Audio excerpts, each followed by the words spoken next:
Chapter 1. The Great Zhou Dynasty. After sitting on a wooden stump for more than half an hour, Jin Feng had to accept reality. He had crossed over. From a modernized 21st century, he had traveled to a backward feudal society. Heaven, are you targeting me? Jin Feng looked up at the sky, bitterly smiling and sighing. In his previous life, Jin Feng came from a poor mountain village, worked hard, got into university, then studied diligently, completing his undergraduate, master's, and doctoral degrees in one go, and after graduation became a highly paid worker, a senior mechanical engineer with an annual salary in the millions. Such an experience could be considered very inspirational, and Jin Feng himself believed he was a winner in life. However, he never expected that just a few days into his job, he would have an accident due to lack of focus from continuous overtime and honorably join the ranks of crossers. Arriving in this dynasty called Great Zhou, possessing the body of small blacksmith, every Jin Feng destined to be so unfortunate? Yes, the blacksmith he possessed was also named Jin Feng, and his situation was even worse. He had been fleeing from war with his parents since he was born, and after finally escaping to a small mountain village called Zhou, just as they were stabilizing, his mother died of illness. The old blacksmith knew that education was the way out and tightened his belt to send young Jin Feng to school, hoping that one day he could pass the imperial examinations and rise to prominence. Unfortunately, this Jin Feng was indeed not cut out for studying, and after 10 years of hard study, he couldn't even become a scholar. Last year, the old blacksmith died, and the little savings left behind were all consumed by Jin Feng. In the past half month, he had only eaten one bowl of porridge a day, starving to the point of dizziness, and bumped into a post. That bump brought the 21st century Jin Feng to the Great Zhou Dynasty. Brother Jin, the wedding procession from the county is about to arrive. The village chief wants you to hurry to the village entrance. A boy around 12 or 13 shouted at the door, not caring whether Jin Feng heard him, and ran off. Wedding procession? Relevant information flashed through Jin Feng's mind.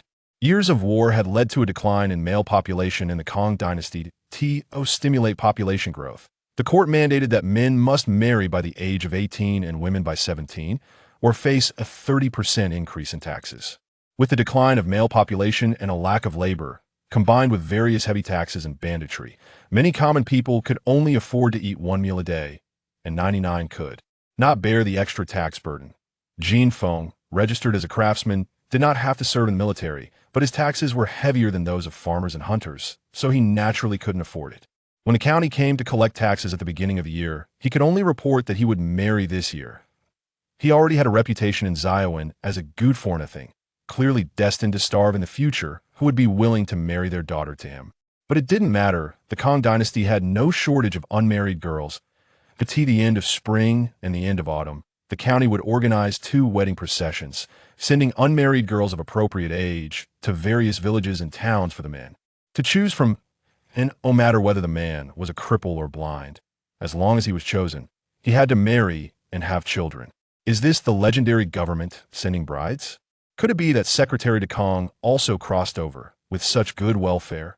Just after crossing over without even having a meal, Jin Feng was already being asked to marry, and he felt somewhat unaccustomed, silently mocking in his heart. He had no expectations for the upcoming wedding procession. The girls coming with the wedding procession were all those who couldn't find husbands. To put it bluntly, the leftovers and the quality could be imagined. But not choosing was not an option. The men had the right to choose, but not the right to refuse. In other words, today, whether satisfied or not, he had to take a wife home. Otherwise, he would be taxed as a resistance and sent to the battlefield until death.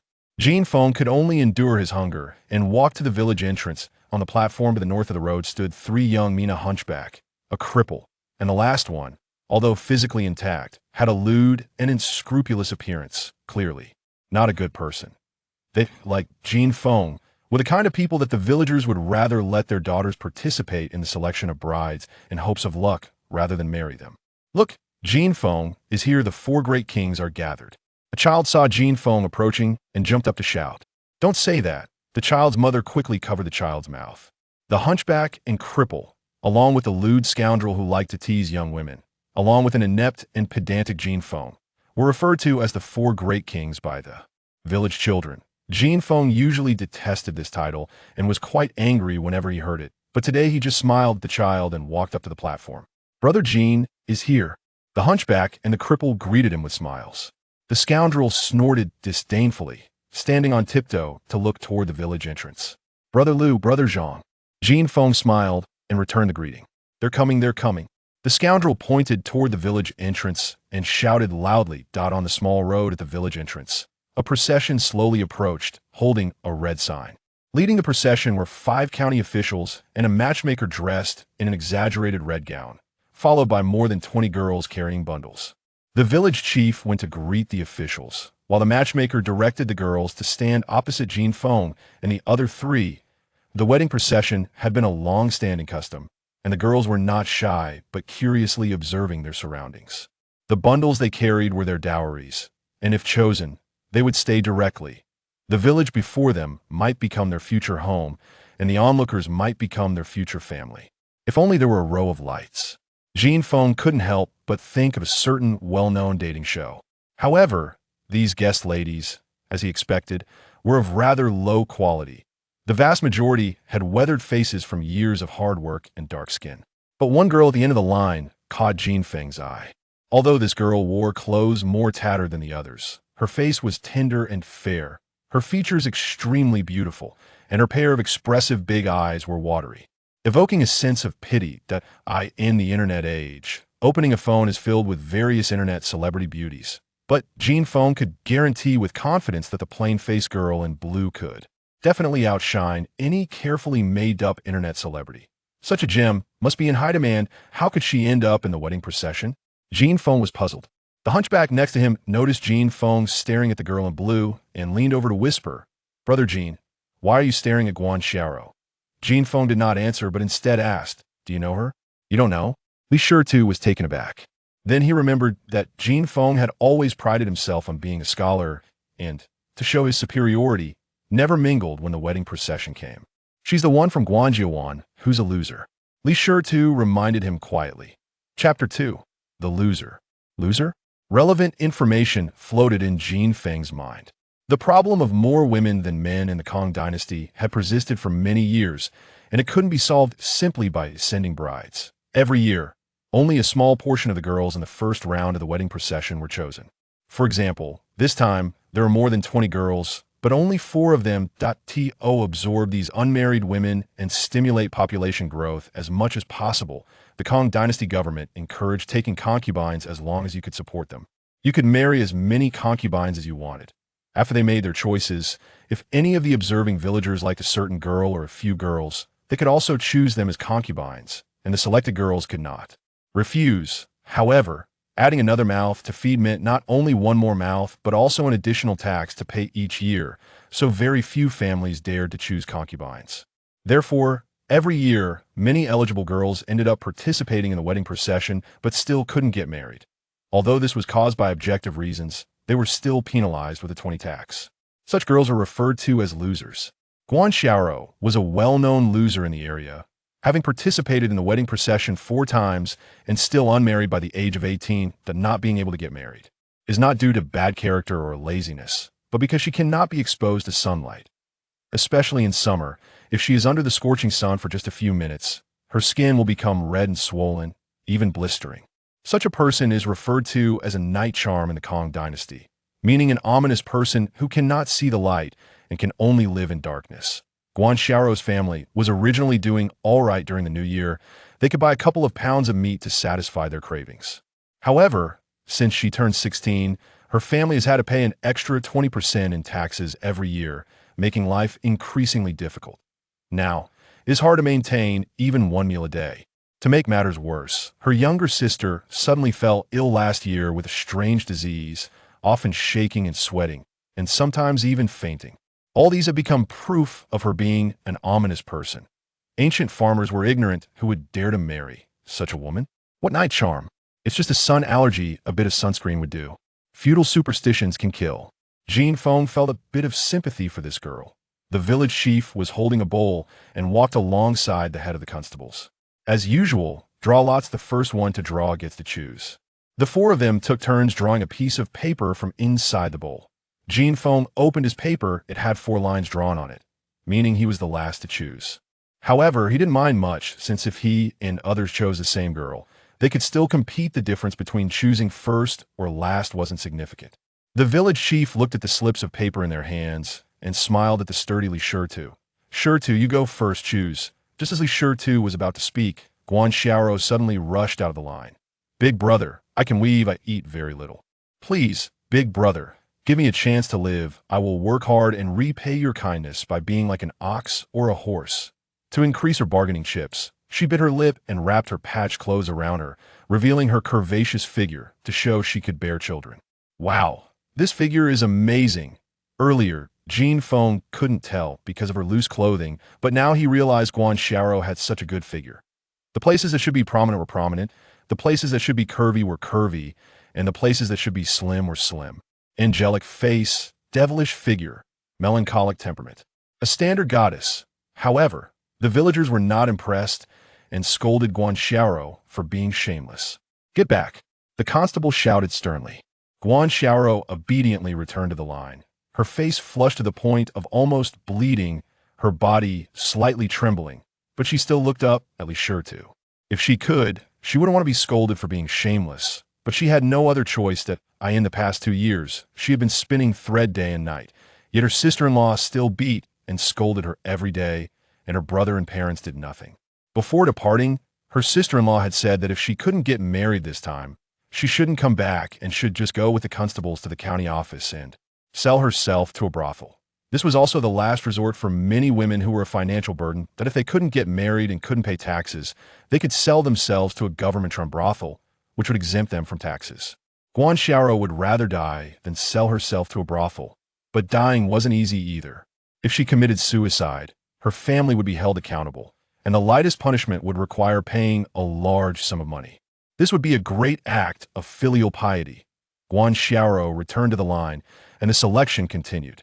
The village chief nudged Li Shitu to Li Shitu didn't dare to look at Guan Xiaoro and pointed to the sturdiest girl in the line.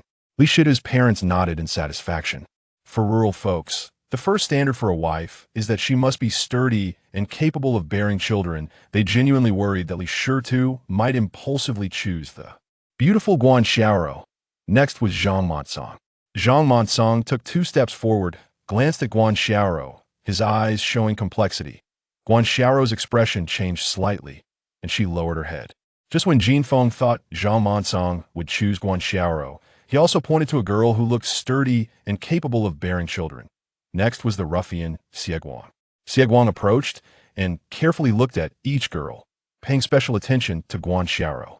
His lewd and disrespectful gaze made Guan Xiaoro feel a deep sense of disgust, and she instinctively wanted to step back. However, in order to get married, she ultimately endured her disgust and stubbornly looked up at Xie Guang. She had already made up her mind that once Xie Guang chose her, she would commit suicide, and at that time, it would have nothing to do with her parents. As for implicating Xie Guang, she didn't care.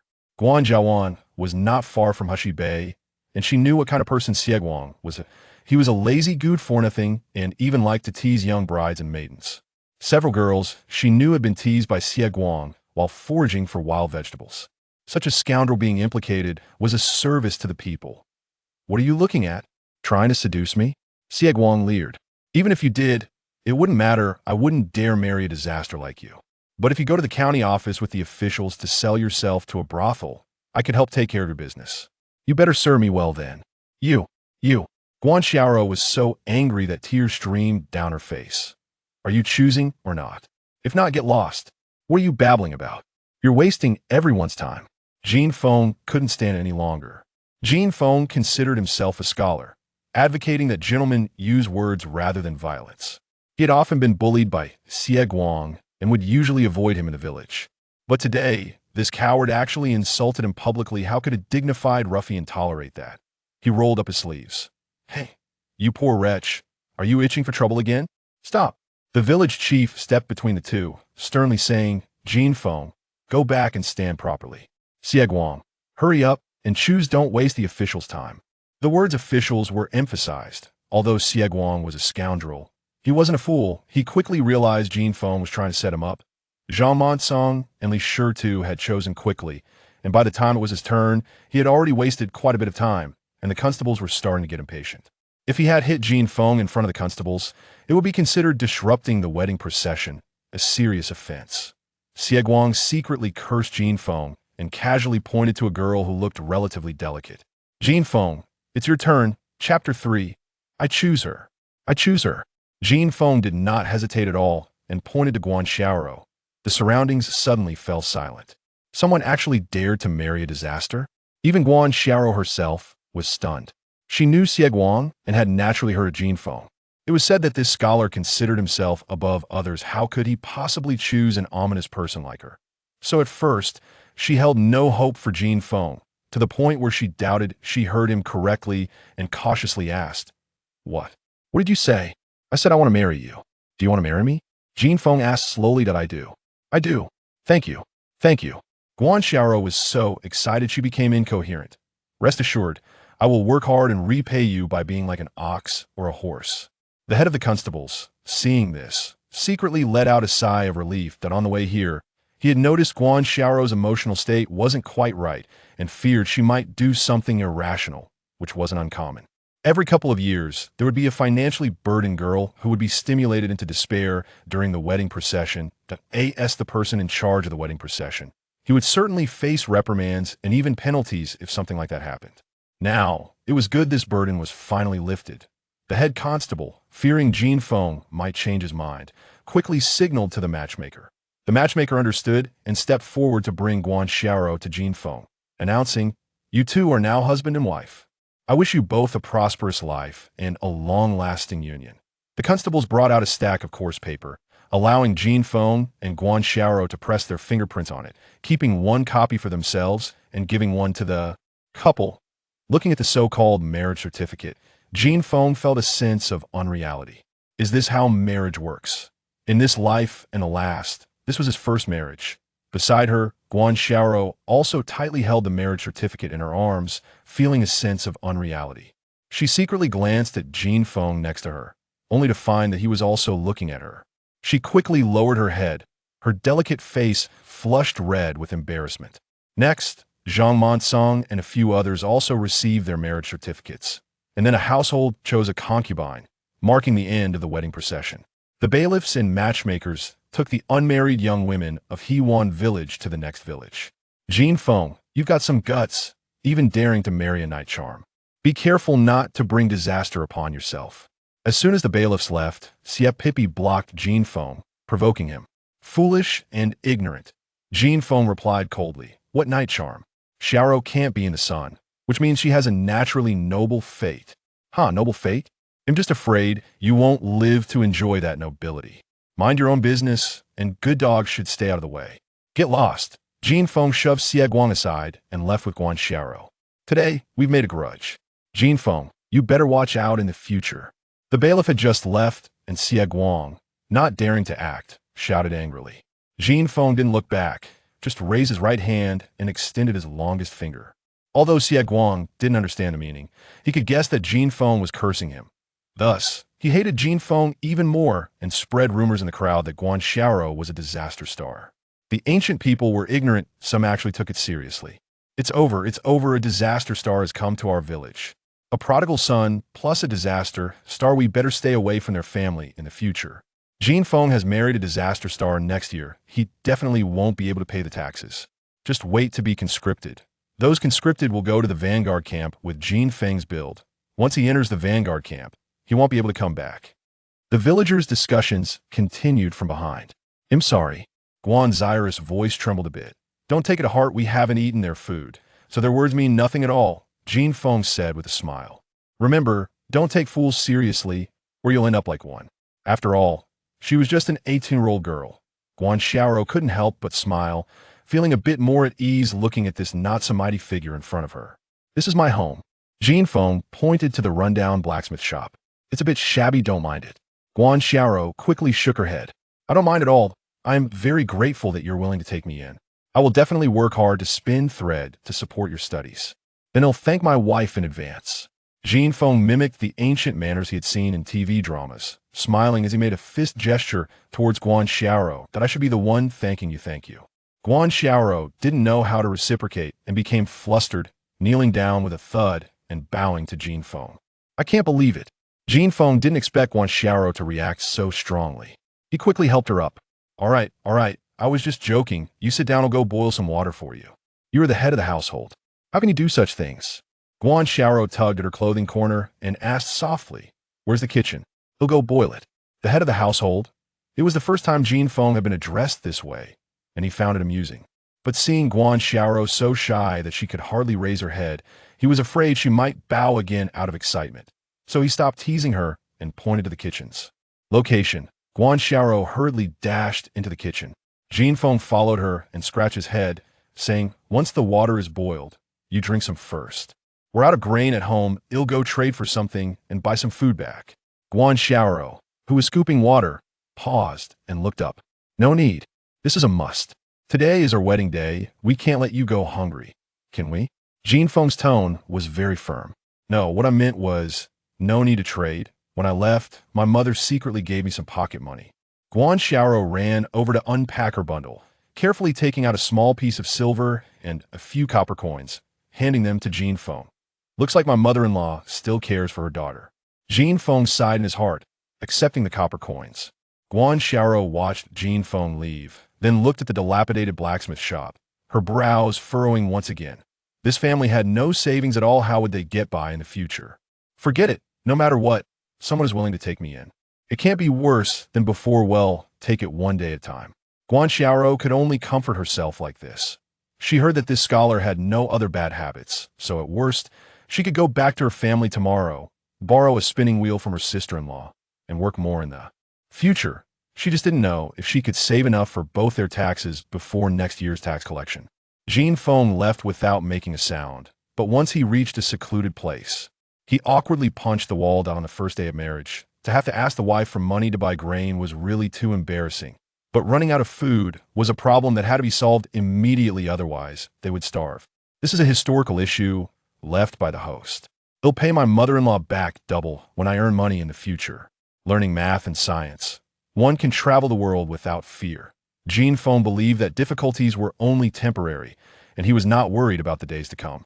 Chapter 4: First Intimate Contact. After half a morning, the memories finally merged, and Jin Feng gained a further understanding of the host in this world.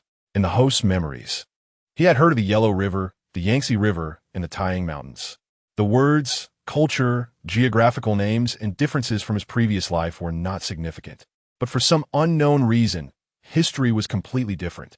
For example, the Great Zhou Dynasty did not exist in his previous life's history. It had been inherited in this world for over 300 years. The host grew up in Xiaobei, and his understanding of the world mainly came from the narratives of the schoolmaster, and that was about it. To buy grain, he had to go to the town, a round trip of over 20 miles with difficult mountain paths. By the time Jin Feng returned, it was already afternoon. The diligent Guan Xiaoro had cleaned the house and washed the bedding, which was hung out to dry in the yard. Seeing Jin Feng come back, she jogged over to take the bag from his shoulder. Actually, there wasn't much in the bag. Only less than 10 pounds of wheat that Guan Xiaoro had given him money for, which could only buy this much. Why is it so light? Guan Xiaoro was taken aback, opened the bag, and found it was wheat, and her heart sank. She thought Jin Feng would buy cheap millet or sorghum. Who knew he bought wheat? With so little wheat, even if they only ate once a day, it would only be enough for 2 people for a few days. What would they do after that? Although she felt some resentment, she didn't dare to question Jin Feng and gloomily took the bag into the kitchen. When she came out, she remembered to bring a bowl of water, holding it in both hands in front of Jin Feng. After walking for a long time, Jin Feng was indeed quite thirsty. He took the water and gulped it down. Guan Xiaoro took the empty bowl, and with her other hand, she handed over a towel. Xiaoro, you don't have to do this. Jin Feng felt a bit unaccustomed to such attentive care. Before coming here, my mother told me many times that if someone is willing to take me, I need to be diligent. Guan Xiaoro said, lowering her head. It's a blessing from my past life that the head of the family wants me.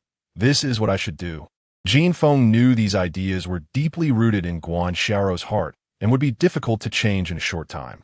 So he didn't insist any further and turned to enter the blacksmith shop on the west side of the yard. Although it was called a shop, it was actually a small workshop of less than 30 square meters. Jin Feng opened a wooden box, took out a fist-sized piece of pig iron, and examined it carefully. In the host's memories after the old blacksmith died, he had once tried to forge iron tools out of necessity, but it ended in failure each time. Whether it was a kitchen knife, a firewood knife, or a sickle, they always had issues. The smelting technology in the Great Zhou Dynasty was in a very primitive state, and most blacksmith shops used equally primitive methods to forge iron tools, simply heating the purchased pig iron in a furnace until it was red hot, then repeatedly hammering it into shape. Such a simple process, which the host grew up watching in the blacksmith shop, usually wouldn't produce quality issues. But the host's consecutive attempts at forging had all ended in failure. Jin Feng speculated that it was likely due to the last batch of pig iron bought by the old blacksmith being problematic. Upon checking, it turned out to be true. The pig iron in the box had too many impurities. It would be strange if a firewood knife made from it didn't have issues after simple forging. To create usable items from this batch of pig iron, the furnace and the blower needed to be improved to barely reach a sufficient temperature to melt away the impurities. Guan Xiaoro took the bowl to the kitchen and followed Jin Feng to the shop, standing quietly for a while before gathering her courage to say, "Head of the family, there's something I want to discuss with you." "What is it?" Jin Feng looked up and asked. "I want to go back to my mother's house tomorrow to borrow a loom for my sister-in-law." "Borrow a loom?" Upon hearing this, Jin Feng roughly guessed Guan Xiaoro's concerns. He tossed the iron block back into the box. How could someone just marry the day after their wedding go back to their mother's house to borrow things? "Don't worry, I won't let you go hungry." "Head of the family, that's not what I meant. Don't be angry," Guan Xiaoro explained, looking like a frightened deer. "I'm not angry." Jin Feng patted her shoulder confidently and said, "Trust me, things will get better. In the future, patting someone on the shoulder is a simple form of comfort. But in Guan Xiaoro's view, it was an extremely intimate gesture, making her too shy to look up at Jin Feng. This moment of shyness eased some of her anxiety, and she lowered her head to ask, "What are your plans for the future, head of the family?" "I plan to go hunting in the mountains." "Hunting?" Guan Xiaoro was taken aback. She wouldn't be surprised if Jin Feng said he would study or forge iron, but to say he was going hunting? "This batch of iron blocks at home has problems. The furnace needs to be modified to melt the impurities." Jin Feng pointed at the furnace and said, "It will take several days to modify the furnace. I need to go to the mountains first to catch a few rabbits to sell in exchange for more food." Guan Xiaoro looked at Jin Feng's small frame and deeply doubted his words, but she didn't dare to refute him, merely lowering her head and remaining silent. Hunting was not just an excuse for Jin Feng to comfort Guan Xiaoro. It was a plan he had thought of on his way back from buying grain. Xia Bay is located in northern Sichuan, only over 100 miles from the famous Jinmen Pass, surrounded by continuous mountains with plenty of game. Making a bow and crossbow to catch a few rabbits was not a difficult matter, as long as he could hold on for a while. And once he modified the furnace and blower, making money would be simple. However, Jin Feng didn't explain all this and pushed Guan Xiaoro to the door, saying, "You don't know how to organize things here anyway. I'll tidy up, and you can go do something else." "Okay." Guan Xiaoro nodded obediently, her worries still lingering as she went to tidy up the clutter in the yard. Jin Feng then began to make the bow and crossbow. When he was a graduate student in his previous life, his advisor was an enthusiast of bows and crossbows. During those years of graduate school, Jin Feng often accompanied his advisor to the shooting range for practice, and his archery skills were quite good, being very familiar with the structure of various bows and crossbows. However, when he started working on it, Jin Feng found that the difficulty was much greater than he had anticipated. The tools in the blacksmith shop were too primitive. Even when choosing to make the simplest type of bow and crossbow, he spent an entire afternoon just shaping the bow body. In the evening, Jin Feng had his first meal since coming to this world, which was also his wedding banquet. There were no complicated rituals, no friends or family congratulating him. Just him and Guan Xiaoro. The meal was very simple, even said to be crude. A small basin of wheat porridge and a plate of greens seasoned only with coarse salt. That was all. The wheat porridge was not very tasty. The outer layer of bran was a bit rough, which Jin Feng found somewhat unusual. However, Guan Xiaoro, sitting opposite him, ate it with great relish. She usually ate wild vegetables and chaff at home, and occasionally having a meal with millet was already considered a feast for her. Wheat porridge was almost a luxury. Since becoming a burden, she hadn't had it even once. So she savored each bite, holding it in her mouth for a long time, trying to experience the sweetness of the wheat. After finishing one bowl, Guanxiao set down her bowl and chopsticks. The bowl was scraped clean with the chopsticks. Not a single grain of wheat was left, not even a drop of soup. Chapter 5 Wedding Night Eat. Why aren't you eating? Jin Feng pointed at the rice bowl. I'm full, Guanxiao replied softly. Jin Feng couldn't help but recall Guanxiao's pleading words from the morning. I can weave, and I eat very little. Feeling a pang in his heart, he picked up Guanxiao's empty bowl, scooped a full bowl of thick millet porridge, and placed it in front of her. I'm really full. Finish it. Jin Feng domineeringly interrupted Guanxiao's words, his tone growing heavier. Okay. Guanxiao was startled by Jin Feng and obediently picked up the bowl. Jin Feng added a chopstick of greens to her bowl. Let's eat together. Guanxiao murmured a response and picked up her chopsticks again. As she ate, tears began to roll down her cheeks. Don't cry. Yin Feng panicked. I am sorry. I shouldn't have yelled at you. Please don't cry. Don't say that. You're the head of the household. It's only right for you to scold me. Guanxiao sobbed. I'm crying because since I can remember, this is the first time someone forced me to eat more. Especially porridge. Silly girl. Things will get better from now on. Jin Feng sighed and reached out to pat Guanxiao's head. Don't cry. Eat more. Even in later generations, the power of a head pat shouldn't be underestimated, let alone in this backward feudal era. Guanxiao felt a tingle on her head, followed by a warm feeling in her heart, which made her tears flow even more. Jin Feng was afraid that if he continued to comfort her, they wouldn't be able to finish the meal, so he pretended not to see and focused on eating. Fortunately, Guanxiao soon calmed down, wiped her tears, and continued eating. After cleaning up the bowls, they sat across from each other, the small lamp flickering, creating a subtle and awkward atmosphere. Guanxiao lowered her head, her hands nervously tugging at the hem of her clothes, her pretty face flushed, and her body slightly trembling. 2 years ago, when she first participated in the wedding procession, her mother had told her what would happen next. Jin Feng could see that Guanxiao was nervous and was thinking of finding something to ease the atmosphere when there was a rustling sound from outside the window. Who is it? Jin Feng opened the door. Run, the Jin gang is coming. A group of half-grown children scattered. It turned out to be a group of kids who came to eavesdrop, which was a tradition in Zaiwan. A bunch of mischievous kids. They didn't run far and would probably come back later. Jin Feng pointed to the shop. You should sleep first. I'll go tidy up the shop. Jin Feng wasn't Lu Xiaohui. Sitting opposite a beautiful girl naturally stirred his feelings. However, this dilapidated house was drafty, and if people eavesdropped, it would be like a live broadcast. Moreover, he could tell that Guanxiao wasn't ready. Since he had already married her, there was plenty of time ahead. She would eventually be his, so there was no rush. He comforted himself and focused on making a bow and arrow. The group of mischievous kids indeed came back twice, making noise until midnight. When the kids finally quieted down and the lamp oil was used up, Jin Feng took down the door panel, lay on it, reminiscing about the wonderful day and contemplating his plans for the future. Unlike other time travelers with grand ambitions, he didn't want to rule or dominate. He just wanted to make a lot of money, be an ordinary scumbag, and marry a goddess-level wife. Well, it seemed that this goal had already been achieved, so he needed to set a new one. Since Da Kong encouraged taking concubines, he should contribute to the government and take a few more pretty and obedient concubines. Perhaps he was too tired, and he fell asleep while thinking.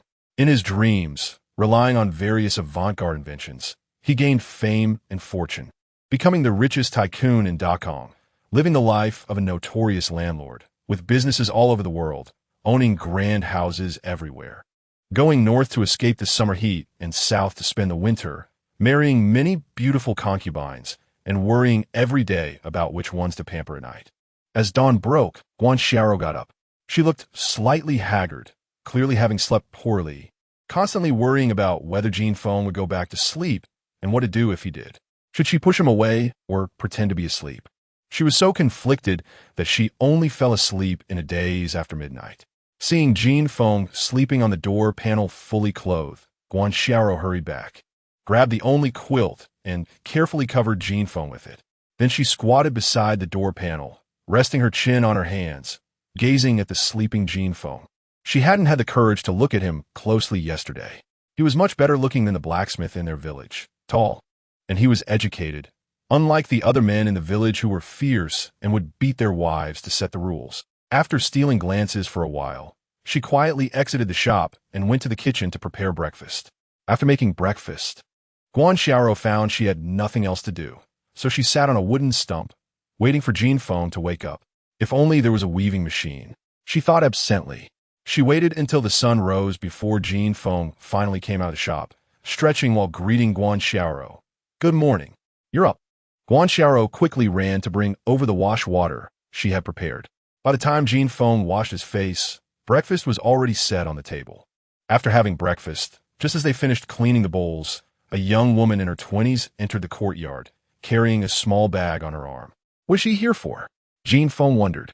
The newcomer was Lin Yunfang, Zhang Monsong's sister-in-law, who had married an Zhao about 4 or 5 years ago. But Jin Feng had never spoken to her before.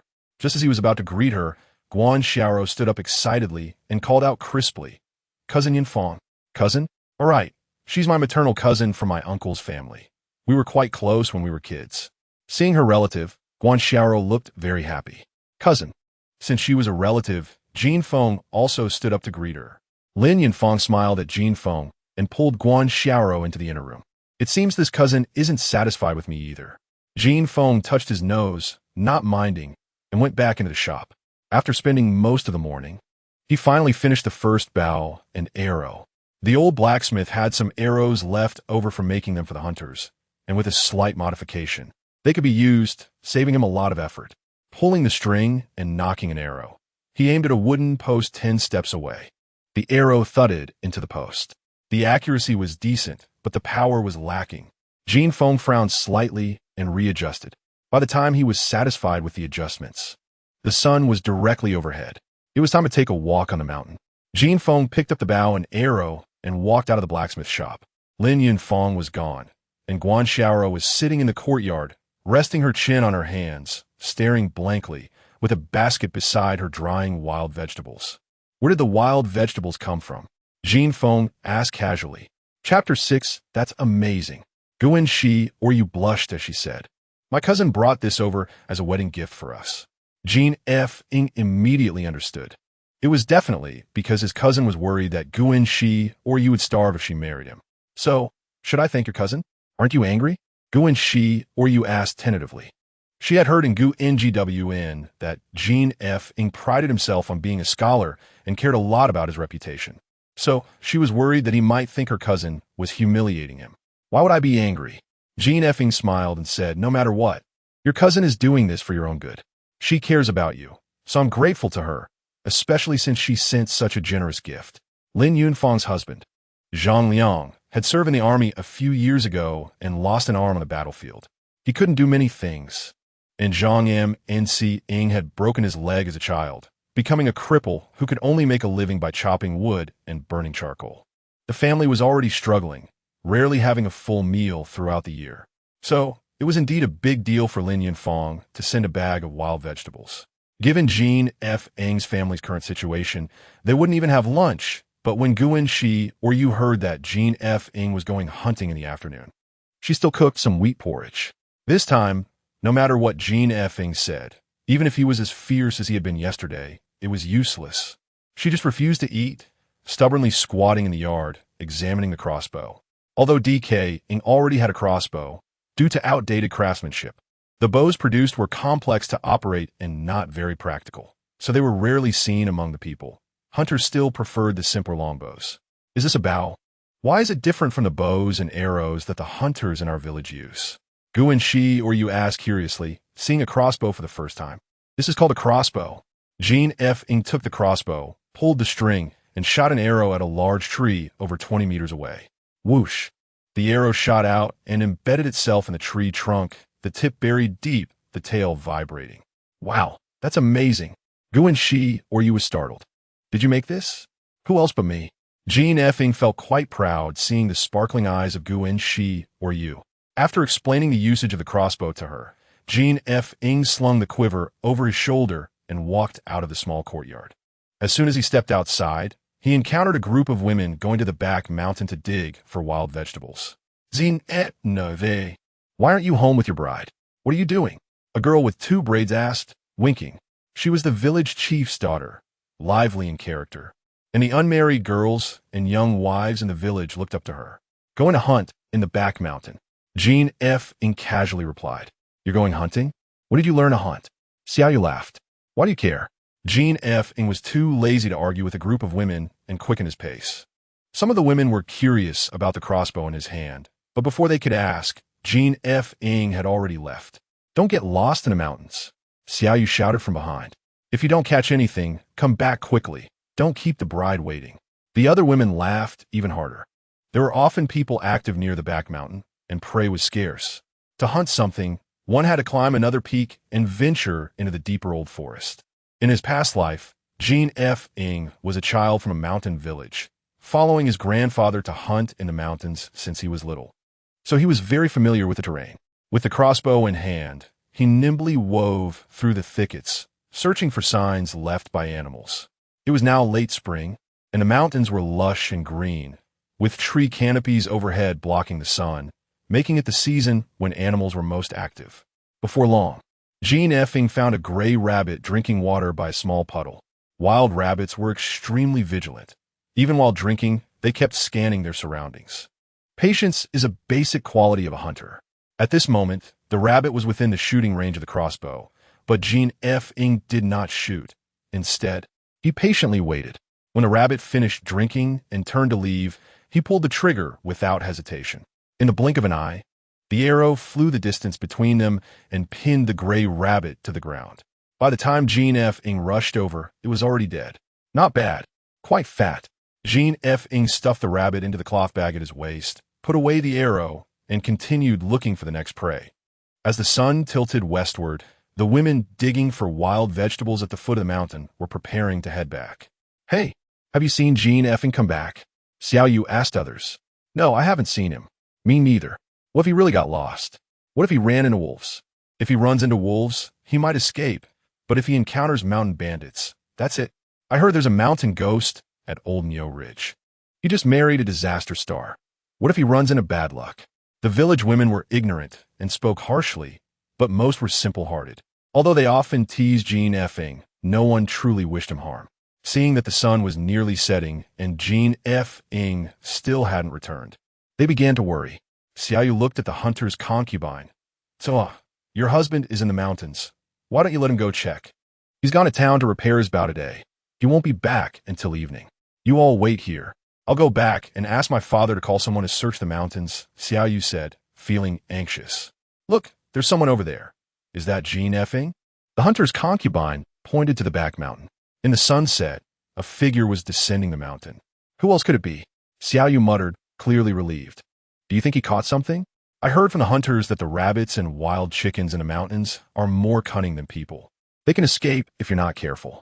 The hunter's concubine said, Jean F. has never hunted in the mountains before. It's good that he didn't get lost. Yeah, if it were that easy to catch prey, everyone would be hunting in the mountains, a woman echoed. However, as Jean F. got closer, many people saw the bulging cloth bag at his waist, which was still dripping blood. Jean F. Did you catch something? When Jean F. walked closer, the women all surrounded him. Of course, Jean F. proudly tossed 2 rabbits onto the ground. What big rabbits and 2 of them? This big one must weigh 6 or 7 pounds, right? I think so. These 2 rabbits could at least be exchanged for 40 pounds of grain in town.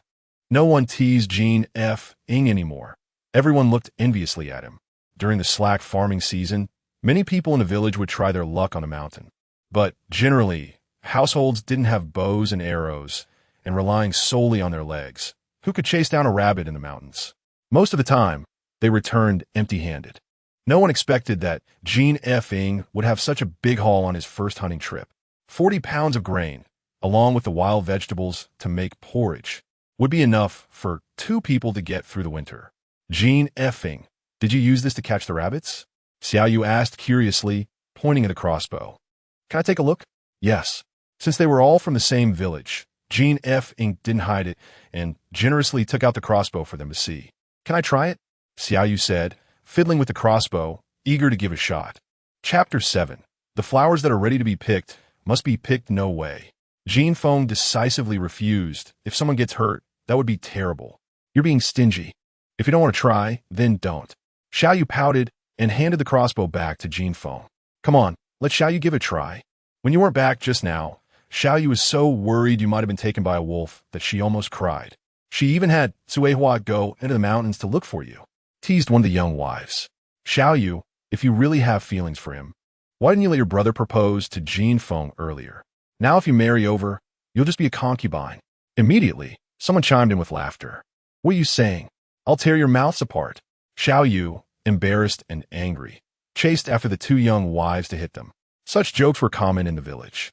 And Jin Feng didn't mind, picking up the rabbit from the ground and walking away.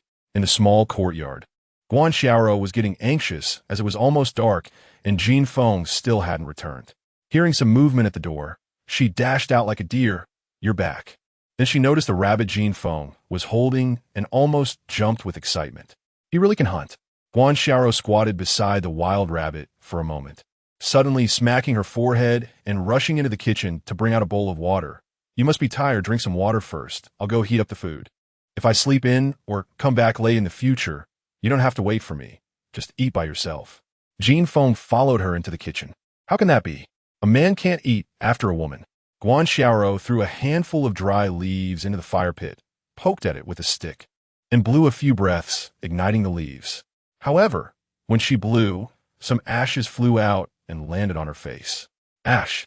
Jin Feng pointed at his own nose. Guan Xiaoro hurriedly reached to wipe it off, but she forgot that there were also ashes on her hands, and the more she wiped, the worse it got, smearing ashes on both sides of her nose. Flower-nosed cat, Jin Feng chuckled, reaching out to help her clean it off. We don't have so many rules. Just eat when the food is ready. Why can't I wipe it off? Guan Xiaoro stared wide-eyed, not daring to move, her heart racing like a little deer.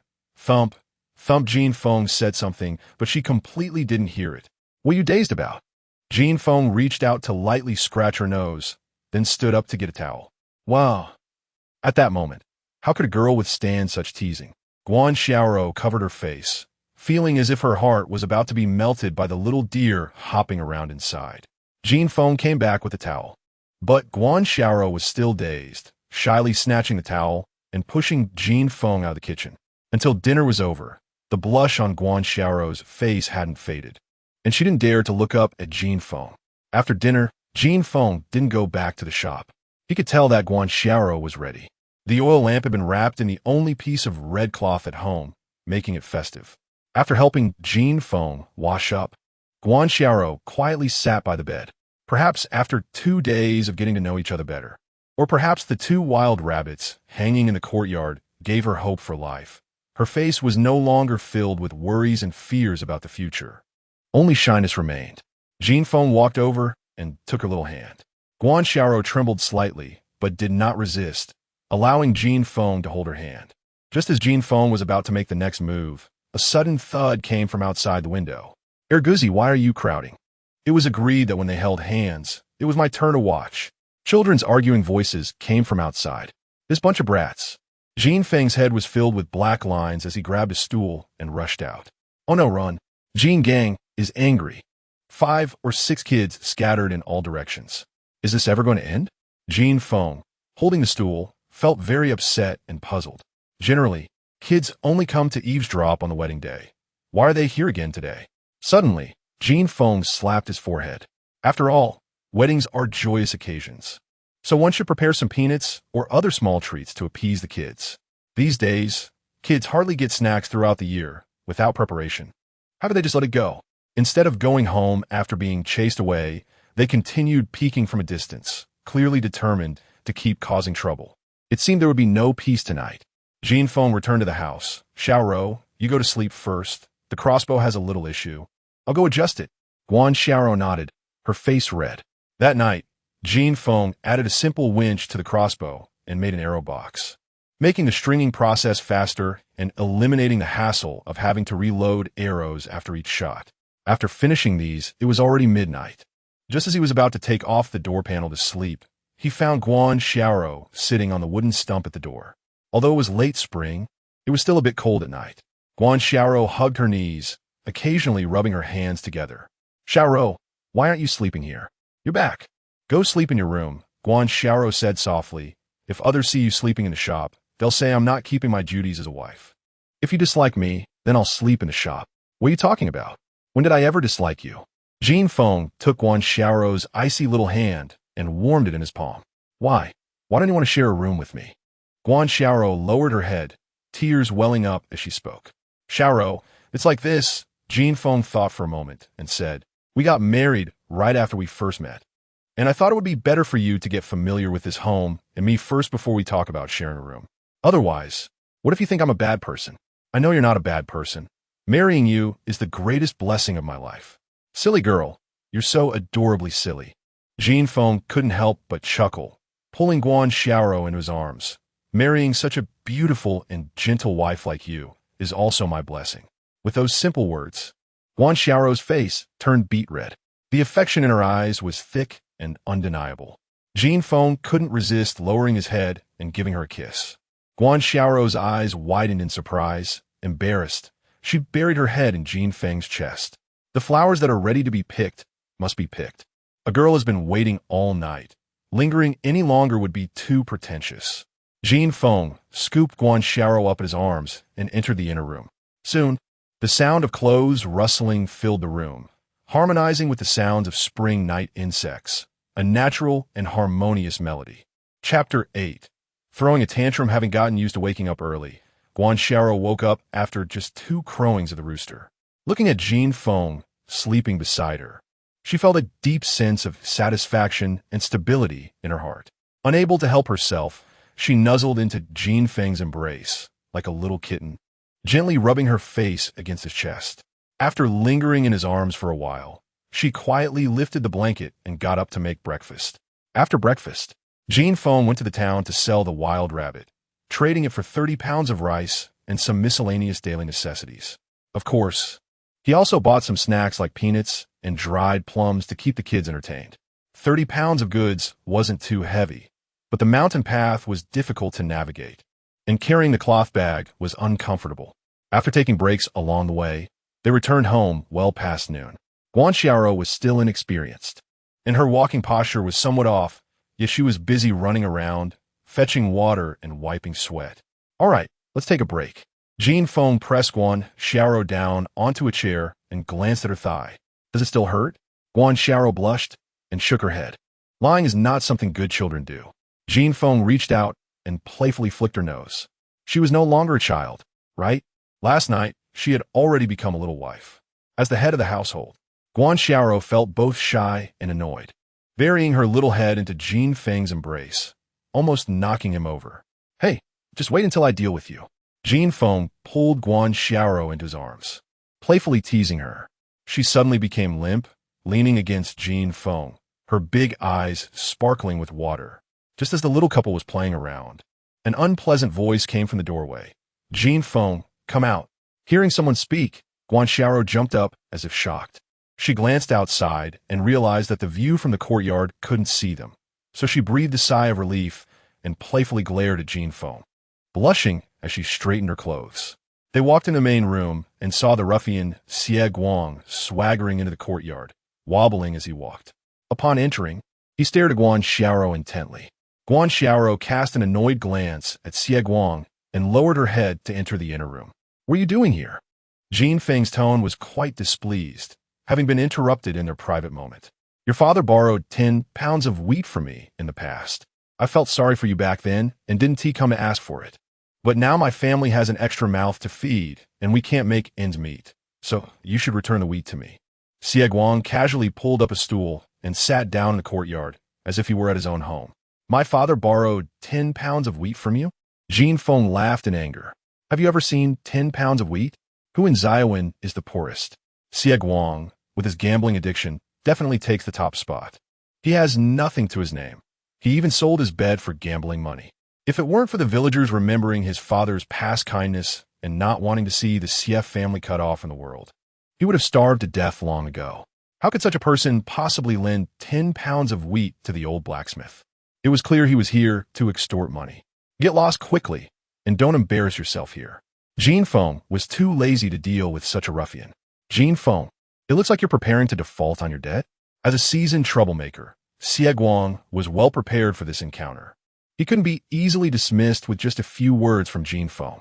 Looking toward the door, he stood up and shouted, "Everyone come and judge." Jin Feng borrowed grain and refuses to return it. At the entrance, a group of women who had been foraging for wild vegetables in the back mountains were returning to the village for water. They happened to pass by Jin Feng's home and, hearing Xie Guang shout, all gathered around the low wall. The audience was now in place, and Xie Guang sat down, starting his performance. "Everyone come and judge. Old Jin borrowed 10 pounds of wheat from me 2 years ago." He shouted while stamping his feet, showcasing his antics to the fullest. In an era lacking entertainment, this definitely counted as a major spectacle. The village women's eyes almost sparkled with excitement. "You all tell me, did old Jin borrow grain from Xie Guang? Impossible. With someone like Xie Guang, it would be a miracle if he didn't borrow from old Jin, let alone lend him any grain." "Well, how did Xie Guang come to ask for grain? Isn't it because he knows Jin Feng sold the rabbit and bought grain? He's come to extort him. Jin Feng is also foolish. He just got a bit of money to buy grain and is showing off. Now he's been targeted by Xie Guang." It wasn't Jin Feng showing off. When he returned from town, he had met Aunt San at the village entrance, who insisted on seeing what he had bought in his cloth bag. You know, Aunt San is quite the gossip, and now the whole village knew about it. Jin Feng had gotten himself into trouble. Xie Guang was like a dogged pest, and without giving him a few pounds of grain, he surely wouldn't leave. The observing village women chattered excitedly, thoroughly entertained. A son must repay his father's debts. That is only right. Jin Feng, how can you claim to be a scholar when your father is dead and you refuse to repay? Are you living up to your father's legacy? Are you living up to the teachings of the sages? Xie Guang pointed at Jin Feng, putting on an even more dramatic show. One must admit, Xie Guang was quite the actor. His tone and expressions were on point, and he had a good grasp of people's feelings. If this had been the old bookworm Jin Feng, he might have felt embarrassed and chosen to avoid conflict. But now, having worked part-time since his first year in college, he had long been toughened by various societal challenges. To him, Xie Guang's tantrums were child's play. Seeing Xie Guang throwing a fit and refusing to leave, Jin Feng sneered and nodded. "You want grain, right? No problem. I can give it to you." Xie Guang's face lit up, just about to respond, when Jin Feng continued, "But first, you need to return the 2 taels of silver your mother owes me." "When did my mother borrow silver from you?" Xie Guang looked completely bewildered. 10 years ago, the year your mother fell ill. You were only 8 years old 10 years ago. Where would 2 taels of silver come from? If you can have 10 pounds of wheat at 16, why couldn't I have 2 taels of silver at 8? I. Xie Guang suddenly found himself speechless. Outside the courtyard, a group of village women burst into laughter. "All right, stop the act. Either you provide proof that my father borrowed 10 pounds of wheat from you, or get out of here." Jin Feng pointed towards the door. "Bookworm, you're determined to default on your debt, aren't you?" Realizing he couldn't argue with Jin Feng, Xie Guang stopped acting and stood up, brushing off his pants. "Since you want to be ungrateful, then I don't need to be polite anymore. You must give me that grain today, whether you like it or not." "What? You think you could just take it by force?" Jin Feng cast a disdainful glance at Xie Guang. In his previous life, to make money, Jin Feng had worked as a sparring partner in a boxing gym for 2 years. After taking so many hits, he had developed some skills.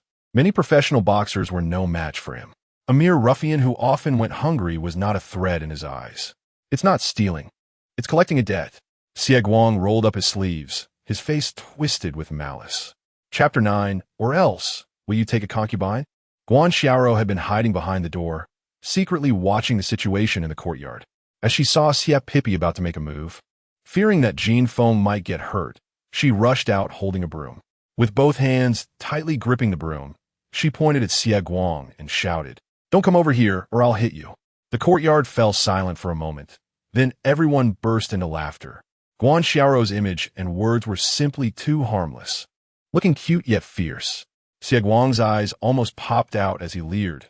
"Jin Feng, if you don't want to pay back the grain, let Guan Xiaoro sleep with me for a night.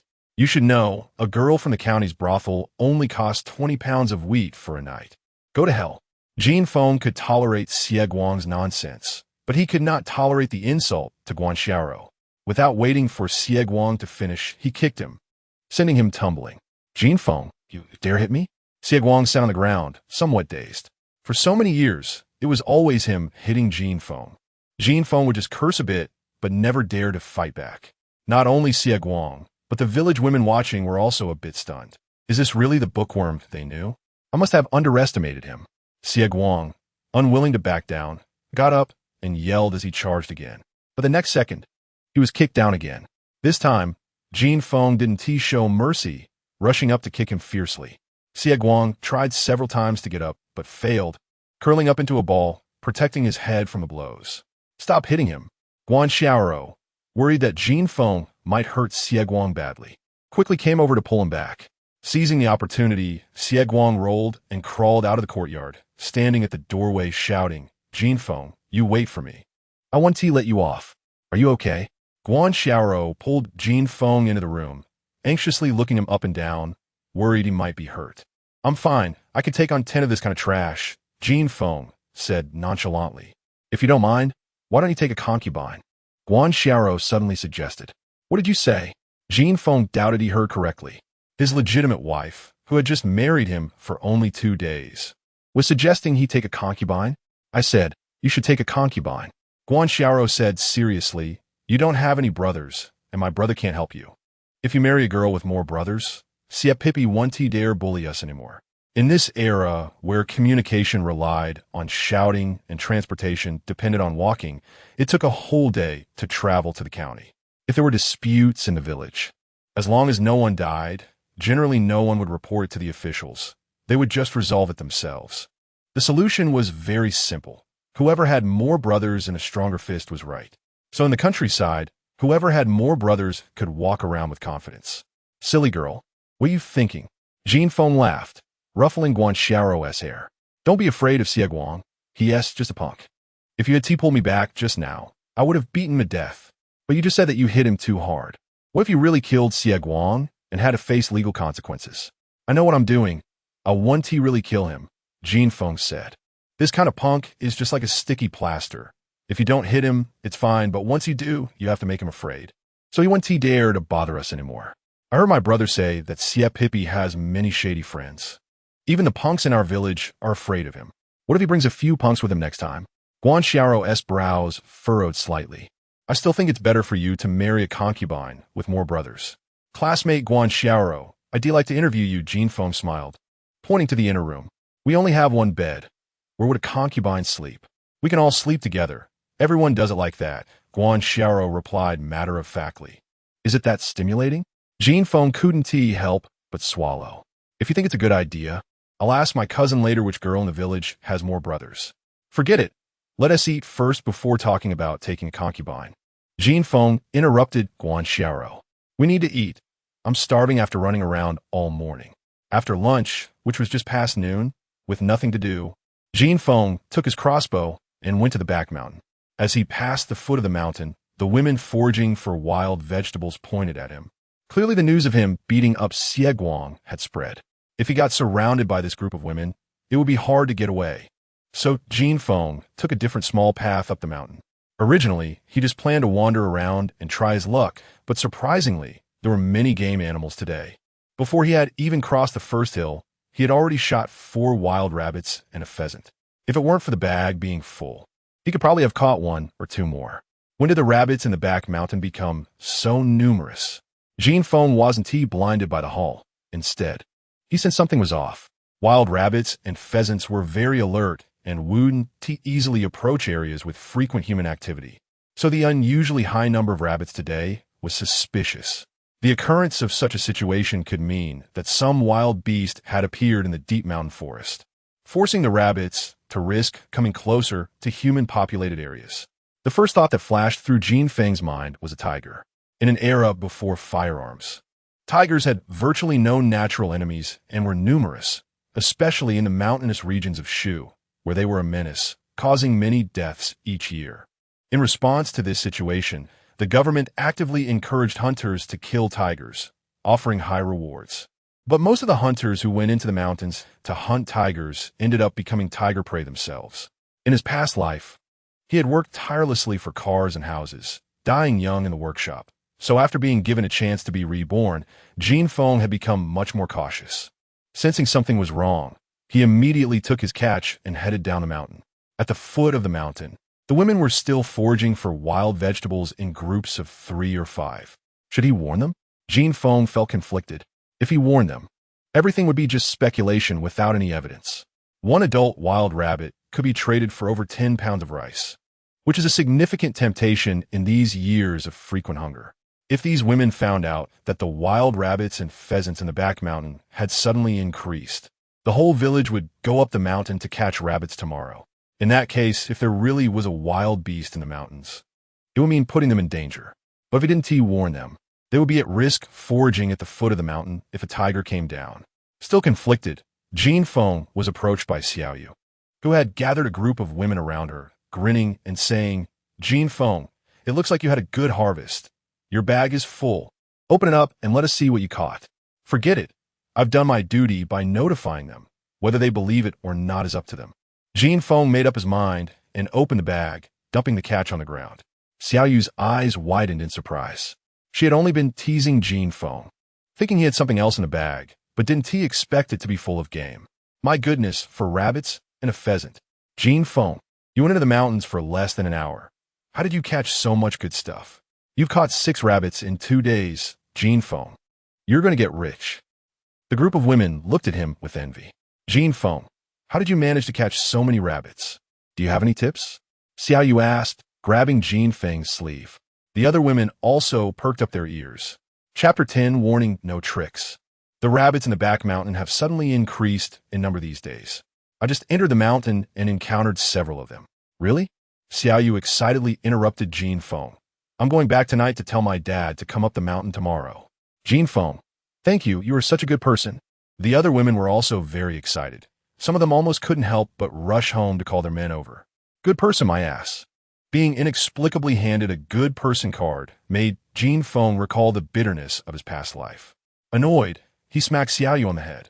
What I mean is, there might be danger in the back mountain recently, so you all better not come here to dig wild vegetables for the next few days. What danger? Xiaoyu blinked her big eyes and asked. You know, there weren't many rabbits in the back mountain, and now there are suddenly so many. I suspect that a fierce beast has come into the old forest, driving the rabbits to the back mountain. Jin Feng said, if my guess is correct, it would be dangerous for you to dig wild vegetables at the foot of the mountain. Really? Why would I lie to you? I don't believe you. You must be afraid that we will go up the mountain to catch rabbits, and you won't be able to catch any. That's why you're saying this. Xiaoyu looked incredulous. The other women had similar expressions on their faces. It's hard to persuade a stubborn ghost. I've already warned you, and if you don't believe it, there's nothing I can do. The more I try to persuade them, the more they might think I'm being alarmist and don't want others to go into the mountain to get rich. Whatever. Jin Feng glanced at the excited women, turned around, and left with his prey. Seeing Jin Feng's big haul, Guan Xiaoro was as excited as a child, unable to stop touching the mountain chicken's colorful tail feathers. This is how an 18-year-old girl should be. Jin Feng was very pleased with Guan Xiaoro's transformation and smiled as he asked, Does it look good? It looks good. Guan Xiaoro nodded repeatedly. Then, let us have a feast tonight and stew it. Jin Feng said with a smile. You can keep the feathers. Stew it? Guan Xiaoro was taken aback. Aren't we selling it? Besides feathers, the mountain chicken is just bones. Not many people want to buy them. And at 1 tea fetch a good price, so let us stew it. Jin Feng said, We are both too thin. We need to replenish our strength. Otherwise, I want tea have the energy to hunt. In the future, people are particular about delicious food, but in this era, people value practicality. When buying meat, everyone picks fatty meat. No one wants lean meat, and no one would want ribs. The mountain chicken won't sell for much, so it's better to keep it for ourselves to eat. The host has been eating one meal to the next for over a year, and his physical condition is too poor. He really needs to replenish. All right.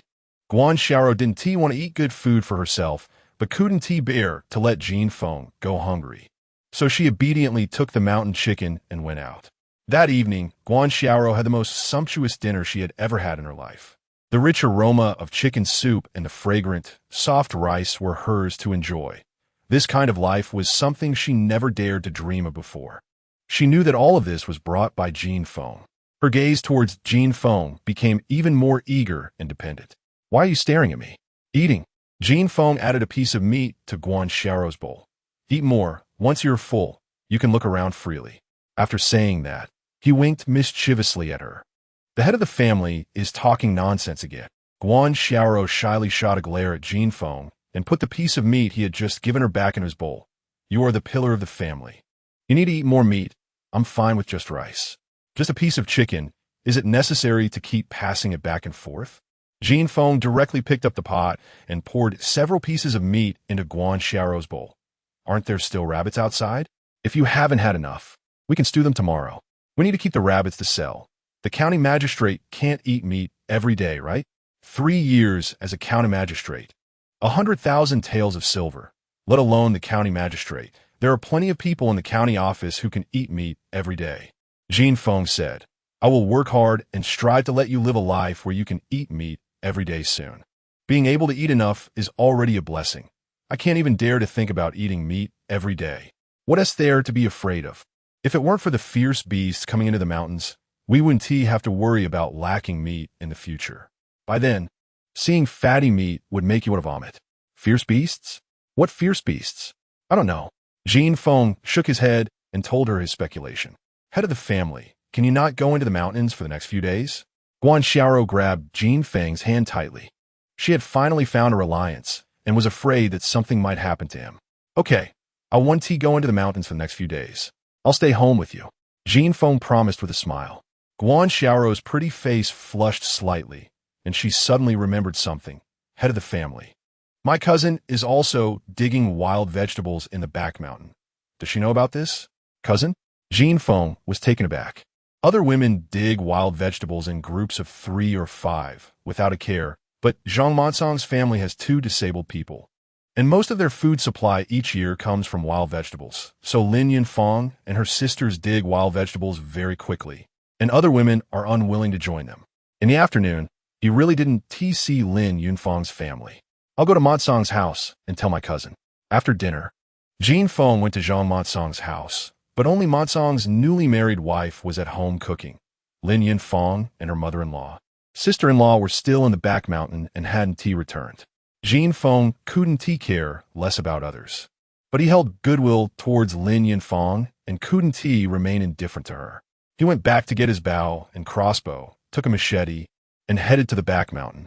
Aunt San, who had a big mouth, came out of her house with a bowl just as Jin Feng was leaving. Soon, almost everyone in the village knew that Jin Feng had gone to the back mountain again with that strange bow and arrow. The women were already restless, but some were uncertain. Now it was clear, and it erupted. I knew Jin Feng was just trying to scare us. How could he claim there are fierce beasts? If there were fierce beasts, would he dare to go into the mountains right now? Scholars are just not honest and are full of tricks. I don't think he has many tricks. He is just black-hearted. It's one thing to scare us, but he even told us not to go dig wild vegetables these days. If we don't dig for wild vegetables, what will we eat this year? Let us go. Everyone call your men to go to the back mountain. We can't let him catch all the rabbits alone, right? Let us go ask Jin Feng why he is lying to us. The women were filled with righteous indignation.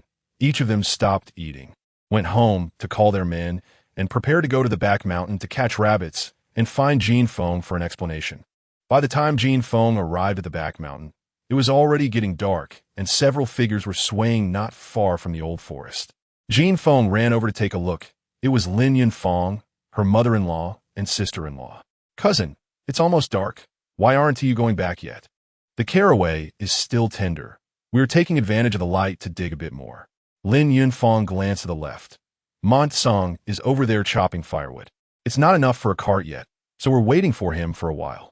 More than 100 meters away, there were several bundles of dry firewood placed outside the forest, and Zhang Monsong was loading them onto a cart. Chapter 11. The tiger descends the mountain. I'll go help Monsong, and you, cousin, should tidy up and get ready to go home. The wild vegetables are a major part of this family's food supply, and these past few days have been their harvest season. So Jin Feng couldn't really advise them otherwise. He planned to help Zhang Monsong load the firewood onto the cart first, and then talk about the beast situation after they got down mountain. If you have something to do, go ahead. We'll help Monsong later, Lin Yunfang said, glancing at the crossbow at Jin Feng's waist. After getting married, Jin Feng seemed like a different person, having changed his previous lazy habits. which altered her perception of him. I came to find you, nothing else. What do you want with me? Lin Yunfeng asked curiously. We could talk about it on the way back later, Jin Feng said, heading toward Zhang Mansong. Before he had gone halfway, he saw a group of people coming from the village, looking furious. Jin Feng, how dare you deceive us? Aunt San said, hands on her hips, taking the lead in the accusation. What did I deceive you about? Jin Feng was confused. You told us there was a tiger in the back mountain. Isn't that a lie? I made it very clear this afternoon that it was just my speculation, and I never said it was a tiger. It could be another beast. Jin Feng found it amusing yet frustrating. Did you see it? No. If you didn't see it and just said it. Isn't that's scaring everyone? I think you have a black heart. It's one thing to not let us hunt rabbits, but now you want to even let us gather wild vegetables. It's as if you want to starve us. Anson fired off accusations like a machine gun at Jin Feng. I just thought there might be danger and wanted to warn you. If you want to believe it, then believe it. If not, then forget it. Why are you shouting at me? Jin Feng was also getting angry from being unjustly accused, pointing towards the back mountain. If you want to hunt rabbits, go ahead. Did I stop you? Everyone quiet down for a moment. The village head, who had rushed over upon hearing the commotion, stood between the two parties, panting. What is going on? Village head, you have to judge for us. Aunt San, seeing the village head had arrived, acted as if she had been greatly wronged, sobbing and explaining the situation. Jin Feng, to determine if there is a beast, you either need to have seen it with your own eyes, or discover its footprints, fur, or at least seen livestock torn apart by it. The village head said, you haven't discovered anything. You can't just say anything. If everyone listens to you and forms a tiger hunting team, and in the end, there is nothing, wouldn't that delay things? All right, I understand. Jin Feng nodded helplessly. A fierce tiger is dangerous. One or two villagers can't handle it. So once a tiger is spotted near the village, the young men will form a tiger hunting team, and other work will be delayed. This was also why Jin Feng was hesitant to speak up earlier. I believe Jin Feng had good intentions. He just misspoke. There is no need to hold on to this. Everyone disperse. The village head still held some authority, mediating the situation, and the group of women found it hard to press further against Jin Feng, grumbling as they dispersed. Some went home, while others strolled with the men at the foot of the mountain, hoping to find one or two wild rabbits for food. At the edge of the forest, Zhang Mansong was struggling to load bundled firewood onto the cart, but due to a leg injury, it was quite laborious. Jin Feng went over to help lift one end of the firewood, placing it on the cart and then securing it with twine. Thank you, Brother Jin. Zhang Mansong thanked him earnestly. What is there to thank for such a small thing? Jin Feng dismissed it. This is a small matter. But a tiger is a big deal. Zhang Mansong lowered his voice.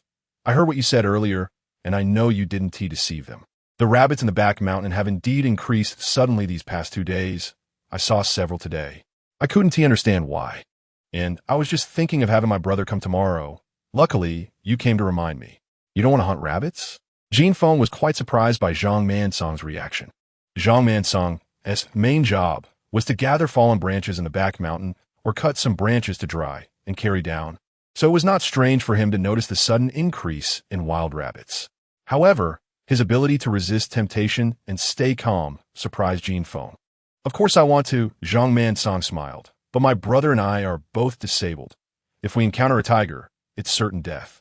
If the two of us are eaten by a tiger, this family won't be able to survive. Mansong, you're a smart person. Jin Feng helped tie the wood onto the wheelbarrow. Go home early. Don't come to the back mountain these next few days. Meanwhile, Lin Yunfeng and the others had finished packing their things. Zhang Mansong took the reins, with Lin Yunfeng and her mother-in-law supporting the cart on either side, while the sister-in-law carried a basket for wild vegetables, and the group slowly made their way down the mountain. Jin Feng's home was at the west end of the village, while Zhang Mansong's home was at the east end, and the two families parted ways at the foot of the mountain. Not long after they walked, Jin Feng was thinking about what to buy in town tomorrow after selling the rabbits, when suddenly a scream broke out from behind. Turning back, he saw the group of village women who had been so indignant earlier, now all screaming and running away in all directions. A dark shadow charged down from the mountain, heading straight for Zhang Mansong and the others, who were closest. Is that a tiger? Jin Feng's pupils constricted, and his heart raced. Although he had suspected a tiger might come to the back mountain, seeing it with his own eyes made his scalp tingle. This tiger was enormous, measuring at least 3 meters long, not including the tail, its head larger than a wash basin, and weighing at least over 500 pounds. There was a wound on the tiger's back, still bleeding, clearly having been attacked before, making it appear very agitated as it ran faster and faster. Its limbs were strong and agile, leaping 4 to 5 meters in a single bound. The visual impact was far more intense than any tiger he had seen in a zoo in his previous life. Such a fierce tiger could easily crush him with a single paw. Zhang Mansong's sister was so frightened that her face turned pale, covering her head and screaming, "Sister-in-law, run!"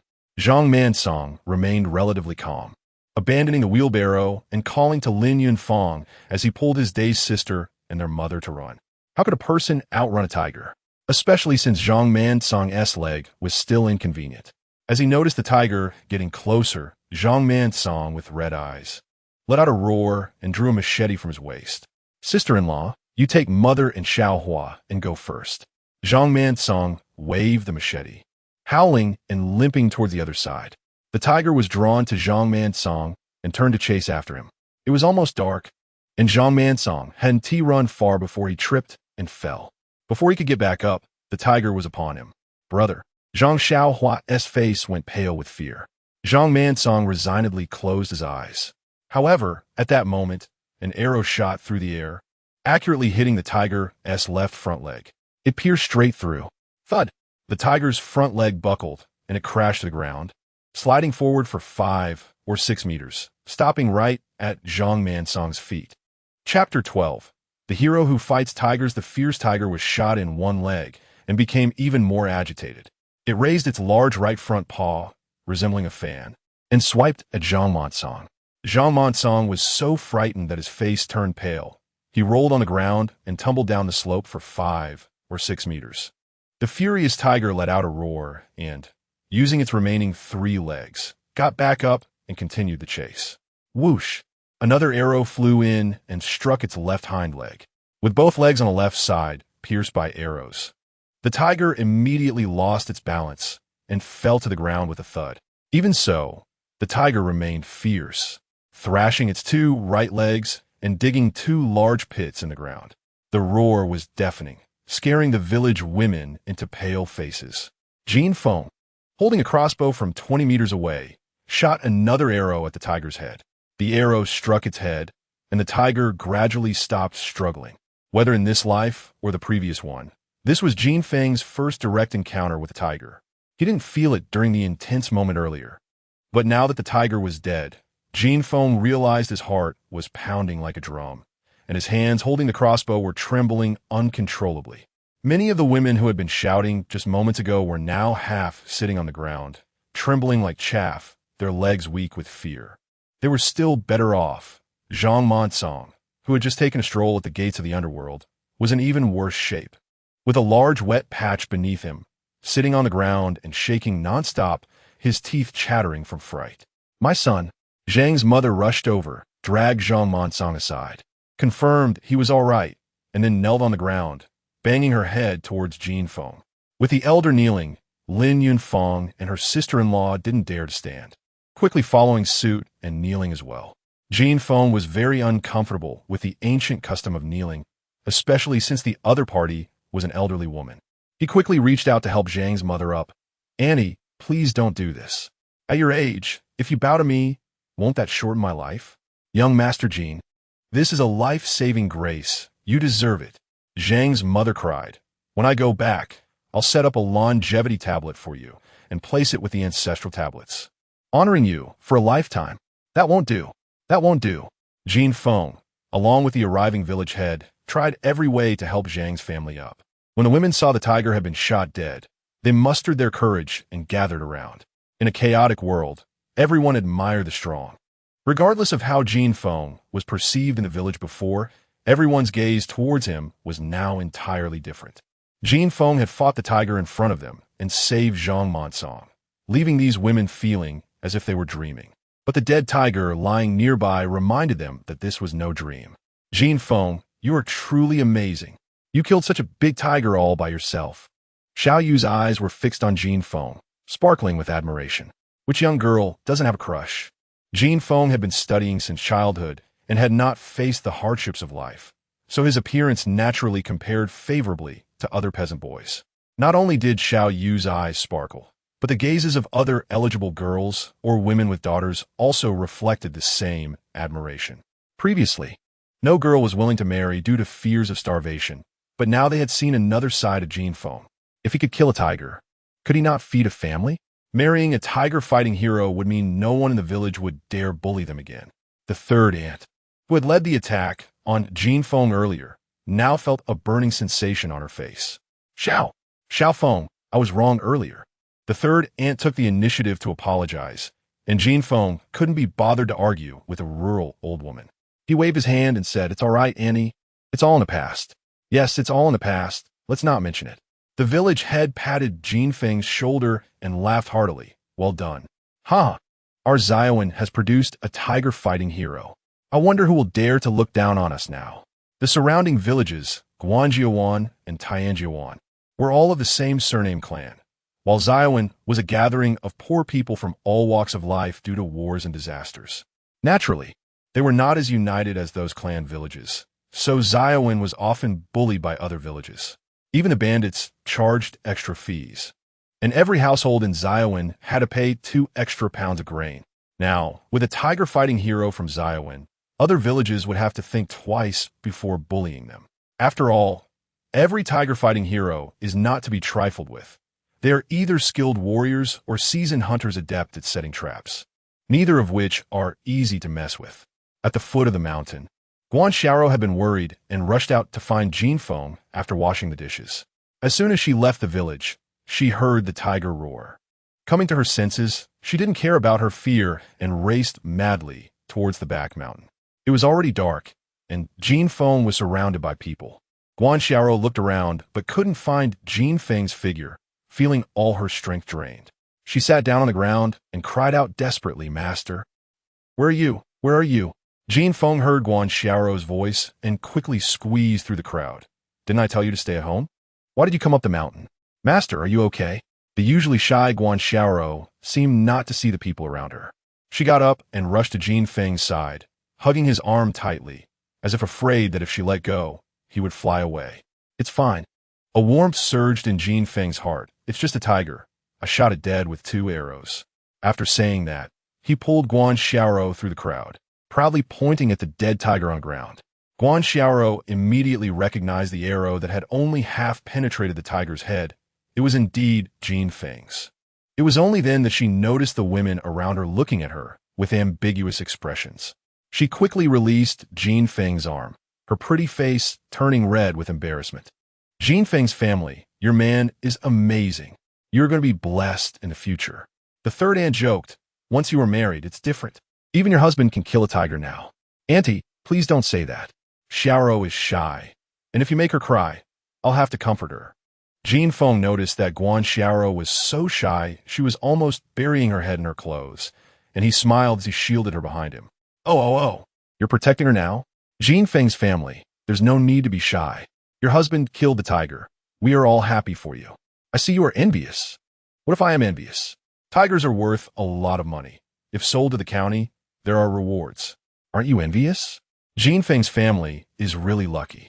Many women looked at Guan Xiaoro, their eyes filled with envy. In this era, women's status was low. Men could hit or scold as they pleased. There were very few like Jin Feng who defended their wives. Most importantly, Jin Feng had killed the tiger alone. Whether it was the money from selling the tiger or the government reward, it was all his. This was a significant amount of money. If spent wisely, they wouldn't have to worry for several years or even over a decade, without a mother-in-law pressing down on her, with a husband who was educated and knew how to care for people, and suddenly getting such a large sum of money. It was no wonder that the other women in the village were envious of Guan Xiaoro. Chapter 13. Jinshuan County Government. I've said it long ago. Xiaoro cannot be exposed to the sun, which shows she is born with a noble fate. How about now? Do you believe it? Jin Feng pointed at the women around and said, "From now on, if anyone spreads rumors saying she is a disaster star, I 1T stand for it. I believe it. You bring back a white flower bun for me with the reward money, And from now on, when I see your wife, I'll call her goddess of wealth. A robust village woman teased. Even if I don't bring you a white flower bun, you'll still have to call her goddess of wealth. Why should I? Just because you'll be able to earn money from her and live a good life. Well, I'm waiting for that.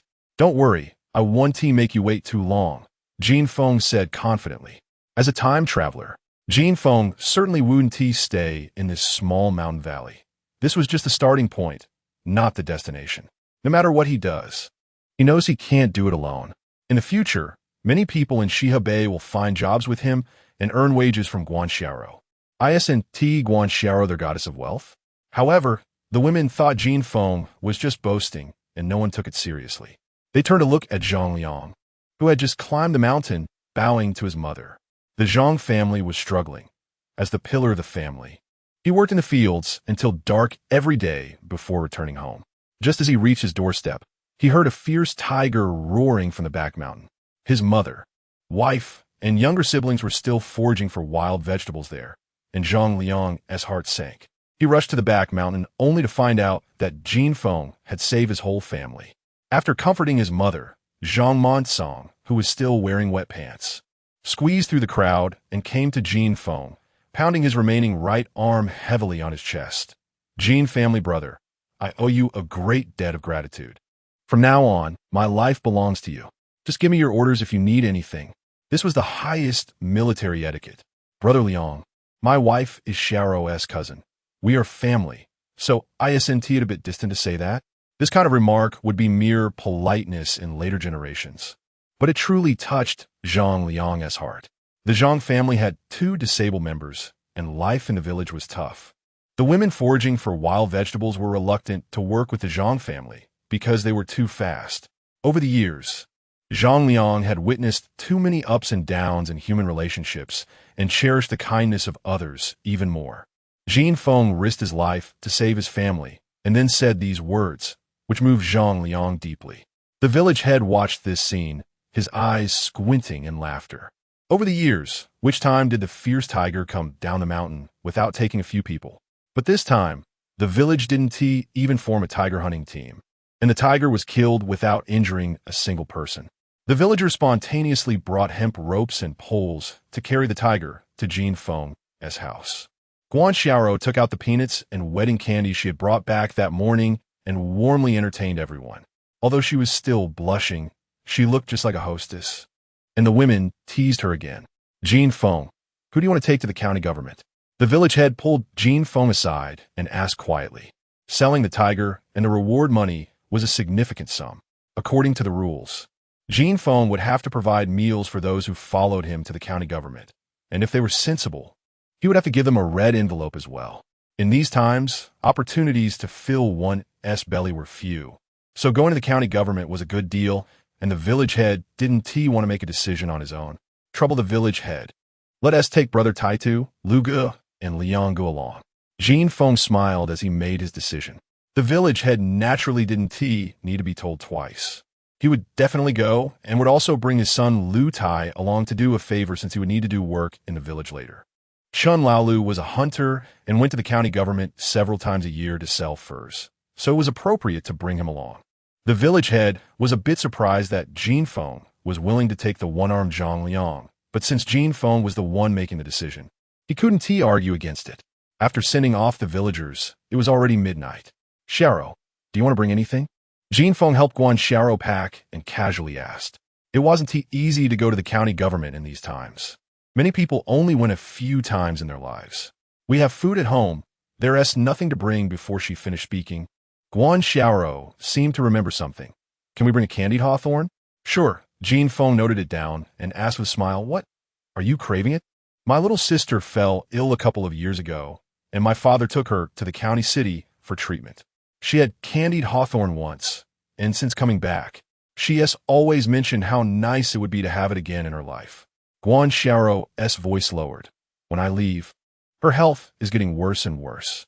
The village elders all say she won't live past this year. Can I go back to see my little sister after you return from the county government? Of course. Jin Feng wrapped his arms around Guanxiaro. I'll go with you. This was the first meal made with his mother-in-law's private funds, so he had to go visit her. Before dawn the next day, the village head arrived at Jin Feng's house with his son Lu Tai, hunter Chen Laolu, and Zhang Liang. Chen Laolu was pushing a large cart. Guan Xiaoro was even earlier. She had already cooked the wheat porridge and placed it on the table. Xiaoro, I estimate I want to be back tonight. If you're scared, you can stay with your cousin for the night. The straight-line distance from Shihebei to the county government was only over 20 miles, but there was a canyon in between, so they had to take a detour. This made the journey over 40 miles long, and a large part of it was narrow mountain roads, making it impossible to return in a day. Guan Xiaoro nodded obediently. The mountain roads were rugged and narrow, with many places being no wider than the cart, making it difficult to transport a few hundred pounds of tiger. Fortunately, they didn't encounter any bandits along the way, and the group took more than 6 hours to finish over 30 miles of mountain road by the afternoon. Turning around the foot of the mountain, the outline of a city appeared in the distance. This was the county government of Jinchuan, which governed Shihebei. The county government wasn't too large, only about 3 to 4 miles long and wide, even smaller than many towns in later generations. However, the city wall made of large blue bricks stood 5 to 6 meters high, with a surface that was pockmarked, showing traces of cuts, blows, and burns as if narrating the battles that had once occurred. This was clearly a military city. Once they got onto the official road, the number of people increased, and Jin Feng's cart occupied a small part of the road. In the mountainous area of Sichuan, tigers were rampant, and the common people had suffered for too long. Seeing the cart carrying such a large tiger, passers-by avoided it to show respect for the hero who killed the tiger. This greatly satisfied the vanity of the hunter and Lu Tai, who walked with their heads held high, as if they were the tiger-slaying heroes themselves.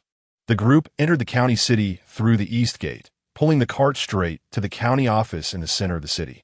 The crowd of onlookers filled the county office, and since killing a tiger was a service to the people, the Yamen runners didn't dare to make things difficult for Jin Feng and the others.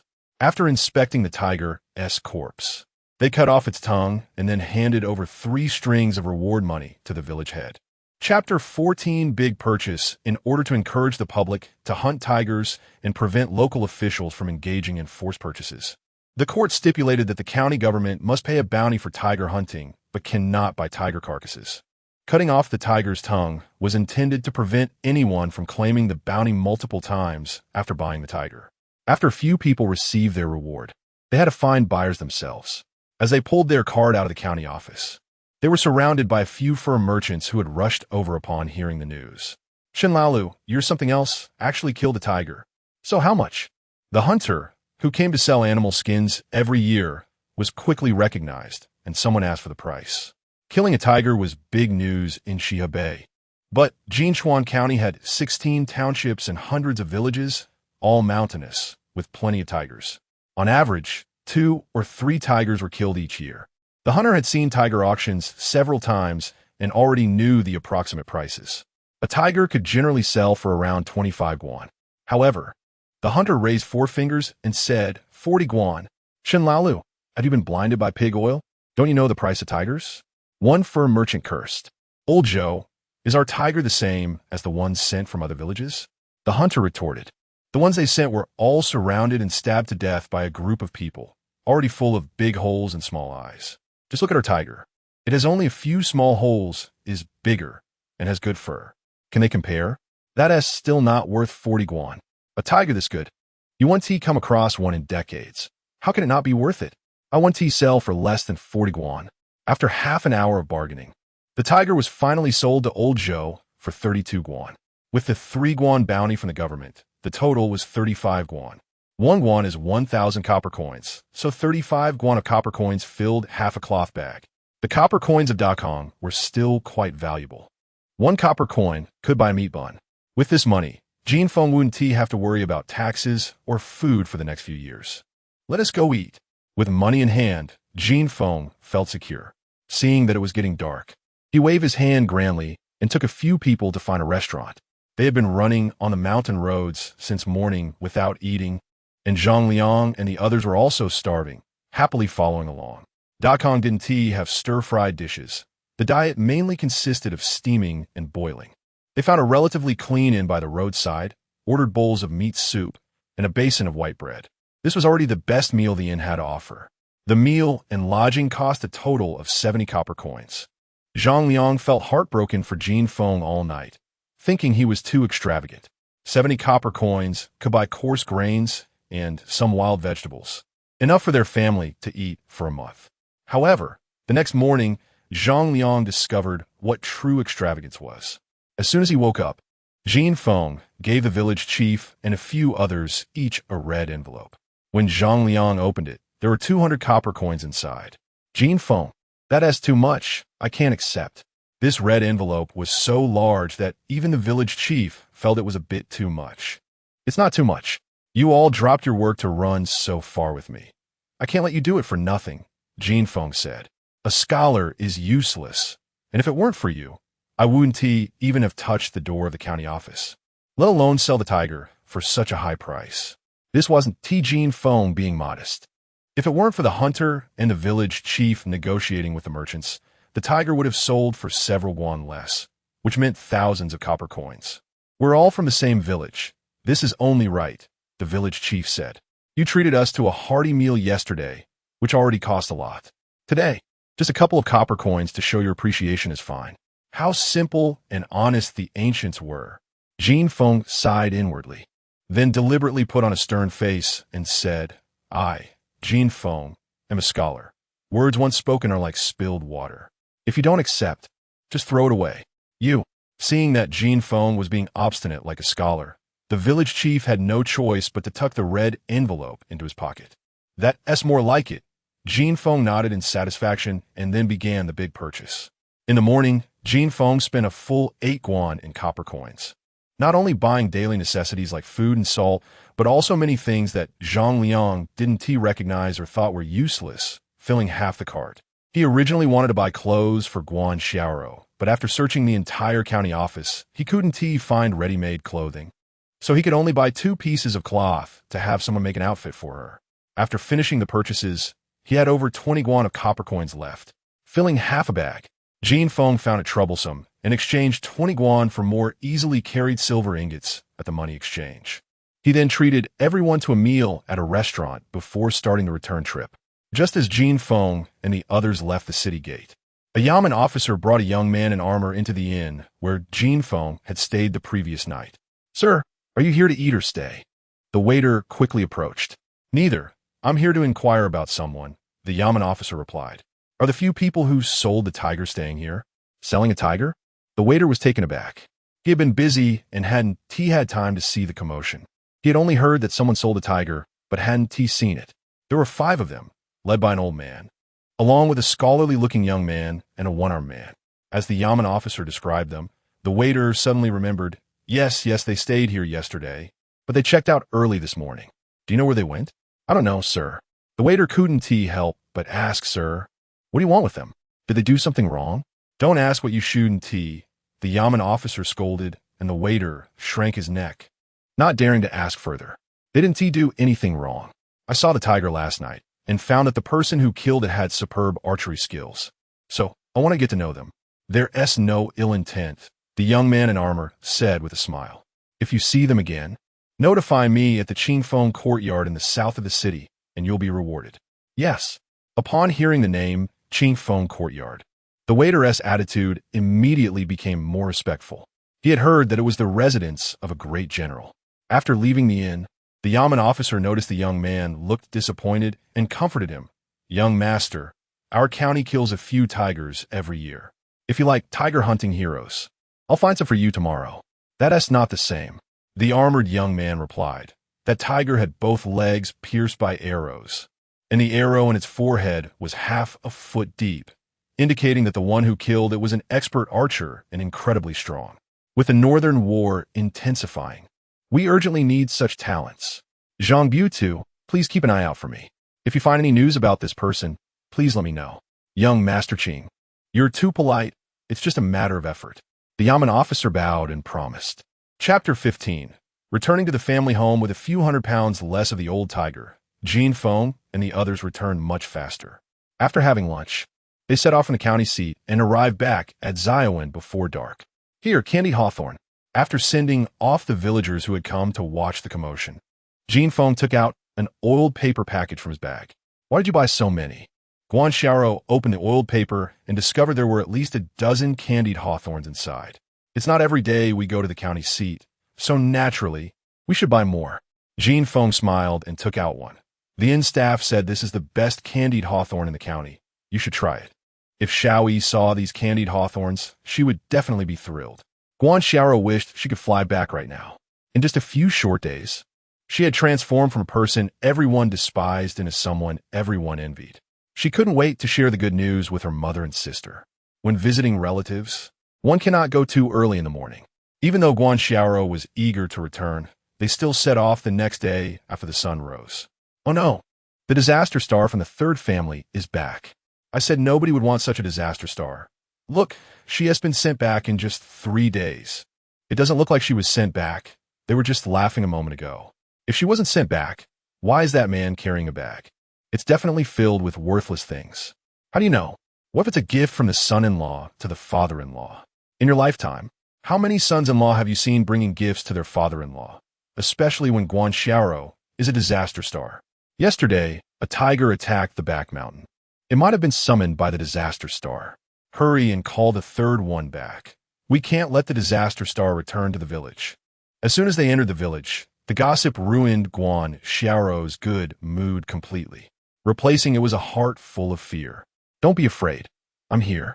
Jin Feng held Guan Xiaoro's hand and applied a little pressure. Do you remember what I said? We don't eat their rice, so just treat their words like farts. Feeling the warmth of his hand, Guan Xiaoro's heart gradually settled as they stopped in front of a dilapidated courtyard gate. Inside the yard, a 7 or 8-year-old girl was crouching by the wall, digging at something. Hearing their footsteps, she slowly lifted her head. When she saw it was Guan Xiaoro, the little girl exclaimed in delight. Wow, sister, you're back? Xiaoyi, what are you doing? Guan Xiaoro quickly walked over and pulled the little girl up from the ground. Sister, I heard crickets here. Their nest must be nearby. The little girl pointed at the wall and said, Sister, let me down. I'll catch a cricket and we can roast it to eat together. Xiaoyi, did your sister not let you eat again yesterday? Guan Xiaoro hugged the little girl, her eyes reddening. Sister said, I won't live long anyway, so eating is a waste of food, and she told my brother to throw me to the back mountain. The little girl began to cry. Sister, they said you got married. Can you take me with you? Don't let my brother throw me to the back mountain. There are wolves there, and I'm scared. I can spin thread for you, and I can also dig wild vegetables. Please take me with you. Guan Xiaoro held the little girl tightly in her arms and looked up at Jin Feng with pleading eyes. Head of the family. Jin Feng nodded, feeling a lump in his throat. Creak. A middle-aged woman with messy hair pushed open the door. Mother. Guan Xiaoro wiped her tears. This is my head of the family. The middle-aged woman looked at her tear-streaked daughter, her expression changing drastically. Without waiting for Jin Feng and Guan Xiaoro to speak, she rushed over to kneel before Jin Feng. Son-in-law, since you chose Xiaoro as your wife in the wedding procession, you can't send her back. Please, son-in-law, take Xiaoro back. Otherwise, her brother will beat her to death. Annie, it's not like that. Jin Feng quickly supported Guan Lushi. This was a joke. It was the first time they met, and the mother-in-law was already bowing to him. Although, this mother-in-law was still a bit hard to address. Mother, the head of the family is not sending me back. We came to see you. Guan Xiaoro quickly explained. Really? Guan Lushi was somewhat incredulous. Of course it's true. The head of the family even brought gifts for you. Guan Xiaoro took the bag off Jin Feng's shoulder and began to pull things out one by one. These 2 rabbits were caught the day before yesterday. The head of the family salted them. You can keep them to eat slowly. This piece of cloth was bought by the head of the family yesterday from the county seat to make clothes for you. Son-in-law, are these for me? Guan Lushi's eyes widened. She had lived for half her life, and it was the first time someone had brought her gifts. And it was so many things at once. Annie, the gifts are a bit humble. Please don't dislike them. Jin Feng felt a bit embarrassed. Even after living 2 lives, this was his first time meeting his mother-in-law, and the most valuable items he brought were 2 wild rabbits, making him feel a bit inadequate. Not at all. It's too much, and they're all good things. Guan Lushi quickly waved her hand, then turned to look at Guan Xiaoro. What does the son-in-law do? With more women than men, the status of sons-in-law naturally rose, and it was rare for someone to bring gifts when visiting their maternal home. There were almost none like Jin Feng, who brought such a large number of items. Mother, the head of the family, is a scholar, but he also knows how to hunt. The rabbits were caught by him. Speaking of Jin Feng, Guan Xiao's face lit up with pride. He is a tiger-slaying hero. The night before last, he killed a more than 500-pound tiger with just 3 arrows. A tiger-slaying hero? Guan Lushi asked, her eyes wide open. A tiger came to our back mountain a few days ago and was ferocious. The tiger hunting team had several men injured before they chased it away. Yesterday, I heard from the village head that it was killed in Ziowan. Could it be that the son-in-law killed it? Yes, it was the head of the family, Guan Xiao said proudly. Oh heavens! Guan Lushi sat down on the ground with a thud, clutching her thigh and crying loudly. Mother, why are you crying? Guan Xiao was so startled she didn't know what to do. Did I say something wrong? I'm so happy, Guan Lushi said while wiping her tears. Heaven has finally opened its eyes. Xiao, you found a good son-in-law. Yes, the head of the family treats me very well. He didn't hit me when I entered the door, and he lets me eat at the table with rice whenever I want. Yesterday, he even got cloth for me to make new clothes. Good. You finally made it through. Guan Lushi caressed Guan Xiao's hair. Her eyes filled with maternal love, and she looked at Jin Feng with increasing fondness. Son-in-law, don't just stand in the courtyard. Come inside. The house was even more dilapidated than Jin Feng's, with a table that was missing a leg and 2 long benches that looked like they had been used for many years. Under the window were 2 old spinning wheels. Other than that, there was nothing left. Son-in-law, please sit. I'll go get you a bowl of water. Guan Lushi picked up the broken teapot on the table and hurried to the kitchen to fetch water. Sister, did you really eat rice? The little girl finally found the chance to speak, grabbing Guan Xiao's arm, saliva almost dripping down. Chapter 16, get out not just rice, but also meat. Guan Xiao ruffled the little girl's hair. Sister, I also want to eat rice. The little girl wiped her drool. I don't need to eat a lot. Just give me a bite. Sister brought rice. I'll steam some for you at noon, soaked in meat broth. You can eat as much as you want. Guan Xiao took the cloth bag from Jin Feng's hand. Let's go to the back room. I'll get you some treats. Afraid of forgetting, the sugar-coated hawthorn had been put in the bag last night, pressed to the bottom. What treats? The little girl's drool was increasing. You'll know when you get there. The 2 sisters whispered as they entered the back room. Jin Feng often saw illustrations of spinning wheels in textbooks, but it was his first time seeing a real one. He was just about to study it when several people entered the yard, cursing. The first 2 were Guan Xiao's elder brother Guan Zhuji and his wife Tian Sanya. In the back room, Guan Xiao had just opened the cloth bag when she heard her brother and sister-in-law's voices and hurried out. You troublemaker, why are you back? When Tian Sanya saw Guan Xiao, her face darkened like the bottom of a pot. Sister-in-law, I came back to see mother. What is so interesting about that old hag? Tian Sanya said, I think you came back to mooch food, right? The Guan family now only ate 1 meal a day, usually around 11 o'clock, and then had to last until the next day at 11. Just a moment ago, while working in the field, she heard Guan Xiao was back, and her first thought was that this troublemaker returned to mooch food. This won't do. Without saying another word, she pulled her man and ran back as fast as she could. Sanya, Xiao really came to see us, not to mooch food. Guan Lu, holding a teapot, also entered the main room. They even brought gifts. Who in our village doesn't know that the troublemaker married the most useless bookworm in Ziowan? What gifts could they bring? At most, a handful of wild vegetables. The more Tian Sanya spoke, the more bitter she became.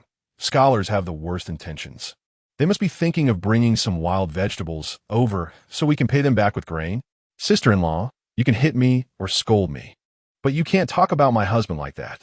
Guan Xiao had been bullied by her sister-in-law for 2 years and had developed a psychological shadow.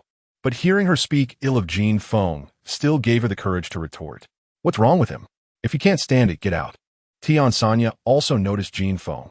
You must be that bookworm, right? Since you chose this troublemaker, don't regret it. And don't think about taking advantage of our family. If you're smart, take her back to Ziowan quickly. Or wait for my brother to come and chase you away. That won't be pretty for anyone. Sanya, shut up.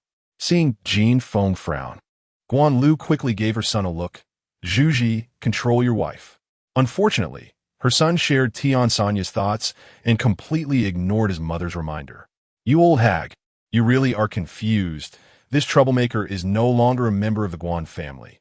Why are you still protecting her? Tian Sanya was so angry that she put her hands on her hips and scolded. I must have had 8 lifetimes of bad luck to marry into your Guan family. Not a single good person in the family. Either a disaster star or a short-lived ghost. Short-lived ghost? What are you looking at? I'm talking about you. The shrew scolded without any sense of reason, and Guan Xiaoyi was already scared, cowering in the corner, still unable to escape disaster. Being scolded by Tian Sanya to the point of not daring to lift her head, trembling in fear. At first, she only trembled slightly, but then it got worse, and her hands and feet started twitching. Xiaoyi, Guan Xiaoro hurriedly hugged her sister, panicking and not knowing what to do. I told you she was a disaster star, and you didn't believe it, just entering the door, and the short-lived ghost has a fit. Tian Sanya was getting more and more excited as she scolded. Neighbors who came to watch the commotion pointed and whispered about Guan Xiaoro, head of the family. Guan Xiaoro ignored the pointing and looked up at Jinfeng with a pleading gaze. Jinfeng took a few steps forward, looking down at the little girl. Her eyes were tightly closed, her face pale, and her whole body was twitching. Her teeth weren't clenched, and she wasn't foaming at the mouth, so it wasn't epilepsy. Connecting it to Guan Xiaoyi being in a long-term state of hunger, Jinfeng immediately guessed it was low blood sugar. He rushed into the back room, took out a handful of sugar from the bag, dissolved it in water, and carefully fed it to the little girl. Everyone was confused about what Jinfeng was doing. Even Tian Sanya stopped her ruckus, watching curiously. Not long after the sugar water was given, the little girl slowly woke up. Oh, she's awake. Wasn't it said that Guan Xiaoro married a bookworm? How did he turn out to be a doctor? How would I know? The neighbors began to discuss quietly. My son-in-law is not just a doctor. He is also a tiger-slaying hero. Seeing her daughter was fine, Guan Lu held her head high and proudly said, the tiger that scared you all into wetting your pants in the back mountain was killed by my son-in-law. Sister-in-law, that's not how you brag. That tiger was over 10 feet long, and more than 30 strong young men in our village couldn't stop it. With your son-in-law's build, he wouldn't even be able to withstand a slap from a tiger. Immediately, a neighbor who had seen the tiger rebutted Guan Lu. Sister-in-law isn't bragging. The village chief from Guangjiuan pushed through the crowd and came in. This morning, I went to the fields by the West River to check the crops, and I ran into Lu Qingyuan from Zaiwan. He told me the details. The tiger was killed by Xiaoro's son-in-law alone. Village chief. How could someone with his build possibly kill a tiger alone? The neighbors still found it hard to believe. Lu Qingyuan said that Xiaoro's son-in-law is a master archer.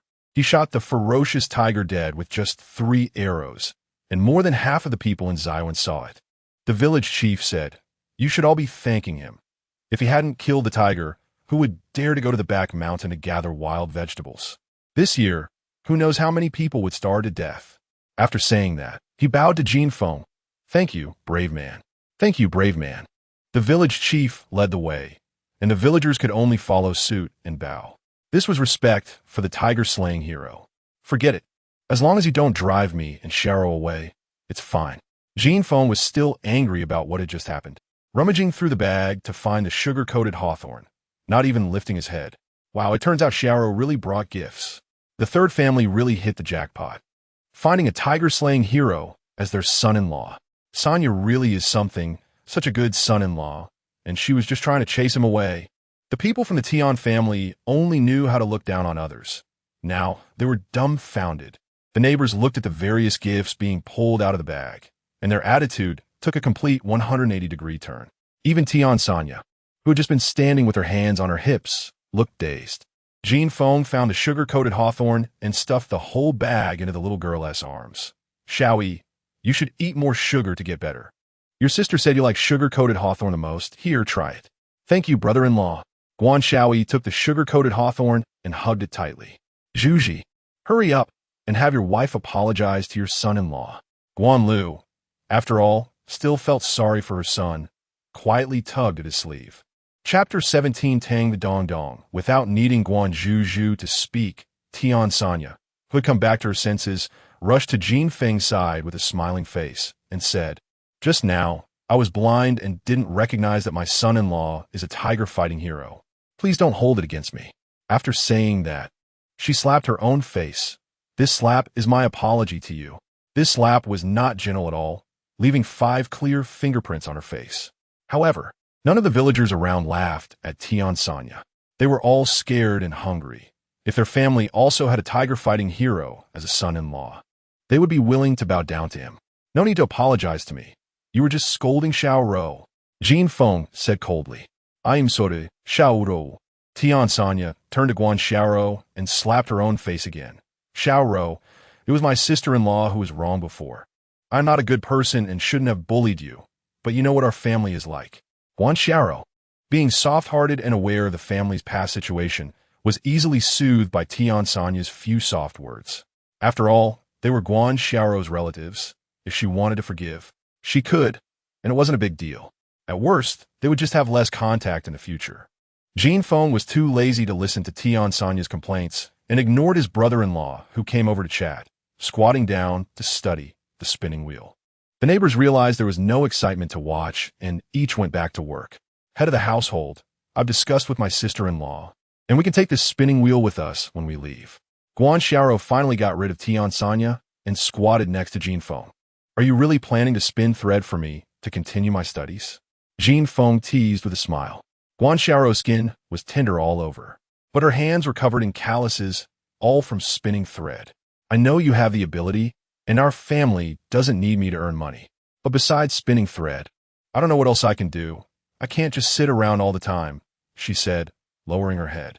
Spinning thread is fine, but this spinning wheel is about to fall apart, so don't take it home. I'll make you a better one later.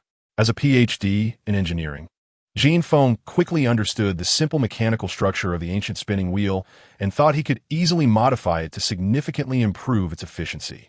You can make spinning wheels too? Guan Xiaorou asked in surprise.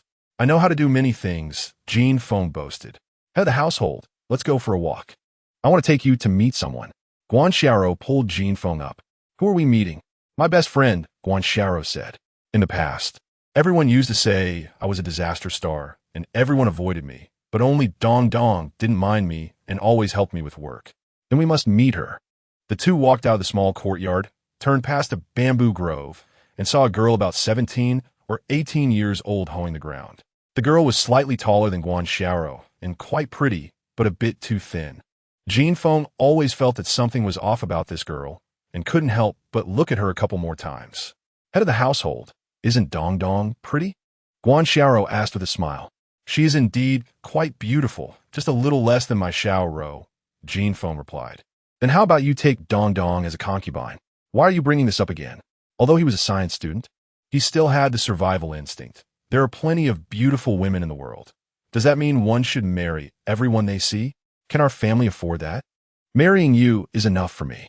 Darling, Dong Dong is not only beautiful, but she can also read and do math, Guan Xiaorou said. She can read and do math? Jin Feng was taken aback. In this day and age, there are very few men who can read, let alone women. The percentage is less than 1 in 1,000. Dong Dong used to be a young lady in the city, but after her family had misfortune, she came to Guan Family Bay to seek refuge with Fifth Aunt. Guan Xiaorou explained. Fifth Aunt used to not let her work at all. At most she learned to spin thread with me, but now she's doing hard labor? That makes sense. Jin Feng finally understood why he felt something was off earlier. The way the girl was working looked awkward. It was clear she had never worked in the fields before. Tang Dong Dong was an outsider and had no friends in Guan Family Bay, so she was very happy to see Guan Xiaorou.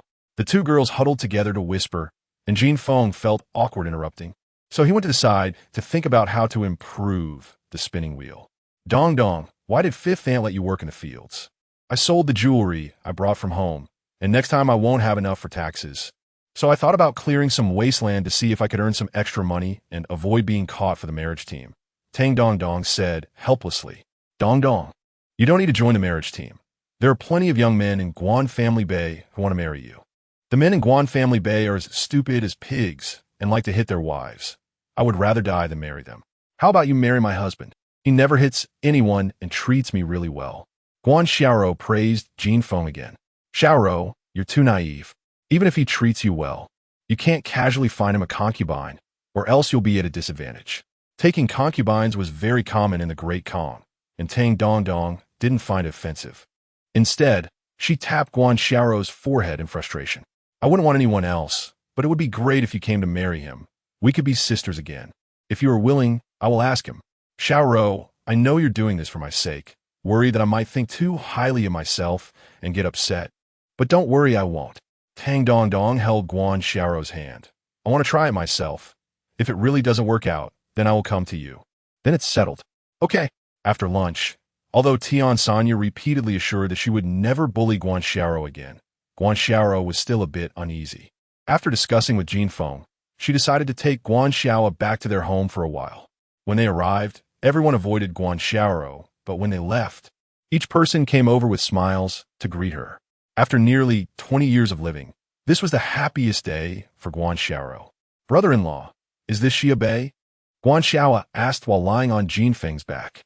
It looks just like our Guan family Bei, right? The poor little girl had only been out of the village once in her life, and everything fascinated her. Our two villages are only a few miles apart. Of course, they look the same. Brother-in-law, can we still eat rice at your house? The rice at noon was so delicious. Of course, not only rice, but we can also make pancakes and steam buns. Whatever you want to eat, just let your sister make it for you. Wow, that's great. I want to go to brother-in-law's house quickly.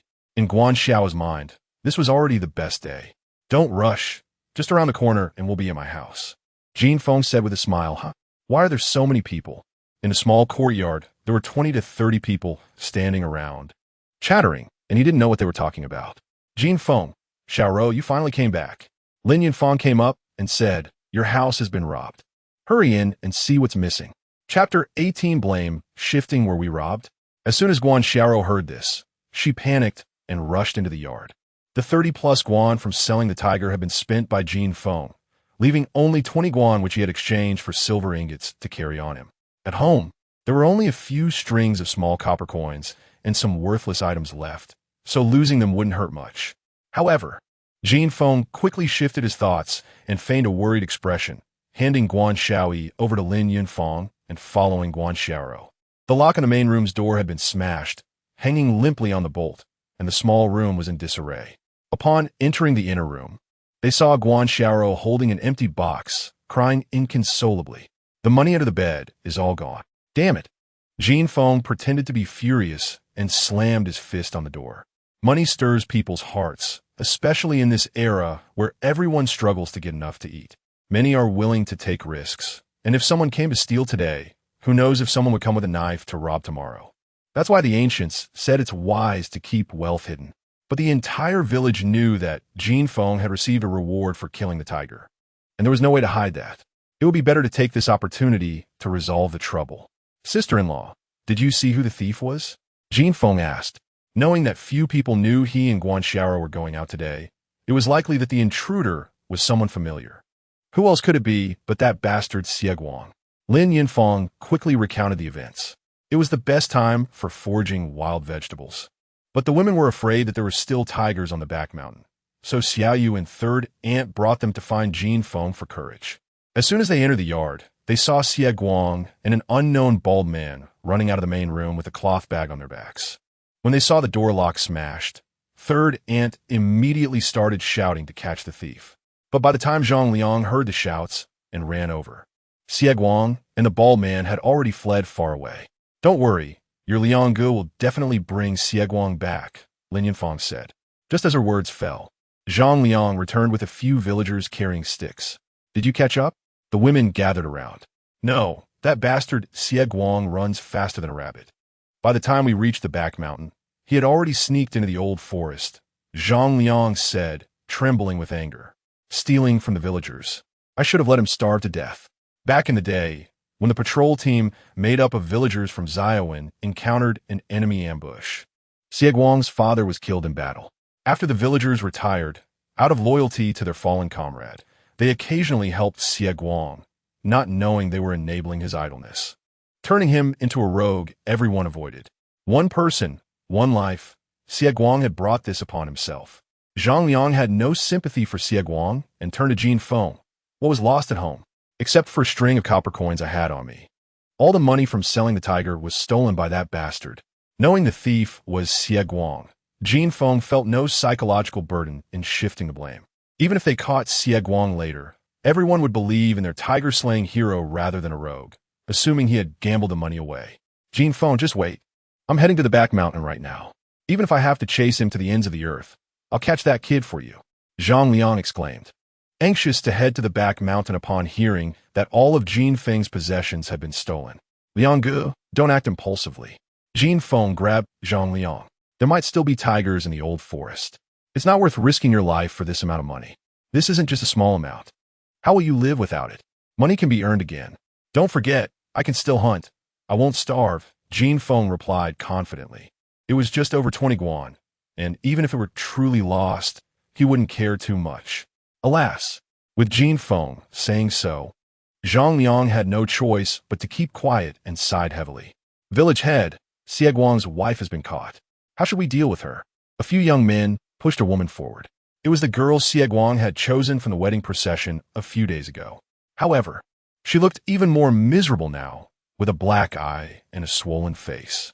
She was now only wearing a simple undergarment, having lost her patched outer clothing, and was barefoot. Pushed into the yard, she was so scared that she knelt down, trembling. Village head, what is this about? Jin Feng frowned and asked. He despised Xie Guang, but had nothing against the girl before him. Since ancient times, debts must be repaid. A husband's debt should be repaid by the wife.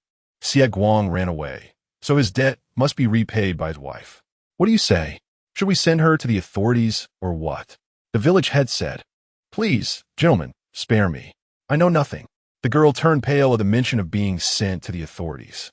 For a commoner like her, once she entered the government office, she would either starve to death in prison or be sent to a brothel. I really know nothing. On the day of our wedding, Xie Guang beat me and took the 6 copper coins I brought from my family to gamble. The next day, he took my clothes too, and he hasn't come back since. She cried, Please, gentlemen, I beg you to spare me. I really know nothing.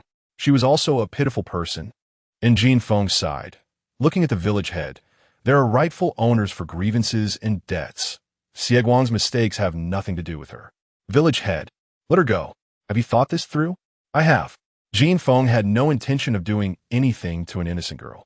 Thank you, village head. Thank you, big brother.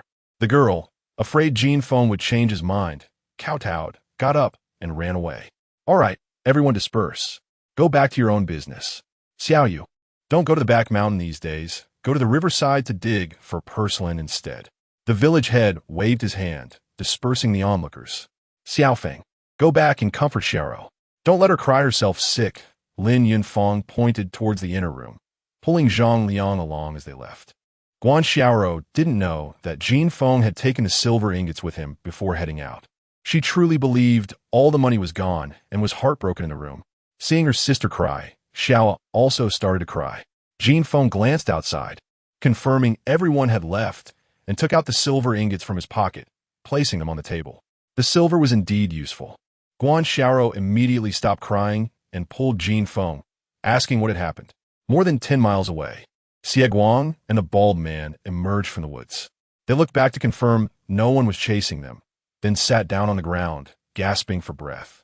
What a pity! He and T even had a chance to sleep with his new wife. Xie Guang muttered as he opened the cloth bag, pouring out a pile of copper coins. He had stolen from too many people. He could forget about returning to Ziowen in the future. With money, wouldn't it be easy to find a girl to sleep with? There were plenty in Guanglan Valley. The bald man rummaged through the pile of copper coins. It's a pity we didn't find that kid's silver. Otherwise, we would have struck it rich. Third master. That kid must have kept the silver on him, Xie Guang said, a glint of malice flashing in his eyes. Why don't you go back and call a few brothers? We can return tonight. Forget it. Let us spend this pile of copper coins first, the bald man said. Maybe I'll get lucky and one T have to find that kid's trouble. Exactly. Xie Guang nodded and followed the bald man into the valley. Chapter 19, I'd bought in the evening. Xiao Yi once again enjoyed the rice she had been craving. The little girl finished a big bowl in one go, not counting the meat soup. If it weren't for Jin Feng worrying she might overeat, she could probably have eaten another half bowl. You've been wronged, head of the family. Guan Xiaoro said to Jin Feng at the workshop door, her face full of guilt. I brought trouble for my family when I married here. There was only one bed at home, so it was impossible for 3 people to sleep there.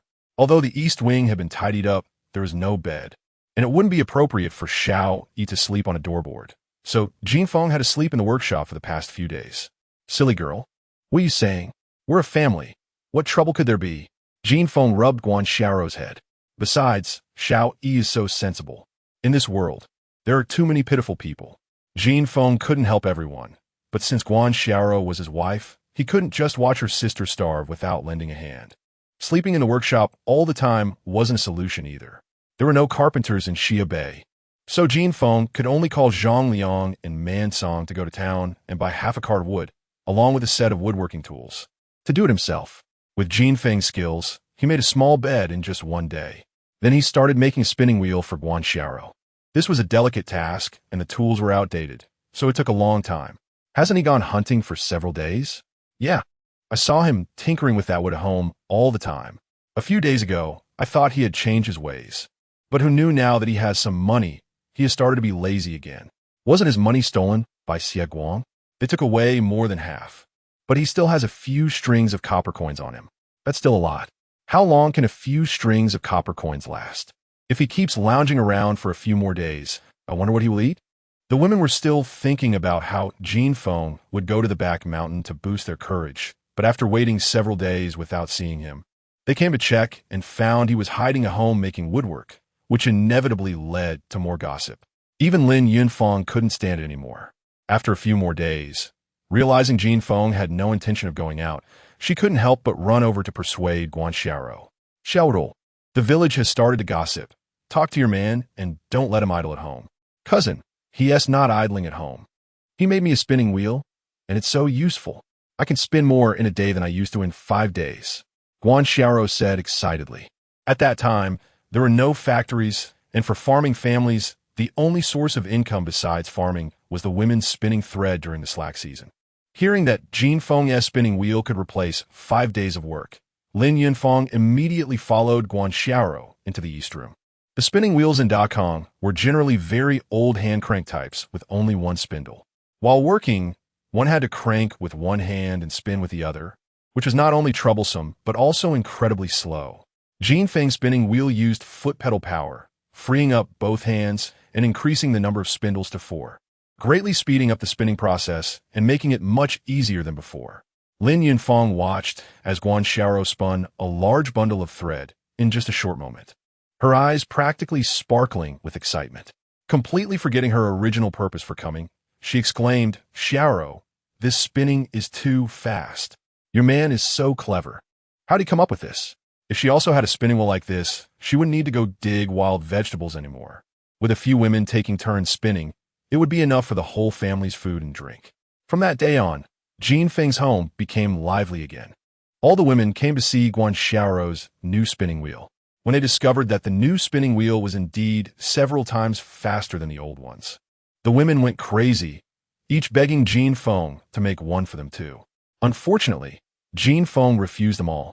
What a joke! Making one spinning will take several days, and I got blisters on my hands to make just one. How could I have time to make one for all the women in the village? Jin Feng was unwilling, and the women had no choice but to settle for the next best thing, bringing their spools over to have a turn while Guan Xiaoro was not using it. Guan Xiaoro suddenly became the most popular person in the village. Even Xiao Yi became a target for flattery. Every woman who saw her had to praise her beauty. You give me a handful of wild vegetables, and I'll give you a handful of wild fruits. This made Xiao Yi very happy. The news quickly spread to Guanjiawan, bringing Guan Xiaoro's best friend Tang Dongdong over. After watching Guan Xiaoro's demonstration, Tang Dongdong was so excited she nearly jumped up. "Xiaoro, this is a treasure. How can you let people see it casually? They're all neighbors. What's the big deal?" "What do you mean, what's the big deal? This is a treasure that can be passed down."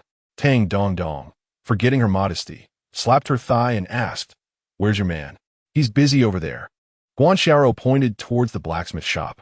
Tang Dongdong wasted no time and dragged Guan Xiaoro over. "So, did you come up with that spinning wheel?" Tang Dongdong initially wanted to call Jin Feng brother-in-law, but held back at the last moment. "Yes, what's wrong?" Jin Feng put down the iron piece in his hand and smiled as he replied, "Have you told anyone else about it?" Tang Dongdong asked next. "No." "So, does that mean there's only one such spinning wheel in the world?" "I suppose so." Jin Feng asked, "What exactly do you want to say?" "I want to say, how about you sell that spinning wheel to me?" Tang Dongdong said, "I'll give you 10 taels of silver, no, 50 taels, on the condition that you forget about this spinning wheel and don't plan to make another for anyone else. Do you have that much money?" Jin Feng asked curiously. 50 taels of silver was not a small amount. Hadn't Guan Xiaoro said this girl was almost reduced to sending off brides? I don't have that much money right now. But if you lend me the spinning wheel, I will definitely bring the silver back in a month. Tang Dongdong confidently said, I can give you a written agreement. Are you planning to take this spinning wheel to the city to borrow money or to partner with someone to open a textile workshop? When Tang Dongdong said this, Jin Feng suddenly understood. This was just like financing in later years. First, you create a product. Then take the product to sell it or find someone to invest in production. This concept was very common in later years. But Jin Feng was surprised and a bit curious that Tang Dongdong could think of this. It seemed she was not an ordinary city girl after all. In fact, when he was making the spinning wheel, he had also thought about establishing a textile factory, but doing so could potentially disrupt the entire industry, involving too many aspects. After careful consideration, Jin Feng felt the timing was not right and temporarily gave up on the idea. You thought of it too? Tang Dongdong was a bit surprised that Jin Feng guessed her thoughts. Since you know the spinning wheel can sell for a lot of money in the city, why are you letting people see it casually? What if someone copies it and it loses its value? Let them copy it if they want, at worst. I'll just improve it again, Jin Feng said nonchalantly. The spinning wheel in front of him was meant to entertain Guan Xiaoro. He only made the most basic improvements, and compared to later spinning machines, its speed was as slow as a snail. If Jin Feng wanted to, with a few modifications, he could at least increase the efficiency by dozens of times. This spinning wheel can still be improved? Tang Dongdong's eyes widened in surprise. Chapter 20 I Want to Marry You in Tang Dongdong's eyes. The spinning wheel in front of her was already impressive, but Jin Feng told her it could still be improved. This made her heart race, and she couldn't help but ask, how much faster can it go after the improvements? That's hard to say. There are too many factors involved. Jin Feng's mind involuntarily recalled the scene from his school days when he visited a textile factory. A row of textile machines was filled with shuttles darting back and forth. And compared to that, the spinning wheel in front of him felt like a child's toy. However, with the current industrial level of Dekong, it was a pipe dream to create such a textile machine. Power, materials, craftsmanship, and other issues were all problems. It might take Jin Feng his entire life to achieve that. What factors are involved? Tang Dongdong continued to probe. Let's not discuss that for now. I've answered so many of your questions. Don't you think you should answer mine? Jin Feng found it difficult to explain industrial issues to Tang Dongdong. So he changed the topic. Are you planning to sell the spinning wheel directly, or are you looking for someone to invest in a workshop? Selling such a good treasure would be foolish. So you think I'm a fool? Tang Dongdong realized she had misspoken and awkwardly rubbed her nose. How about we partner up to open a workshop? I guarantee you and Sister Xiaoro can live a prosperous life. I have a spinning wheel, and you can't even afford taxes. What will you use to partner with me? I can manage the workshop, Tang Dongdong said confidently. I know where the ramie is the cheapest. And I also know how to spin it into thread and sell the fabric where it's most profitable. Do you know that? It seems you know a lot about the textile industry. Jin Feng shook his head bluntly. He could improve the spinning wheel. But what Tang Dongdong was talking about was beyond his understanding. Of course, our family has been in the textile business for 3 generations. If it weren't for my father.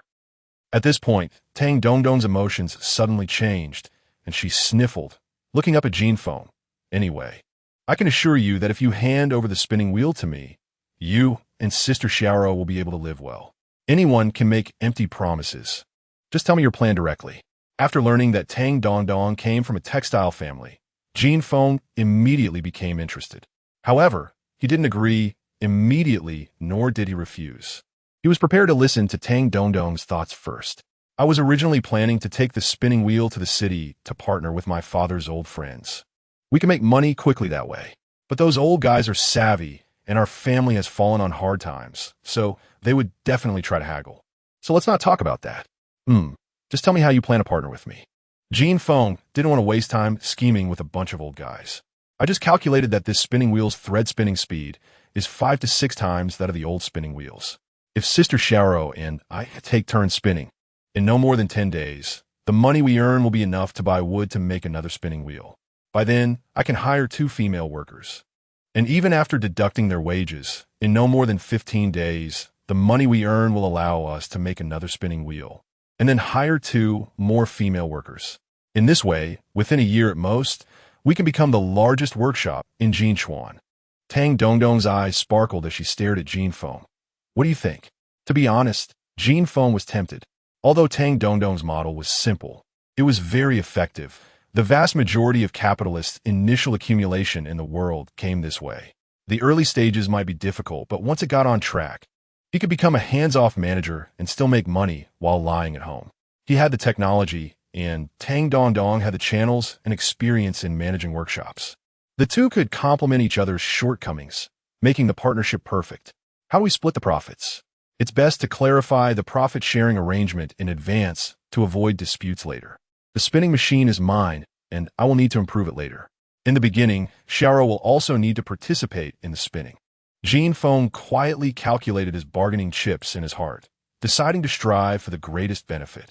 But who knew that Tang Dongdong shook her head and said, "No splitting of profits." No splitting of profits? What do you mean? I will marry you as a concubine, so there's no need to split the profits. Cough, cough. Jin Feng was so shocked by Tang Dongdong's words that he began to cough violently. Wasn't it said that women in feudal times were very reserved? Why did the ones he encountered seem more fierce than the last? His wife, just a few days after entering the house, kept mentioning taking a concubine for him. And now here was another one proactively coming forward to be a concubine. Was the culture in Dekong so open? Standing beside them, Guan Xiaoro looked surprised. Dongdong, you finally figured it out? That's great. Let's go to Fifth Grandma's house to get your things. Wait a minute. Jin Feng pulled Guan Xiaoro and looked at Tang Dongdong. Why? Guan Xiaoro married him because she had no choice. But Tang Dongdong clearly hadn't reached that point. Why was she in such a hurry to get married?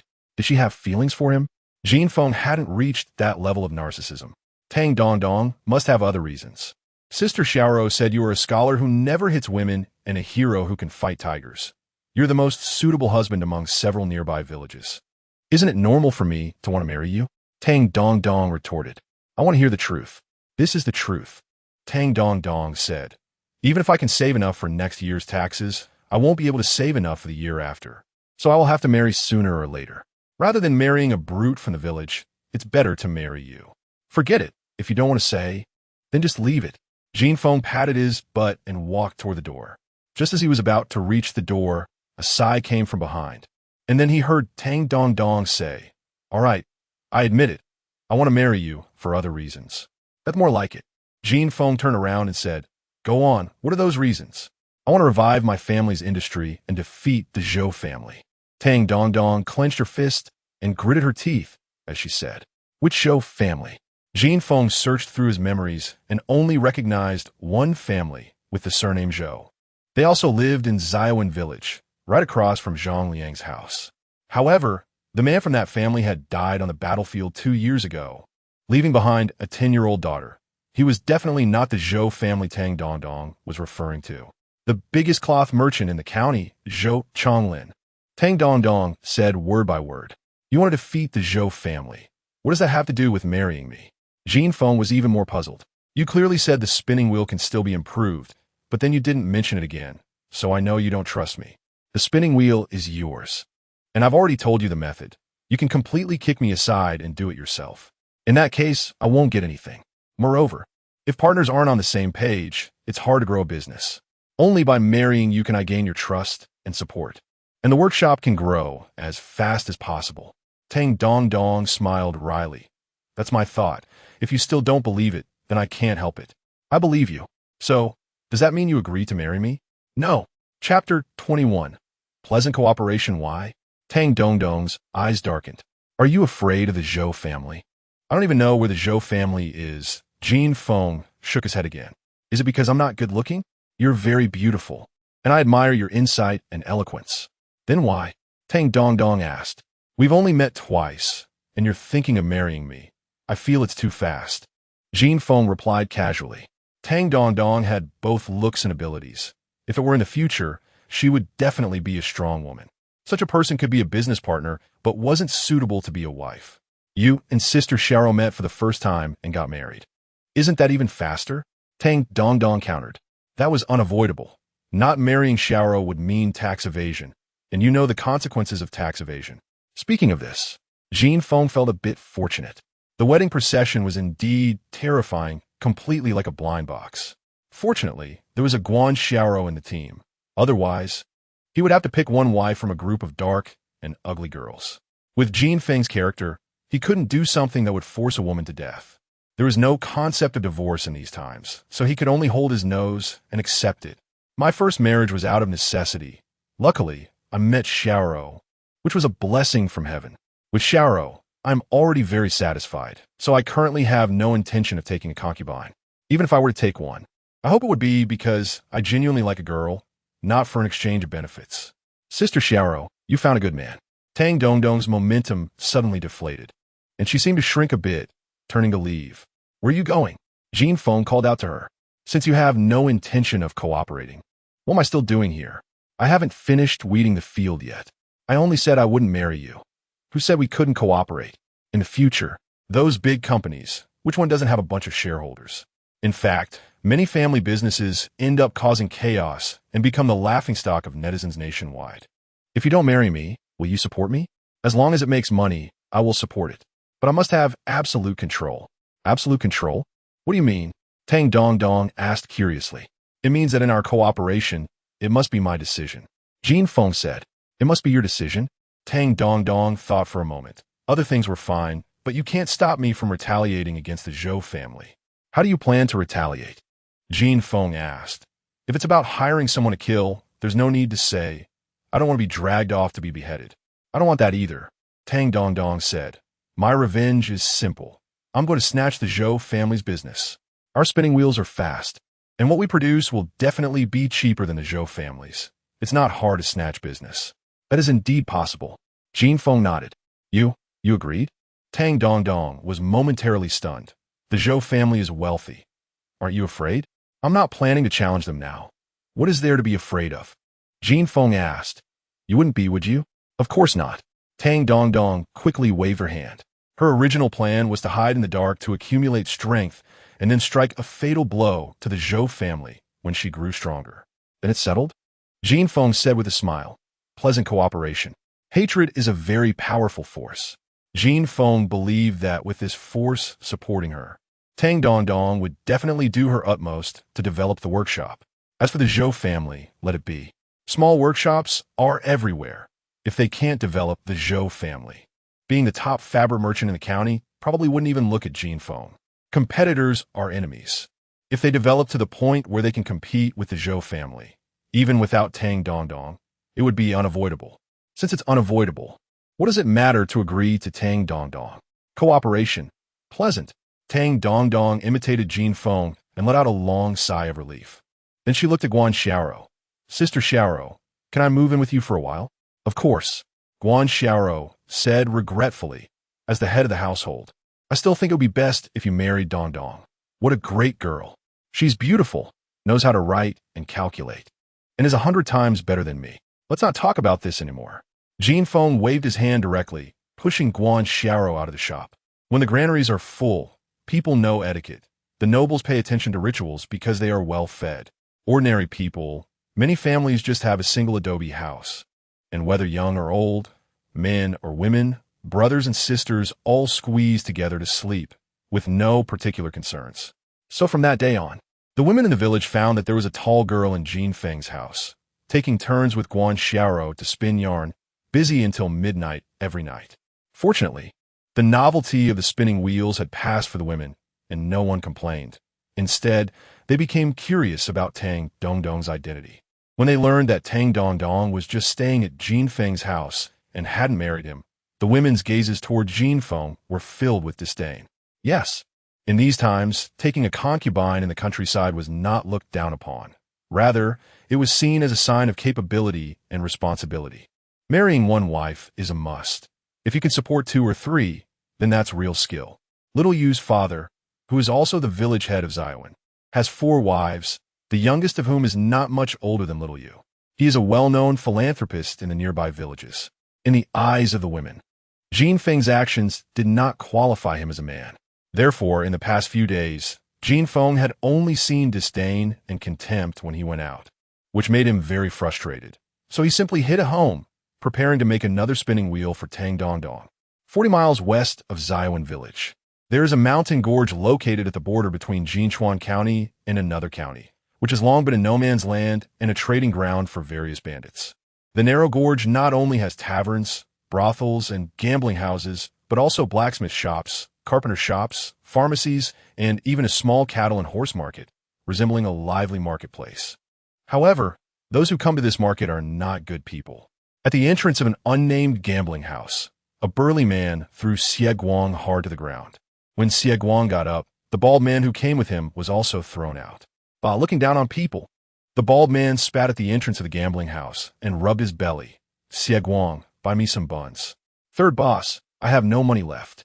Xie Guang said with a bitter face. Didn't I see you had a few copper coins? I lost them all. Useless thing. The bald man kicked Xie Guang. Then you can get lost. I'm heading back to the mountains. Third boss, don't leave in a hurry. Xie Guang grabbed the bald man. Do you forget that guy in our village named Jin Feng? He has at least 20 or more guan in his hands. Chapter 22, The Power of the Bench. At this time, there was no electricity, and the villagers were reluctant to light lamps. As soon as it got dark, the small village fell silent. Only the creaking sounds from Jin Feng's house continued. Tang Dong Dong was focused on spinning thread under the dim light of a small-tongue oil lamp. On the small bed, Xiaoyi was sleeping soundly, unaware of what she was dreaming about, drooling and wetting her pillow. Dong Dong, stop spinning and go to bed early, Guan Xiao said with concern, draped in her outer coat. You haven't slept well these past few days. You've lost weight. Your family eats 3 meals a day, all rice and flour. How could I lose weight? Tang Dong Dong replied. Sister Xiao, you go to sleep. I'll just spin for a little longer. Just don't stay up too late, Guan Xiao said, wiping Xiaoyi's mouth before returning to the west room. It seemed there would be no chance tonight. Listening to the creaking sounds, Jin Feng felt a deep sense of helplessness. He and Guan Xiao were in their honeymoon phase, passionate about each other. But there was only a hall separating the two rooms, with no door, and he could hear Xiaoyi talking in her sleep clearly. They had to wait for Tang Dong Dong to fall asleep before they could do anything. But Tang Dong Dong was like a person full of energy, spinning thread late into the night. By the time she went to bed, Jin Feng and Guan Xiao were already asleep. Tomorrow, they must build a shed in the yard to move the light bulb there for spinning thread. Jin Feng, filled with resentment, gradually fell asleep. At the back mountain, Xie Guang and the bald man stepped cautiously out of the small woods, using the faint moonlight to quietly sneak into the village. Both of them were holding newly sharpened machetes, reflecting cold glints in the moonlight. They were ready to silence anyone. Your village doesn't have dogs, right? The bald man whispered. Don't worry, third master. Our village is so poor that people can't even fill their stomachs. Who can afford to keep dogs? Xie Guang replied. That's good. No dogs means we won't wake anyone up. Hey, why is there still a light on at that kid's house? Xie Guang pointed at the faintly lit window. Third master, should we make a move? Make a move? The light means they're still awake. If we shout, the whole village will hear us. Just wait, the bald man said, slapping Xie Guang on the head. Yes, yes. Xie Guang shrank his neck and squatted down with the bald man in the grass outside the yard, waiting patiently. Half an hour passed, then an hour. 2 hours went by, and it was already late at night, but the light in the window was still on. This kid can't be sleeping without blowing out the lamp, right? The bald man was starting to lose patience. Squatting for so long had made his legs numb. It's possible. This kid is probably someone who can't manage life. His father left him a fortune, but he squandered it all in less than a year. Xie Guang said, he must have spent lavishly again after making so much money this time. This is my money. I can't let him waste it. The bald man's eyes flashed with a fierce light. Let us go. Let's make a move. Xie Guang had been waiting impatiently and quickly got up. Just as the two stood up, the door to the hall opened. Startled, Xie Guang and the bald man quickly squatted down again. At the door of the hall, Tang Dong Dong looked up at the moon and stretched. Her graceful figure was evident. This kid's wife is quite beautiful. The bald man couldn't help but swallow. That's not his wife. That's Tang Dong Dong from Guangjiuan. As a seasoned rogue, Xie Guang recognized Tang Dong Dong at a glance, knowing all the beautiful girls in the nearby villages. Don't talk nonsense. If she's not his wife, why is she in his house? That kid must have made a fortune and taken a concubine, Xie Guang said. I heard Tang Dong Dong is the daughter of a wealthy family in the city. Her family was robbed, and she came here. Many suitors had tried to win her over, but failed. I didn't expect this kid to get her. To marry a concubine like this, how much money would it cost? The bald man lamented, as if Jin Feng had really spent his money. Don't kill this woman. I want to take her back. For bandits, beautiful women were also a commodity. After they had their way with them, they could sell them to the black mines in the valley. A beauty like Tang Dong Dong could fetch a good price. Third master, this kid's wife is called Guan Xiaoro. She is also very beautiful, Xie Guang quickly added. He had been coveting Guan Xiaoro for a long time. Then take her back too. The two of them saw Tang Dong Dong enter the kitchen and carefully crept into the yard under the shadow of the tree. Tang Dong Dong drank some water in the kitchen and was just about to go back to sleep when suddenly she felt a chill around her neck. Looking down, she saw a sharp machete pressed against her throat. Instinctively, she wanted to scream, but before she could, her mouth was covered. Don't make a sound, or I'll kill you. Having experienced a family upheaval, Tang Dong Dong was stronger than most women. Although she trembled with fear, she suppressed her terror and nodded slightly. The bald man took out a length of rope from his pocket and tied Tang Dong Dong to the doorframe of the kitchen. Then tore off Xiao Ye's clothes hanging in the yard, stuffed them into her mouth, and turned to Xie Guang with the machete. We'll go in together. I'll hold the woman, and you take care of the man. Do you understand? Okay. Xie Guang gripped his machete tightly, a ruthless look in his eyes. He knew he wouldn't be able to return to Ziowen, so he had no choice but to turn to banditry. But in these times, many people couldn't make a living, and competition among bandits was fierce. Without some means, going up the mountain would also lead to hunger. The third master had told him before coming that if he didn't want to be looked down upon by other bandits, he had to take a head as a token of loyalty, so he wouldn't be bullied. Jin Feng was Xie Guang's target for this loyalty. Upon hearing that they were going to kill Jin Feng, Tang Dong Dong panicked. Seeing Xie Guang and the bald man about to step to the door of the hall, she gritted her teeth and charged at the doorframe. Bang! Bang! The dull sound was particularly jarring in the dead of night. You're seeking death. Xie Guang turned around to deal with Tang Dong Dong, but the bald man grabbed him. Don't mind her. It's urgent to deal with the people in the house. The bald man pushed Xie Guang into the hall. He was not new to this kind of business and knew very well that the sound of Tang Dong Dong hitting the door wouldn't travel far.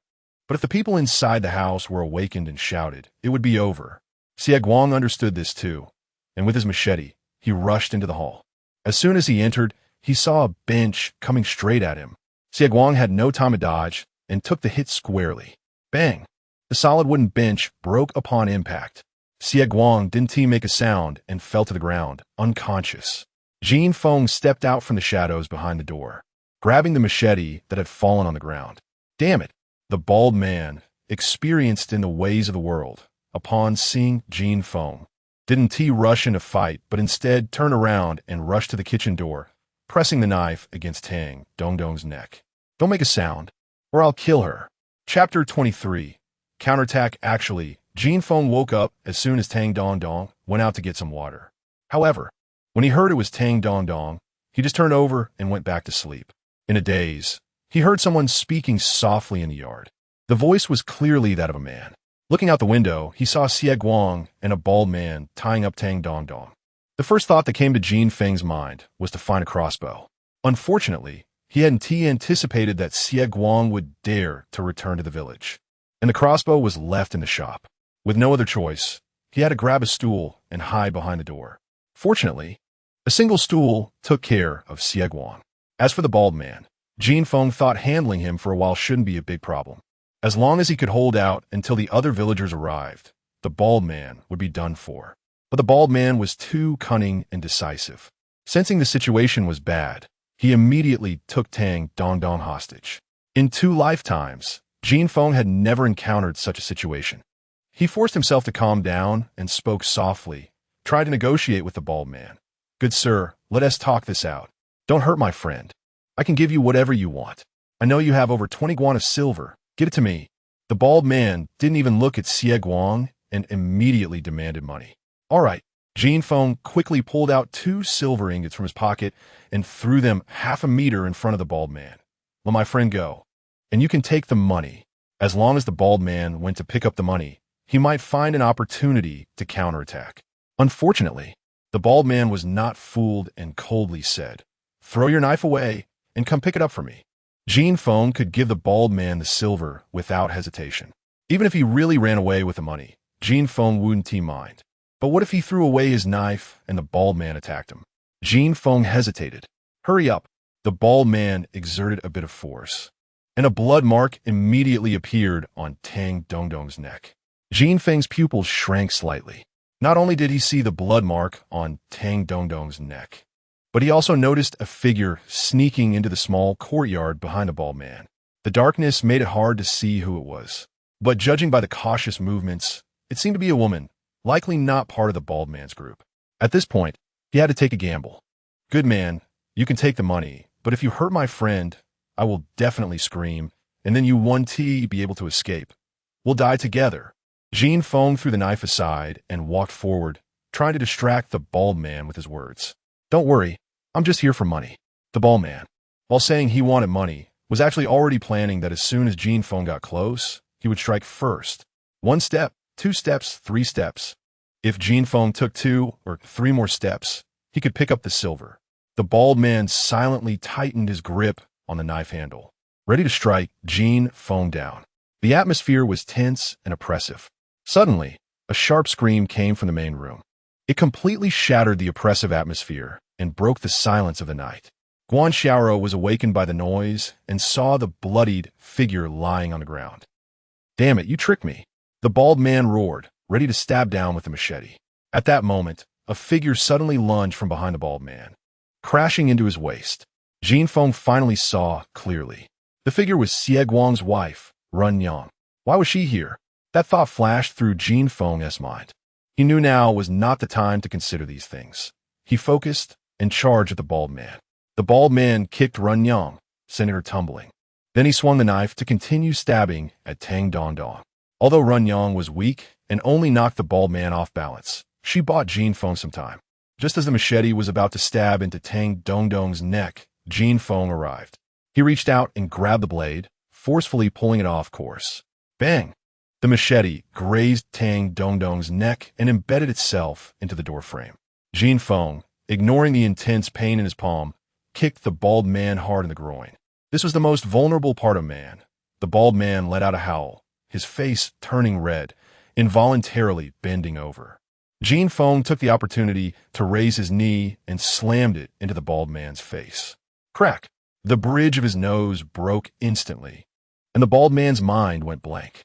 The hand holding the machete involuntarily loosened. Jin Feng seized the machete and plunged it into the bald man's chest. Blood gushed out. The bald man fell to the ground, struggled a few times, and then lay still. It may seem slow, but in reality, it all happened in just over 10 seconds.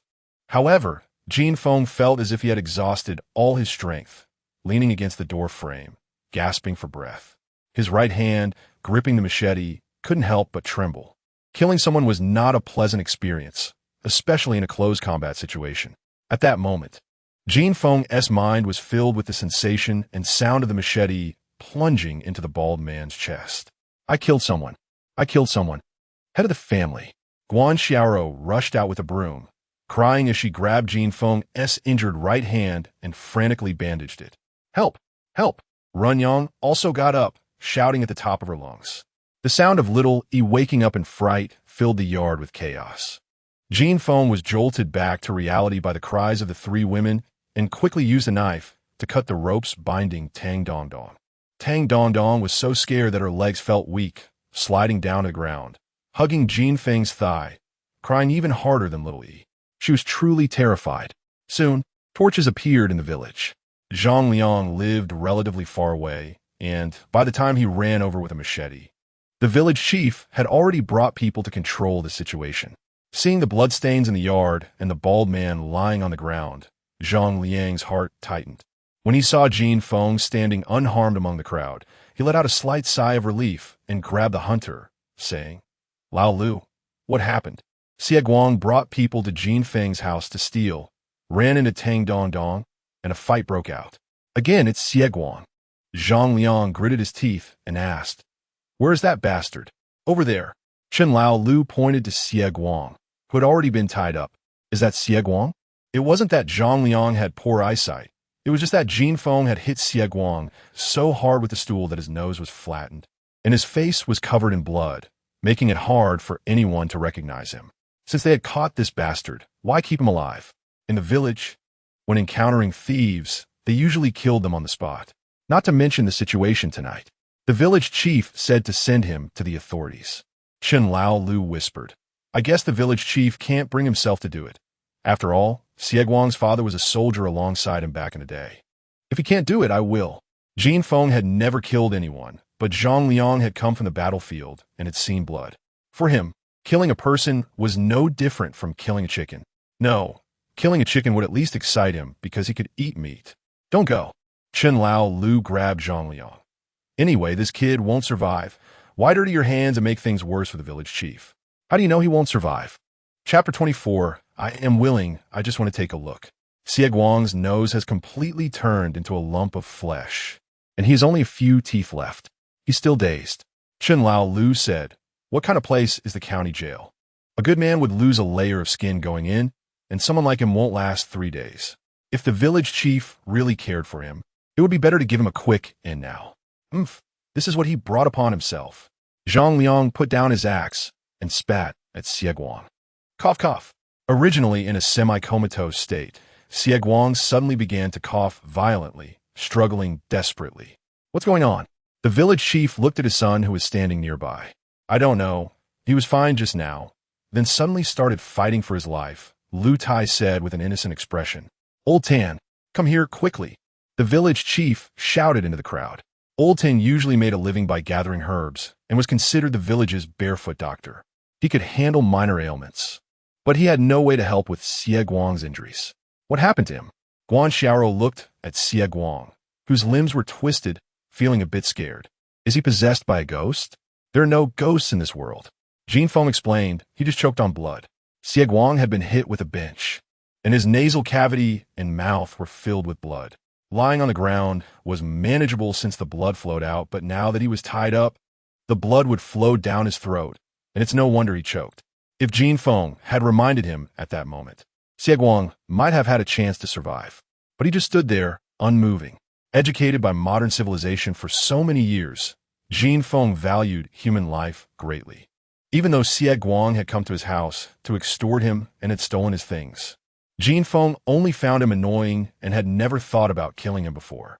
But tonight, Jin Feng's heart turned to murder, because he had eavesdropped on Xie Guang's conversation with the bald man behind the door. Before tonight, Jin Feng had regarded this world as a game, but Xie Guang showed him the cruelty of this world. This was an era where human life was cheap. For a few copper coins, or even just for half a steam bun, someone would take risks. If it weren't for Tang Dong Dong spinning yarn late into the night, he might have been dead by now. Realizing this, Jin Feng's mindset began to change. Enduring his discomfort, he coldly watched Xie Guang struggle. Xie Guang did not hold on for long and soon suffocated to death. Along with Jin Feng, watching Xie Guang was Run Yang, who was huddled in the corner. Seeing her nominal husband take his last breath, she couldn't help but cry. There was a mix of sadness and relief on her face, but more than anything, there was confusion. No matter what Xie Guang's character was, as long as he was alive, she at least had an identity. Now that he was dead, she became a widow. In these times, the fate of a widow was tragic. Proper young women couldn't get married, and no one would want a widow. She couldn't go back to her family. Living without support, she would be a wandering ghost if she died. Run Yang felt like she was floating in a cold, dark ocean. Surrounded by water, there was nothing to cling to or rely on, and she couldn't see a glimmer of light. Just drifting along the dark waters, she was heading deeper into darkness. Originally, Run Yang was hiding in the corner, unnoticed. But with her crying, everyone looked over. How'd you get here? She's Xie Guang's wife. She must be here to keep watch for him. You old hag, what are you howling about? If you keep howling, I'll beat you to death. Last time, we should have killed her, but Jin Feng was soft-hearted. Now look what has happened. Where's the rope? Quickly tie up this old hag. We can't let her escape this time. A group of young men thought Run Yang was in cahoots with Xie Guang and shouted that they wanted to beat her to death. Run Yang seemed resigned, neither begging for mercy nor explaining, just crying uncontrollably. Perhaps she didn't want to live anymore. seeing someone coming over with a rope. Jin Feng hurriedly stepped in front of Run Yang. She yes not with Xie Guang.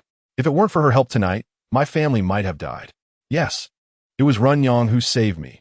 She's not a bad person. Tang Dongdong quickly came out to testify. What would she be doing at your house in the middle of the night? A hunter asked. Jin Feng didn't know how to answer. In fact, he was also curious about why Run Yang would appear here in the middle of the night. Run Yang, don't be afraid. Tell me how you got here. Tang Dongdong squatted down and softly asked Run Yang. Run Yang was also from Guanjiabian, and she knew Guan Xiaoro and Tang Dongdong.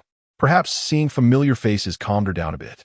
She cried and said, after Brother Jin Feng let me go last time, I went back to my family. But my brother said I was already married and sent me back. The old grave is right behind Xie Guang's house, and I'm scared. I'm afraid Xie Guang will come back. Sister Dongdong spins yarn every night. I can only lean against your wall and listen to the sound of the spinning to feel less scared. If you're scared, why didn't you come in? Tang Dongdong's eyes turned red upon hearing this. I was afraid. What have you been eating these days? Jin Feng asked. Xie Guang, being a scoundrel, had even taken her outer clothes to sell for gambling, so it was obvious he wouldn't leave her any food. Wild vegetables, Run Yang answered softly. Jin Feng felt a sincere gratitude towards Run Yang. It wouldn't be an exaggeration to say she was his lifesaver. After thinking for a moment, he said, if you're willing, you can come help Xiaoro spin yarn from now on. If you're scared at night, you can squeeze in with Xiao, Yi, and Dongdong. I'm willing. Run Yang readily agreed. Then she started crying again, this time tears of joy. It was as if a drowning person suddenly felt solid ground beneath their feet, and their heart became stable. However, the village chief frowned and said, Jin Feng, this isn't appropriate. Since Tang Dongdong lived in Jin Feng's house, no one thought much of it.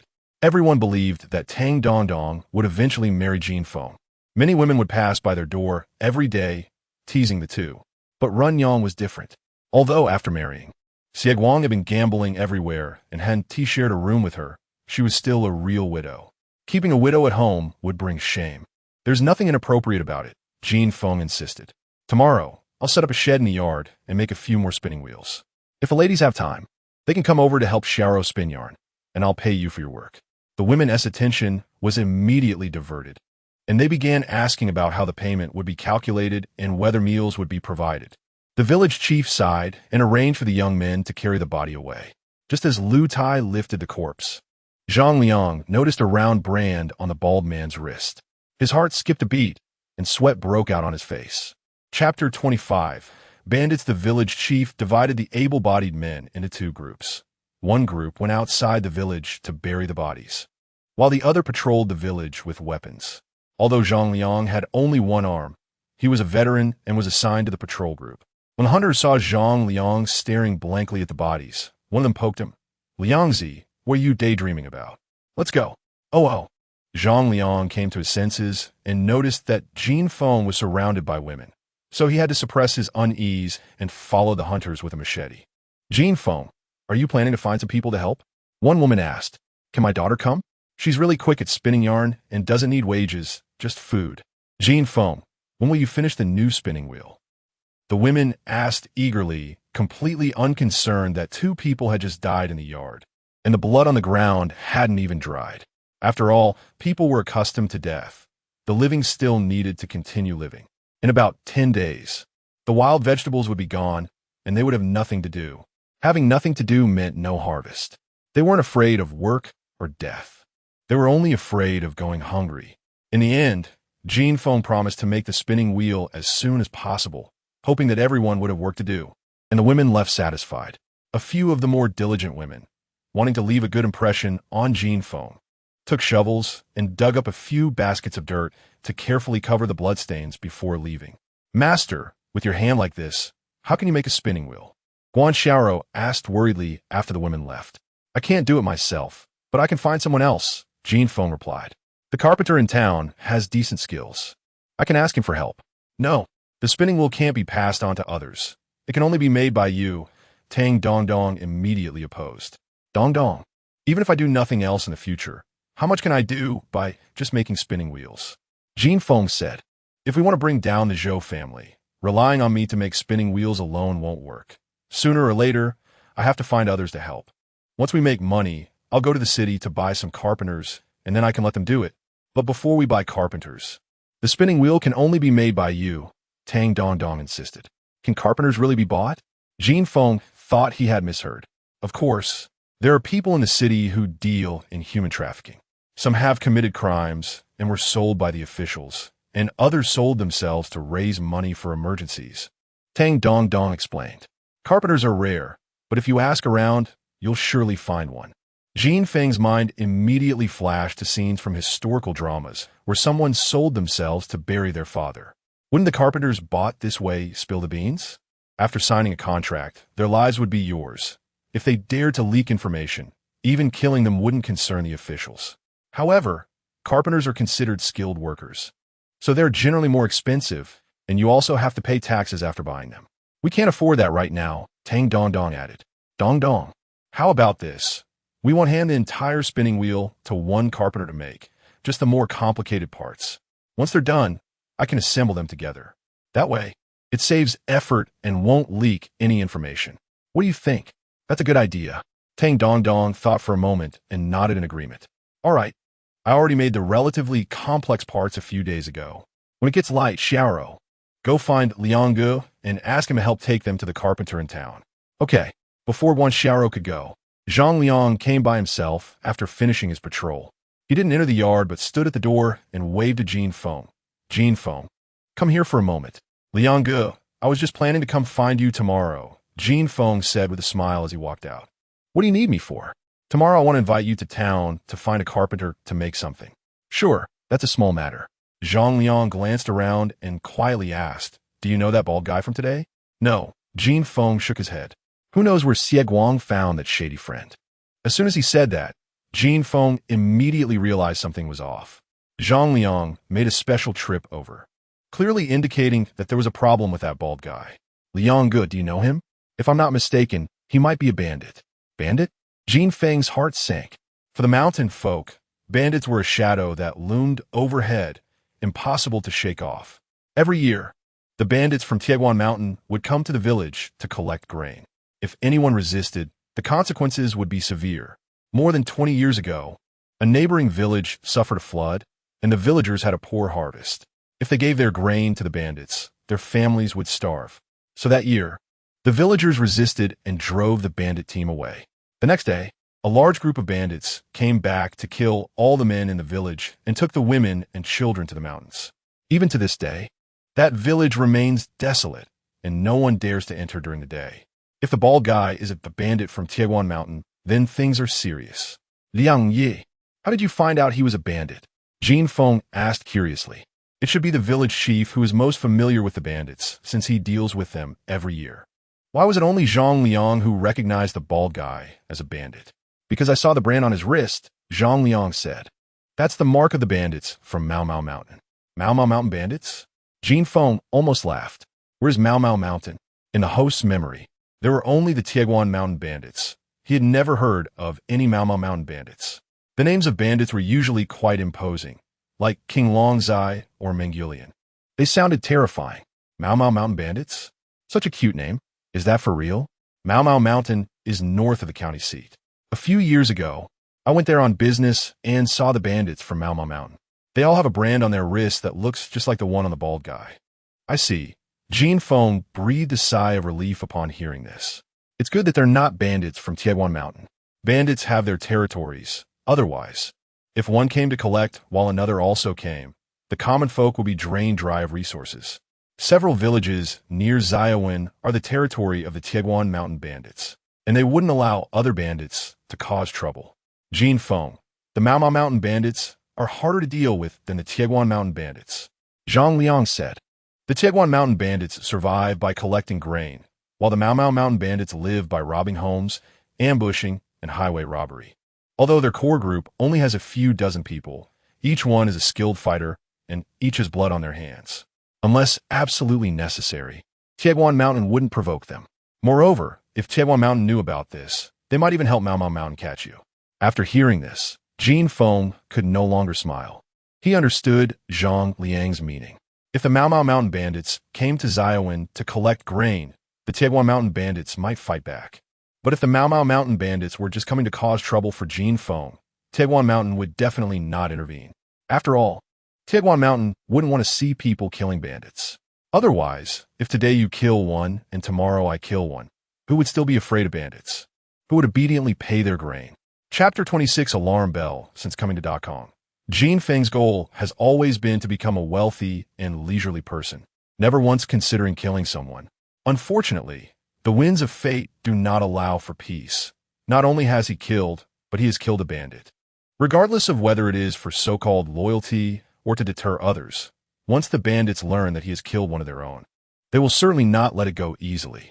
He feels too weak right now and completely lacks the qualifications to confront the bandits. Brother Liang, should we report this to the authorities? Jin Feng's heart felt a bit chaotic. In his previous life, living under the red flag, everything was peaceful and orderly. Not to mention bandits. Even village bullies and thugs were dealt with promptly. He spent his time either studying or worrying about part-time jobs to earn money, with no experience in handling such matters. When faced with this situation, the first solution that came to mind was to report it to the authorities. That won't work. Zhang Liang shook his head. The bandits choose their strongholds in places that are easy to defend but hard to attack, and they always leave a way out. Without 10 times their number, it's very difficult to eradicate them. Since a few years ago, the forces on the battlefield have been insufficient, and the few people left by the county government can't surround Cat Mountain at all. Sigh. Jin Feng sighed helplessly. You don't need to worry too much. Bandits generally avoid other mountain territories as a taboo. The Cat Mountain bandits usually operate north of the county government and rarely come to our side. I just observed. Aside from me, no one should recognize him as a bandit. Everyone thinks the bald guy is just a thug hanging out with Xieguang. As long as we don't talk about it, it's hard for them to find out about this incident on Cat Mountain, Zhang Liang said. I just want to tell you, so you have a sense of security. Thank you, Brother Liang. Hearing this, Jin Feng felt a bit relieved. The traffic in Dakong is very isolated. Many people spend their entire lives within the village, and just going to the county government is something to boast about for years. The territory of the Cat Mountain bandits is not on this side, so the chances of them finding out about him are very low. You said we are family, so there's no need to say thank you, Zhang Liang continued. By the way, I know a brother from my time in the military who runs a tavern near Cat Mountain. He knows a few of the bandits there. Tomorrow, I will go over and ask him to keep an eye out. If there is any unusual activity from the Cat Mountain side, he will notify me as quickly as possible. Is this person reliable? Jin Feng asked. If this person is not reliable, doing so would only increase the risk of exposure. A brother in life and death, Zhang Liang replied. Moreover, he absolutely despises the Cat Mountain bandits. Those bastards extort him every month. With that said, Jin Feng finally felt reassured. For the first time, a sense of urgency arose in his heart, and he resented his own lack of strength. If he were strong enough, what fear would a mere group of bandits hold? He must develop quickly to have the power to protect himself. Jin Feng silently made a decision in his heart. Oh. The rooster at Third Ant's house began to crow loudly. By the way, what did you say to let the carpenter do? Zhang Liang said, give it to me, I'll go back and explain. I'll leave right after. Brother Liang, it's still early. Isn't it too early to set out? Jin Feng replied. Cat Mountain is north of the county government. If we leave early, we can still come back today. All right then, be careful on the road. Jin Feng went to the shop to wrap up the already finished parts of the spinning wheel, then took out a piece of broken silver and handed it over. Just let the carpenter make it according to this. He can make one first, and if it's good, I'll find him again. Okay. Zhang Liang took the package and the silver, then turned to leave. The yard had already been cleaned up. Little E was still a child. After crying for a while, she fell asleep again. Guan Xiaoro, Tang Dong, and Ruan Yang were sitting around a small table, and no one spoke. When they saw Jin Feng return, they all stood up. Ah, the head of the family, your hand is bleeding again. Guan Xiaoro saw that Jin Feng's left hand had started to bleed again and hurried to find the herbs left by Old Tan. No need to find the herbs yet. Dong, bring me the needle and thread. Jin Feng said, Xiaoro, help me unwrap the gauze. Ruan Yang, go boil some water. The 3 girls were also frightened tonight. Giving them something to do would help distract them. Okay, Ruan Yang, not knowing what to do, hurried to the kitchen upon receiving the order. Tang Dong Dong quickly went to find the needle and thread. Head of the family, what do you need the needle and thread for? Guan Xiaoro asked, unwrapping the gauze. To stitch up the wound, Jin Feng replied. The bald guy's cleaver was sharpened to a fine edge. The wound on Jin Feng's left hand extended from the webbing to the little finger, with the flesh turned inside out. If it wasn't stitched up, it would be hard to heal. Earlier, in a rush, he only let Old Tan apply some hemostatic herbs and loosely wrapped it with gauze. It's not surprising that it's bleeding. Wounds aren't tea like clothes. How can you sew them? Guan Xiaoro was startled by Jin Feng's words, her hands trembling slightly. You're right, to sew it up like sewing clothes. How can that be? I say it can, so it can. Jin Feng had no way to explain modern medicine to Guan Xiaoro, so he could only be forceful. You have to listen to me on this. This tactic worked best on Guan Xiaoro. As soon as Jin Feng pretended to be angry, she immediately became obedient.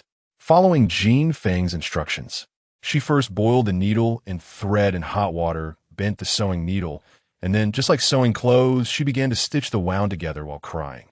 There was no anesthetic in this era, and Jin Feng was sweating from the pain. After all, she was a novice by the time Guan Xiaoro finished treating the wound. It was already dawn. There were many things to do today. After resting for a while, Jin Feng had Guan Xiaoro call Zhang Monsong over. He planned to build a few small rooms in the yard, which would require a lot of wood. There was a lot of wood on the back mountain, but since Jin Feng had an injury, he could only ask Zhang Monsong for help.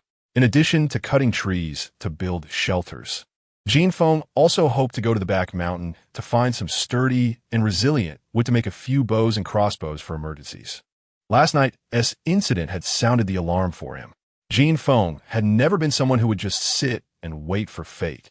Although Zhang Liang said the likelihood of the Cat Mountain bandits discovering him was very low, Jin Feng did not dare to take chances. The cost was too great.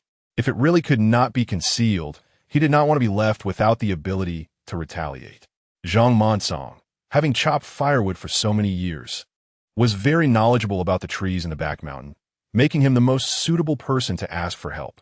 However, before the two of them could leave, third aunt came with her husband. Jin Feng, didn't you say you were going to build shelter today? I brought your third uncle over to help you. Third aunt said with a smile. That's just right. I was just worried that with just Monsong and me, we wouldn't be able to lift the trees. Having third uncle help is the best.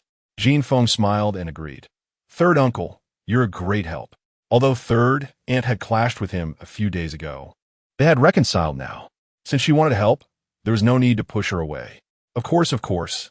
Third uncle chuckled and said, once your spinning wheel is done, just remember to give your third aunt a bowl of rice to eat. Chapter 27. Building the shed. Don't worry. If no one invites you, I'll invite Aunt Sam first. Jin Feng replied with a smile.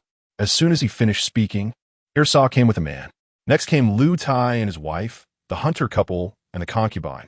By the end, almost everyone in the village had arrived. Now, there was no need for Jin Feng to lift a finger. The hunters and Lu Tai took them in to chop down trees, while the women stayed at home to tidy up the yard, braid hemp ropes, and were busy as bees. When others came to help, Jin Feng was generous, asking Guan Xiaoro to cook a big pot of rice, and the remaining rabbit was stewed until it was tender. The rich aroma of meat wafted through the air, and the group of children playing in the yard stopped running around, all gathering at the kitchen door, drooling. With so many people working together before noon, the men returned with a cart dragging more than a dozen small trees, as thick as a bowl. By noon, Jin Feng had the children go home to get bowls, each receiving a bowl of rice topped with a ladle of meat broth. The children had never tasted such delicacies before, and they wished they could swallow their tongues. After a lively lunch, the men began working again. They set up a pile of firewood in the yard, roasting the wood back and forth. Charred wood not only repels insects, but is also durable. When the women returned after delivering the bowls and chopsticks, each of them had a bundle of straw tucked under their arms. Building the thatched shed required no technical skill. They buried the roasted trees in the ground as posts, tied the beams with ropes, covered the beams and sides with straw, and smeared mud on top. Before it got dark, a thatched shed 3 zhang long and 1 zhang wide was completed. There wasn't enough rice left to steam more, so Jin Feng had Guan Xiaoro cook a pot of plain porridge and then fry 2 large baskets of oil cakes. The wild rabbit had been eaten at noon, And with the village's lack of resources, there were no other vegetables to serve guests. Jin Feng had no choice but to buy 2 baskets of wild vegetables from Xiaoyu.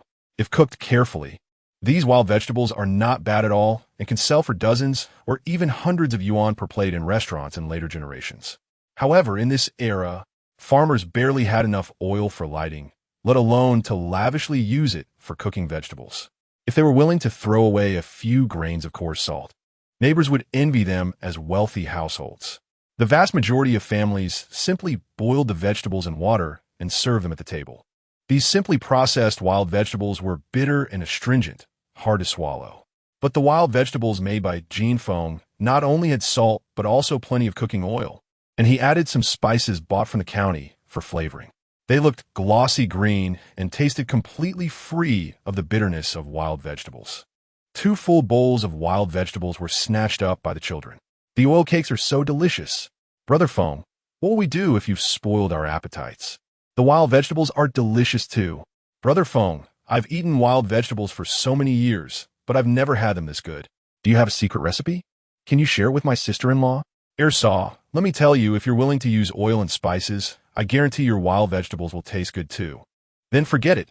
My family can't afford such wild vegetables. Brother Feng, when are you going to build another shed? I'd like to have another bowl of rice. The villagers, regardless of age or gender, left with rosy faces after eating. Zhang Monsong was kept behind to help Jin Feng deal with 2 sour jujube trees. This type of wood was the best for making bows and crossbows. Monsong, don't go into the mountains to chop wood for the next few days. Come help me with blacksmithing at my house, okay? Jin Feng asked while tidying up the branches on the ground. Zhang Monsong's face lit up with joy, but he shook his head. Brother Feng, this is your family's traditional craft. Teaching a disciple can starve the master. There is only one blacksmith in this small Ziowan, and having another will lead to starvation. So in this era, craftsmen only pass their skills to their own children and rarely taught outsiders. I'm a scholar. How could I spend my whole life blacksmithing? Jin Feng said nonchalantly. At most a year or 2, I'll definitely leave Ziowan. It's better to pass it on to you than let it rot in my stomach. But what? Are you going to learn or not? If you don't want to learn, I'll go ask someone else. I'll learn. Zhang Monsong quickly nodded. He put down his hatchet and solemnly bowed to Jin Feng. Learning a craft equated to gaining another way to earn a living, and this livelihood could be passed down to future generations. From that moment on, Zhang Monsong's attitude towards Jin Feng changed again. Before it was gratitude. Now there was also respect. He worked even harder. He was frightened last night, and now clung to Guan Xiaoro, unwilling to let go. Guan Xiaoro had no choice but to coax her to sleep. Tang Dong Dong and Run Yang carried the spinning wheel and placed it in the middle of the thatched shed. Next to the spinning wheel was a large bed made today. Starting tonight, Tang Dong Dong and Run Yang would live here. Tang Dong Dong pulled over a small stool, sat down, and began to adjust the spinning wheel. Run Yang rubbed her hands for a while, then picked up a broom and started sweeping the floor again. After experiencing having nothing, one cherishes what they have even more. In fact, the floor had already been swept several times and was very clean. However, the pots and bowls had been washed, and she couldn't help out with Jin Feng and Monsong, so she couldn't find anything else to do. Afraid that Jin Feng and Guan Xiaoro would think she was lazy, she could only sweep the floor repeatedly. Run Yang, stop sweeping. If you keep sweeping, you'll wear the broom out. Tang Dong Dong noticed Run Yang's embarrassment and patted her shoulder, saying, if you're worried about being idle, just sleep quickly. I'll wake you up in the middle of the night to take my shift. Okay. Hearing that there was something to do, Run Yang finally showed a smile. Sister Dong Dong, how about I spin first, and you go take a nap? We want tea spin tonight. You all go to bed early. Jin Feng came out of the shop to get something and just happened to hear their conversation. He frowned and said, you need to rest well to work fast. Even if you're busy, it won't hurt to take a night off. Since last night, when Xie Guang came over until now, except for the ignorant Xiao, everyone else in the house hadn't closed their eyes. If it weren't for waiting for Zhang Liang to come back, Jin Feng would have gone to sleep long ago. Brother Feng, I'm not tired. Run Yang said softly. Not tired? Go sleep anyway. Jin Feng noticed that Run Yang, like Guan Xiaoro, had a submissive personality, so he raised his voice a bit. Sure enough, Run Yang thought Jin Feng was angry and quickly agreed, obediently sitting on the bed. "How's your hand?" Tang Dong Dong chased after Jin Feng, blushing as she asked. "Old Tan's herbs are very effective. It doesn't hurt anymore." Jin Feng raised his left hand, wanting to reassure Tang Dong Dong, who knew that while lifting wood with Monsong earlier, the wound had somehow opened up and blood was seeping out now. "Still saying it's fine. You're bleeding." Tang Dong Dong's eyes turned red, and without considering the difference between men and women, she carefully took Jin Feng's left hand and gently unwrapped the bandage. Chapter 28. The identity of the bald man. Unwrapping the bandage revealed the wound. 3 stitches below the little finger had burst open and were bleeding. "Now that you're hurt, don't move around. Just call me if you need anything," Tang Dong Dong said, her eyes misty but holding back tears. "Mansong, you too. Didn't you know you were hurt?" "You've wrong Mansong. He didn't make me do anything. I got hurt because of my own carelessness," Jin Feng replied somewhat helplessly. "Besides, it's just a burst stitch. I'll get Xiao Rou to stitch it back up later. It's not a big deal." The sour jujube would have not been placed properly and rolled off the table. Jin Feng instinctively caught it, probably causing the stitches to burst. "Xiao Rou is putting Xiao Yi to sleep." Tang Dong Dong hesitated for a moment and quietly said, "Let me stitch it for you." Which girl doesn't have a romantic heart? Especially in life and death situations, emotions are easily stirred. Earlier, when Tang Dong Dong said she wanted to marry Jin Feng, it was more out of helplessness, but after last night, her feelings had quietly changed. 20 taels of silver was enough for an ordinary family to live on for several years. Yet Jin Feng had taken it out without hesitation to save her, not even blinking an eye, having fallen on hard times and living under someone else's roof.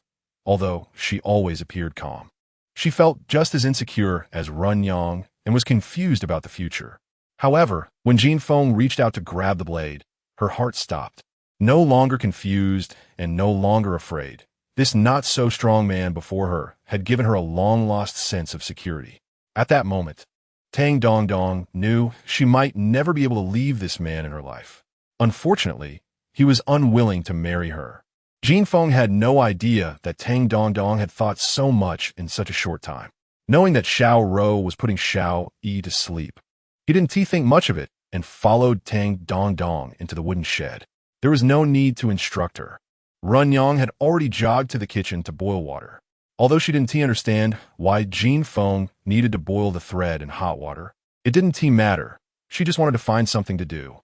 In fact, ordinary thread cannot be used to stitch wounds, as it is prone to infection, and removing stitches after the wound heals is very painful. Moreover, if the injury is caused by metal, one must also take precautions against tetanus. Unfortunately, the conditions here were limited, and these things were out of the question. Many farmers who got injured would just sprinkle some dry soil on the wound to stop the bleeding and leave it at that. Tang Dong Dong was more cheerful and stronger than both Xiao Rou and Run Yang. After getting familiar, she could also be quite carefree. However, when stitching Jin Feng's wound, she was extremely careful. She pushed the needle in little by little and pulled it out little by little. Unbeknownst to her, the more careful she was, the more pain Jin Feng felt. But seeing Tang Dong Dong's tearful expression, he endured it.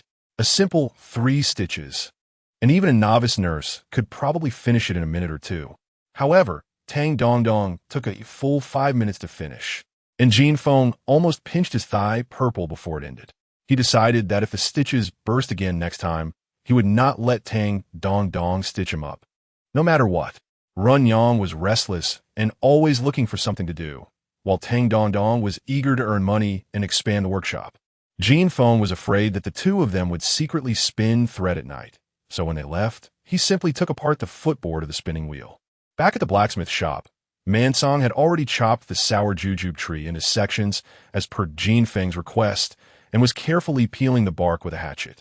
The parts of the spinning wheel could be handed over to the carpenter, because even if the spinning wheel got out, it would have much impact.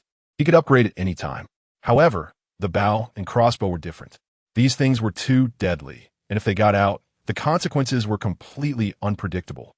Therefore, he preferred to let Mansong slowly grind it down with a hatchet rather than ask the carpenter for help. Knowing that the wound had just burst open, Mansong insisted that Jin Feng should not move anymore. With no choice, Jin Feng could only sit aside, bored, thinking about how to improve the furnace. The two waited until the moon was directly overhead when the weary Zhang Liang finally returned. Upon returning, without saying a word, he first grabbed the water jug and gulped down half a jug. "Brother Liang, you've worked hard," Jin Feng said as he got up and took a small pot from the stove, serving a bowl of rice porridge. "I've kept the food warm for you. Hurry and eat." Zhang Liang had been on the road since noon and was already starving. Without caring about the heat, he picked up the bowl and quickly finished the porridge. Jin Feng smiled and served him another bowl. He knew that Zhang Liang's hearty appetite meant good news. It wasn't tea until he finished a small pot of porridge that Zhang Liang satisfiedly burped. "When you wanted to buy this small pot, I said it wasn't tea necessary. Now I realize it's a good thing. It's so convenient to use. Yeah, once I get the furnace set up, I'll probably have it going all day long. With this pot, I can have hot water anytime," Jin Feng laughed. People in this era didn't have the habit of drinking boiled water. If they were thirsty on the road, they would just scoop up a handful of water from a dish. Since Jin Feng traveled back in time, he had never drunk raw water. However, boiling water several times a day was very inconvenient. That is why he bought this pot during the big purchase at the county office. At that time, Zhang Liang and the village chief thought he was wasteful. A small pot cost several hundred won, and they even asked him why he didn't make one himself. They had no idea that the technical difficulty of making an iron pot was much greater than that of making a hatchet. Otherwise, it wouldn't sell for such a high price. Trust no one, suspect everyone. Since he decided to ask Zhang Mansong for help in making the crossbow, he didn't treat him as an outsider and asked in front of Mansong, "Brother Liang, what did your brother say? Is the bald man from Cat Mountain?" "Yes, and he asked the third boss of Cat Mountain," Zhang Liang replied, shocking Jin Feng. "If we take out the third boss of the bandits, won't Cat Mountain go into chaos?" "Don't worry, let me finish," Zhang Liang continued. "This guy like Xie Guang is a gambling addict. After running out of his own money, he even stole food from the mountain to sell for gambling. He was kicked out of Cat Mountain last year. No wonder this guy was in cahoots with Xie Guang. It turned out to be like this." Hearing Zhang Liang say this, the stone in Jin Feng's heart finally dropped. Since he had been expelled from the mountain, the bald man's life or death had nothing to do with Cat Mountain, and they naturally wouldn't cause trouble in Taiguan Mountain's bandits' territory for a traitor. However, my brother said that the bald man had a life-and-death friendship with the second boss of Cat Mountain. Back in the day, when the bald man stole food from the mountain, according to the rules, he should have received 3 cuts and 6 holes. But the second boss chopped off one of his own fingers to save him. Zhang Liang continued, "My brother said that even if the other bandits from Cat Mountain knew we killed the bald man, it wouldn't matter. But we should pay attention to this second boss." The stone that had just fallen in Jin Feng's heart hung in the air once again. Chapter 29, Misjudgment. Zhang Liang felt that the danger had passed, but Jin Feng felt that the danger had escalated. Although the bandits talked about loyalty every day, when something really happened, who would be willing to risk their life for an unfamiliar brother? The so-called blood debts must be repaid was merely to maintain the face and prestige of their territory, having to stand up for fallen comrades. No bandit would truly risk their life for someone they barely knew. If there were such people, they wouldn't live long. However, friendships forged in life and death were different. If the second-in-command's relationship with the bald man was as good as Zhang Liang said, once he learned that the bald man died at Jin Feng's hands, he would definitely come looking for revenge. Therefore, Jin Feng would rather the bald man be an ordinary bandit than form a deadly feud with the second-in-command. This news further solidified Jin Feng's determination to grow stronger. "Liang Gu, why don't you try this bow and arrow and see how it feels?" Jin Feng took the crossbow off the wall and handed it to Zhang Liang. A good man needs 3 helpers. One person alone cannot resist the bandits. Last night, Jin Feng saw Zhang Liang come in looking fierce, so while building the shed today, he casually asked the hunter. The hunter told him about Zhang Liang wanting to kill Xie Guang. Through this matter, Jin Feng judged that Zhang Liang really considered himself part of the family. At least he did not intend to harm him. So he thought about training the Zhang family brothers. Zhang Mansong was naturally dull and timid, but he was meticulous and hardworking, making him well-suited to be a blacksmith. Zhang Liang had been on the battlefield before. Although he was missing an arm, he was brave and tenacious. Both men in the Zhang family were disabled, but in recent years, They had mostly been neglected in the village. Yet no one dared to bully them openly, all because of Zhang Liang's presence. Such a person, with some training, could become a very good partner. In case of unexpected events in the future, it would also be good to have an extra helper. Xiaofeng, I can't use this bow with my hand. A trace of melancholy flashed across Zhang Liang's face as he shook his head. I can't knock the string with one arm. This can be changed. If you find it comfortable to use, I can modify it to a different knocking method. Change to what? That depends on your habits. It can be modified to use your chest to knock or to use your foot. Jin Feng casually said. In later times, there were various types of crossbows, and the knocking methods were diverse. Not many men were uninterested in weapons, let alone someone like Zhang Liang who came from a military background. When Zhang Liang first took out the crossbow, he had wanted to borrow it to play with, but when he thought about his missing arm, he gave up on the idea. Hearing Jin Feng say this, he excitedly reached out his hand. Let me try. Jin Feng also had an injury on his hand, so he handed the crossbow to Zhang Moncong. Moncong, help him knock the string. Although Zhang Liang had never used a crossbow before, he often used a longbow when he was in the army. After receiving the well-knocked crossbow from Moncong, he aimed at the pillar of the blacksmith shop and slowly pulled the trigger. Whoosh! The arrow flew away in an instant. Perhaps it was his first time using it. Zhang Liang missed the shot. The arrow grazed the pillar and with a thud embedded itself into the earthen wall. More than 2 feet of the arrow was buried in the wall. What great power! No wonder it could kill a fierce tiger, Zhang Liang exclaimed, then somewhat regretfully said, but my aim is a bit hard to control. Lianggu, you're mistaken. The biggest advantage of crossbow over a longbow is that it's easier to aim. Jin Feng pointed at a small bump on the top of the crossbow. Next time, you can aim at the target using this bump before moving. I'll try again. Zhang Liang eagerly asked Moncong to reload. One must say, Zhang Liang had a good foundation. Jin Feng only guided him once, and Zhang Liang hit the wooden pillar with every subsequent shot. It was truly exhilarating. After trying 8 or 9 times, Zhang Liang reluctantly returned the crossbow to Jin Feng. Can a knocking method really be changed? If I say it can be changed, then it can. Jin Feng replied, once I modify it, you can go hunting. Hunting? Zhang Liang's eyes lit up. The Zhang family had been living in hardship for years, and he dreamed of improving their living conditions. But with one arm missing, what could he do? Working from dawn to dusk all year round, after paying the taxes to the court and the tribute to the bandits. What was left wasn't enough to feed the family. But Jin Feng's suggestion gave him hope. Fengzi, when can it be ready? Zhang Liang was eager to enter the mountains. He had been married to Lin Yunfang for a few years, but they had not conceived a child. The county doctor said it was because Lin Yunfang was too weak and needed nourishment. If he could hunt some rabbits in the mountains, perhaps they could have a child. His mother and sister hadn't had enough to eat in recent years either and needed to be well nourished. Zhang Liang's heart was already flying to the mountains. If Moncong learns quickly, it should be in a few days. Jin Feng raised his injured hand and shook it. Moncong? Zhang Liang's thoughts flew back from the mountains. What do you mean? Brother, Fenggu said I should study hard and pass down the blacksmithing skills to me. Moncong said foolishly. Really? Zhang Liang was taken aback, and his eyes turned slightly red. Jin Feng suggested he become a hunter, and Zhang Liang felt grateful and expectant in his heart, not refusing or thinking that this would take food from Jin Feng's mouth. After all, the land of Bashu was filled with mountains. No one could hunt all the game. Whether he could catch something depended entirely on his own skills. Even the village women would occasionally go into the mountains to see if they could catch a couple of snakes to make soup for their children. There could be many hunters in Xia Bay, but there could only be one blacksmith. Now Jin Feng not only wanted to help him modify the crossbow, but also pass on the family trade to his brother. This kindness was immense, comparable to saving his whole family. Fengzi, don't worry. As long as you make me a usable bow, all the game I catch in the future will be split with you. Zhang Liang patted his chest confidently and said, you just focus on studying hard and taking the imperial exam. I guarantee you and Xiao Rou won't go hungry. Thank you, Lianggu.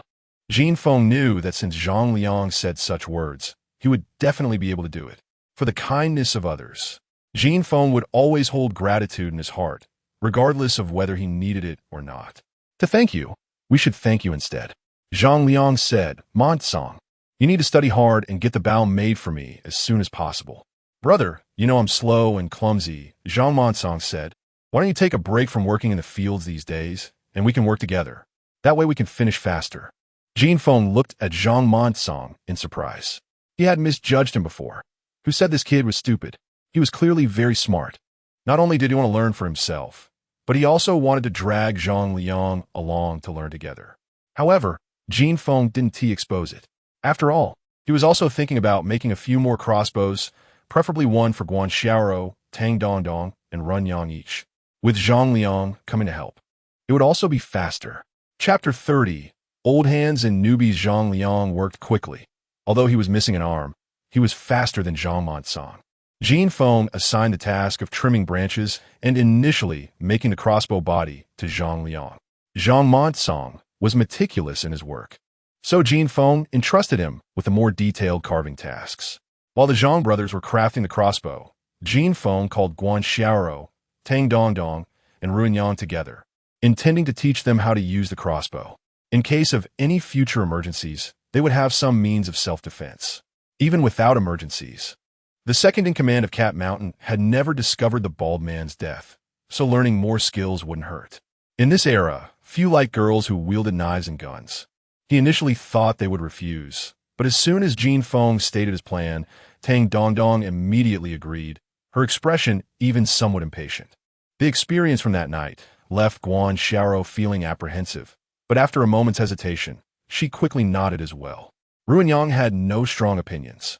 Seeing both Tang Dongdong and Guan Xiaoro agree, she could only nod along. Since there was only one spinning wheel, the three agreed to take turns spinning thread, with the remaining two learning about the crossbow from Jin Feng during their breaks. Jin Feng had Monsong find a wooden board the size of a basin, drew a black dot in the center, and hung it up in the yard as a target. Learning to use the crossbow wasn't particularly difficult. The only hassle was drawing the string. Most women couldn't pull such a heavy bowstring. However, Jin Feng's crossbow was equipped with a small winch, which, although slower, was very labor-saving. Even Xiao Yi could operate it. In just half a morning, all three girls learned the basics of using the crossbow. Tang Dongdong performed the best, hitting the target 50 of the time, and as she became more skilled, her accuracy improved. Tempted by the prospect of changing their family's life, the Zhang brothers worked diligently. They arrived before dawn each day and kept busy until 8 or 9 at night, reluctant to go home. With both brothers working together, they completed a crossbow that could be drawn by pressing against the chest in just 2 days. Knowing it was difficult for Zhang Liang to place arrows with one hand, Jin Feng also attached the arrow case from his crossbow to this new one. Zhang Liang excitedly took the new crossbow, gripping the handle with his remaining right arm, pressing it against his chest. With a click, the crossbow was ready to fire. Pulling the trigger, the arrow shot out and struck the target over 20 meters away. Pressing against his chest again and raising his hand, another arrow hit the target. In just a few seconds, all 5 arrows in the case were shot out. Jin Feng ran over to take a look and couldn't help but give Zhang Liang a thumbs up. All 5 arrows not only hit the target, but 3 of them were clustered around the small black dot at the center. Jin Feng couldn't help but admire this achievement. Guan Xiao, Tang Dongdong, and Ruan Yang also cheered for Zhang Liang's archery skills. After 2 days of practice, they were all very familiar with the crossbow. Tang Dongdong's accuracy from 20 meters had reached over 90, learning quite fast. However, even for Tang Dongdong, firing all 5 arrows took at least 3 minutes, and her accuracy would drop. This was the difference between an old hand and a newbie. Liang Ge is too amazing. If we were enemies, we probably wouldn't even get a chance to shoot before he killed us, Tang Dongdong exclaimed. You've only been learning for a few days, and you're comparing yourselves to Liang Ge? Jin Feng said. I heard from TZ that Liang Ge was a sharpshooter in the army back in the day. If he hadn't lost an arm, maybe we would have had a general in Ziowan. You're overestimating me. I'm no sharpshooter, Zhang Liang chuckled, saying, I once saw a real master who could shoot 9 arrows in 2 breaths, all hitting a coin hole 100 paces away. Such people are probably 1 in 10,000. I can't compare. Jin Feng smiled. Liang Ge, your archery is more than enough to feed your family. Fengzi, I want to go in the mountains tomorrow to try, so I want to come and help for a while, Zhang Liang said a bit shyly. It's fine. You've already made enough bao bodies for Monsong to be busy for several days, Jin Feng replied with a smile. Whether there are still tigers in the back mountain is uncertain, so be careful going into the mountains. It's okay if you don't catch anything. There will be more chances later. Got it. Zhang Liang nodded, happily holding the crossbow as he left. He truly liked this crossbow, and even held it while sleeping that night. The next morning, before dawn, he went into the mountains. He spent the entire day wandering in the mountains and didn't return until it was dark. Just as Lin Yunfang was anxiously looking for Jin Feng to go into the mountains, Zhang Liang came back, carrying 2 wild rabbits in a bag on his back. For the Zhang family, this was already a significant harvest, and the women in the family were smiling so much their eyes nearly disappeared. Zhang Liang's sister, Zhang Xiaohua, was drooling over the rabbits. Since Jin Feng had given Zhang Liang a red envelope for hunting tigers, life for the Zhang family had improved significantly. Now they could eat 2 meals a day. However, Zhang Xiaohua was at a growing age. 2 meals of wild vegetable porridge wouldn't do much. She always felt hungry and would even want to chew on any grass roots she found on the ground. Now it was good. Her elder brother could hunt, and they would have to go hungry anymore. Liang Ge, you worked all day and only caught 2 rabbits? Jin Feng pulled Zhang Liang aside and asked. In his view, with Zhang Liang's archery skills and agility, catching only 2 rabbits in a whole day was too little. Don't mention it. I wandered around the back mountain all morning and didn't see a single rabbit. After noon, I went into the old forest, Zhang Liang said. There's still quite a few rabbits in the old forest, but it got too late, so I caught 2 and came back. It seemed there likely weren't any more tigers in the back mountain. Jin Feng nodded. The reason he was able to catch so many rabbits in the afternoon before was mainly that the tiger had driven them all to the back mountain. Now that the tiger had been killed by Jin Feng, the rabbits would probably return to the old forest. Xiao here. Zhang Liang picked up the larger rabbit from the ground and handed it to Guan Xiao. Liang Ge, what are you doing? Guan Xiao asked in confusion. I told Fengzi that since he made me a usable bow and arrow, I would share half of whatever I catch with him, Zhang Liang explained. The ancient saying goes, a drop of water shall be returned with a burst of spring. Zhang Liang's mother and Lin Yunfang both looked approvingly. Only Zhang Xiaohua looked at the rabbit with teary eyes, reluctant to part with it. Jin Feng understood the principle that a grain of rice breeds gratitude, while a sack of rice breeds resentment. He had already provided the Zhang family with considerable help, and if he continued to assist them without limits, it might lead them to become dependent or take it for granted. Since Zhang Liang had said such a thing, Jin Feng didn't stand on ceremony and nodded for Guan Xiao to take the rabbit. Chapter 31. Hiring workers. Looking at Jin Feng accepting the rabbit, Zhang Liang obviously let out a sigh of relief. He happily took his family back home. At the end of the small path, his hearty laughter could still be heard. The head of the family, my cousin's family, is living such a hard life. Liang Ge has managed to catch 2 rabbits after much difficulty. Shouldn't we take one as well? Guan Xiao, holding the wild rabbit, felt a bit uncomfortable in her heart. Xiao, Feng Ge accepting the rabbit is for Yunfang Jia's good, Tang Dongdong said with a smile. Liang Ge is a man of his word and loyalty. Since he has said that the prey would be shared with Feng Ge, if Feng Ge doesn't accept it, he would definitely feel uncomfortable, and perhaps even return the crossbow to Feng Ge on the spot. Dongdong is clever. Jin Feng smiled and ruffled Tang Dongdong's hair. After doing so, he regretted it. As expected, Tang Dongdong's little face instantly turned bright red. Even her neck became a rosy color. With a whimper, she covered her face and ran into the shed. Guan Xiao looked at Jin Feng with a teasing expression. Xiao, I didn't mean to. Jin Feng scratched his head to explain, looking like a cat caught in the act of sneaking around. I'm just used to ruffling your hair. The head of the family. I'm certainly not a jealous woman. Guan Xiao covered her mouth and laughed. Dongdong will eventually be yours. Even if the head of the family ruffles other places, I have no objections. I think Dongdong wouldn't mind either. If she does, I'll help the head of the family hold her down. Jin Feng. What a good girl she is, and she's learned to be naughty in just a few days. All right, stop laughing. If you keep laughing, your eyes will disappear. Jin Feng said with annoyance. Let us clean up the rabbits later, stew them, and send half to my cousin's family. The Zhang family has been living in hardship for several years, and the whole family has become so thin they're almost unrecognizable. They must replenish some nutrition. He could guarantee that the Zhang family would definitely be reluctant to eat the rabbit and would sell it in town the next day for more coarse grains. Therefore, it was better to accept the wild rabbit as Zhang Liang suggested, which not only spared Zhang Liang from embarrassment, but also achieved Jin Feng as purpose. Jin Feng guessed correctly.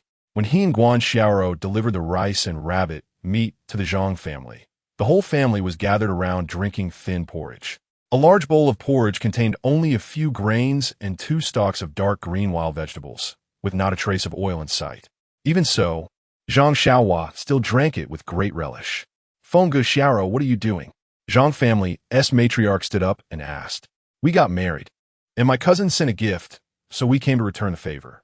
Jin Feng smiled as he took an empty bowl, scooped a bowl of rice, added a spoonful of meat soup and rabbit meat, and placed it in front of Zhang Xiaohua. Xiaohua, try it and see if it's good. After all, she was still a child, and Zhang Xiaohua immediately set her porridge bowl aside and hugged the rice, eating it voraciously. Who had time to respond? How thoughtful. Zhang Liang understood Jin Feng's intentions. Since this was a return gift, it would be inappropriate to refuse, so he had no choice but to accept it. Knowing there was no game in the back mountain, Zhang Liang didn't linger at all when passing by the back mountain the next day and headed straight into the old forest.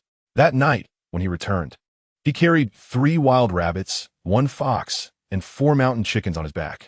This time, without needing Zhang Liang to offer, Jin Feng took the mountain chickens himself. The wild rabbit meat was coarse and far less delicious than the mountain chicken. 4 mountain chickens were too much to eat, and making them into dried chicken would also be good. In later generations, this kind of thing is a protected species, and, generally, it cannot be eaten. From that day on, the Zhang family's life improved drastically.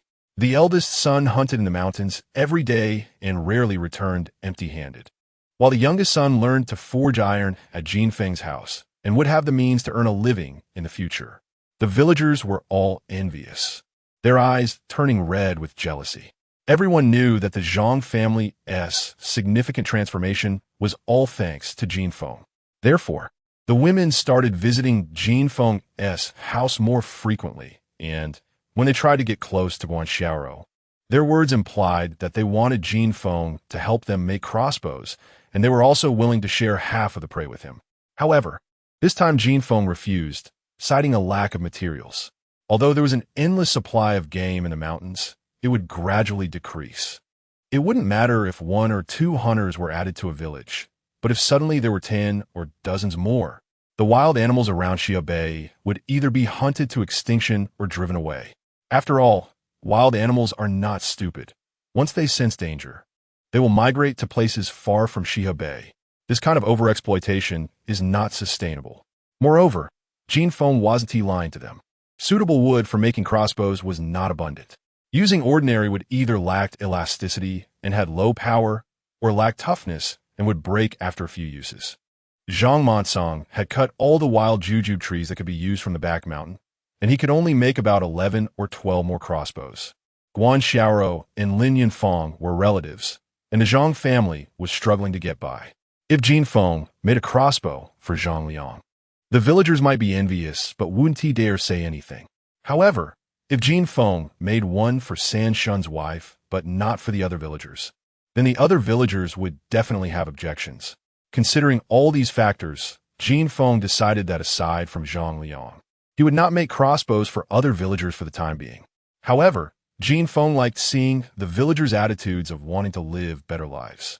A few days ago, the truckload of hemp skins that Tang Dongdong and Jin Feng ordered had been delivered. The carpenter also brought 10 spinning wheel components yesterday, and Zhang Mansong stayed up all night, assembling everything, which was now neatly arranged in a shed. Next to the spinning wheels were piles of hemp skins. Cotton hadn't reached Dakong yet, and hemp was one of the main textile materials. After processing, the hemp skins would be spun into thread and then woven into cloth using a loom, which could finally be made into clothes and bedding. Hemp clothing was the most commonly worn garment by the people of Dakong. Of course, aside from hemp clothing, there were also clothes made of silk, brocade, satin, and animal skins, but these were basically irrelevant to the common people. With the little silver Jin Feng had, he couldn't get involved in such industries. Now that the spinning wheels and raw materials were ready, the next step was to hire workers. Jin Feng and Tang Dongdong discussed and decided to hire 20 female workers, working in 2 shifts, with each person earning a copper coin per day, plus 2 meals. When the women heard this news, they immediately forgot about the crossbows and eagerly signed up. After all, they knew that Jin Feng couldn't possibly make crossbows for everyone. Even if they got a crossbow, they might not necessarily catch any game in the mountains. If they encountered tigers, leopards, or wild boars, they might even lose their lives. Spinning thread was the most secure option. 2 meals a day and 1 copper coin. This reward was much better than they had anticipated. 1 copper coin could buy a meat bun in town, and if they bought grains or other coarse food, it would be enough for 3 people to eat 1 meal. Sharo, does your head of the family keep his word? Will he really pay a copper coin a day and provide meals? My head of the family is educated. Naturally, he wants to go back on his word. That's great. I will come over to spin thread with the eldest girl, and the rest at home will be my head of the family and the little one. The copper coins I earn will be enough for them to eat, and the eldest girl's earnings can be saved. Chapter 32. The children of poor families take responsibility. Early, the small courtyard of Jin Feng was crowded with women, all eager to sign up. After all, the carpenter would send more spinning wheels later, and even if all the women in the village came, it might not be enough. Tang Dongdong didn't pick and choose. She followed the principle of first come, first served, keeping the first 20 women who arrived to sign up. The women who came later were unwilling, but said nothing. After all, it was their fault for arriving late. Tang Dongdong called the selected 20 women into the courtyard to start scheduling.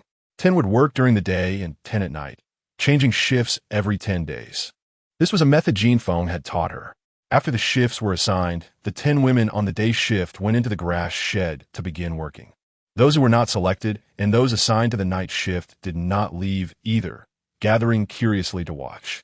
In a corner by the spinning wheel sat a little girl named Xiao Bei, who was only 10 years old. She probably hadn't spun thread much before, and her movements were clumsy, often making mistakes. Already anxious, she was further teased and laughed at by the women watching, causing her to break out in sweat. Brother Feng, Xiao Bei can't spin thread yet. Why don't you let me do it? I promise I can do it faster than Xiao Bei. A woman in her 20s smiled and said when she saw Jin Feng come in. Upon hearing this, Xiao Bei immediately started to cry. Brother Feng, please don't drive Xiao Bei away. I need to earn money for my mother's medicine. Please believe me, I will definitely learn. I can skip meals at your house. All right, Xiao Bei, third sister is just joking with you, Jin Feng said. You should eat when it's time to eat. As long as you work hard, I won't drive you away. He was aware of Xiao Bei's situation. Her father had died on the battlefield a few years ago, and although her mother was not old, she was often sick. Children from poor families take on responsibilities early. In later generations, 10-year-old children are still in elementary school, occasionally doing housework to be considered diligent. However, Xiao Bei had been gathering firewood and working in the field since she was 7 or 8. Jin Feng had seen her carry a bundle of firewood bigger than her own body, slowly making her way down the back mountain. Spinning thread was considered a skilled job, and there was not much technical difficulty. Jin Feng was willing to give Xiao Bei a chance to support herself and her mother. Thank you, Brother Feng. Don't worry. I will definitely not be lazy. Xiao Bei wiped her tears and immediately started working. Third sister, you all don't need to crowd around here. Hurry back. In a few days, when the new spinning wheels are ready, everyone can come. Jin Feng noticed that the women who were watching wanted to say something, so he began to shoo them away. After all, they would need to find work under Jin Feng in the future. Seeing that Jin Feng was a bit angry, the women left with hopeful expressions. Guan Xiaoro was in charge of the day shift, Tang Dongdong was in charge of the night shift, and Run Yang and Xiao Yi were responsible for cooking. This had been agreed upon. Run Yang was very satisfied with this arrangement and had been busy since early morning, stewing a mountain chicken until it was tender. It didn't need any other seasonings, just a sprinkle of salt made it fragrant. The rich aroma of the mountain chicken mingled with the fresh scent of millet rice. The women in the shed cherished this opportunity to work, and smelling the delicious aroma wafting from the kitchen made them work even harder. They thought it would be lucky to have a bowl of wild vegetable porridge for lunch. But who knew there would even be meat? One mountain chicken was not enough for more than a dozen people, so they saved the chicken legs for the youngest. Xiao Yi and Xiao Bei while the others got a spoonful of chicken broth and a piece or two of chicken, which moved the women greatly. Jin Feng saw Xiao Bei secretly wrap the chicken leg in leaves and stuff it into her bosom, but he didn't expose her. He just gave her an extra piece of chicken wing when she filled her second bowl.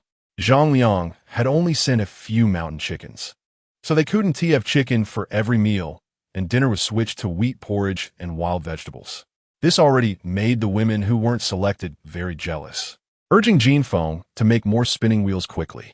As night fell, Jin Feng moved the ladder and lit the oil lamps on the posts one by one.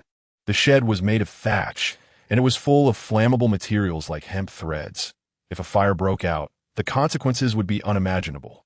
So Jin Feng nailed the oil lamps high on the posts to prevent someone from accidentally knocking them over. Although it required climbing the ladder every time to add oil and light or extinguish the lamps, Jin Feng was willing to be a bit more troublesome rather than leave a safety hazard. Before leaving, he reminded Tang Dongdong, if a fire accidentally breaks out, make sure to lead everyone out immediately and don't worry about anything inside, understand? Don't worry, I understand. Tang Dongdong pushed Jin Feng out of the shed. Go back and sleep. Sister Xiaoro is still waiting for you. The women who were working all laughed ambiguously. Who could say anything about going back to sleep with his wife? Their laughter was in vain. According to Tang Dongdong's plan, they intended to use these 10 spinning wheels as a foundation and gradually add more after making money. However, Jin Feng still had over 10 taels of silver. Firewood in the mountains was cheap, and carpenters' wages were also low. Jin Feng didn't want to waste time and instructed the carpenter to continue working. In the following days, the carpenter gradually delivered more than 10 spinning wheel components, and those village women who were not selected the first time also started to work one after another. Jin Feng's small courtyard became the liveliest place in the village, with the creaking sounds of spinning wheels never stopping day and night. In the first few days after Zhang Liang received the crossbow, he had a fruitful hunt, with the most he caught in one day being 9 wild rabbits and 7 mountain chickens, making the villagers envious. However, in the last 2 or 3 days, the catch had diminished significantly, and today when he returned, he had only caught 1 mountain chicken. Hunter Chen Laolu was even more unfortunate, returning empty-handed for 3 consecutive days. Jin Feng knew that Zhang Liang had hunted too frequently, and the wild rabbits and mountain chickens in the old forest near the back mountain must have sensed danger and fled. To hunt further, they would have to go deeper into the forest. Zhang Liang was also planning to do this, but was dissuaded by Jin Feng. Brother Liang, going to the old forest on the back mountain is still fine, but going further in is into the primitive forest. There are not only fierce beasts everywhere, but also miasma, which is 100 times more dangerous than tigers. Once trapped in miasma, it's almost certain death, Jin Feng advised. Don't go again. What if something happens to you? What will your family do? He was not a saint. Apart from his relationship with Guan Xiaoro, he also had the intention of gaining a helper for himself. Jin Feng had made several plans for the future, and in each plan, Zhang Liang had a place. Making the crossbow for Zhang Liang was to help him improve his family's living conditions, so he wouldn't feel constrained in doing anything. However, Jin Feng did not want him to remain a hunter forever, nor did he want him to take life-threatening risks in the primitive forest. In those deep mountains and forests, the accumulated fallen leaves were thicker than a person, and over time, after being eroded by rainwater, they would form miasma.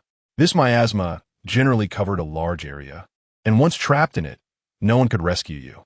I understand the reasoning, but if I go into the forest, I might not come out for 10 days or half a month. If I can avoid it, I don't want to go either, Zhang Liang sighed. But what else can I do besides hunting? Chapter 33. Account cancellation, there are more things I can do. Jin Feng said, why don't you come and help me? You're in charge of spinning thread. How can I, a man with only one arm, help you? Who said you have to spin thread? Jin Feng said, I need someone to deliver the spun hemp thread to the county office, right? And we also need to go to the county to fetch hemp skins and buy grain, right? If Lianga doesn't mind, come help your brother. I'll pay you 500 won a month. Once we start making money, I'll increase it. No way, 500 won is too much.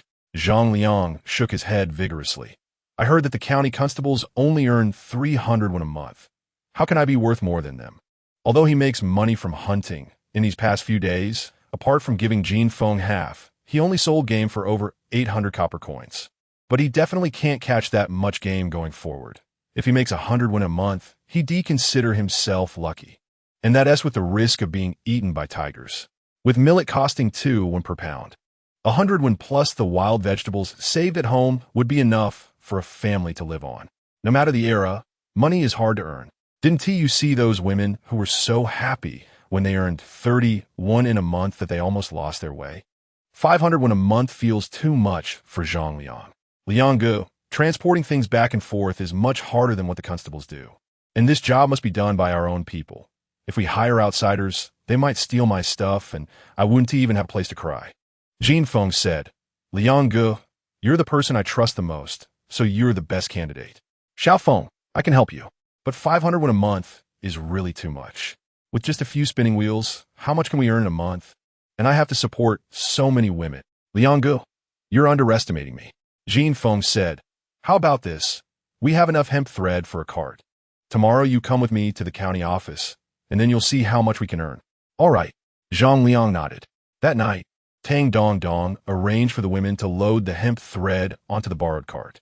Before dawn, Zhang Liang, the village head's son Lu Tai, and hunter Chen Laolu arrived.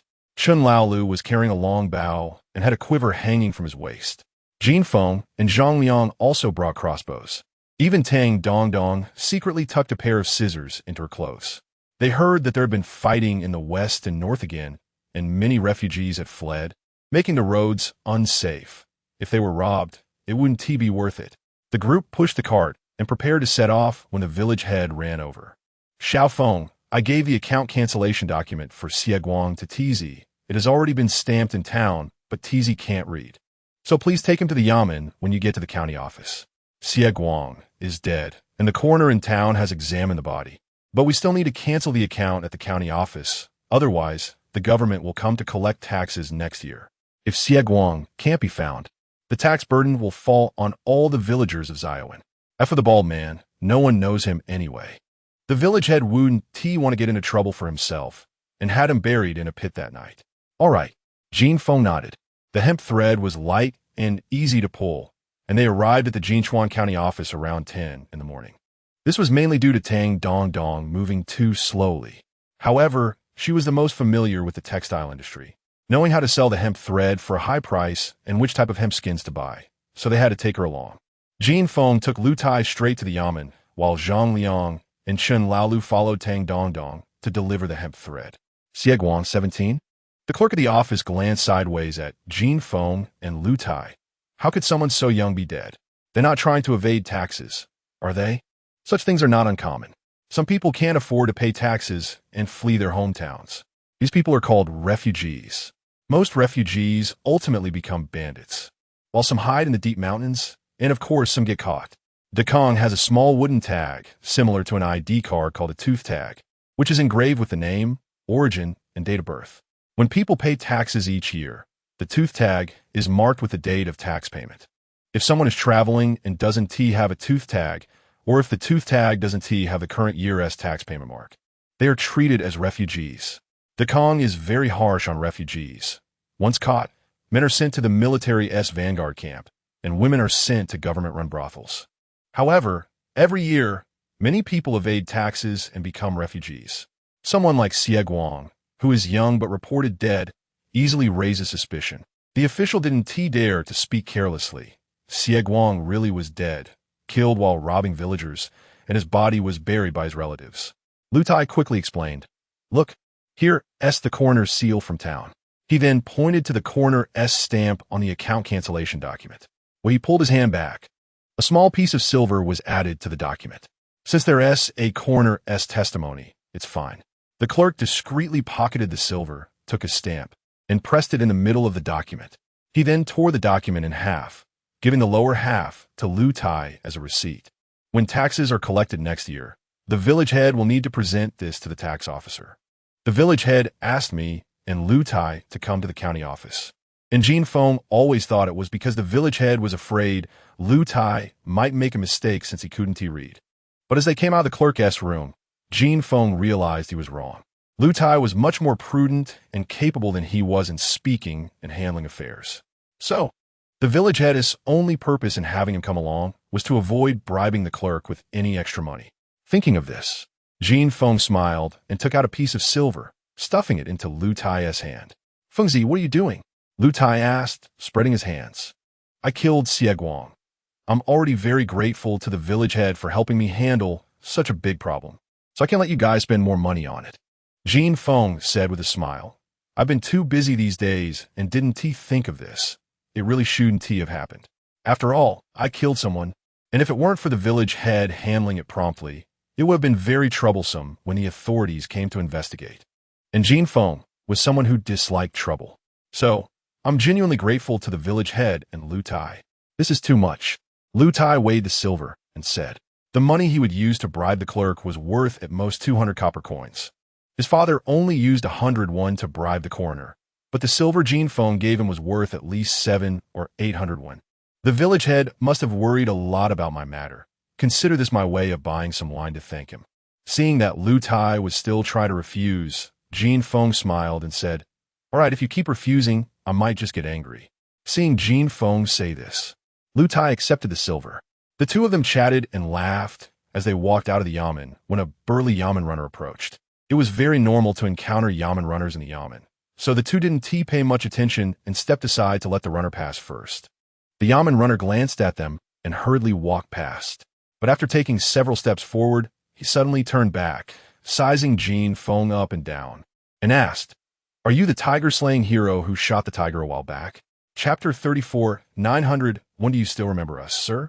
Lu Tai asked respectfully, "Do you have business with us?" Jin Feng suddenly recalled that it was this constable who had taken over when he brought the tiger. "It really is you." The constable looked quite pleased. To avoid unnecessary misunderstandings, Jin Feng did not bring his crossbow when he came to the county office. Just now, the constable almost didn't recognize them and only asked tentatively. Last time, when they arrived late at the inn with a noble from the Qing family, the skilled archer who killed the fierce tiger had already checked out and left. During this time, the noble had sent someone to inquire twice, clearly very concerned about this tiger-slaying hero. Although the noble had fallen on hard times, he was still a worthy figure to befriend for a constable. If he could help the noble find the person, he would at least earn a reward. If the noble was pleased and promoted him, that would be even better. The constable had originally planned to search various villages, but unfortunately, there were too many refugees coming from the recent disasters, and he simply couldn't spare the time. He didn't expect to encounter them here. Now, the matter entrusted by the noble had a lead. "You shot the tiger?" The constable asked Lu Tai. "I don't have that ability. It was Fengzi who shot it." Lu Tai pointed at Jin Feng. "Him." The constable looked at Jin Feng, his face full of astonishment. "Don't deceive me." In his eyes, the one who could kill a fierce tiger must be a strong man, while Jin Feng looked too thin and weak to be someone who could kill a tiger. "Sir, why would I deceive you?" Lu Tai said. "Fengzi killed the tiger with dozens of villagers watching. Truly, one cannot judge a person by their appearance." The constable cupped his hands to Jin Feng, praising him. "You're too kind," Jin Feng said, slightly bowing in a scholar's salute, but he couldn't help but complain inwardly. What's wrong with my appearance? He could tell that the constable meant to compliment him. He just didn't know how to express it properly. "Hero, are you a scholar?" The constable was even happier to see Jin Feng perform a scholar's salute. His tone became much friendlier than before. Scholars were rare in Dakong, and those who could kill tigers were even rarer. This was a standard example of being both cultured and martial.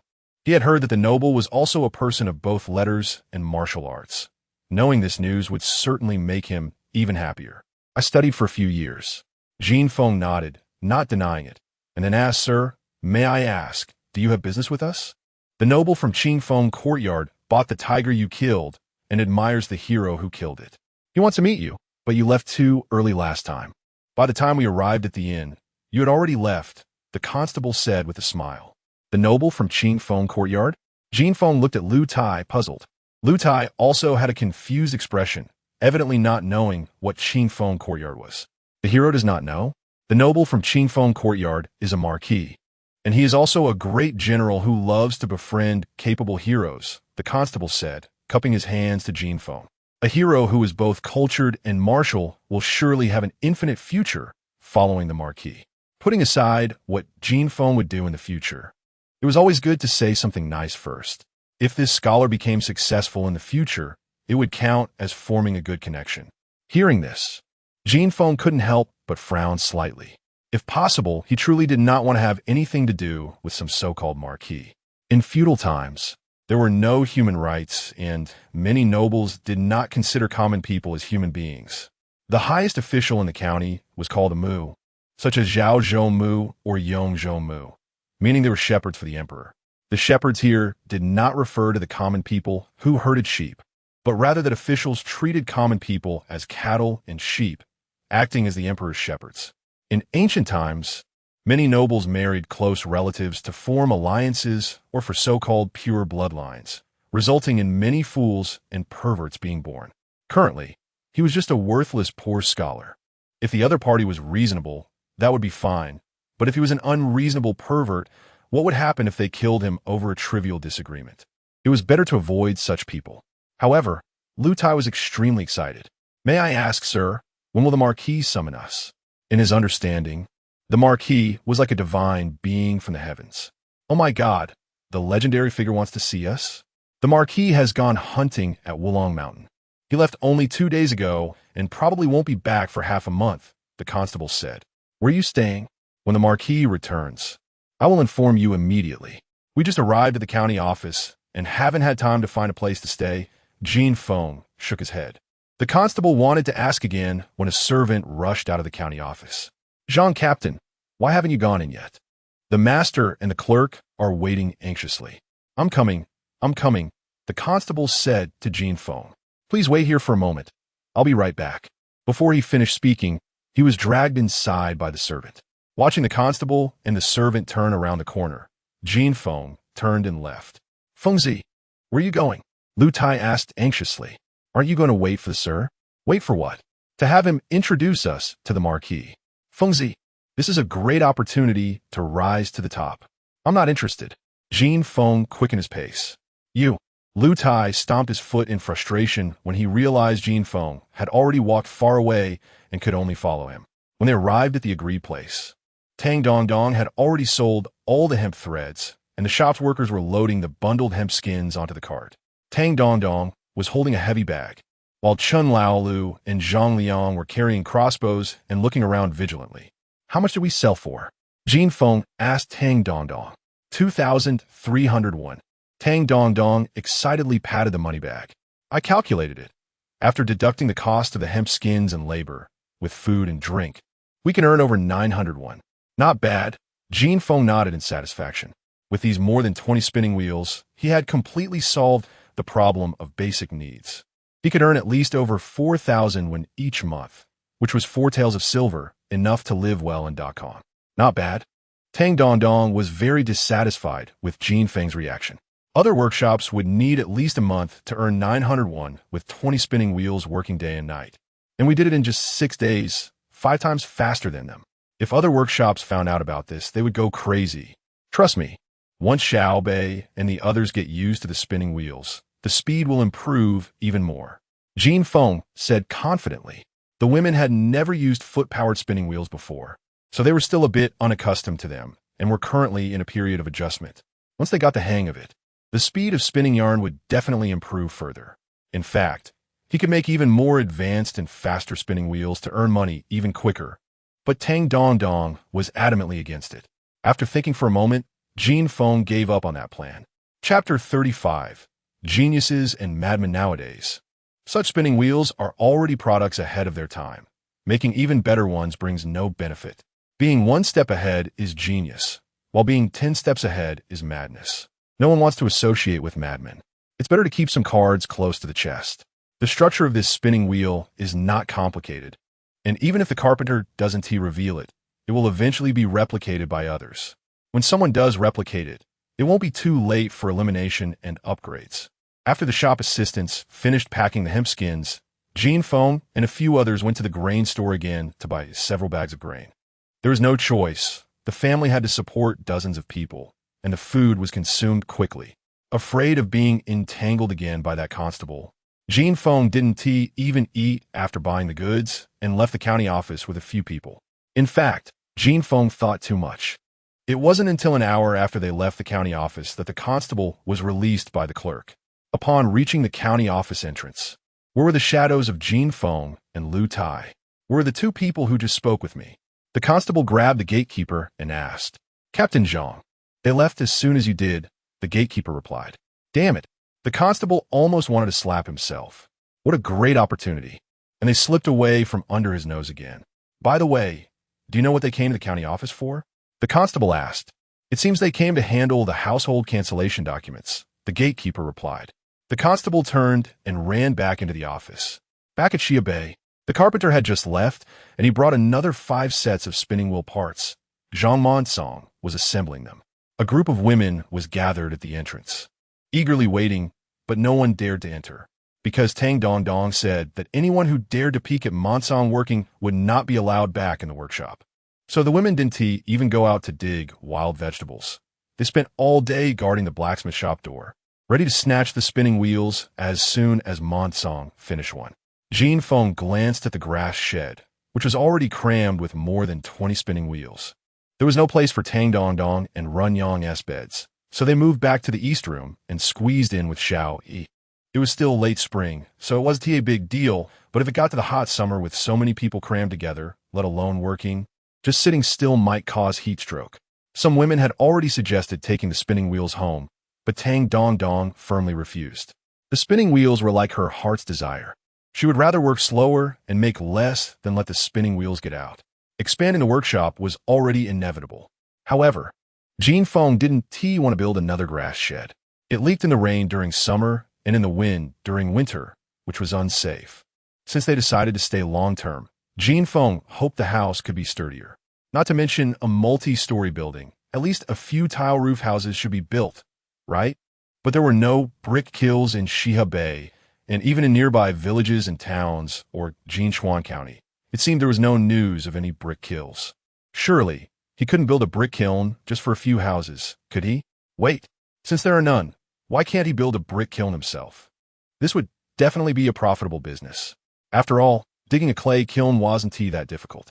Thinking of this, Jin Feng was immediately filled with motivation.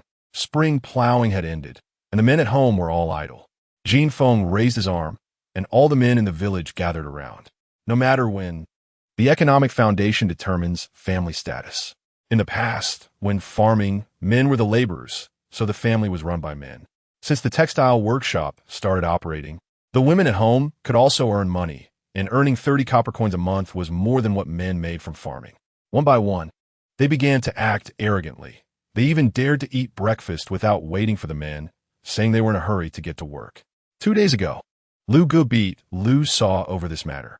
But Lu Sa not only arrived late for work, but was also sent back by Tang Dongdong for being too slow at spinning due to an arm injury. She was replaced by another woman from the waiting list. The usually timid Lu Sa almost fought with Lu Gu after returning home.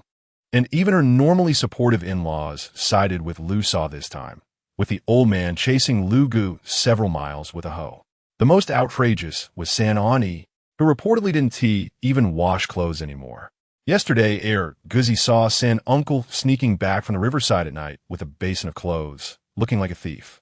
The women were becoming increasingly arrogant, and although the men were gritting their teeth in frustration, they had no way to respond. They all lazily squatted in the corner of the wall, sighing heavily. When they heard the village chief come to inform Jin Feng that he was going to recruit workers again, and this time it was for male workers, the men instantly revived, rushing to Jin Feng's house, afraid of being too slow to miss their turn. When they heard Jin Feng say he would provide 2 meals a day and 2 copper coins, these farmers were almost moved to tears. Finally, they had turned the tables. The women earned only 1 copper coin a day, while they could earn 2. That afternoon, the men took their tools to the wasteland by the river. This place was chosen by Jin Feng after much deliberation. The nearby soil was most suitable for making bricks. Some were digging soil to excavate the kiln, while others went to the back mountain to chop wood for carts and firewood for burning bricks. The last group was making brick molds under Jin Feng's guidance. Without the machinery of later generations, everything had to rely on manual labor. They dug clay from the riverbank, mixed it with water, and kneaded it like dough with hoes. Then pressed it into square molds made of wood to create bricks. Once the bricks were made, they couldn't be used immediately. They needed to be dried in the open, just in time for the brick kiln to be finished they would be ready for use. The men, who were holding their breath, worked especially hard. Jin Feng originally thought it would take about 7 days to dig the brick kiln, but to his surprise, it was completed in just 5 days. Given the limited conditions, this clay kiln was very primitive, but for the backward Ekong, it was already very advanced, at least for firing ordinary red bricks. The firewood was also prepared early, and Jin Feng directed the villagers to move stacks of bricks into the kiln, then sealed the kiln door, and thick smoke billowed from the chimney. It took more than 3 days and nights of roasting at over 800 degrees Celsius for the soft clay bricks to turn into solid bricks. The firewood had a low heat value, and since it was a new kiln, Jin Feng estimated it would take even longer. He was even prepared for the first batch of bricks to be a failure. In addition to firing the bricks, water had to be sprinkled to cool the kiln, which required several days or even longer. Jin Feng could only arrange for the villagers to continue making brick molds while patiently waiting. As a result, before the bricks could be fired, a group of uninvited guests arrived in the village. A dozen people rode tall war horses, led by a young man in a blue robe, followed by a group of burly men in armor. Each of them had a fierce look and several boar scars on their faces. A few children playing at the village head saw this group coming and were so scared that they yelled and ran back. The bandits are here. Chapter 36, Mistaken Identity? Bang, bang, bang. The man by the river was working hard when he suddenly heard the urgent sound of gongs coming from the village. Damn it, why are the bandits here? The men immediately grabbed their hoes and machetes and ran frantically toward the village.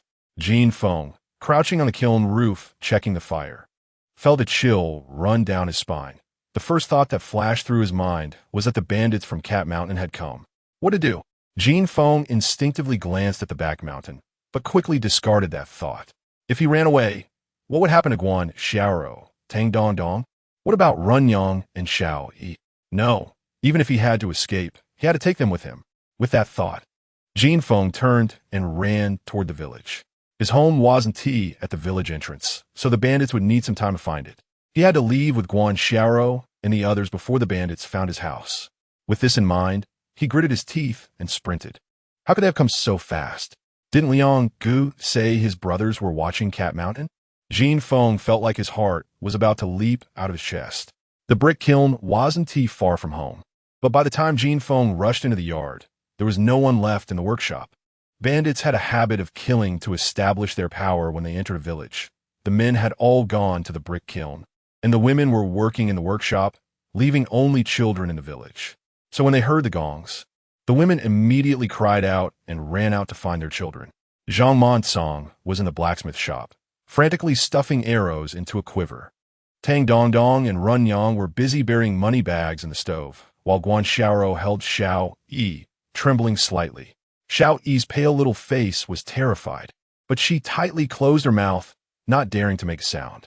The village children all knew the crying children would have their heads chopped off by the bandits. The harvest was still far off.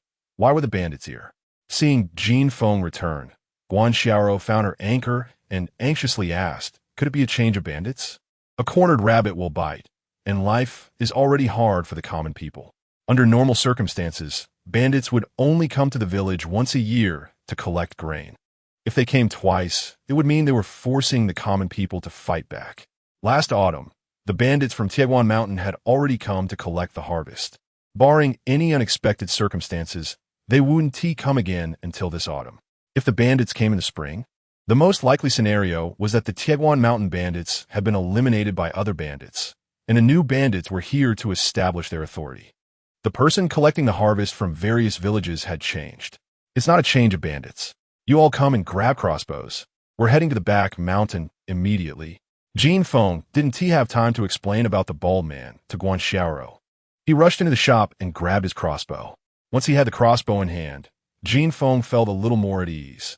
If they really couldn't escape, he could at least fight back. There were still several crossbows on the table that Zhang Monsong had managed to make for Guan Xiaoro, Tang Dong, and the others during this time. They were all similar to Jin Feng's. At Jin Feng's request, the girls had never stopped training during this time. They had just moved the training ground to Zhang Monsong's house. The training results were also quite good. Tang Dong's hit rate at 20 paces had reached over 95%. What surprised Jin Feng the most was Run Yang. Although she was busy cooking every day and had the least training time, she seemed delicate but was particularly talented. With a hit rate at 20 paces second only to Tang Dong, exceeding 90%. Most importantly, her shooting speed was 30% faster than Tang Dong's. Zhang Liang said that if she continued to train well, Run Yang's archery would soon surpass him. In contrast, Guan Xiaoro and Xiao Yi were achieving average results, often missing targets even at 10 paces. Monsong, let us go to the back mountain. Jin Feng loaded his crossbow and shouted at Zhang Monsong, who was still busy. Fengge, my brother went to the county to deliver goods, and my mother and sister are at home. I can't leave. Zhang Monsong shook his head and also grabbed a crossbow. You all should leave quickly. Otherwise, when the bandits come, you won't be able to escape. After saying that, without waiting for Jin Feng to respond, he limped out of the small courtyard with the crossbow. Jin Feng knew that Zhang Monsong was preparing to attract the bandits' attention to buy time for them. What a stubborn guy. Jin Feng cursed Zhang Monsong fiercely, but felt a bit touched. Xiaoro, I'll go help Monsong. You all hurry to the mountains. After saying that, he grabbed his crossbow and chased after Zhang Monsong. Tang Dong seemed to realize something and gritted her teeth, rushing into the blacksmith shop to grab a crossbow. Sister Xiaoro, you all go. I'll help Fengge. Sister Xiaoro, if it's a change of bandits, we just need to pay the harvest. Why go to the back mountain? Runyang asked, puzzled. Why is Fengge still taking crossbow? The bandits will kill if they see weapons. For her, the bandits' harvest had once seemed like a mountain that could crush them. But now that she was responsible for cooking, no one knew better than her how much grain Jin Feng's family had. Paying the harvest for a few people was easy. Why did Jin Feng still look like he wanted to fight the bandits? I don't know. Guan Xiaoro, like Run Yang, couldn't he understand what was happening? So what should we do? Run Yang asked. If the head of the family is going to fight the bandits, I have to follow. Guan Xiaoro also rushed into the blacksmith shop. Xiao Yi, you go with Run Yang to the back mountain. If I and your brother-in-law don't come to find you, you go back to Guangjiuan to find your parents, understand? Sister Xiaoro, I want to go to the back mountain. I want to be with you. The usually resolute Run Yang also shook her head. I want to go to the back mountain. There are wolves there that will eat Xiao Yi. Xiao Yi also cried and shook her head. I want to go back to Guangjiuan. If sister-in-law doesn't give food, I'll starve to death. You all. Guan Xiaoro stamped her foot. Forget it. If the head of the family dies, none of us three can survive. Being killed by the bandits is better than starving to death. If you don't want to leave, then let us go together. Jin Feng and Zhang Monsong ran to the village entrance and saw villagers surrounding a few mounted men from distance. However, there was no conflict. The village chief seemed to be smiling. The young man in a blue robe at the front also appeared to be smiling. Are today's bandits so approachable? Jin Feng felt that the atmosphere was a bit off. Shouldn't bandits entering a village be met with cries and shouts? What was with this harmony? It was simply bizarre. Could it be that the host's memory was faulty? Were the bandits not here to rob, but to deliver warmth to the countryside? Jin Feng turned to look at Zhang Monsong, who also had a bewildered expression. Oh, it seemed it wasn't the host's memory that was faulty, but there was something wrong with this group of bandits. Wait, when did bandits have such good war horses and such orderly armor? Cough. Jin Feng, you finally made it. The village chief noticed Jin Feng's confused face from afar and shouted, the village kids mistook the noblemen for bandits. You all quickly put down your bows and arrows. We can't harm the noblemen.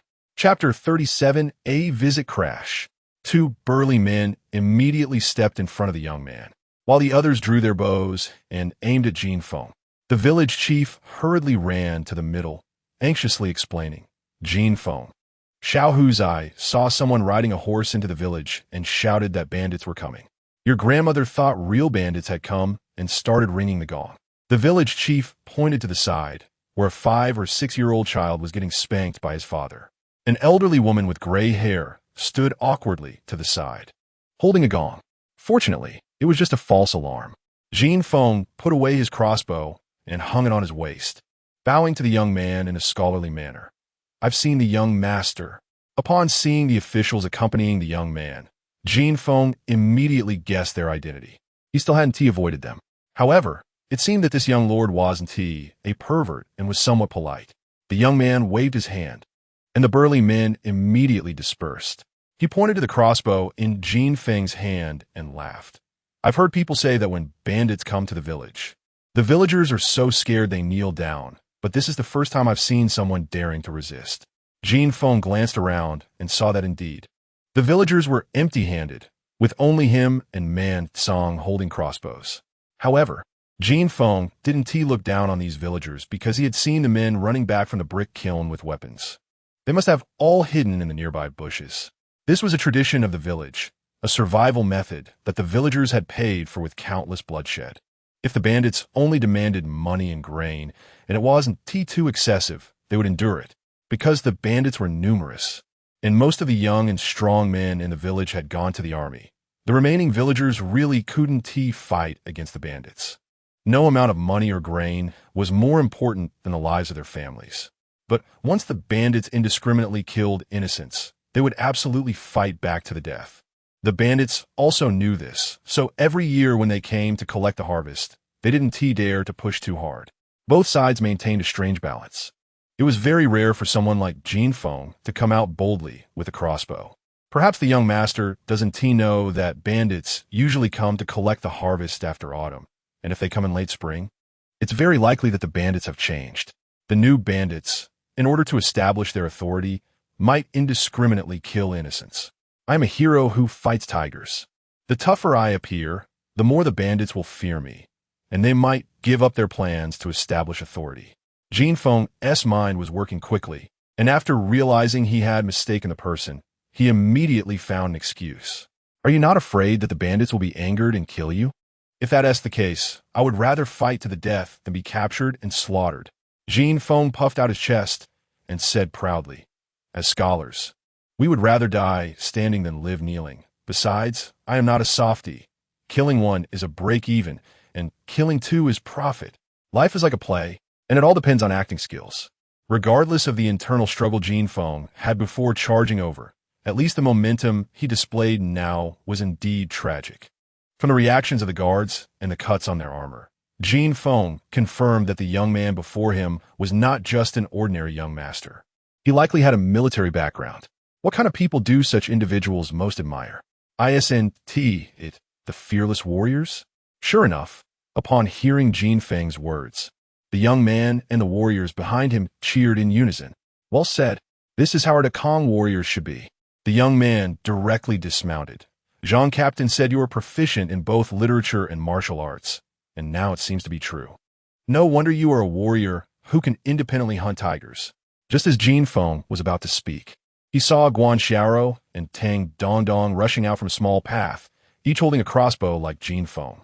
Even little Xiao, he was the same. Brother-in-law, we are here to help you fight the bandits. Xiao, he shouted from a distance. Crash!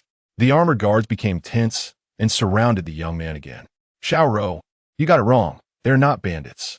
You all quickly put down your arrows. Jin Feng finally understood the village chief's earlier feelings and hurriedly stood in the middle of the path. He saw that the crossbows in the girls' hands were all loaded, and if someone accidentally pulled the trigger in excitement, it would become a big mess. Seeing the girls put down their crossbows, Jin Feng wiped the cold sweat from his forehead. I'm sorry, young master. My family's women are just overly concerned for their husband. I hope the young master won't blame them. In a feudal society, the hierarchy was strict, and what mattered most was respect for social status. Pointing arrows at nobles was enough to warrant a death sentence. Jin Feng had just managed to get past this once, and who knew the girls at home would show up again. If the young man became angry out of embarrassment, it would be disastrous. He was a more terrifying figure than bandits. Ha ha ha ha, it's fine. The young man not only wasn't he angry, but laughed heartily. People say birds of feather flock together, and it's indeed true. You are a tiger-fighting hero, and your family's women and children are also extraordinary. You flatter me, young master. Jin Feng asked calmly. May I ask what brings the young master to this remote place? I heard that there's a warrior who independently hunts tigers, and I came out of curiosity, the young man said. I apologize for my abrupt visit. I hope the warrior won't hold it against me. Whether it was sincere or just for show, the young man's overture was impeccable, with a noble lord personally visiting. Jin Feng knew that there was no way to escape today, so he generously made a gesture of invitation. I wonder if I have the honor to invite the young master to my humble abode for a visit? I'm sorry for the trouble. The young man nodded, dismounted, and followed Jin Feng into the village. The villagers were eager to follow and see the excitement, but they were driven away by the village chief. On the way, the young man saw that Xiao Yi was still holding her crossbow and couldn't help but laugh. "Little girl, can you use a bow and arrow?" "Of course." Guan Xiao Yi proudly raised her head. "Do you see that bird's nest on the tree? If you can hit it, it's yours." The young man smiled and took out a jade pendant from his waist. The jade pendant was pure white and lustrous, clearly not an ordinary item. "I don't want a stone. I want something delicious." Xiao Yi glanced at the jade pendant and shook her head. Innocently, she had never seen jade and didn't know that this small jade pendant was enough for her to eat delicious food for half her life. "No problem." The young man waved his hand, and a guard immediately took out a leg of lamb from the saddle of the warhorse. The leg of lamb was smoked, glistening with oil, and looked very appetizing. "Don't cheat." Xiao Yi swallowed and lifted the crossbow in her hand. The bird's nest was on the treetop more than 10 meters away, and with Xiao Yi's archery skills, her chances of hitting it were about 50%. But perhaps stimulated by the leg of lamb, she managed to hit it successfully. The arrow passed through the bird's nest, soared nearly 100 meters up, and then began to fall. A glint flashed in the young man's eyes as he picked up the leg of lamb and handed it to Xiao Yi. "Little girl, can I take a look at the crossbow in your hand?" Chapter 38. Plans for celebration. Xiao Yi swallowed her saliva, but did not reach for the leg of lamb. Instead, she turned to look at Jin Feng. Seeing Jin Feng nod, she then grabbed the leg of lamb and handed the crossbow to Qing Huai. Qing Huai picked up the crossbow and examined it, then twisted the crank to draw the bowstring, aiming at a large tree several meters away before pulling the trigger. Bang! The arrow flashed and struck the tree, embedding itself deep into the trunk, with the tail of the arrow vibrating violently and producing a buzzing sound. Qing Huai cranked the mechanism again and shot another arrow. Bang! Bang! Bang! 3 more arrows hit the tree in succession. "What excellent archery!" Jin Feng applauded sincerely. The 4 arrows were neatly arranged from top to bottom, as if measured with a ruler, with equal spacing between each arrow. "What great bow!" Qing Huai was also impressed with the crossbow in his hands. He had never seen such a crossbow. "Where did the warrior get it?" "My father is a craftsman, and I learned a bit from him since I was young. This crossbow was made by me," Jin Feng explained. "So the gentleman is not only a tiger-slaying hero, but also a craftsman. I'm truly humbled." For the first time, Qing Huai cupped his fists in respect to Jin Feng, addressing him as gentleman instead of warrior. This also sparked a strong curiosity in him. He looked thin and weak, calling himself a scholar, yet he could shoot a fierce tiger and create such a powerful crossbow. "Just some minor skills. I dare not call myself a master." Jin Feng greatly disliked the ancient way of conversing. Why not just get straight to the point? Why all this unnecessary politeness? However, he could only complain internally. If he were to embrace Qing Huai and call him brother, he would probably be killed by the guards behind him in the next second. No matter when, conforming to the crowd is the best way to survive longer. In this era, when lives are cheap, Jin Feng felt it was best to go with the flow. The gentleman is too modest. Qing Huai gestured for the guards to retrieve the arrows from the tree, flipping the crossbow in his hands as he said, "The crossbow has great power, but it is difficult to draw and the speed of loading arrows is too slow." After the gentleman's improvements, both issues have been resolved, and such clever ingenuity is truly admirable. It's a pity that making crossbows requires high-quality wood and bowstrings. They cannot be mass-produced. Otherwise, our army would have another powerful weapon. Traditional crossbows rely on the elasticity of the bow and bowstring to achieve the goal of launching arrows, which indeed requires high-quality materials. However, as long as suitable steel can be found, these are not problems and can be mass-produced. But since Qing Huai said this, Jin Feng would not seek trouble and simply nodded in agreement. Did the gentleman use this crossbow to kill the tiger? Yes. Jin Feng nodded in acknowledgement. A hint of disappointment flashed in Qing Huai's eyes. When he saw the tiger's corpse, he thought he had encountered a master archer, only to realize now that Jin Feng relied on the power of the crossbow.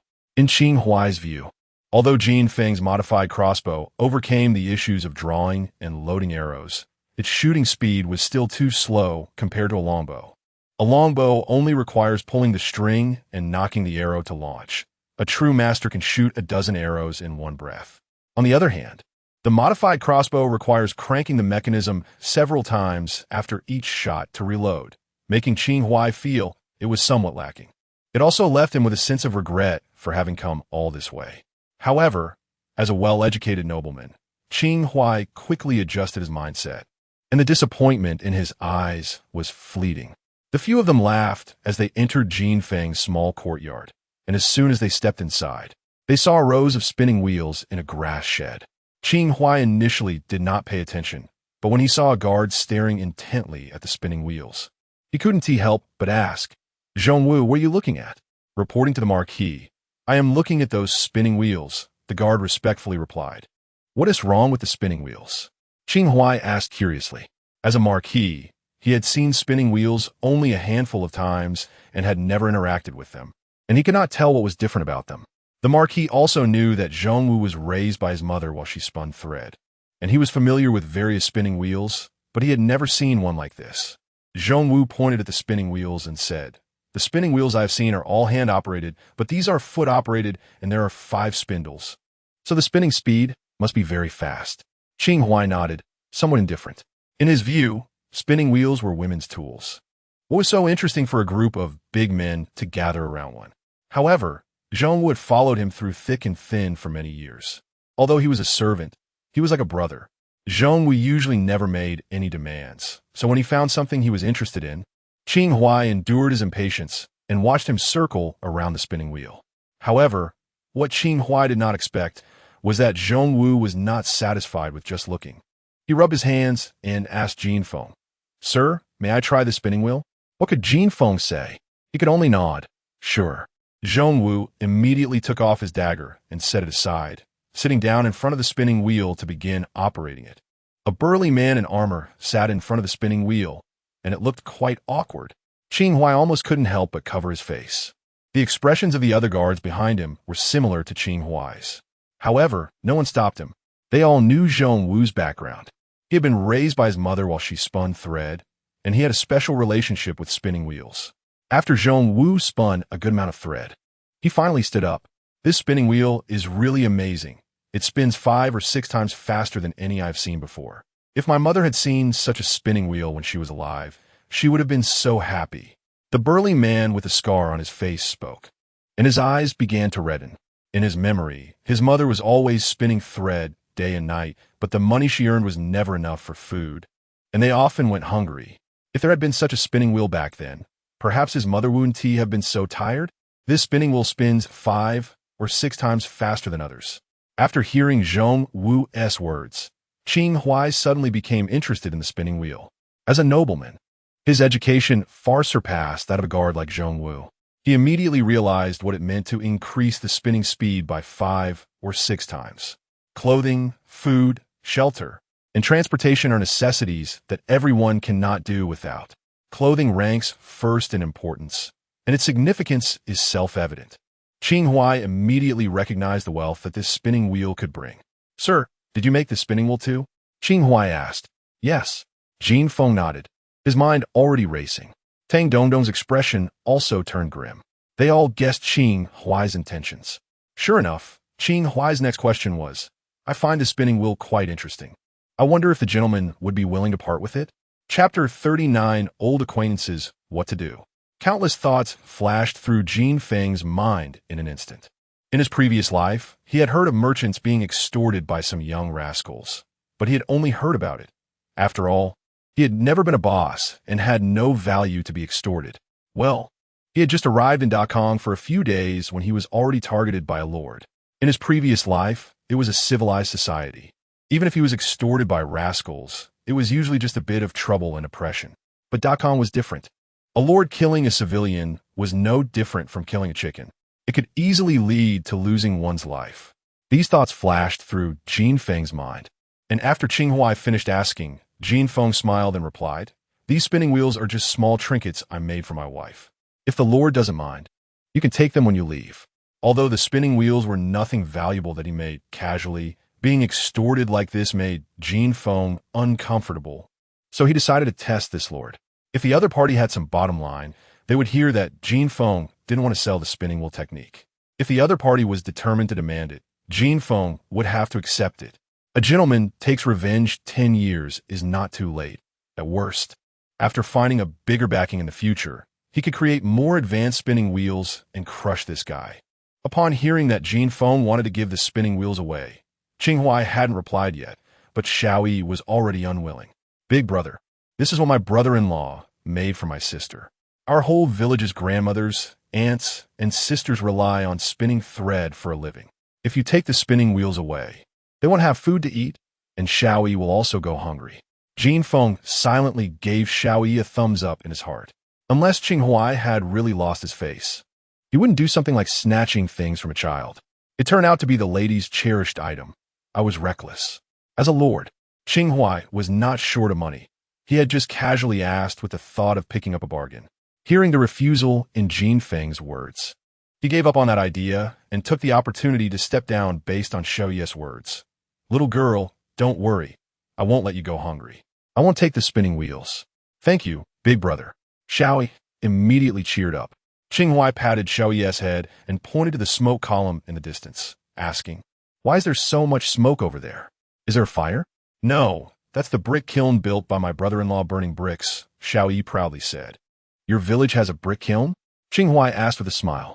"My brother-in-law said the village's children are always hungry and too pitiful. So he built a brick kiln so the uncles in the village have work to do when they are not farming. Mr. is very righteous." Upon hearing this, Qinghuai couldn't help but feel a sense of admiration for Jin Feng. Jin Feng waved his hand humbly and said, "When one is poor, one can only keep to oneself. When one is successful, one can help the world. I am not talented enough to help the world. I can only try to provide a way out for the villagers." Just as Qinghuai was about to speak, a man walked in holding a broken hoe, looking pained as he said, "Brother Feng, the hoe broke while working in the kiln. Can you help me fix it when you have time?" Ironware is considered a valuable item in Dakong. Many families' kitchen knives are treasured heirlooms. This hoe was passed down from his grandfather to his father and then to him. The blacksmith's furnace was dismantled by Montsong and not yet repaired, so we'll have to wait a few days. Jin Feng glanced at the broken hoe. "Take it to Montsong. When the new furnace is ready, I will fix it for you and make you some new shovels. They will be better than the hoe. Shovels are good for digging, but they break too easily. You shouldn't waste iron on that." In fact, shovels had appeared a long time ago, but due to outdated smelting techniques, they were prone to breaking. So not many farmers chose shovels. They preferred sturdy hoes, which could dig, scrape, and weed. In places where shovels were needed, farmers used wooden shovels instead. "Don't worry, the shovels I make will be guaranteed not to break," Jin Feng said confidently. "I trust Brother Feng's skills," the man said with a smile. "Monsong told me you have a new method for blacksmithing, and the ironware produced will be stronger and more durable." "Damn Monsong, talking too much." Jin Feng sighed helplessly in his heart. Indeed, Qinghuai showed much more interest in ironware than in spinning wheels and brick kilns.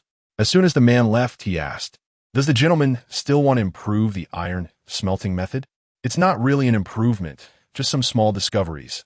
I haven't tried them yet." The early bird gets the worm. Since it was their first meeting, Jin Feng didn't want to reveal too much. Qinghuai sensed the evasiveness in Jin Feng's words.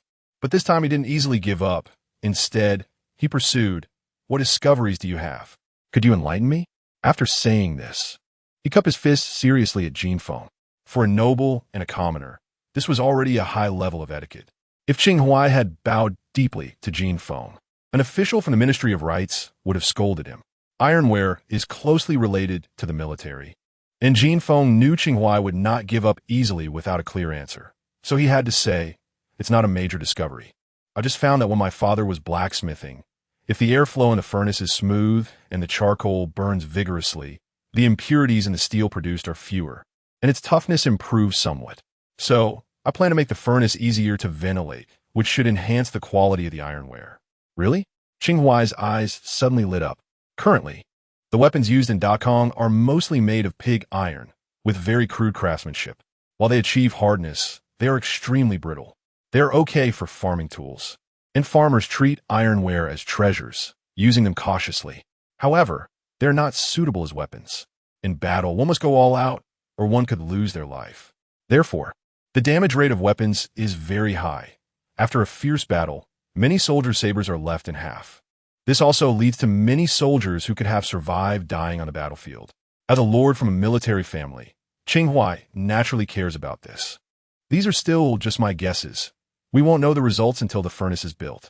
Jin Feng didn't dare to say too much. How long will that take? Probably 5 or 6 days. Jin Feng replied after thinking for a moment. Zhong Wu, go to the village and ask who has a vacant house to rent for a month. Qing Huai said directly, remember, negotiate well and do not bully others with power. Yes. Zhong Wu replied and turned to leave. Just as he stepped out of the courtyard, he ran into Zhang Liang, who was coming back from outside. Old Zhang, what are you doing here? Zhong Wu looked at Zhang Liang, momentarily stunned, then asked with red eyes, what happened to your arm? Old Zhang. Zhang Liang was also taken aback and excitedly said, I live here. How did you end up here? I came with the Lord to visit the hero of the tiger hunt. Zhong Wu replied, then asked again, what happened to your arm? The Lord is here too? Zhang Liang was overjoyed, not answering Zhong Wu's question, and turned to run into the courtyard. Chapter 40. Predicting the future, my lord. Zhang Liang rushed into the courtyard and knelt before Qing Huai, saying, Zhang Liang pays respects to my lord. Zhang Liang. Qing Huai scrutinized Zhang Liang for a moment before roaring in anger. What happened? Where's your arm? At that moment, the polite and graceful nobleman had vanished, replaced by an enraged lion. Xiao Yi, who had been inching closer to Qing Huai, shivered in fright and turned to bury herself in Guan Xiao's embrace. My lord, it's all in the past. Speak. What happened? Qing Huai interrupted Zhang Liang's words, asking domineeringly, weren't you assigned to the left cavalry guard? Why are you here now? Reporting to my lord, I arrived at the left cavalry guard, but after a month, I encountered an attack from the Tangshan people. During the battle, my left arm was severed by a Tangshan soldier, and I was forced to retire, Zhang Liang said helplessly. Upon hearing this, Qing Huai fell silent for a long time and finally asked, after retiring, why didn't you come to find me? My lord had high hopes for me, painstakingly sending me to the left cavalry guard, but I let you down. I lost an arm within a month, and the city walls I was guarding were breached by the enemy. I felt too ashamed to see my lord. During your time in the left cavalry guard, did you show any signs of cowardice or retreat? Qing Huai glared at him. Zhang Liang, coming from the Iron Forest Army under the Lord's command, would never dare to disgrace the name of the Iron Forest Army. In battle, I killed 4 enemies before losing consciousness. I did not retreat a single step. Zhang Liang declared proudly. Then what shame do you have in seeing me? Qing Huai kicked Zhang Liang in the shoulder, sending him tumbling. Zhang Monsong saw his brother being kicked and rushed in with a hammer, but was grabbed by Jin Feng. Zhang Liang got up from the ground without a word, not brushing off the dirt, and knelt before Qing Huai once more. As long as you fought bravely, what is there to be ashamed of? What is there that you cannot show me? Qing Huai kicked him again. Zhang Liang remained silent, getting up again to kneel before Qing Huai. Qing Huai lifted his foot, but ultimately did not kick again. Instead, he helped Zhang Liang up and asked, you killed 4 enemies. Do you have any merits to show for it? Reporting to my lord, the section of the city wall I was guarding was breached by the enemy. Although the Tangshan were eventually driven back by reinforcements, I still lost the wall. Therefore, the merits and demerits cancel each other out. There are no merits. Zhang Liang replied truthfully. Qing Huai sighed and asked, with one arm lost, how do you make a living after retiring? At first, I farmed for a living. Recently, Brother Jin Feng helped me make a usable crossbow, so I hunted for a while. However, with fewer game lately, I've been helping Brother Jin Feng with buying and delivering goods to the county office, Zhang Liang explained. Is your wage enough to live on? Thank you, my lord, for your concern. Brother Jin Feng is generous. He pays me 500 a month and teaches my brother blacksmithing, allowing my mother, wife, younger sister, and younger brother to come to the workshop to spin thread. Now, we have 3 meals a day, and we eat well, Zhang Liang said, looking gratefully at Jin Feng. Thank you, sir. Qing Huai turned and patted Jin Feng on the chest. Thank you, sir. The surrounding guards also made the same gesture towards Jin Feng. With limited medical and health conditions, the Kong sees countless soldiers die or retire disabled each year, and the compensation provided is very limited. Over the years, they have seen too many comrades with disabilities living miserable lives after retirement. Many were even forced to become bandits. Few like Zhang Liang exist. Everyone is being polite. I'm related to Liang Ge, so we should help each other, Jin Feng said with a smile, waving his hand. With Zhang Liang as the host, there was no need for Zhong Wu to look for a house. Zhang Liang rented the old residence of the Xie family without leaving the courtyard. After sending Qing Huai and others over, he hurried to town to have a carpenter bring over several beds. Qing Huai's guards were also busy, tidying up the stove in the Xie family home, clearly preparing for a long stay. In the evening, Zhang Liang invited Qing Huai back home for dinner and also called Jin Feng to join. How can I just intrude when my comrades are gathering? So Jin Feng declined Zhang Liang's invitation, but pulled Zhang Liang into the blacksmith shop, saying, Liang Ge, is this lord going to stay? The lord said he wanted to stay and see your furnace, and he's also interested in the new brick kiln you built, saying it's different from any brick kiln he's seen before. Isn't he a lord? Why does he have so much free time? Jin Feng felt a bit frustrated. With this guy around, he felt as if he was being watched all the time, making it hard to do many things freely. The lord lost a battle last year and was questioned by the Ministry of War, losing control of the military power. Recently, he has no official duties. Zhang Liang said angrily.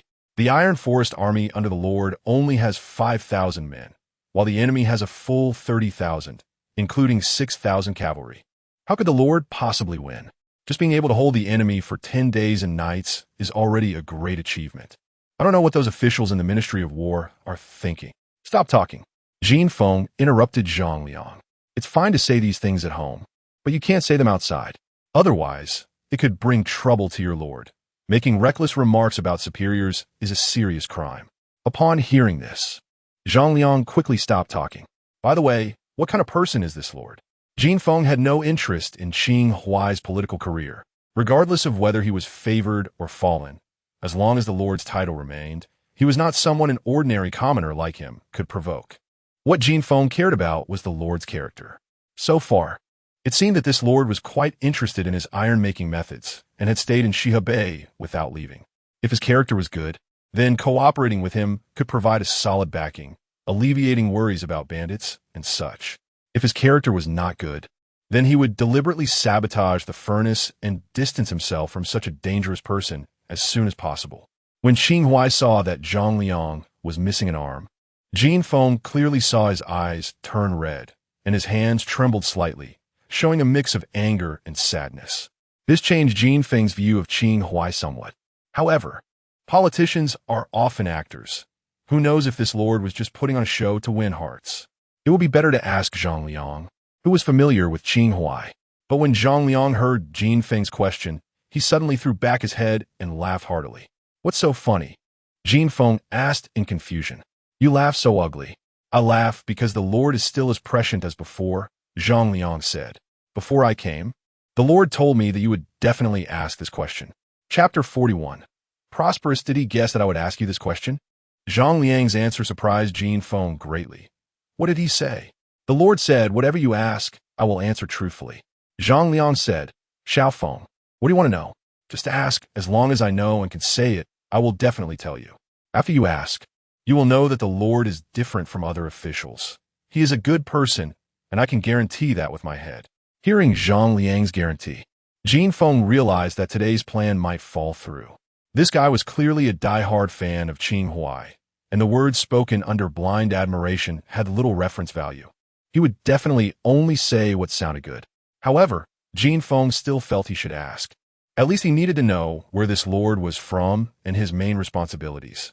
Such basic information was something Zhang Liang couldn't gloss over. Where is this lord from? And what is his background? Jin Feng asked. The lord's father is the Duke of Qing, who joined the army at 14, was promoted to sergeant at 16 for defeating enemies, and was promoted to captain at 21. At 23, he led 1,000 men of the Iron Forest army to defend Songzhou, enduring a 3-month siege by 20,000 cavalry from the Dankan without losing. When reinforcements arrived, he coordinated a 2-sided attack, annihilating the invading enemy. Zhang Liang's face showed admiration. That battle disrupted the entire plan of the Dankan, and the emperor was very pleased, granting the lord the title of Earl of Jinchuan. Later, Due to his outstanding military achievements, he was promoted to Marquis of Jinshuan.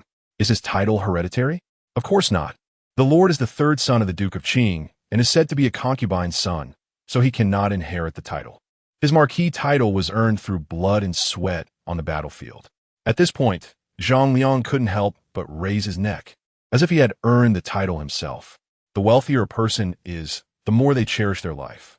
As the son of the Duke of Qing, even as a concubine's son, he could live a life of luxury. Yet Qing Huai chose to join the army and earned his title from the military.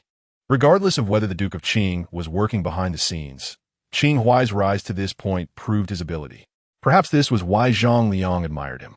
I heard from Dong Dong that when the Lord came, he wanted to take the spinning wheel, which made you wary of him. But I know that the Lord took the spinning wheel not for his own profit. Zhang Liang said, as long as he is in the army, the Lord eats and lives with the soldiers, and the spoils after battles are shared with us frontline soldiers, taking nothing for himself.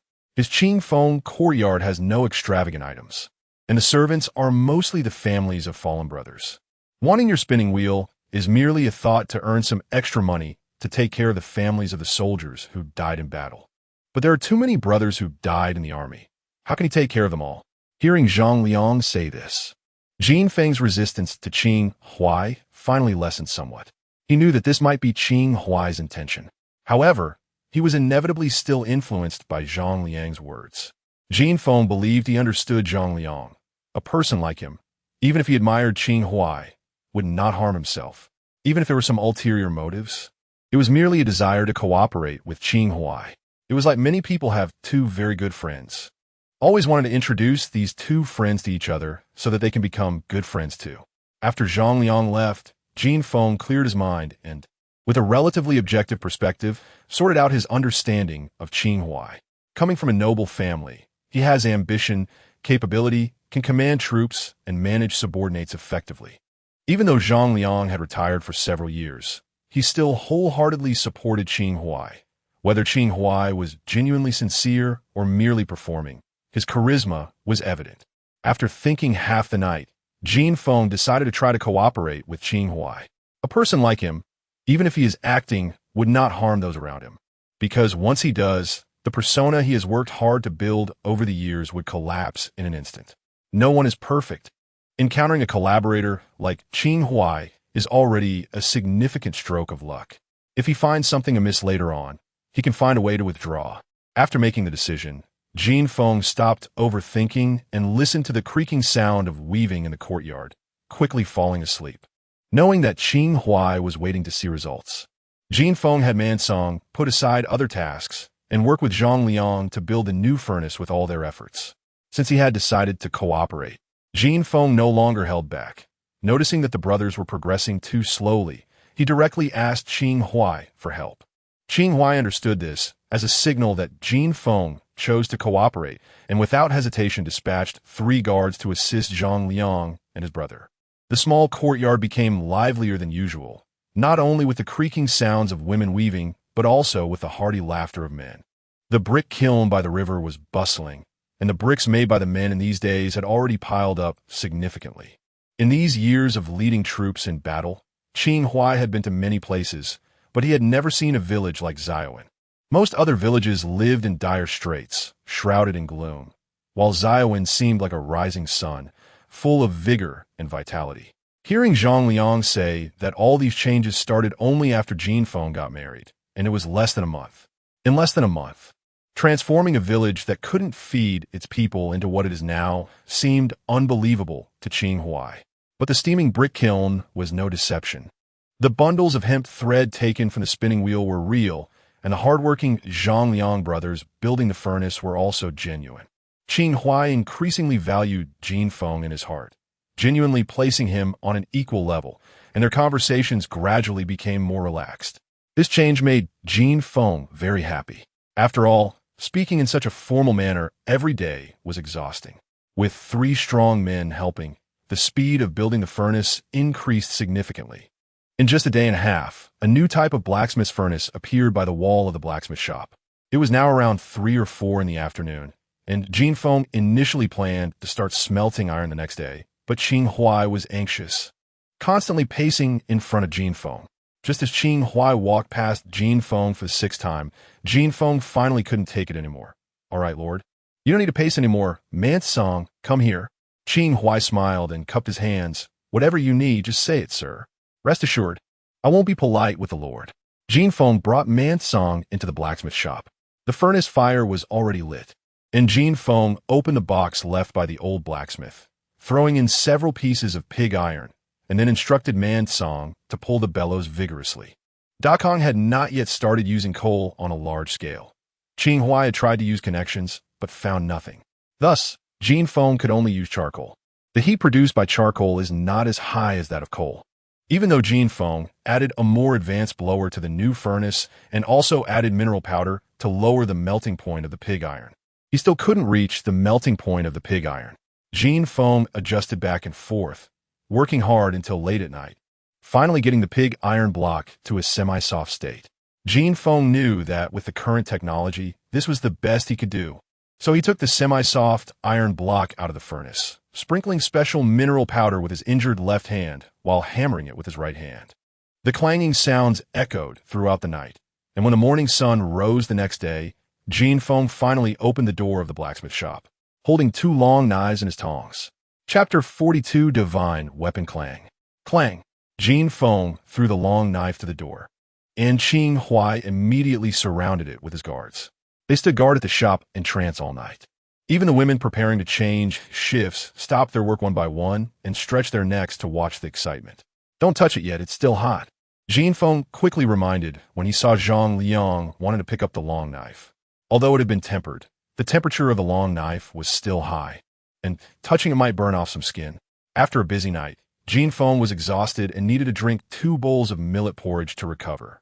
The long knife had cooled down enough, so he had Man Song attach the prepared wooden handle before handing the long knife to Qing Huai. The cooled long knife was completely black with a glint of cold light. As a soldier, Qing Huai took an immediate liking to it at first sight. He flicked it with his fingers, and the long knife emitted a crisp, ringing sound that lasted for several breaths before stopping. "Good knife," Qing Huai couldn't help but exclaim. "Sir, this knife looks cold and intimidating. Is it tough?" "Your Excellency has seen it. This is the first time forging iron after the furnace was built. I can't say how effective it is. We can only try it," Jin Feng replied. After all, it was the first time making ironware since arriving in Dakong, and he couldn't guarantee 100% success. "Zhongwu, bring me my saber," Qing Huai shouted. "Your Excellency, your long knife was crafted by a famous master in the capital. It would be unwise to risk damaging it. Let's use mine for the test instead. It's a substitute, and if it gets damaged, I can just get another one." Zhongwu ran over and took off his saber from his warhorse, handing it over with both hands. To prevent the long knife from breaking, the standard long knives used in the Dakong army were mostly heavy-duty, and Zhongwu's was no exception. It was over a meter long, more than 10 centimeters wide, and the thickness of the blade was an exaggerated 1 centimeter. This long knife was enough to make 3 black knives after melting. "Come, let's try it." Instead of taking Zhongwu's saber, Qing Huai gripped the black knife's handle with both hands and assumed a chopping posture. "Your Excellency, be careful." Zhongwu drew his long knife and struck the black knife with a straightforward swing. Clang! The 2 blades clashed, producing a crisp sound. Zhongwu's large knife broke in 2 from the middle, with the front half falling to the ground and making a loud clanging noise. Qing Huai retracted the black knife and carefully inspected it. The black knife was intact, with not a single trace of curling on the blade. "Let's try this one." Qing Huai picked up another black knife and swung it at the wooden pillar beside him. Whoosh! The flash of the blade passed, and the pillar, as thick as a small bowl, was directly cut in half. The cut was as smooth as a mirror. "Good knife." "No, this is a divine weapon."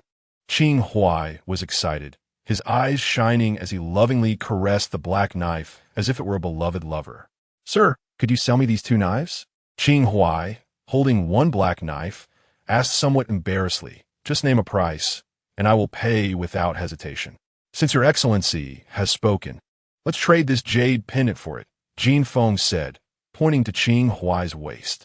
Qing Huai was a proud man, and if it were offered for free, he would feel uncomfortable. Jin Feng's silver was running low, and he happened to need money recently. It would be better to set a price that wasn't too high or too low, benefiting both sides. Without hesitation, Qing Huai took off the jade pendant and handed it to Jin Feng. Jin Feng accepted it with a smile and tucked it into his pocket. Congratulations, Your Excellency, on acquiring a divine weapon. Your subordinate congratulates you. Zhong Wu threw down the broken military knife and knelt with cupped fists. The other guard immediately followed suit. Man Song trembled with excitement.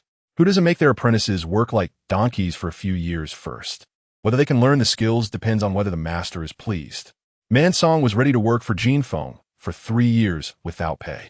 However, Jin Feng had never treated him as a laborer. From building the furnace to forging iron last night, he had never shunned him. Being able to forge a divine weapon like the black knife, Jin Feng would eventually gain fame, and as his apprentice and assistant, Man Song would benefit immensely. Thinking of this, Man Song looked at Jin Feng with gratitude. He thought Jin Feng would be as excited as he was, but who knew that Jin Feng showed no surprise at all, as if forging such a weapon were completely insignificant. In fact, he had no idea that to Jin Feng, it truly was insignificant. In his previous life, when he worked part-time at a machinery factory, he could easily produce a knife that wouldn't be weaker than the black knife. The ability to easily break Zhong Wu's military knife didn't mean that the black knife was sharp enough to cut through iron as if it were mud. Rather, it was that Zhong Wu's military knife was too brittle. Just like a piece of glass, if a small chip is made on the edge, the glass can easily shatter. The same principle applies. As long as the black knife chips a small notch on Zhong Wu's knife edge, the cast iron military knife would easily break as well. If it weren't for the impurities in the pig iron left by the old blacksmith and the lack of coal, along with the poor condition of the furnace, Jin Feng could have produced even better works. Unfortunately, the king's craftsmanship was too backward. I know that the price of these 2 divine weapons is far more than a jade pendant, so consider it a favor owed to you, sir. While everyone was excitedly passing around the black knife, Qing Huai found Jin Feng and whispered, Your Excellency thinks too much. It's a mutually beneficial business. Accepting the jade pendant means the transaction is settled, and no one owes anyone, Jin Feng replied with a smile. Your Excellency doesn't need to mention owing me favors. As long as you don't regret it in the future. You mean you can forge such divine weapons again? Qing Huai immediately picked up on Jin Feng's implication. Why not? Jin Feng said, It just takes more effort. Sir, did you learn this method from elsewhere? Or did you create it yourself? Qing Huai pulled Jin Feng back to the blacksmith shop, speaking faster. I observed my father forging and created it myself. Jin Feng could only say that. Is it just about building such a furnace to forge divine weapons? Qing Huai asked, pointing at the furnace. The furnace is just one aspect. It also requires other methods and the special mineral powder I've formulated. Does anyone else know the formula for the mineral powder? No, sir. If these divine weapons are used properly, they hold great significance for our decon. Please don't share this outside. Don't worry. I still rely on this skill to make a living, Jin Feng laughed. Selling the 2 black knives for a jade pendant. He thought he could do nothing afterward. Just forge 2 every 10 days or half a month, and he would never lack money for the rest of his life. If you think that way, I want to do business with you, Qing Huai said. If you're willing to share this skill with the court, just name your price. And I assure you the court will agree. If you seek fame, I can also recommend you for a position in the craft bureau. I believe with your talent, you will soon rise to prominence there. Chapter 43, Can I Buy a Title? Forget it, I'd better keep my things to myself. Jin Feng shook his head, rejecting Qing Huai's proposal. Is the court's money so easy to obtain? Taking too little would be a loss. It's better to exchange for a jade pendant. If one dares to ask too much, one might even lose their life. As for taking a position in the Ministry of Works, Jin Feng couldn't even be bothered to think about it. He had spent his previous life working for others until death. Now, he finally had the chance to be his own boss in this life, and it would be foolish to go back to working for someone else. What does the gentleman want? Just say it. Qing Huai was still not giving up. Even if I can't afford your price, I can petition the court. I will definitely make the gentleman satisfied. Well, Jin Feng thought for a moment and tentatively asked, if I submit this method, can I exchange it for a title? The lowest one will do. Growing up under the red flag and having received modern education for many years, Jin Feng had never knelt to anyone except during the New Year and Qingming Festival to pay respects to his ancestors. He was inherently averse to the kneeling ceremonies of the feudal period. The hierarchical system of feudal society was too severe. As a commoner, one had no rights, and one had to kneel before even the smallest officials, calling oneself a commoner. Jin Feng could barely be considered a scholar. And Qing Huai didn't mind these rules too much. When they met, Jin Feng would perform a scholar's bow and refer to himself as this humble student. And Qing Huai wouldn't care much. If Qing Huai were a stickler for rules, Jin Feng's behavior would have been seen as disrespectful in the rituals of the Great Khan. This feeling made Jin Feng very uncomfortable, so he proposed such a request. Once he became a noble, even if it was the lowest rank of baron, he would still be considered a noble. Unless he met the emperor or empress, he would have to perform the kneeling ceremony when meeting others. Even if they were high-ranking officials of the court, as long as they were not nobles, he would not have to perform the grand salute. Of course, the high-ranking officials in the court were mostly aristocrats, and the top-tier nobility, like dukes, still required a salute. However, one only needed to bow and clasp their hands. Kneeling was unnecessary. As for the emperor, Jin Feng felt he probably wouldn't have the chance to meet him. The method of smelting iron was important, but if it could be exchanged for a title, Jin Feng was willing to submit it. Unfortunately, Qing Huai shook his head and said, "The Great Khan has been at peace for over 300 years, and there are too many aristocrats accumulated. Therefore, the late emperor established a strict rule 30 years ago. No titles shall be granted without military merit. I can't agree to that condition. Please propose another one." No titles without military merit? Jin Feng repeated Qing Huai's words and asked, "Does that mean as long as I achieve military merit, I can exchange for a title?" "That's correct in principle, but you are not a soldier. How can you achieve military merit?" Qing Huai asked curiously. "I'm not a soldier, but you are." Jin Feng said, "I heard from Zhang Liang that the cavalry of the Tangxi people has always troubled the Marquis. If I help the Marquis defeat the cavalry of the Tangxi, would that count as military merit?" Hearing this, Qing Huai stood up abruptly. In the cold weapon era, cavalry were the kings of the land, an invincible force. The Great Khan was located in the Central Plains, which did not produce fine horses, making it difficult to form cavalry. The land battles were mostly infantry. The weapons and combat methods were also very primitive, facing cavalry. The only thing one could do was set up rudimentary caltrops, shields, and spear formations. Once the heavily armored cavalry broke through the spear formations, they would become meat grinders. Unfortunately, to the west of the Great Khan, the Tangxi people, and to the north, the Khitan, were both nomadic peoples who lived by herding and had fine horses everywhere. Forming a cavalry unit was as easy as drinking water. Therefore, the soldiers of the Great Khan had been severely oppressed by the cavalry of the Tangxi and Khitan over the years. They could barely hold them back by sacrificing lives. Qing Huai had been fighting against the Tangxi since his teenage years and had suffered too much from cavalry. How could he not be excited to hear Jin Feng say he could resist cavalry? "Do you have a way to counter cavalry?" Qing Huai's eyes turned red with excitement. "I have some ideas," Jin Feng nodded. "Please tell me in detail." "Cavalry have high defense and strong impact. The best way to deal with them is to eliminate them before they get close. I certainly know that, but who can withstand the heavily armored warhorses?" "Crossbows," Jin Feng said. "Marquis, what you've seen are just the simplest crossbows. I can make more powerful ones that can guarantee to kill enemy warhorses from 200 steps away or even farther." Upon hearing this, Qing Huai couldn't help but smile wryly. "You may not know, but the army already has such heavy crossbows. Unfortunately, the numbers are too few, and each time an arrow is shot, 3 strong men are needed to recock it. By the time it's ready, the enemy's cavalry has already charged right in front of us." "Did the Marquis forget about the winch on my crossbow?" Jin Feng asked. Qing Huai suddenly recalled the winch and arrow box that Jin Feng had attached to the crossbow, and he slapped his forehead in shame. "As long as we enlarge the winch and arrow box, can't we use it? This method is indeed good, but the manufacturing process for heavy crossbows is too complicated. In the entire Great Khan, there are very few craftsmen who can produce them. What if I can produce them in large quantities?" "Sir, you can't say such things lightly. Do you have confidence?" Qing Huai unconsciously began to use respectful terms. "If the Marquis supports me fully, I would say there's about a 70 to 80% chance." Jin Feng designed the heavy crossbow, and many places required the use of steel. Until the issue of steelmaking was resolved, he dared not make any bold claims. 70 to 80% confidence was already very high. What does the gentleman need me to do?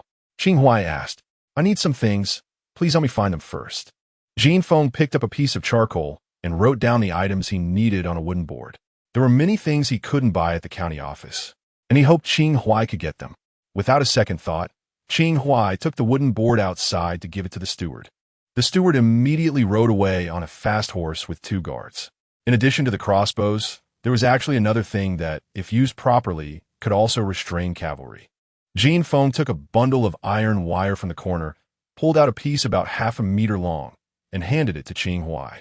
This was an unexpected find during iron smelting last night. This thing can deal with cavalry? Qing Huai took the iron wire, looking skeptical. It was his first time seeing this thing. It could be crumpled into a ball with a gentle squeeze. How could it deal with cavalry?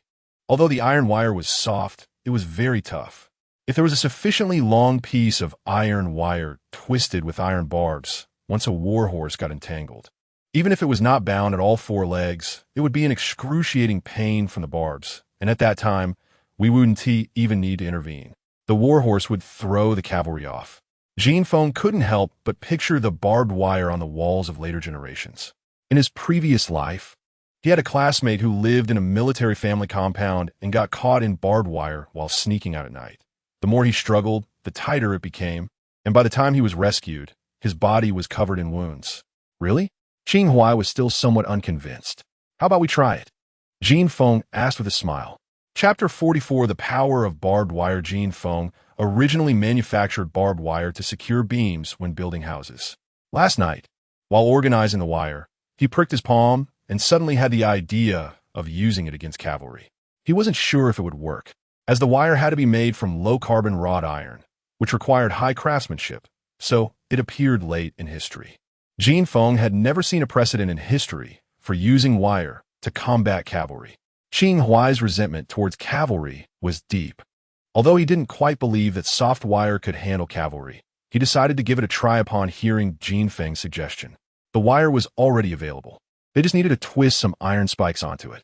Jin Feng called Mansong back and summoned 2 of Qing Huai's guards. The group worked for more than an hour to create a 6 or 7 meter section of barbed wire. They found a flat spot on the back mountain and casually threw the wire onto the middle of the path. Yawning, Jin Feng nodded at Qing Huai. Let's start. He hadn't slept all night and was nearly exhausted. Is this it? Qing Huai had never had much faith in the barbed wire, and, noticing Jin Feng's lack of enthusiasm, felt even more skeptical. Let's try it first, Jin Feng said. He stepped back a few paces and sat down on a stone. He Wei, you go and give it a try. Yes. A guard reluctantly led a horse out of the group, his expression displeased. However, under Qing Huai's orders, the guard had no choice but to mount the horse. Not daring to vent his anger on Qing Huai, he glared at Jin Feng and asked, Sir, what should I do? Just ride the horse over the barbed wire, Jin Feng replied, unconcerned about the guard's attitude, pointing at the wire with a smile. Go.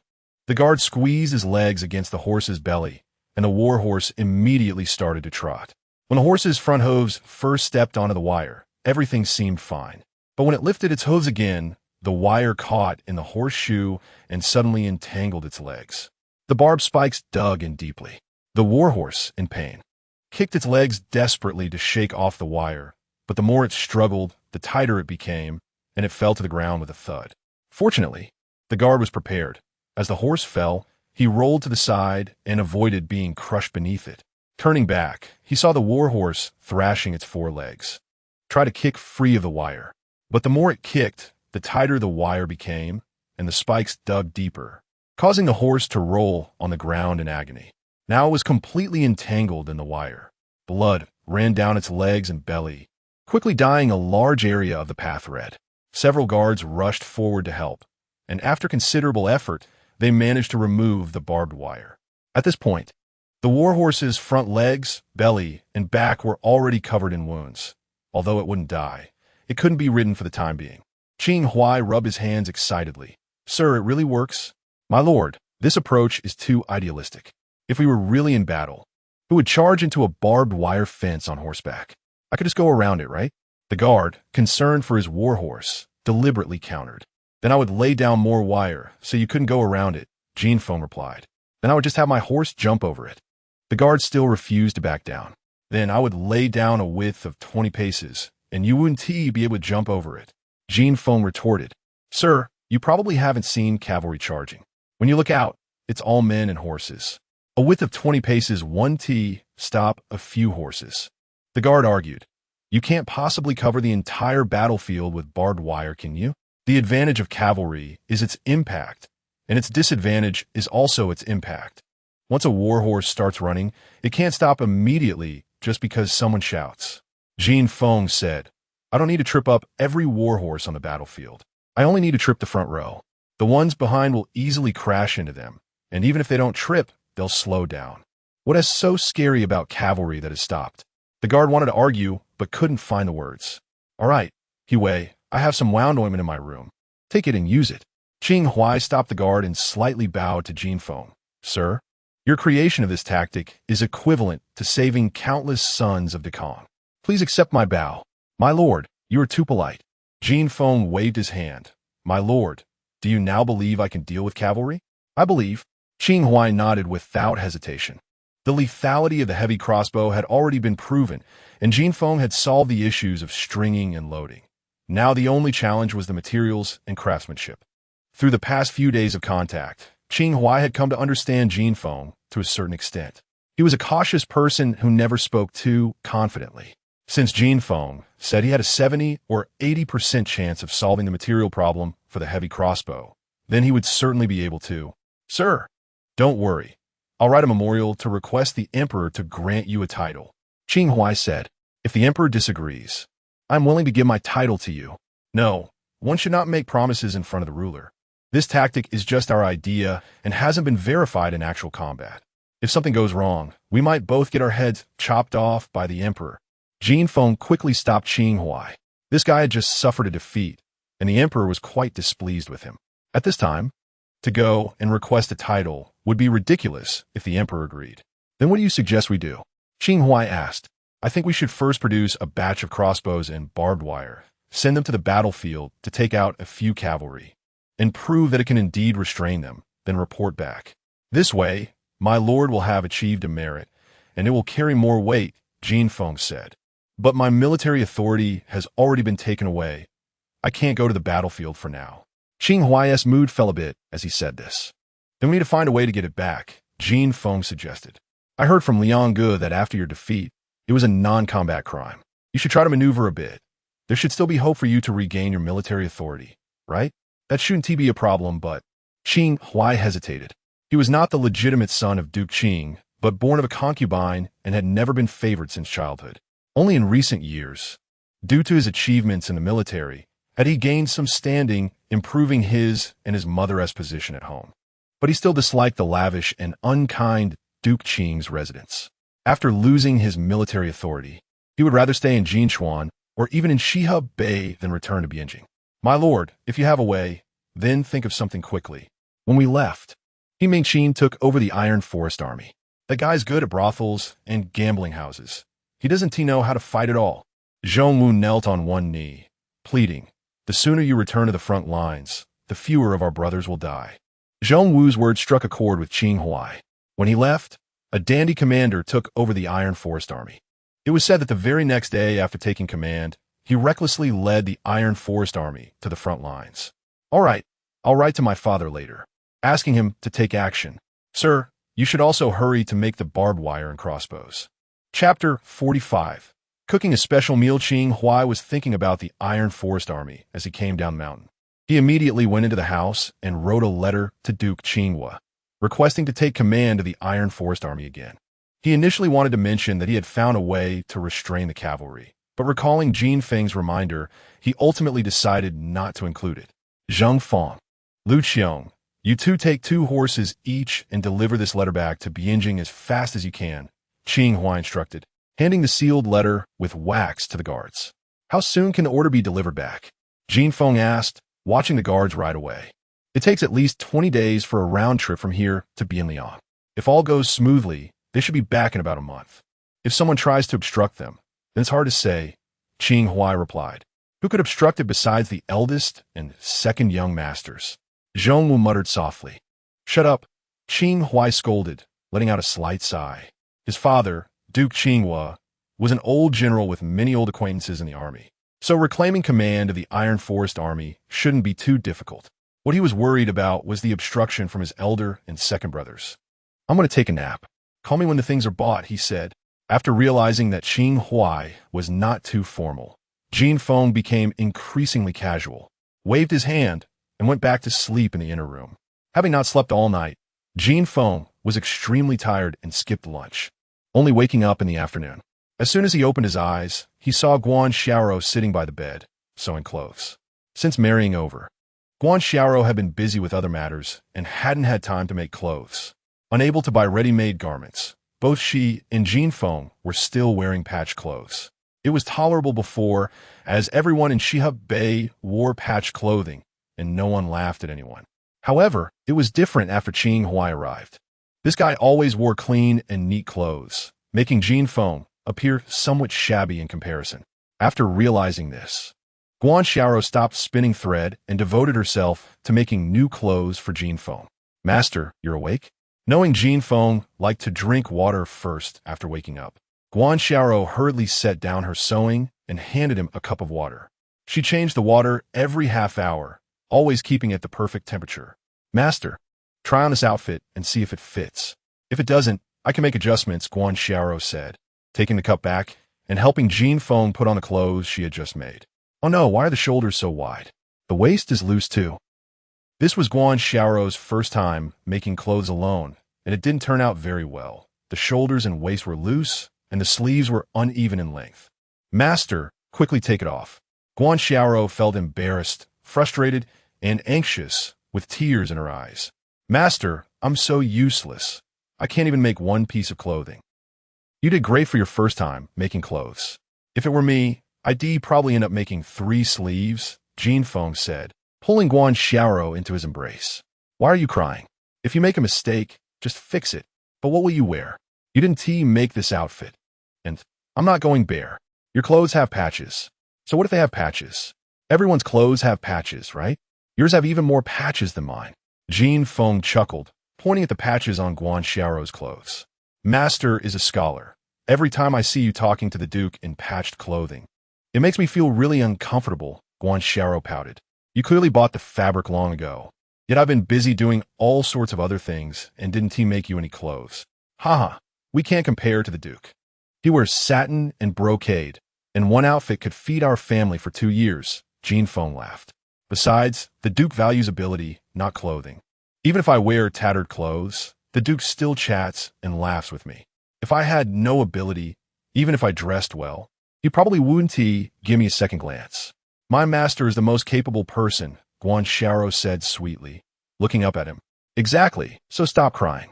Just take your time making adjustments. There's no rush. Jin Feng gently rubbed the tip of Guan Xiaoro's nose. Just don't prick your fingers again. In the past few days, Guan Xiaoro had been rushing, and her fingers had been pricked by needles countless times, leaving small red dots everywhere. Okay, Guan Xiaoro obediently nodded. By the way, Run Yang left some food warming on the stove. I'll go get it for you. No need, I can go eat myself. Jin Feng waved his hand, putting on the patched clothes, and turned to head into the kitchen. Run Yang was washing vegetables and, upon seeing Jin Feng enter, smiled shyly and skillfully pulled out a small pot from the ashes at the bottom of the stove. Feng, I stewed half a mountain chicken for you. From last night until now, give it a try. Knowing Jin Feng couldn't eat wild vegetables and millet porridge, Run Yang always prepared special meals for Jin Feng and his family whenever she cooked. Jin Feng didn't oppose this. Without some special treatment, how can I call myself the boss? Tang Dong initially opposed, but Jin Feng rebutted him. Later, he found that the women didn't mind Jin Feng preparing special meals at all and joined him at his small table, claiming that since they were in charge, they should eat with the owner. They couldn't be driven away. However, Guan Xiaoro always felt embarrassed. If it weren't for Jin Feng's strong attitude, she would have probably run back to drink millet porridge and wild vegetables with the women. After stewing for almost a day, the mountain chicken's bones were nearly dissolved. Lifting the lid released a rich fragrance that whetted the appetite. Jin Feng took rice from Runyang, scooped some meat and broth over it, and paired it with fresh, crunchy wild vegetables. It was incredibly delicious. Just as he was eating, Zhong Wu barged in, eyeing the small pot and swallowing. "Sir, the steward is back. The Duke asked me to come and ask where to unload the goods. Have all the items I requested been bought?" Jin Feng frowned. The journey from Shihe Bay to the county seat isn't short. Zhang Liang usually leaves before dawn, and it's already good if he can return in time for dinner. There have been times when he brought back too much that he didn't return until midnight. The steward left around 7 or 8. It's only afternoon now, and he is back already? I hope that doesn't mean he couldn't get the items. Don't worry, sir. The steward said that except for coal, everything else has been bought. Zhong Wu replied. There's no coal in Jinchuan. It has to be found in the Hanzhong area, and the steward has already sent someone. If all goes well, they should be back in 3 to 5 days. Good, Jin Feng said. This steward is quite efficient. Now I understand, Jin Feng realized. Zhang Liang usually went to the county seat with a cart, moving slowly, while the steward rode, naturally making the trip faster. I can't fit any more at home, and there's too much hemp thread here. It'll be a hassle if it catches fire. Let us put the items over there for now. Jin Feng quickly finished the remaining rice. Let us go. I'll go with you. Chapter 46, the first kiln at the entrance of Xieguang's small courtyard. A horse-drawn carriage was parked, piled high with large boxes and small bags, filling the cart to the brim. Jin Feng checked it and nodded in satisfaction. As expected from the Lord's generosity, the pig iron blocks he bought were far superior to what the old blacksmith would have purchased. A new set of tools for the blacksmith and carpenter was also acquired. What surprised Jin Feng the most was that the steward had actually found saltpeter and magnesium powder. With these materials, Jin Feng could attempt to create more powerful weapons. This was truly his secret life-saving card, something he had never shared with anyone. However, he had searched every shop in Jinchuan before and couldn't find these 2 items. Xieguang's house was small, housing Qinghuai and the guards, and after the steward, there were no extra rooms left. Jin Feng had the guards set up a military tent in the courtyard and unloaded the items there. With someone on guard 24 hours a day, it was much safer than keeping them at home. After eating and drinking, and having bought the supplies he needed, Jin Feng chose some items to take back to his house with Man Song. Looking at the small stove against the wall, Jin Feng felt a bit of toothache. This stove was too small, too rudimentary, and had a low output. However, there was no other way, even with Qinghuai's help. Building the ideal stove would probably take at least a few months. There simply wasn't enough time. Qinghuai's guards had already taken the family letter to Bianjing, and if reconstruction were to happen, the order might be back before the stove was even built. Forget it. I'll make a batch for urgent use first, and then modify the stove later. Jin Feng could only comfort himself this way. From that night on, the clanging sounds from the blacksmith shop never stopped. Jin Feng and Man Song took turns working, producing about 200 meters of iron wire each day. For this, Zhang Liang didn't even go to the county office, temporarily handing over the delivery tasks to Lu Tai. After being cooped up in the shop for 7 or 8 days, the village chief suddenly came over, saying the brick kiln had cooled down and could be opened. Oh, I've been so busy these days that I almost forgot about this. Jin Feng slapped his forehead. As the investor and designer of the kiln, he had to be present for the opening of the first kiln. He kicked the sleeping man Song awake to take over and followed the village chief to the riverside. Having not visited for a few days, the riverside was now filled with bricks, neatly stacked in a large area. I was just cursing this bunch of lazy workers, all thinking about earning a few more days' wages, not considering that they only need to build one house. Where would they need so many bricks? I told them I wouldn't do it anymore, but they just wouldn't stop. The village chief pointed at the bricks and said, "Don't worry, Brother Feng. I won't pay these lazy workers for the bricks you don't need. Why not stop?" Jin Feng smiled and said, "Village chief, once these bricks are out of the kiln, let us divide half of the brick makers and dig a new kiln. That way it'll be fine. But aren't you only building one house? Why burn so many bricks?" Jin Feng replied, "I won't use them all. Others can build houses too. Village chief, please tell everyone that when my family is done using them, anyone who wants to build a brick house can come here to exchange firewood for bricks." Really? The village chief stopped suddenly. Of course it's true. Jin Feng thought for a moment and said, 1 pound of dry firewood for 5 bricks. In the future, you help me keep an eye on the brick kiln, and when you need bricks, a 1T charge you for firewood. People are inherently lazy at first. Whether it was the women in the workshop or the men at the brick kiln, everyone was eager to work. But slowly, some began to slack off. The situation at the kiln was much worse. Some men had already started to loaf around. Jean Fong was currently focusing all his energy on the blacksmith shop and didn't have the mood to manage the brick kiln. So he could only ask the village chief to help keep an eye on it. If these villagers still didn't restrain themselves, then he could only resort to piecework compensation. Brother Fong, don't worry. From now on, if anyone dares to slack off or send wet firewood, I'll break their legs. The village chief patted his chest, excited to the point that his beard trembled. His thatched cottage had been lived in for over 10 years. With many parts rotting, it leaked when it rained and was likely to collapse if he continued living in it for a few more years. Every time he went to the county office and saw the brick houses of the townspeople, the village chief drooled with envy. Brick houses don't rot, and if maintained well, it would be like leaving a treasure for his descendants. The village chief had never dared to dream that he could live in such a good house in his lifetime. I trust you to handle things, village chief. Jean Fong smiled and patted the old chief on the shoulder. 1 pound of dry firewood for 5 bricks was basically a cost price. If he wasn't careful, he might even lose a bit of labor costs. However, he had never intended to make a profit from building the brick kiln. So losing a bit of labor costs was fine. It would make things easier for him in the village later on. Sure enough, when the village chief announced this news, the riverside immediately erupted. Tomorrow, let the kids go up the mountain to collect firewood. Brother Fong, you're paying me for labor and letting me exchange firewood for bricks. If you ever need anything, just come find me. Brother Fong, I promise I'll work hard for you in the future and 1T slack off anymore. Brother Fong, you found a way for my family to survive. You're our family's benefactor. The muddy men excitedly surrounded Jean Fong, all eager to pledge their loyalty. Once everyone calmed down, Jean Fong directed the villagers to remove the earthen wall blocking the kiln's entrance. This was the first batch of bricks produced by the kiln, and Jean Fong was prepared for failure. However, to his surprise, this batch of blue bricks was a great success, with hardly any cracks.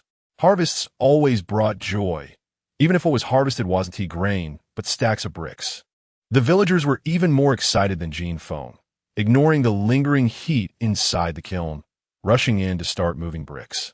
Meanwhile, Zhang Fong and Lu Qiong, after several days of traveling, finally arrived in Bianjing with Qing Huai's family letter. They drove their horse to the residence of Duke Qinghua, presented Qing Huai's token, and requested to see Steward Chun of the Duke's residence. There was no other way. Their identities were not enough to qualify for an audience with the Duke, so they could only pass the family letter to the Duke through this steward, who had a good relationship with Qing Huai. Please follow me to the door room for a rest. I'll go inform Steward Chun. The doorman naturally recognized the third young master's token and hurriedly invited the two in. However, before Zhang Fong and Lu Qiong could take a step, Qing Huai's elder brother, Qing Zheng, came out carrying a birdcage. Young master, Zhang Fong and Lu Qiong quickly bowed and stepped aside, making way. Why aren't you two and Jin Chuan protecting the third young master? What are you doing here in Bianjing? Qing Zheng asked with a sideways glance. Could it be that the third young master was killed by the Tangxi people, and you've come to report his death? Chapter 47. Plans of celebration. Zhang Fong and Lu Qiong are the personal guards of Qing Huai and have been comrades in arms for many years. Faced with Qing Zheng's malicious words, Lu Qiong's eyes blazed with anger, his fists cracking ominously. What, do you want to hit me? Qing Zheng shot a sideways glance at Lu Qiong and provocatively pointed at his own nose. Come on, hit me here. Lu Qiong, do not be rude. Zhang Fong scolded Lu Qiong and bent down, saying, Young master, please do not stoop to our level. You go about your business. Lu Qiong also suppressed his anger and bent down. Qing Zheng, as the legitimate eldest son of the Duke of Qing, held a prestigious position. Given their status, they could not even dare to confront him. Otherwise, Qing Zheng could immediately call for people to arrest them. With Qing Huai absent from Bianjing, once they were captured, there would be no hope of getting out. Therefore, they could only endure. However, the more they endured, the more arrogant Qing Zheng became, deliberately provoking them by asking, Haven't you answered my question yet? Did you come back to report the death of the third master? In response to the young master, the Marquis is in good health. Marquis, Marquis, I've told you before, in the Duke of Qing's residence, you're not allowed to call him Marquis Qing Huai. Qing Zheng exploded like a cat whose tail had been stepped on, kicking Lu Qiong several times in succession. Since childhood, he had never looked at Qing Huai directly, yet this illegitimate son managed to achieve a title in the military. Qing Zheng distinctly remembered the day when the news of Qing Huai earning his title through military merit reached home. The Duke of Qing was overjoyed, and the entire residence was in a state of celebration. In the following years, the Duke of Qing had hinted more than once that he wanted to pass his title to Qing Huai. This filled Qing Zheng with both fear and anger. Since that day, he had tried every means to suppress Qing Huai. Unfortunately, he was merely a spoiled young master in the capital and could not reach the borders. In recent years, rather than being suppressed, Qing Huai had repeatedly achieved military successes, rising in rank until he was just one step away from the Duke of Qing. In the Kingdom of Dakin, titles are divided into kings, princes, dukes, marquises, earls, viscounts, and barons, with kings being the emperor's brothers and sons, and princes being royal relatives. According to Dakin laws, all titles are passed down in decreasing order. For example, after the Duke of Qing passes away, Qing Zheng can inherit the title, but it would not be as a duke directly. It would be downgraded to a marquis. And now, Qing Huai is a marquis. In a feudal society, hierarchy is paramount. As Qing Huai's elder brother, even if Qing Huai were to become a duke in the future, he would still have to bow and greet Qing Zheng. This was the foundation of Qing Zheng's arrogance. However, Qing Zheng felt uncomfortable inside, believing that Qing Huai had stolen his limelight as the legitimate son. The title had always been Qing Zheng's biggest scar. He could not stand anyone in the Duke of Qing's residence calling Qing Huai lord. Lu Qiong's earlier reference to Qing Huai as marquis was also an expression of his dissatisfaction, deliberately picking at Qing Zheng's wound. Although Qing Zheng was a spoiled youth, he was not foolish. He sensed Lu Qiong's sarcasm and, feeling unsatisfied after kicking a few times, picked up a wooden stick propped up nearby and swung it down towards Lu Qiong. The stick was a military baton used by the doorman for emergencies, thick as an arm.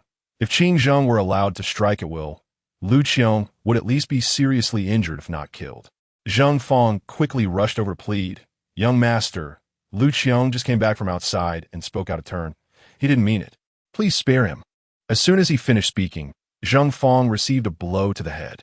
Realizing that they could not escape this beating today, Zheng Fong had no choice but to squat down with Lu Qiong, trying to protect their heads as much as possible, praying that Qing Zheng would let them go quickly.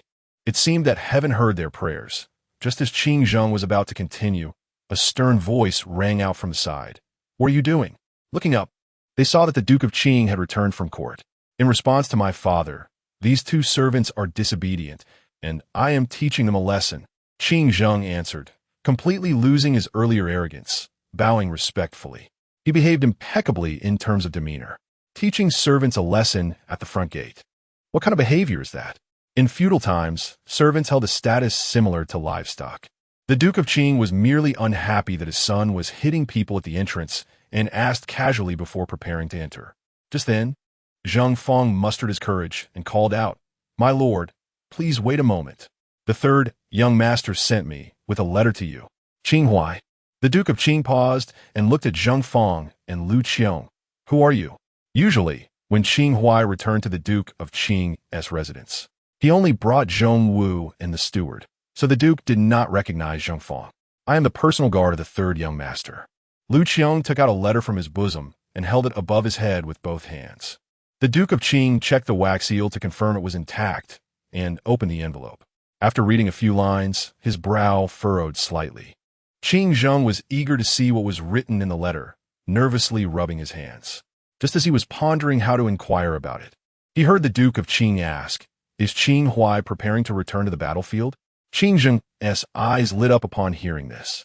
"In response to my lord, since returning to Jinchuan, the Marquis has been worried about the brothers of the Iron Forest Army day and night and has lost a lot of weight," Zheng Fong replied. "Does Qing Huai know where the Iron Forest Army is currently stationed?" The Duke of Qing asked. Subordinate does not know if the Marquis is aware, but before leaving, the Marquis instructed me to bow to your lordship and ask for your approval. Zheng Fong and Lu Qiong knelt down together, bowing their heads to the Duke of Qing, then placed their heads on the ground, waiting for the Duke's response. Take them to the Western Garden. The Duke of Qing did not respond to Zheng Fong, but waved his hand for the doorman to take Zheng Fong and Lu Qiong away. Yes. The doorman bowed and accepted the orders. You too, come with me. Zheng Fong knew the Duke of Qing might not have thought it through, so he bowed again before following the doorman out. If you have nothing to do, read more books, and don't wander around all day. The Duke of Qing cast a dissatisfied glance at Qing Zheng and left with his entourage. Yes. Qing Zheng bowed in response, but his eyes sparkled.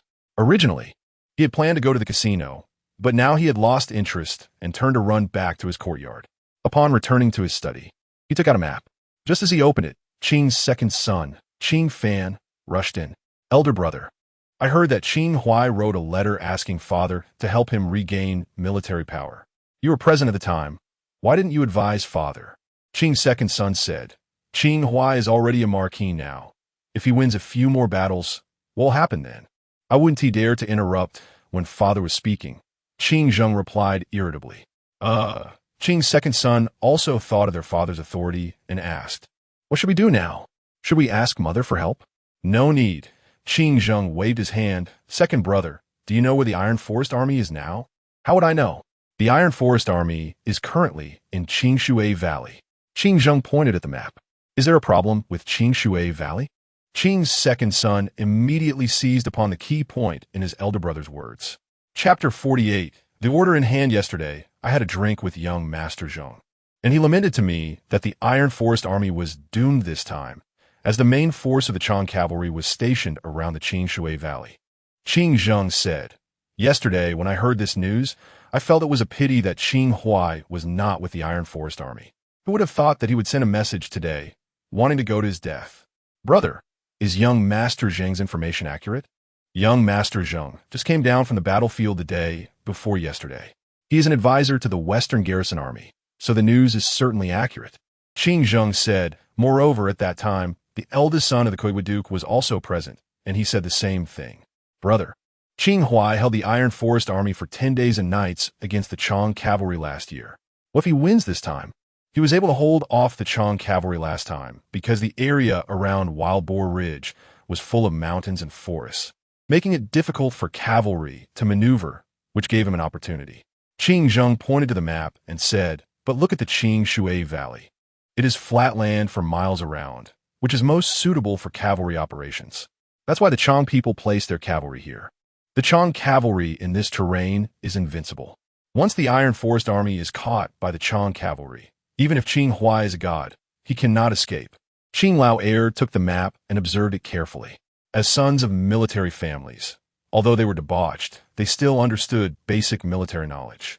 After studying for a while, they found that it was indeed as Qing Zheng said, given the terrain near Qingshui Valley.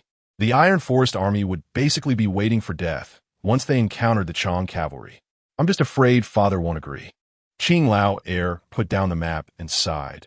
Father has been increasingly biased towards the third brother over the years.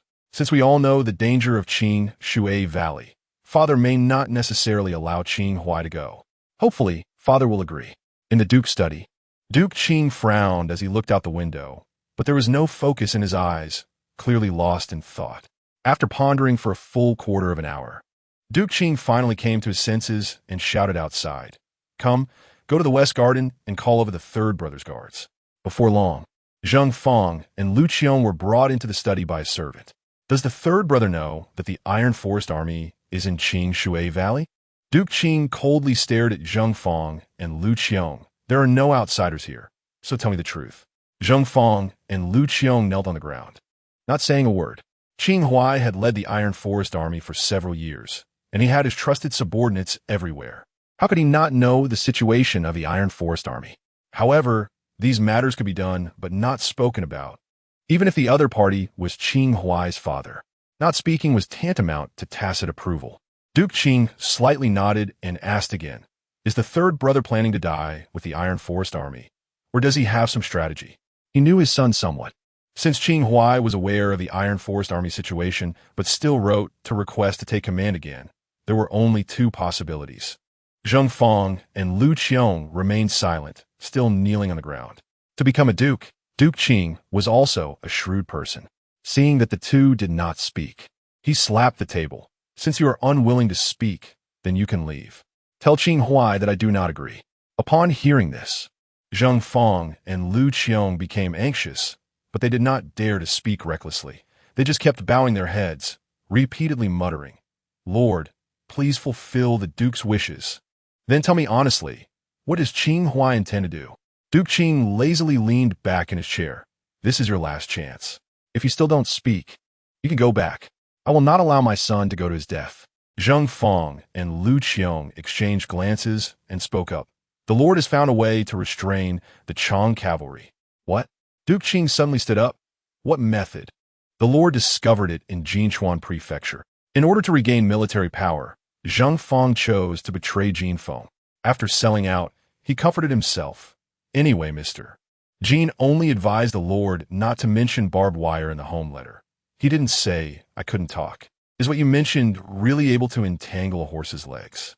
After hearing this, Duke Qing's face showed a shocked expression. In response to the Duke, I personally saw that after a warhorse was entangled by barbed wire, it struggled for only a few breaths before it could not move.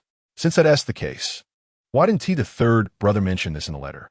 Mr. Jin said the barbed wire has not been proven in actual combat yet, fearing mistakes. So he told the Lord to wait until it is proven before reporting. How cautious. Duke Qing nodded.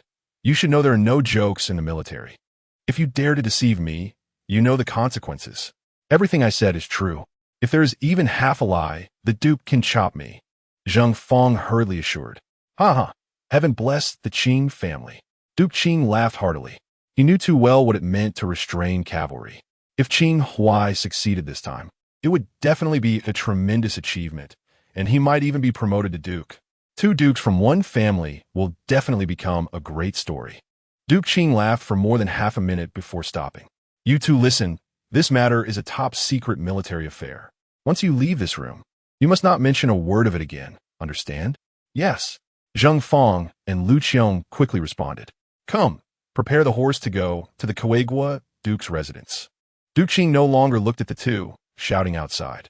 In the evening, Duke Qing returned and once again called Zheng Fong and Lu Qiong to the study. This is the transfer order. You take it back to Qing Huai. Duke Qing took out an exquisite envelope from his bosom. The fast horse has been prepared for you. Hurry back. Thank you, Duke. Zheng Fong was overjoyed, taking the envelope with both hands and retreating out the door. Once outside, the two didn't even bother with their luggage and rode off. Brother, the third brother's guards have left the city. Qing Lao heir had been paying attention to Zheng Fong's movements and received the news of their departure from the city first. Did they get the transfer order? Qing Zheng hurriedly asked. They left in such a hurry. They must have gotten it. Qing Lao heir said. Father went to the Kuegwa Duke's residence in the afternoon, which should have been for this matter. That's good. Now Qing Huai is doomed. Qing Zheng laughed heartily. Let's go to Chunfeng Tower. Qing Lao heir felt a hint of something being off, but he couldn't quite put his finger on it.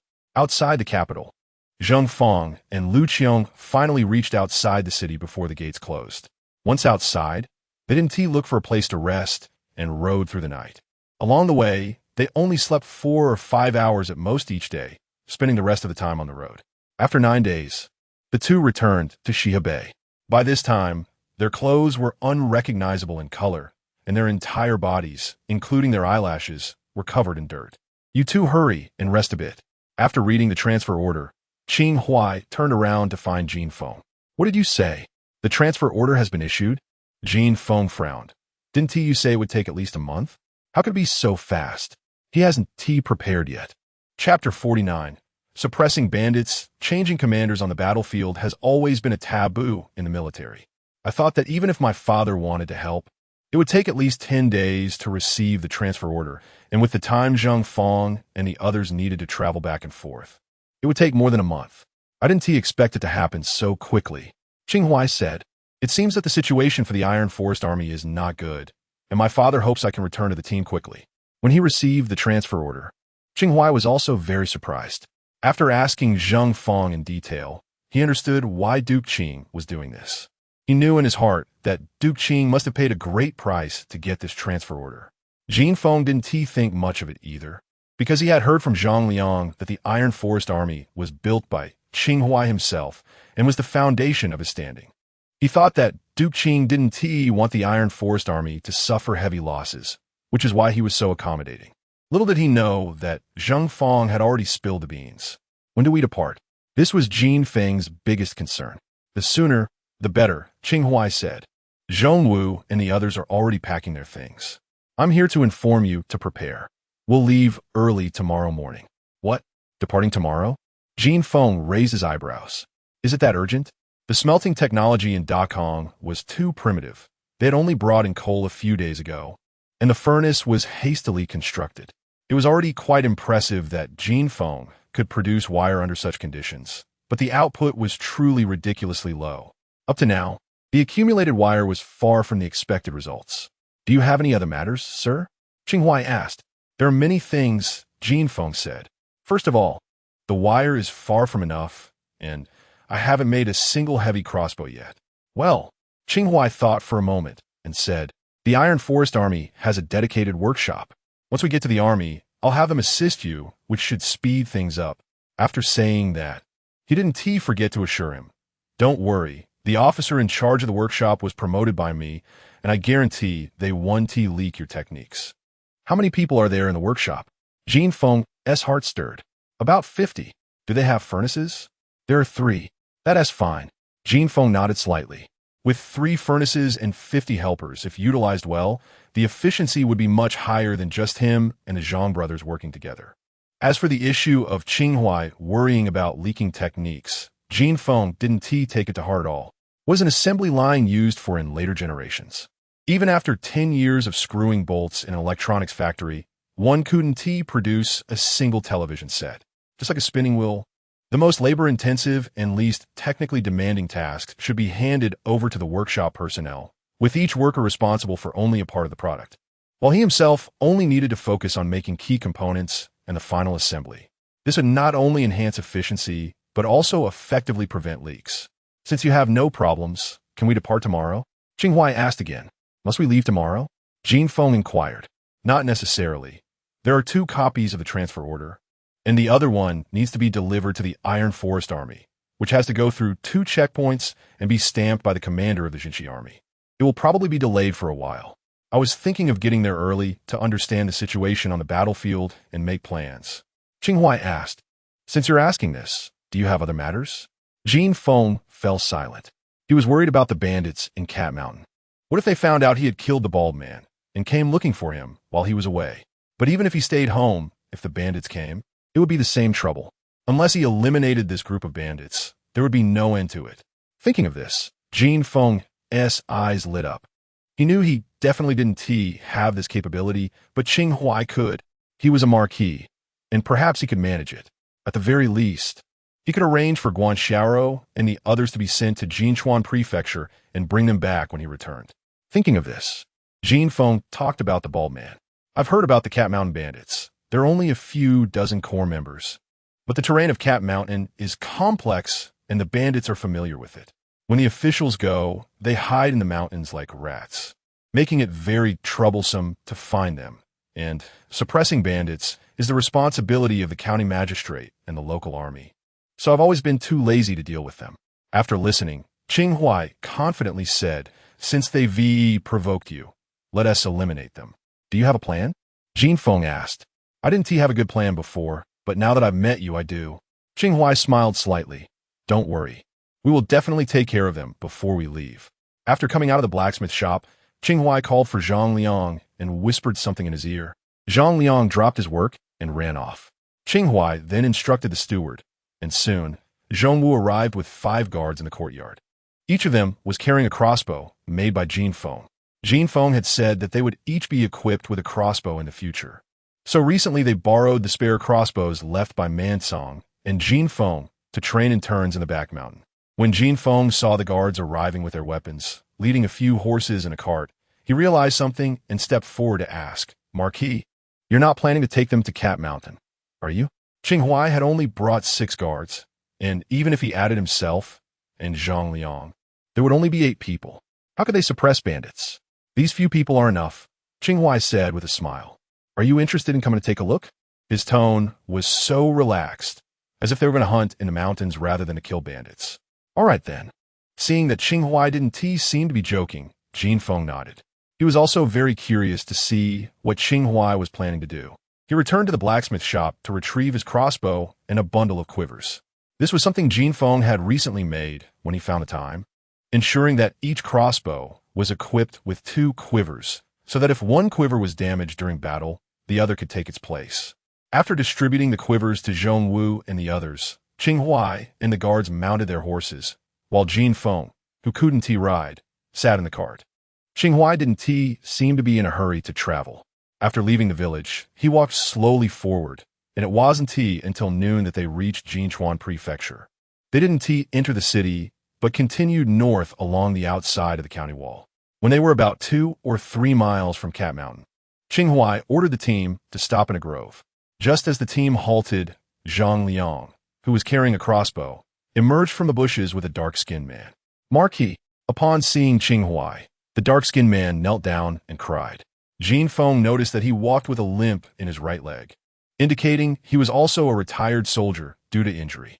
All right, get up. Qing Huai reached out to help the man up and asked, has the news spread? It has spread. The second in command of Cat Mountain should have gotten the news by now, the dark-skinned man replied. Very good, Qing Huai nodded.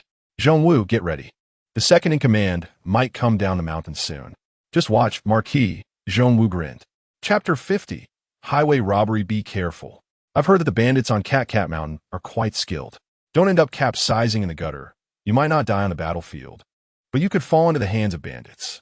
Qing Huai reminded as he saw Zhong Wu's nonchalant demeanor. Rest assured, my lord. Zhong Wu smiled as he took off his armor. 2 other attendants followed suit, changing into tattered clothes. The 3 of them didn't carry crossbows, but instead held broken knives with missing teeth, hiding in the grass. Sir, let's go see the commotion, Qing Huai said as he stood up and walked toward the nearby hill. On Cat Mountain, there was a cluster of thatched cottages that looked no different from an ordinary mountain village, but there were no women or children. The chief of the bandits prohibited women from being here to maintain the ferocity of the bandits. If they wanted women, they had to go down the mountain to rob, and after having their fun at the foot of the mountain, they could return. As for the women who were taken, they might be sold into a black workshop or thrown into the wilderness. A small, sharp-faced bandit ran up from the foot of the mountain, panting as he burst into a courtyard, shouting at the burly man inside who was lifting a stone lock. Second chief, there's news about the third chief. Quick, tell me. The second chief threw down the stone lock. After being driven down the mountain by the chief, the bald man had been wandering around, coming back every 10 to 15 days to ask for money. However, it had been over a month since he last appeared, and the second chief began to worry that something might have happened to him. So he sent someone to inquire at the foot of the mountain. But there had been no news. The small bandit glanced at the second chief with fear, hesitating to speak. The second chief, impatient, wanted to kick him but then hesitated. The small bandit was his loyal follower and his strategist, who often helped him with tasks. He couldn't treat him like the other bandits. Suppressing his anger, he asked, is the third chief in trouble? I received news that 20 days ago, someone saw the third chief arguing with someone at the casino in Li Family Bay and was thrown out by the casino people. The third chief was defiant and fought with them, and he was killed by the casino people. The small bandit relayed the information he had received. This news was a fake message that Qing Huai had intentionally let Zhang Liang spread. Even if the second chief was lucky enough to survive this time, he would not find a third chief at the head of the West River Bay. No wonder they couldn't find the third chief. It turned out he had fallen at Li Family Bay. The second chief slammed his fist on the table. Go call the others, gather all the brothers, and let us pay a visit to that casino. Second chief, please don't be impulsive, the small bandit quickly said. The accuracy of this news is still debatable. It's not suitable to mobilize the troops. Wherever there are people, there are conflicts. The bandits of Cat Mountain were not a united front. The chief and the second chief had their disagreements, which was why the bald man had been driven away. Recently, One of the chief's subordinates had made a mistake and was nearly beaten to death by the second chief, and the chief was looking for a chance to retaliate. The second chief thought for a moment and asked, "You're clever. What do you suggest we do?" "Well, here is what I think," the small bandit said. "Let us take some people to Li Family Bay. If the news is wrong, we can inquire further. If the third chief was indeed killed by the casino, we'll find a reason to fight with them. It'd be best if we could injure a couple of brothers. That way, I can come back and rally people to settle the score with the casino, and the chief won't be able to say anything." The second chief immediately understood the small bandit's plan. The bald man had been expelled from the mountain, and strictly speaking, he was a traitor to Cat Mountain. Even if he was killed, the second chief couldn't lead the bandits to take revenge for him. But if they were beaten at the casino, it would be different.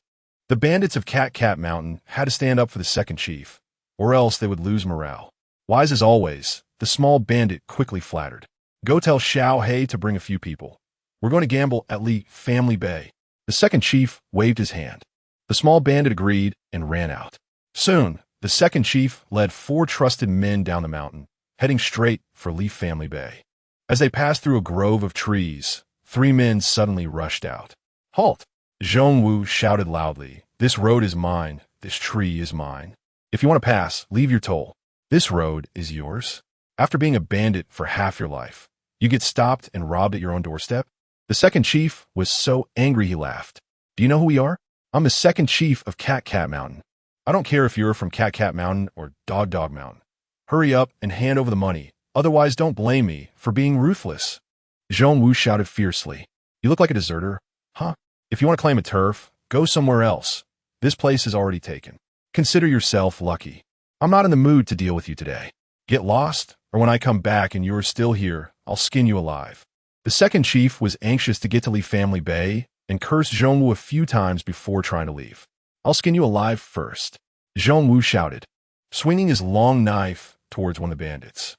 The bandit, still watching the commotion, never expected Zhong Wu to strike so suddenly. He was immediately cut down by Zhong Wu's blade. Behind him, the other 2 attendants charged as well, each taking down a bandit. In the blink of an eye, only the second chief and the small bandit were left standing. The second chief finally grew afraid and said, "Hero," just as he uttered those 2 words. Zhong Wu stabbed him through the heart. "Spare me, hero, spare me."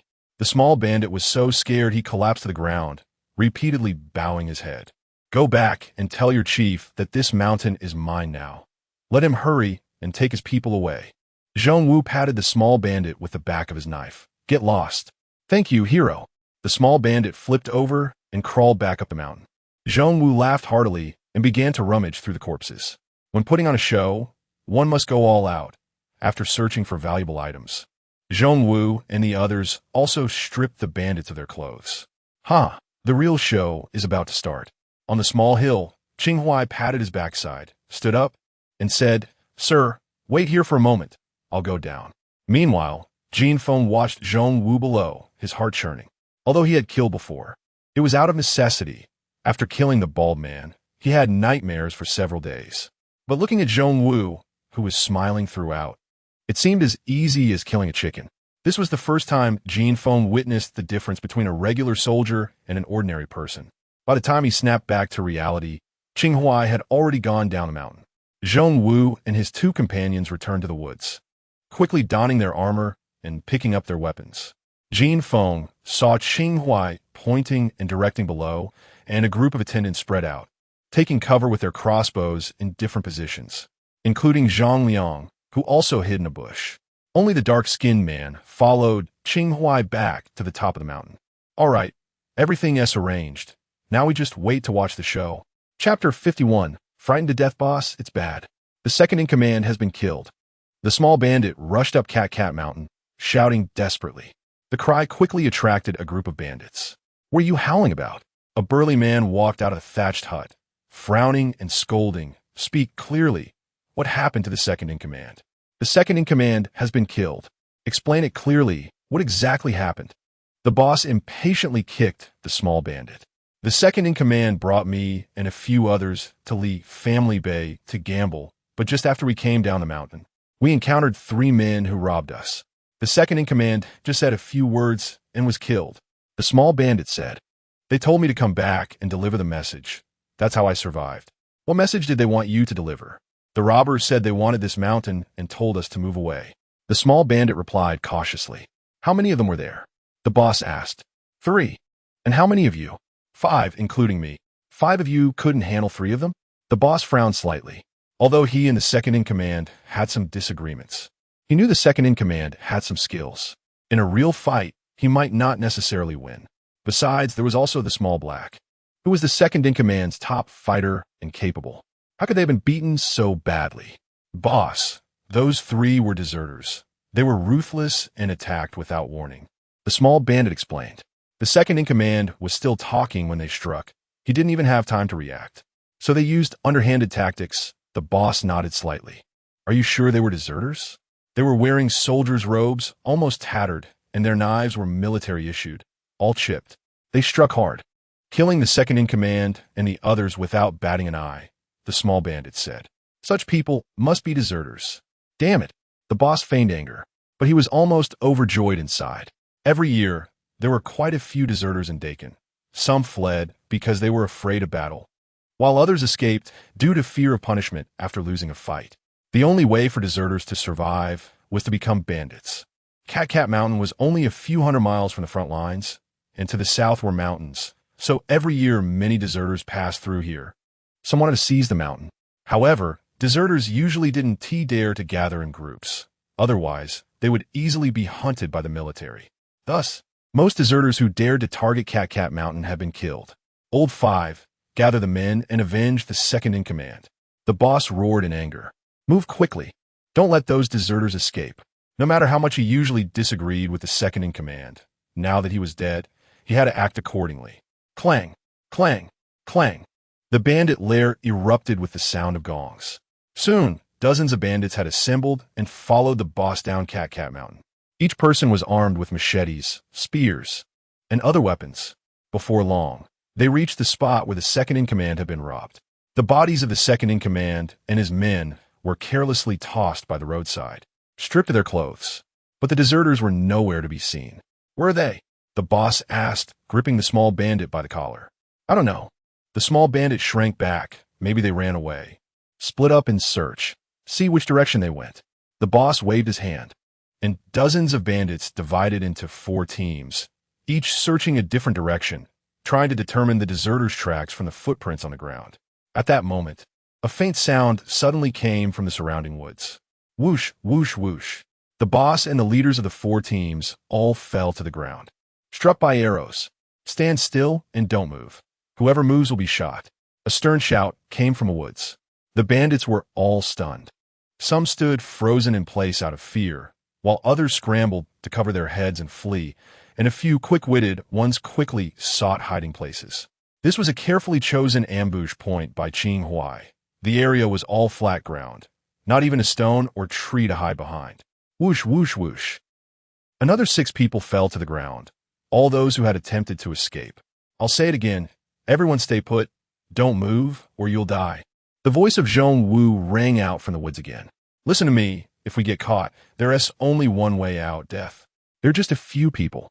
If we run together, The small bandit tried to incite the others to escape, but before he could finish, an arrow flew and struck his neck. Blood gushed forth.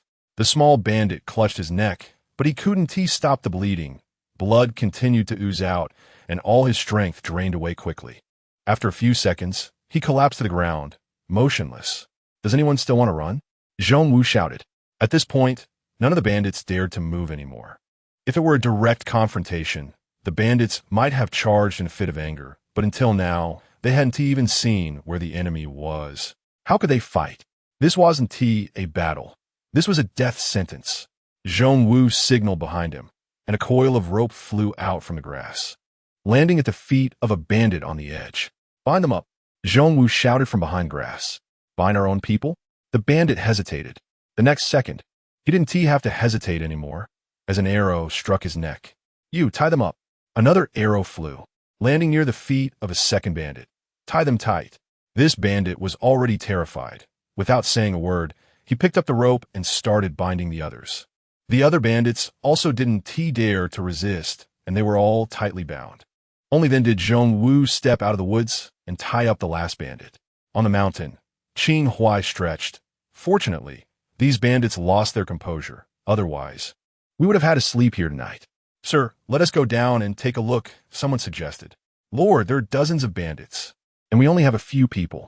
Aren't you afraid they'll swarm us? Jin Feng asked with some fear. If they had that kind of guts, they wouldn't be bandits, Qing Huai said confidently. Moreover, with the repeating crossbows made by you, even if they charged out, they wouldn't be Zhong Wu's match. To become Qing Huai's personal guards, Zhong Wu and the others were selected from thousands of Iron Forest troops. After some training, they had all mastered the use of crossbows. Whether it was shooting speed or accuracy, they were not much different from Zhang Liang. With several people alternating their shots, it was indeed very difficult for a group of untrained bandits to escape. Jin Feng was truly impressed this time, giving a thumbs up and praising impressive. One can tell the season by a single leaf. No wonder Qing Huai became a lord at such a young age due to military achievements. He is indeed a genius in leading troops. It seemed that Qing Huai's plan was very simple. First, he sent Zhang Liang to spread rumors to lure out the second-in-command. Then had Zhong Wu impersonate a deserter to kill the second-in-command, drawing out the boss and the remaining bandits. Then he set up an ambush and waited for the bandits to come to them. It sounds easy, but in practice, it was very difficult. A single misstep could mean losing everything. However, Qing Huai succeeded, capturing all the bandits of Cat Mountain with just a few guards. Throughout the process, Qing Huai never showed his face, staying at the top of the mountain to watch the show. What is strategic planning? This is strategic planning. Not only does he unconditionally trust his people, but he also makes precise predictions about the bandits' habits and psychological activities, with the entire plan flowing smoothly and interconnected. This time, Jin Feng saw another side of Qing Huai, a confident, composed, and calm Qing Huai. Chapter 52, How to Sleep. Sir, cover your face.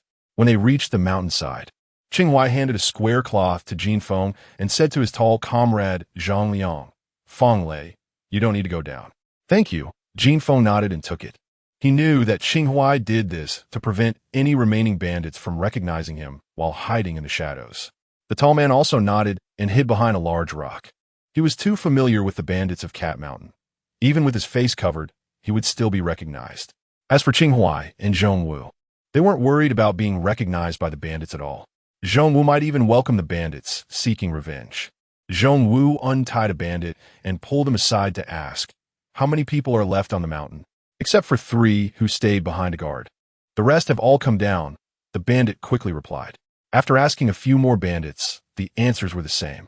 Zhong Wu made a gesture towards the woods, and soon a few guards carrying crossbows went up the mountain. Lord, what should we do with these people? Zhong Wu asked as he tied the bandits together to a tree and ran over to inquire. Notify County Magistrate Zhang to come and take over. By the way, I remember there's a reward for capturing bandits. Let County Magistrate Zhang remember to bring my reward, Qing Huai said coldly. The bandits in Dakong were rampant, closely related to the local officials. The Jinchuan County government had to suppress bandits every year, but each time the bandits always received news in advance and hid in the mountains. The government troops went out every year but returned empty-handed. Yet they went out year after year, because suppressing bandits came with military funding, and afterward, the bandits would also send generous bribes. After a tour of the mountains, the county officials could make a good profit, and the foot soldiers could earn some small silver to drink and visit brothels. Why not? Yes. Zhong Wu ran into the woods, and soon a guard on horseback left. Before leaving, the guard glanced at the bandits as if looking at a string of corpses. In fact, these bandits indeed wouldn't survive. The dealings between the bandits and local officials were almost an unspoken secret in the Dakong bureaucracy. Sending the Cat Mountain bandits to the county government was like slapping the county magistrate in the face. Qing Huai's fief was in Jinchuan County. Although he only had tax rights without management rights, a lord was still a lord. No matter how angry the county magistrate was, he wouldn't dare to seek trouble with Qing Huai. So the fate of these bandits was predictable. They would definitely be sent to the most dangerous battlefield as cannon fodder. Surviving a month would be considered fortunate. Just after the guard headed to the county government left, a large fire broke out on Cat Mountain. Before long, the guards who had gone up the mountain came down, carrying a large chest. "Lord, the bandit den has been burned down, and all the valuable items are here," the guard said as he opened the chest. Inside, there were mostly copper coins, some silver ingots of various sizes, and some assorted jade pendants, porcelain, and the like. "Zhongwu, you handle this, sell the items, and you can keep 2/10. The rest will be sent to the Military Supplies Bureau as military funding." Qinghuai obviously looked down on these items and waved his hand dismissively. "Thank you, Lord." Zhongwu's eyes squinted with joy. This was the entire fortune accumulated by the Cat Mountain bandits over many years. Even if it was only 2/10, it was still a considerable amount. When the sky darkened, the county magistrate arrived with over 100 government soldiers. "Lord, you truly deserve to be called a great general. The Cat Mountain bandits have been rampant for so many years and ultimately fell at your hands." The plump county magistrate hated Qinghuai deeply, but upon meeting, he first flattered him. "The people are in your hands." Qinghuai glanced at the plump county magistrate, snorted coldly, and directly led his men away. Jinfeng shook his head behind him. With Qinghuai's personality, he was probably only suited for military life. If he went to the court, he would likely be played to death quickly. By the time they reached the Jinchuan county government, it was already dark, and Jinfeng followed Qinghuai to his residence in Jinchuan County, Qingfeng Courtyard. In the various historical dramas Jinfeng had seen, such grand estates were filled with artificial mountains, flowing water, rare flowers, and beautiful young maidens everywhere. However, Qingfeng Courtyard was just as Zhang Liang had said, without artificial mountains or even garden. The large courtyard was empty, with a few rows of weapon racks placed nearby. The servants he occasionally saw were mostly male, and the few women he saw had figures and appearances similar to the village's Aunt San. They didn't know how to enjoy life. Jinfeng mentally labeled Qinghuai again. Upon entering the inner courtyard, Jinfeng found Guan Xiaoro, Tang Dongdong, and Zhang Mansong all there, and he looked at Qinghuai in confusion. To his surprise, he found that Qinghuai also looked puzzled. "Lord, sir, it's like this," Zhang Fong said in the afternoon. "We packed up to leave and went to find Mansong to set out together. The lady saw us and wanted to come along to send you off." "Haha, that's good too. Aunt Lu, tidy up the guest room in the front courtyard." Qinghuai laughed heartily. "My humble abode is simple. I hope the lady won't mind." On the way back, he was still discussing with Jinfeng about heading to the battlefield tomorrow, but Jinfeng said his home was not yet ready. Now that Guan Xiaoro and Tang Dongdong had both come, Jinfeng didn't need to go back. Guan Xiaoro came from a humble background and didn't know much about etiquette. Although she knew Qinghuai was being polite, she didn't know how to respond, her pretty face turning red from anxiety. Fortunately, Tang Dongdong noticed her embarrassment and quickly pulled Guan Xiaoro to perform a courtesy to Qinghuai, saying, "We've troubled you, Lord. I also caused you trouble in Xiaowen." Qinghuai waved his hand casually. "Everyone make yourselves at home. I'm going to change my clothes." Brother Zheng Fong said, "There go to the battlefield. Head of the household. Are you going too?" As soon as Qinghuai left, Guan Xiaoro anxiously grabbed Jinfeng's sleeve. "The Lord has treated us well. Since he has spoken, I should go as a matter of reason and emotion," Jinfeng said. Originally, he was still worried about the Cat Mountain bandits. But now that Qinghuai had resolved his last hidden danger, he felt full of sincerity and couldn't find a reason to refuse Qinghuai. Moreover, he also wanted to go to the battlefield to see how ancient people fought. One reason was to achieve merit and receive a title, and the other was to make weapons in a more targeted manner in the future. "Young master, madam, the guest room is ready. Please follow me." Aunt Lu led Jinfeng, Guan Xiaoro, and Tang Dongdong to the front courtyard and pointed to the door on the east side, saying, "It's getting late. I won't disturb you any longer." "Thank you, Aunt Lu." Jinfeng nodded and led Guan Xiaoro and Tang Dongdong into the guest room. However, once they entered, they were stunned. He thought it was a suite, but to his surprise, he found that there was only one room. Although it was quite large, there was only one bed. Jinfeng looked at Guan Xiaoro, then at Tang Dongdong.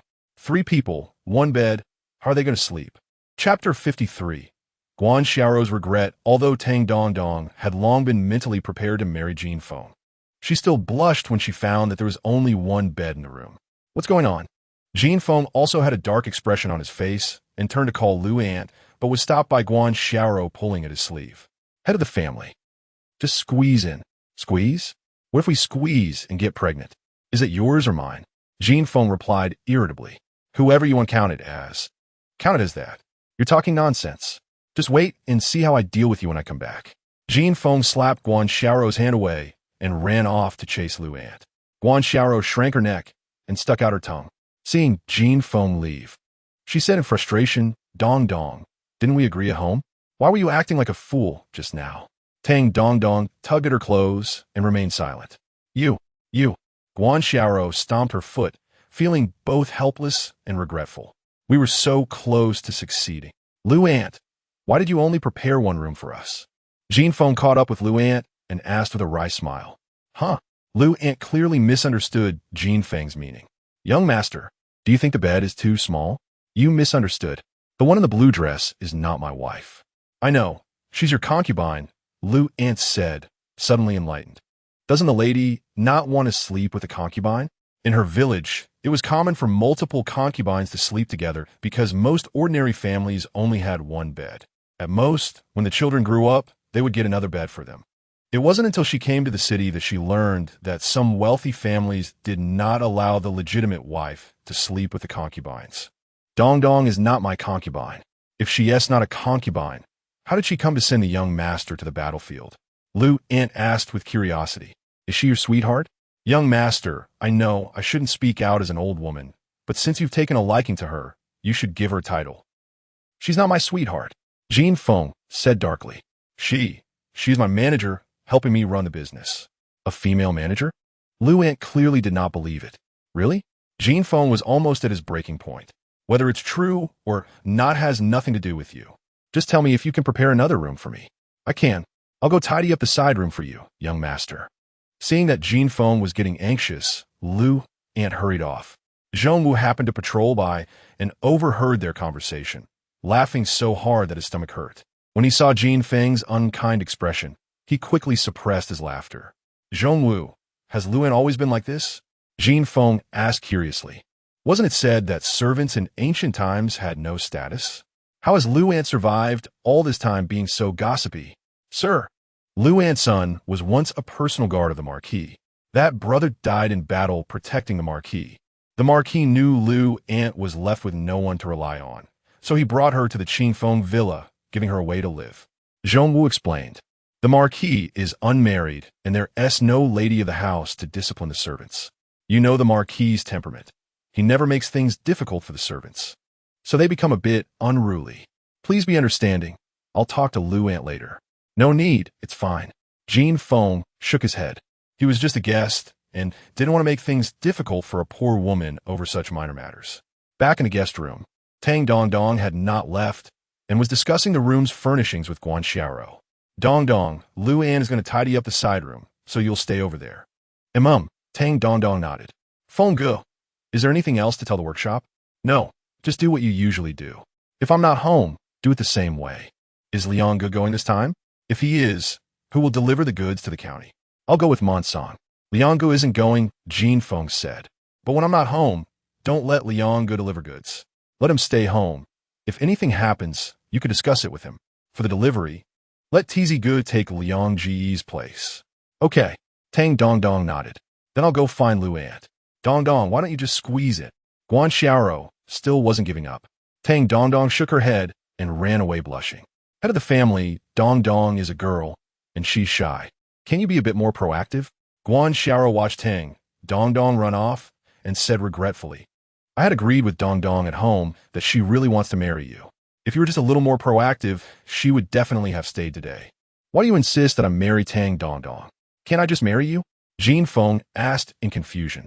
Guan Xiaorou had mentioned the idea of taking a concubine before, but she had never been as urgent about it as she was today.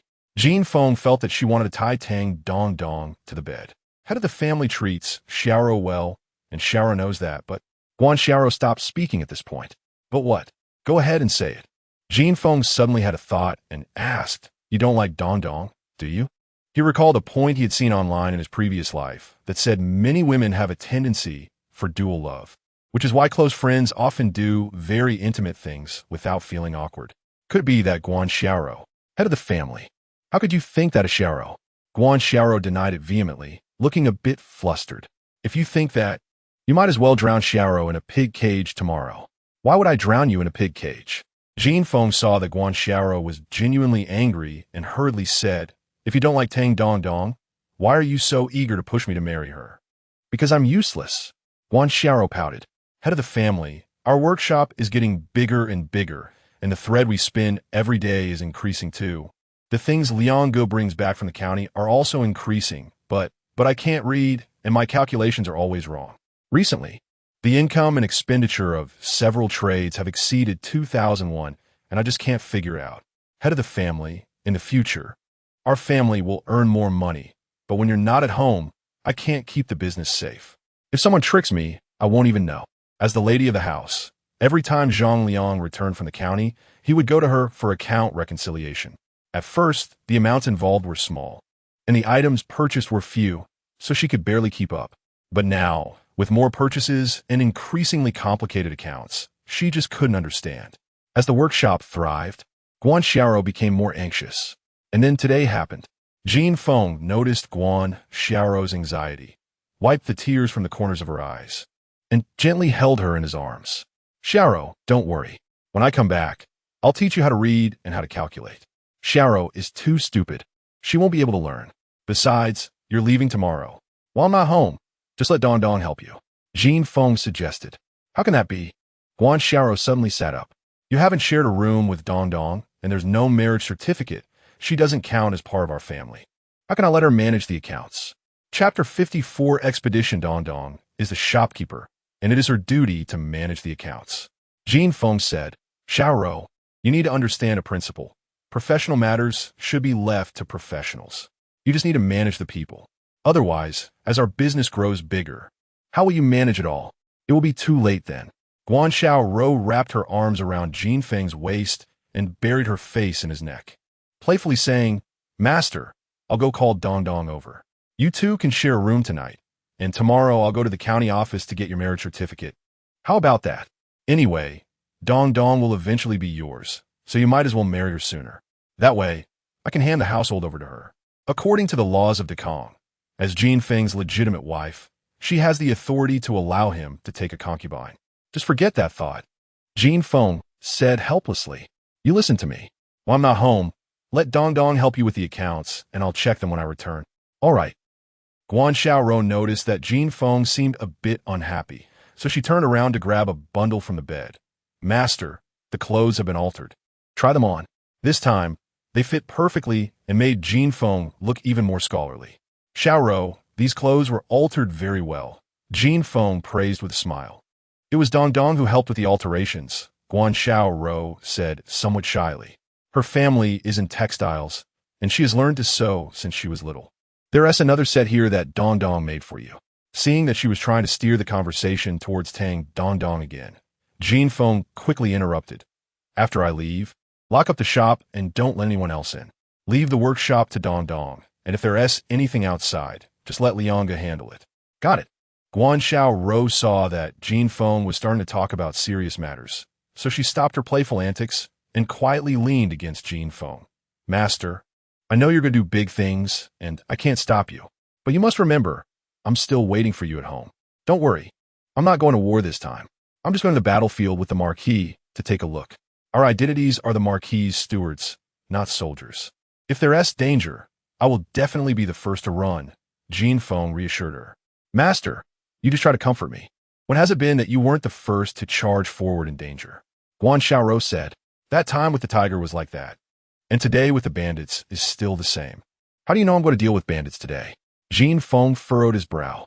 Did Zheng Feng tell you? Zheng Feng really has a big mouth. It wasn't T-brother Zheng who said it. It was Dong Dong's guess, Guan Xiaoro replied. Last time the Marquis entered the village, you treated it like bandits invading, making us run, and you looked like you wanted to kill the bandits. Later, Dong Dong told me that the bald man who came with Xie Guang to our house might be a bandit. Dong Dong said, given your nature, if you got into trouble and didn't resolve it, you wouldn't feel safe going far. So today, as soon as you and the Marquis and Brother Zhong left, Dong Dong said you want to deal with the bandits. Dong Dong is really amazing. Jin Feng couldn't help but admire. Just from such little clues, She had basically inferred the situation. He had to say that Tang Dongdong's reasoning ability was indeed impressive. Yes, Dongdong really is incredible, Guan Xiaorou echoed in admiration. Don't mention marrying her anymore. Jin Feng quickly added. Fine, fine. Guan Xiaorou was cut off and asked, Master, where are the bandits from? Did you and the Marquis kill them all? Don't worry, they were either killed or captured. Not a single one escaped, Jin Feng replied. The bandits from Cat Mountain were not numerous, only a few dozen, and Zhang Liang's black big friend knew each one. When Zhong Wu was killing and capturing people, he had confirmed it from the shadows. Not one escaped, they were all caught. Master is the best. Guan Xiaorou looked at Jin Feng with admiration. Of course, Jin Feng didn't mind his wife admiring him, and smiled as he lifted Guan Xiaorou onto the bed. It's getting late. Let us rest early? Whimper, whimper. Guan Xiaorou whimpered and buried her head in Jin Feng's arms. Soon, the wooden bed creaked with sounds. Knowing Jin Feng was going far away, the usually shy Guan Xiaorou was particularly proactive tonight, and it wasn't until the wee hours that the room finally quieted down. Jin Feng felt like he had just fallen asleep when the dull sound of drums began outside. This was the gathering drum for soldiers, which the Marquis's household would beat to rally the troops before departure. Although Jin Feng was not a soldier, since Qing Huai was beating the drum, he had to get up. Guan Xiaorou had already climbed up when the first drum sounded, hurriedly helping Jin Feng get dressed. Don't rush. Go back to sleep for a while, Jin Feng said, feeling a bit sorry for her after their night together. You're going to battle. How can I sleep in? Guan Xiaorou tucked her messy hair behind her ears and jogged to prepare Jin Feng's washing items. In Dakong, there were no toothbrushes. Using a willow twig with bristles dipped in a bit of salt was considered brushing teeth. Jin Feng had been very unaccustomed to it at first, but he had now gotten used to it. By the time Jin Feng came out, the guards had already gathered in the courtyard. Aunt Lu was holding Zhong Wu's hand, instructing him on something. Tang Dongdong stood in a corner, looking around, and when she saw Jin Feng coming, she hurried over. Feng Ge, you're a scholar, not a soldier. Don't rush to the front lines on the battlefield, Tang Dongdong said quietly, her eyes red. Don't worry. Jin Feng looked deeply at Tang Dongdong. Dongdong, you're a smart girl. While I'm away, please help Xiao Ro take care of the workshop, and also look after Xiao Yi for me. I will, Tang Dongdong nodded earnestly. Zhang Liang brought Man Song and the black big man over, and after giving some safety advice, he pulled Jin Feng aside. I'm leaving Man Song to you. When you get to the front lines, if he doesn't listen, just kick him. Got it. Also, there's one more thing. Zhang Liang pointed to the black big man. Old He is having a tough time. I want him to help at your family's kiln. What do you think? No problem. You could decide on this. Liangge, Jin Feng said. I told Xiao Ro and Dongdong that when I'm not home, you don't need to deliver goods. Just stay home and keep an eye on things. Don't worry. As long as I'm alive, nothing will happen at home. Zhang Liang patted his chest and said, All right. Jin Feng nodded. Wanted to say a few more words when Qing Huai came over. Over there, Zhong Wu had already prepared the carriage. Sir, it's time to depart. Jin Feng patted Zhang Liang's shoulder and hugged Guan Xiaorou before getting on the carriage. Boom! The drums sounded again. Take care on your journey and return victorious. The servants and attendants shouted in unison, but no one shed tears. Even Guan Xiaorou, who was the most likely to cry, bit her lip tightly without shedding a single tear, because the women of Dakong all knew that crying when sending men off to battle was an ill omen. Victory! Victory! Victory! The guards of Qing Huai responded in unison, spurring their horses into the morning mist. Chapter 55. The pullers Jin Feng chatted with Qing Huai at Shihe, learning about the basic situation of Dakong. The territory of Dakong is similar to that of the northern Song dynasty in the previous life, with the northwest occupied by the Tanguts who established the Tangut regime, the Khitans galloping in the vast grasslands to the north, and the southwestern plateau home to the Tibetans in a country called Dazhao. Dazhao is separated from Dakong by towering mountains, and the recent generations of rulers have been devout Buddhists, maintaining a relatively harmonious relationship with Dakong. The Tibetans are exceptionally fierce and have had countless conflicts with the Central Plains powers throughout history. But currently, several regimes exist within Tibet, and they are engaged in infighting, leaving them with no energy to invade Dakong. Dakong's biggest enemies are the Khitans to the north and the Tanguts to the northwest, who frequently raid the borders and provoke wars. In fact, this is also a result of Dakong's own actions. At the time of its establishment, Dakong had a large army and a prosperous economy, while the Khitans and Tanguts were still very backward, using wood and bamboo as weapons in warfare. For over 100 years, the three parties enjoyed peace, with much trade occurring. The Tanguts and Khitans were simply too backward. Those herders were so foolish that with just a little ironware, grain, and cloth, they could exchange for a large number of cattle and sheep from the grasslands and deserts. Countless nobles in Dakong made a fortune through this method. Unfortunately, the good times didn't last long, as the method of iron smelting reached the grasslands. The Khitans and Tanguts quickly produced solid weapons and armor. 70 years ago, the Khitans began their first invasion of the Central Plains. 2,000 fierce cavalry, riding heavily armored war horses, charged straight for the border. By this time, Dakong's policy of valuing literature over martial arts had been in effect for many years, and the military was filled with spoiled scholars placed there by officials to bolster their credentials. How could they be a match for the fierce Khitan cavalry? The 13,000 soldiers in Wuzhou, relying on the tall and solid city walls, were actually routed by the 2,000 Khitans, abandoning their helmets and armor and fleeing in panic. The mere 2,000 Khitans drove straight in, continuing their assault until they reached the Yellow River. This battle left the Emperor of Dakong alarmed, prompting him to hurriedly send envoys to negotiate peace at the Yellow River, ultimately offering his daughter and countless supplies, as well as a national document signed by the Emperor of Dakong to pay annual tribute before the Khitans returned to the grasslands. Seeing how easily Dakong could be bullied, the Tanguts thought, isn't it too much of a loss not to plunder? So, as soon as the Khitans left, the Tanguts came, with 5,000 cavalry pressing towards the border, forcing the 30,000 defending troops to flee in disarray. Then, the Tanguts also returned with the Emperor's daughter, supplies, and the national document. After receiving the benefits, the Khitans and Tanguts indeed remained quiet for 2 years. This led the Emperor of Dakong and his ministers to naively believe that the Tanguts and Khitans would stay peacefully in the desert grasslands after receiving the Emperor's daughter in tribute. However, it was later proven that human greed is insatiable. The number of princesses sent to the desert grasslands increased, and the tribute became heavier, while the Khitans and Tanguts made more frequent incursions at the border. In desperation, Dakong had no choice but to start resisting. However, the cavalry of the Tanguts and Khitans was too strong, always unable to win, and could only pile up lives. Since last year, the Tanguts had begun a new round of invasions. At first, it was only a probing invasion, but after the new year, they started gathering troops at the border, indicating a preparation for a full-scale invasion of Dakong.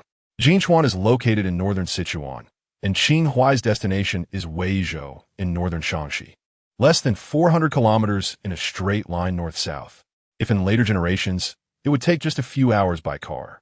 However, Dakong does not have highways, and many places lack even mountain paths, making travel much slower. One must first reach the Jialing River, go upstream, and when near Fengyang, switch to land routes. It would take at least 10 days to reach the destination. This is why Qin Huai was so eager to set off. Jinchuan is not far from the Jialing River. The convoy set out at dawn and arrived at the dock by mid-morning. A large wooden ship was docked at the pier, quietly waiting for Lord Qin Huai. The guards led the war horses onto the wooden ship, while the horse-drawn carriage that Jin Feng was riding was left on the shore. The carriage took up too much space, and after disembarking at Fengyang, there were still hundreds of miles of land road to travel, making the carriage too slow. Therefore, during this time, Jin Feng and Mansong had the task of learning to ride horses on the ship. Qin Huai boarded the ship with Jin Feng, and a plump man dressed in luxurious silk clothes hurried over, bowing from a distance. "My lord, we have finally awaited your arrival." He was a salt merchant, and this wooden ship belonged to him, carrying salt to be transported to Guangzhou. When Qin Huai sent someone to Bianjing to deliver a letter home, he had already prepared for the journey north and sent someone to intercept passing ships at the Jialing River. This salt merchant was the unfortunate one who got intercepted. The Jialing River, as an important tributary of the Yangtze River, has a fast current when going downstream. It can take just a day or two to travel from Fengyang to Jinshuan, but going upstream is troublesome, as rowing with oars or sails is not feasible, and one can only hire pullers to tow the ship. This wooden ship is large and carries a lot of cargo, so many boatmen and pullers were hired. Any delay of a day increases his costs. In Dakong, merchants have a very low status, and even if they lose money every day, this unfortunate salt merchant did not dare to leave and could only abide by Qing Huai's request to keep the ship docked and wait. He ended up waiting for 7 or 8 days. Upon receiving the news that Qing Huai was coming yesterday, the plump man was so excited he nearly shed tears. "You're the ship owner, right? Making someone wait for 7 or 8 days." Qing Huai showed no signs of embarrassment, casually glancing at the man and asking, "Are our cabins ready?" In response to Qing Huai's arrogant attitude, the plump man became even more respectful, bending at the waist to lead the way. They've been prepared for a long time, all the best cabins on the ship. Jin Feng thought of those business tycoons from later generations and couldn't help but feel pity for the merchants born in this era. The merchant did not dare to lie. He indeed gave up the best cabins on the ship. Jin Feng and Qing Huai each got a single room, while Mansong and the guard shared a room for every 4 people. After receiving Qing Huai's order to set sail, the plump man excitedly shouted at the top of his lungs, "Raise the anchor, set sail, raise the anchor, set sail." On the shore, the pullers echoed a shout, and the wooden ship began to move slowly. 3 feet of white cloth, hey yo. 4 ounces of hemp, hey yo. Feet on the stones, hey yo. Hands shovel the sand, hey yo. Bare bodies, hey yo. Climbing up, hey yo. The shore was filled with the synchronized shouts of the pullers. This was Jin Feng's first time on such a human-powered wooden ship, and he curiously ran to the deck to watch.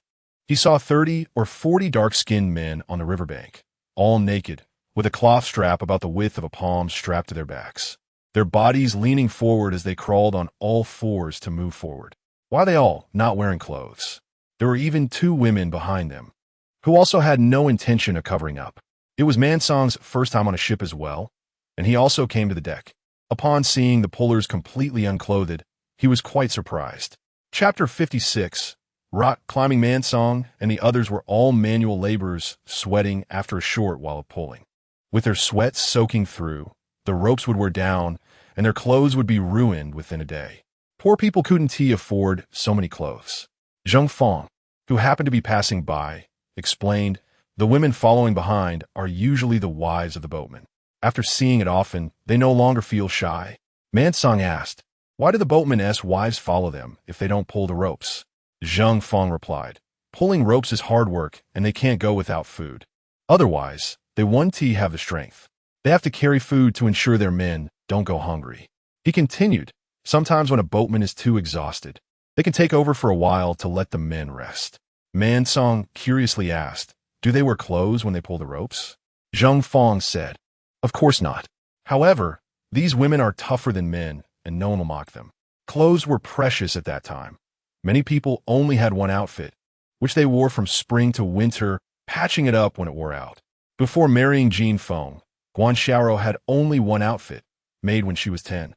As she grew, she added pieces, and by the time she married Jin Feng, her clothes were in several layers, patched upon patches. This was already considered decent.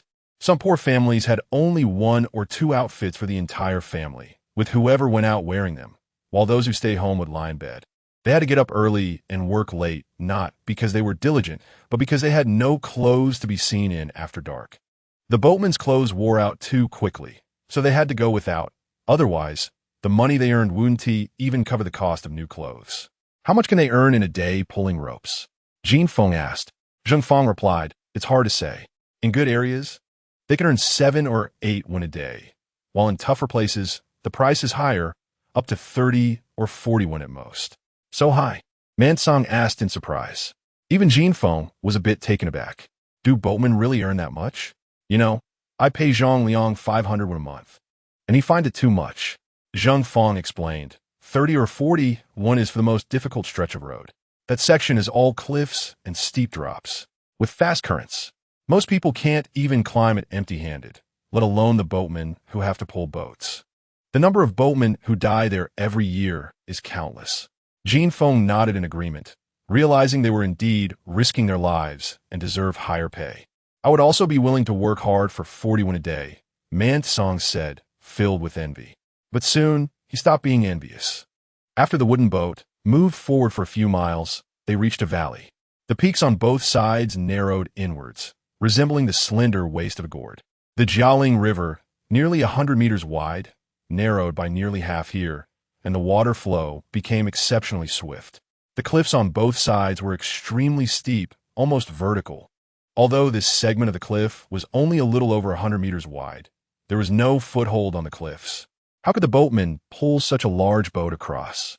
How did they get across? Man Song asked, voicing Jin Feng's curiosity. Zheng Feng teased, you'll see. After watching, you'll understand why they can earn 30 or 40 won in a day.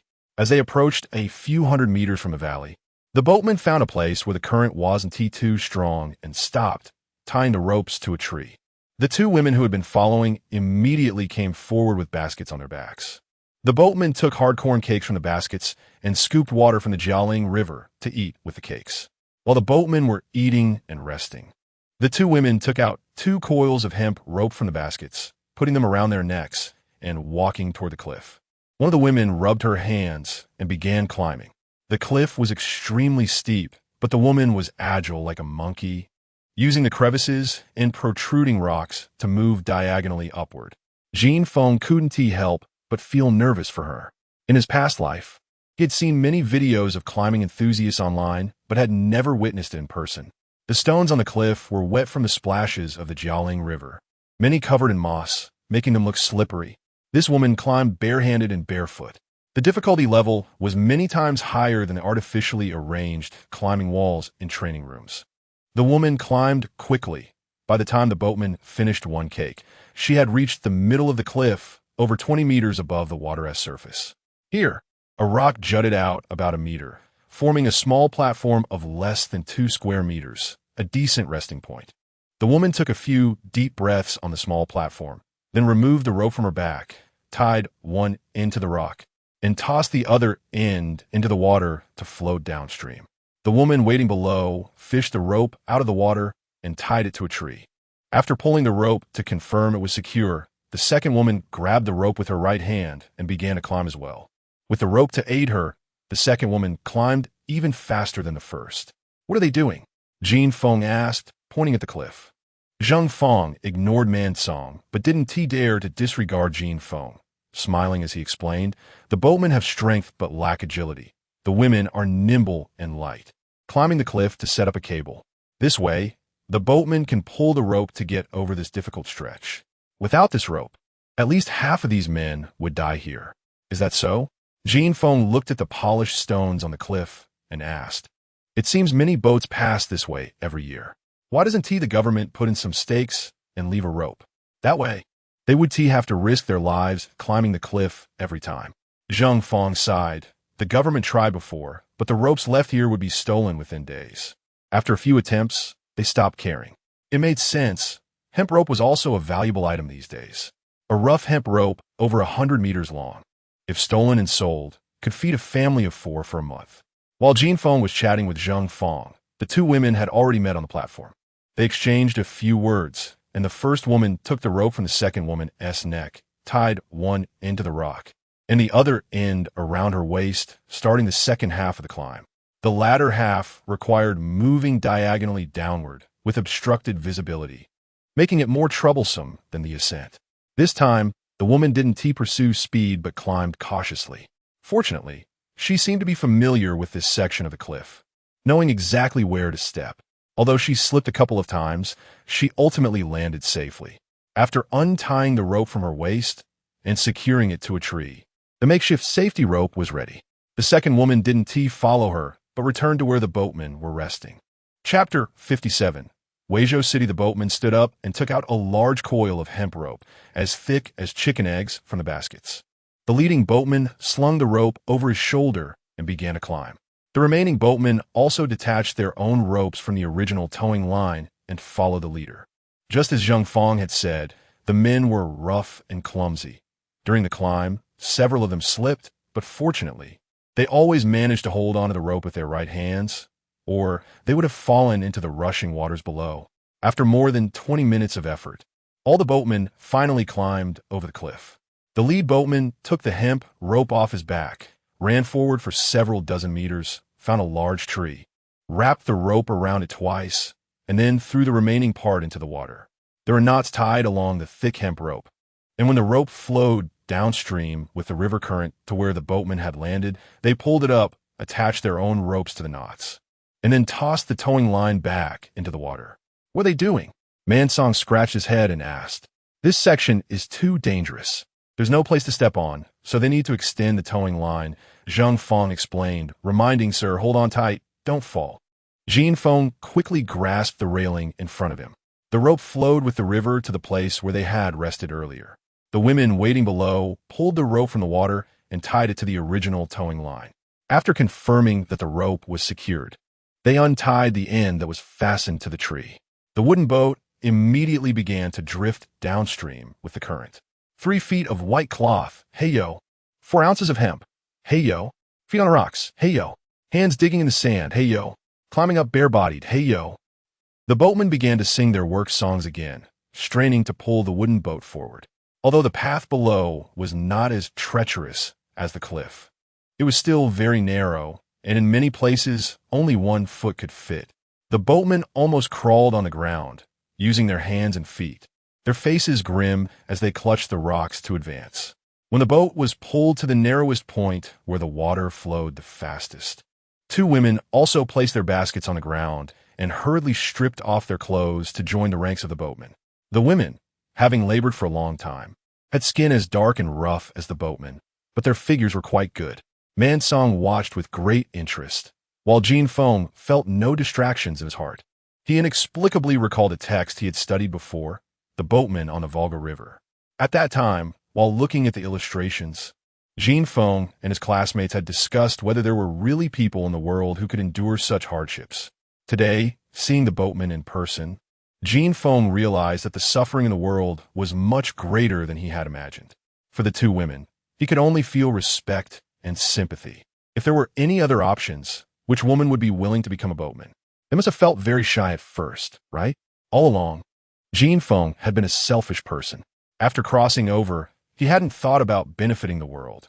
He only wanted to live a luxurious life like a wealthy landlord. Even when setting up workshops or kilns in Ziowan village, he didn't genuinely want to change the villagers' lives, but rather to profit from them. However, at this moment, Jin Feng felt a slight stir in his heart, and for the first time, he had the thought that if he had the ability in the future, he might help others. The wooden boat slowly moved forward, passing through the narrow valley. The river widened again, and the path along the bank became easier to traverse. Only then did the women release their ropes, went back to put on their clothes, and, carrying their baskets, followed the group. Sir, the next several dozen miles are all good roads, and the boat is steady. You should learn to ride a horse now, Zhongwu said, leading 2 war horses onto the deck. No problem. Jin Feng and Mansong's eyes lit up, eager to try. What man doesn't like to ride a horse? Moreover, horses are the most commonly used means of transportation in this era, and sooner or later, they would have to learn.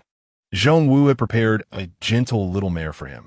After Jin Feng climbed onto the horse's back, Zhongwu taught him some basic techniques, and then led the mare back and forth on the deck. With something interesting to do, time passed quickly. By the 8th day, Jin Feng and Mansong were already able to control the war horses to trot on the deck. The waterway had also reached its end, and the wooden boat docked at the pier. After that, they rode horses for 5 more days along mountain roads, and the group finally arrived at their destination, Weizhou City. Weizhou City is one of the main fortresses against the Dongxiang people, with extremely high city walls. However, the upper half of the walls is a normal green color, while the lower half is black, looking somewhat strange. Weizhou had been captured by the Dongxiang people twice and burned down twice, leaving the lower part blackened. Zhongwu noticed the confusion on Jin Feng's face and quietly explained. What do you mean captured? They fled, Zhang Feng said. The general defending the city ran away with his men and left the people for the Dongxiang. Later, they even had the nerve to ask the court for military provisions. Isn't it General Fan who has taken over now? Zhongwu said, General Fan is famous for being a ruthless general. I heard he could have held a high position in the court, but voluntarily requested to come to Weizhou City. With General Fan here, the Marquis finally has a place to exert his strength and won't have to suffer the same fate as last time, where he clearly achieved merit but was slandered by sycophants. I hope General Fan can help us repel the Dongxiang people. Otherwise, next year's taxes will definitely increase again. Didn't the Marquis promote you to captain? Your family doesn't have to pay taxes. What are you worried about? My family doesn't pay taxes, but my relatives do. If they can't make ends meet, they still need my family to help out, Zhang Fong said, shaking his head in distress. The battles between Dakong, Dongxiang, and Qidan directly relate to the annual tribute, and the tribute ultimately falls on the common people. Over the years, the tribute demanded by the Dongxiang and Qidan has increased, and the taxes borne by the common people have also grown heavier, leading to an increasing hatred of the Dongxiang and Qidan among the Dakong populace. With Qing Huai's token clearing the way, the group smoothly entered Weizhou City. The streets were devoid of any open shops, and occasionally, someone passed by, also in a hurry. Occasionally, a few squads of soldiers rushed by, heading to the city walls to change shifts. Qing Huai had once been stationed at the border outside Weizhou City for more than a year and also owned a set of residences in Weizhou City. This residence was said to have been built by a wealthy merchant who made a fortune trading with the Dongxiang before they began invading Dakong. The house was constructed to be no smaller than Qingfeng Courtyard. When the Dongxiang first attacked Weizhou City, everyone in the house was killed without exception, and the house was confiscated by the government and later given to Qing Huai. Although the house was large, it was even colder than Qingfeng Courtyard. Apart from an old doorman, there wasn't even a servant. Qing Huai dropped off his luggage and took Zhong Wu to the city lord's mansion, returning only in the evening with a very grim expression. As soon as he returned, he asked Zhong Wu to call Jin Feng to the study. Chapter 58. The situation is severe, sir. Please sit. Qing Huai was standing in front of a map, his brow furrowed. Seeing Jin Feng enter, he squeezed out a smile and greeted him. Is the transfer order not going smoothly? Jin Feng asked. Not really. The transfer order from Bianjing hasn't arrived yet. Qing Huai rubbed his forehead. It's because of the Iron Forest Army. What's wrong with the Iron Forest Army? That bastard He Mingqin has stationed the Iron Forest Army at Qingshui Valley. If the Tongxiang people attack, the first to be hit will be the Iron Forest Army. Qing Huai slammed his fist on the map in frustration. I thought we still had time. But General Fan told me today that the Tongxiang army is about to gather completely and could attack at any moment. I don't even have time to adjust our tactics. Is there any way to replace the Iron Forest Army? Jin Feng frowned at the words. He had no attachment to the Iron Forest Army. He came to Weizhou to seek a title and didn't want to give his life to the Tongxiang people. It's impossible. This is our first battle against the Tongxiang people. Even if we lose the Iron Forest Army, we cannot retreat at the last moment. Otherwise, morale will collapse, and we won't be able to fight the battles that follow. The Tongxiang people could attack at any moment. Where do we have time to make barbed wire and heavy crossbows? Jin Feng asked. The armory of the Iron Forest Army is within the city. I've already asked General Fan to send Zhang Fong to Qingshui Valley to get orders from He Mingqin. And then you can take over the armory, Qing Huai said. Zhang Fong set out over 2 hours ago. He should be back soon. I hope He Mingqin doesn't hold him up on this matter. At this point, this is the only way. We'll hasten what we can and leave the rest to fate. Jin Feng sighed heavily, feeling a little more at ease, as long as they didn't send him to the front lines. Speak of the devil, and he shall appear. Just as Qing Huai finished mentioning Zhang Fong rushed in, followed by a short and plump young man with dark circles under his eyes. He Mingqin, what are you doing here? Qing Huai's face showed no concealment of disgust upon seeing the young man. It was this guy who, relying on his family's power, took the Iron Forest Army that he had trained with his own hands. He Mingqin didn't mind Qing Huai's bad attitude. He looked at Qing Huai, tears welling in his eyes with excitement. The Iron Forest Army was originally just a ragtag army, but after Qing Huai took over, relying on iron-fisted methods, he transformed it into a fierce and brave troop in just a few years. While other camps were being beaten back by the Tongxiang people, the Iron Forest Army won several victories in a row. It was precisely because of this that Qing Huai obtained the title of Marquis at a young age. The outstanding performance of Qing Huai not only made the young scions in Beijing envious, but also embarrassed some old aristocrats. They had been suffering defeats, while only Qing Huai was continuously winning, which made them look incompetent. Thus, in the court, Qing Huai became a target for many nobles' accusations. Fortunately, Qing Huai had not committed any serious mistakes and had the support of the Duke of Qing's faction, so those nobles couldn't do much to him. However, last year, a noble among the Duke of Qing's generals suffered a particularly disastrous defeat, and the opponent had grasped a handle on him. To protect this general, the Duke of Qing had no choice but to compromise and agreed to transfer Qing Huai from the front lines. He Mingqin's family background was the strongest, and he secured the position of commander of the Iron Forest Army. In He Mingqin's view, Qing Huai's title was entirely dependent on the Iron Forest Army, and he believed that he would be no worse than Qing Huai. Therefore, after taking over the Iron Forest Army, He Mingqin immediately requested to station the Iron Forest Army at the most dangerous Qingshui Valley, as this was the fastest way to gain merits. However, once stationed at Qingshui Valley, He Mingqin realized he was wrong, spectacularly wrong. Standing on the mountain next to Qingshui Valley, he could clearly see the Tongxiang army's camp several miles away.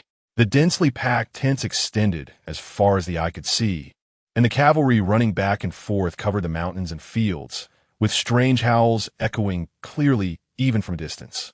The first time he saw such a scene, He Mingqin's legs went weak, and he was carried down the mountain by his guards. Once down, he immediately proposed to General Fan to withdraw the Iron Forest Army, only to be scolded harshly by General Fan. In recent times, the movements of the Tongxiang army had become increasingly frequent. Everyone knew that war was about to break out, and He Mingqin was so scared that he couldn't sleep at night, fearing that he would wake up to find his head cut off by the Tongxiang people. Under these circumstances, hearing that Qing Huai had come to Weizhou City, He Mingqin's feelings were understandable. He immediately abandoned the barracks and followed Zheng Fong to see Qing Huai. He Mingqin wiped away a tear and anxiously asked, "Qing Huai, are you here to take back command of the Iron Forest Army?" Before Qing Huai could respond, Zheng Wu hurriedly ran in. "My lord, General Fan has arrived."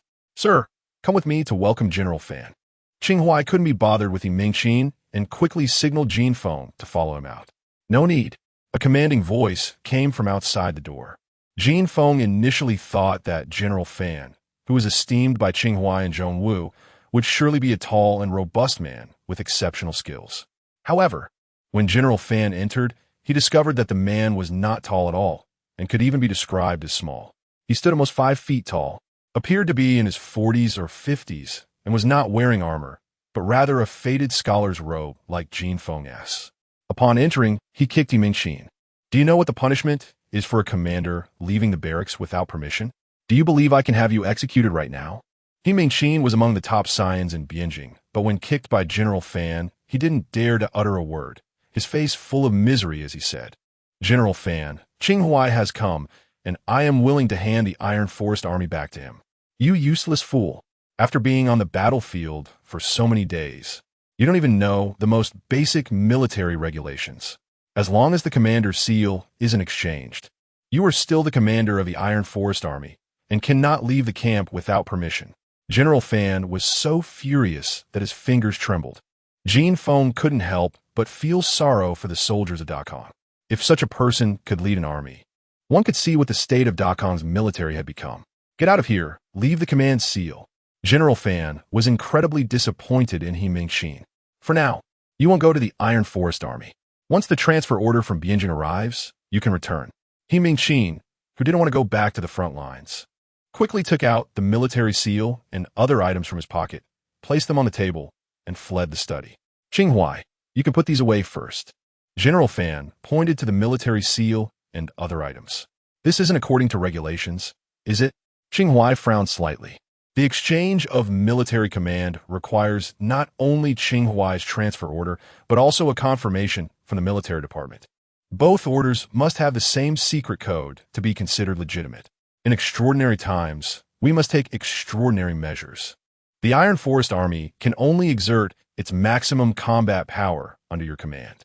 Before you came, I was worried that the Iron Forest Army would be ruined under He Mingqin's command, but fortunately, you are back. General Fan patted Qing Huai on the shoulder. The Tangxiang people could attack at any moment. So prepare yourself, and you can head to the barracks soon. Yes. Qing Huai clasped his fists in response.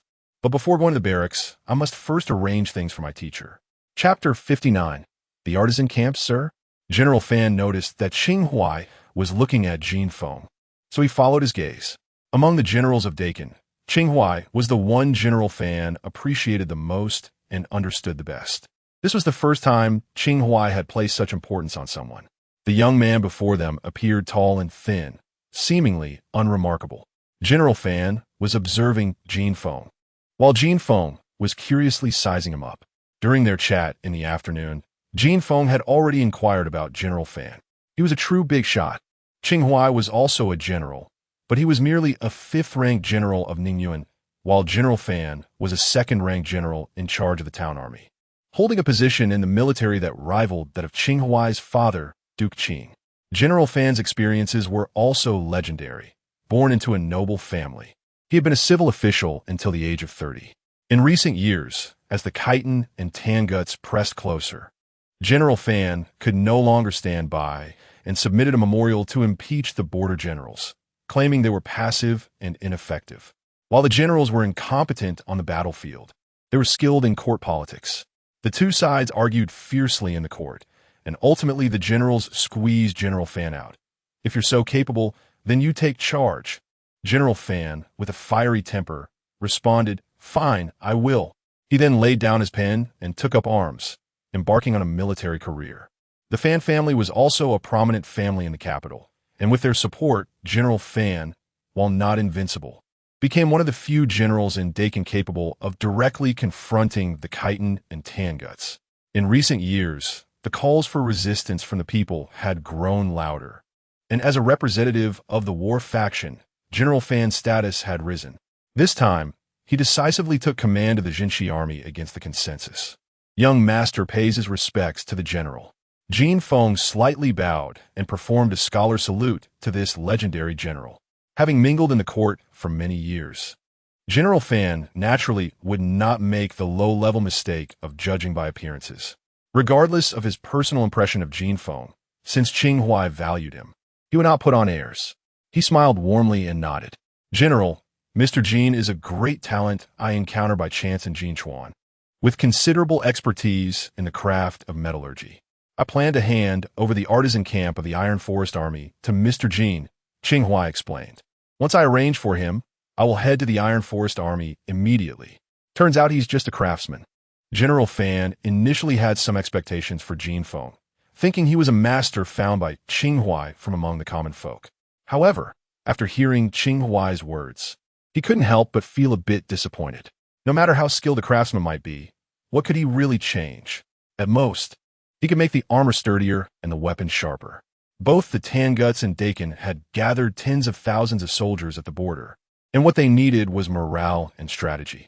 A craftsman couldn't change anything.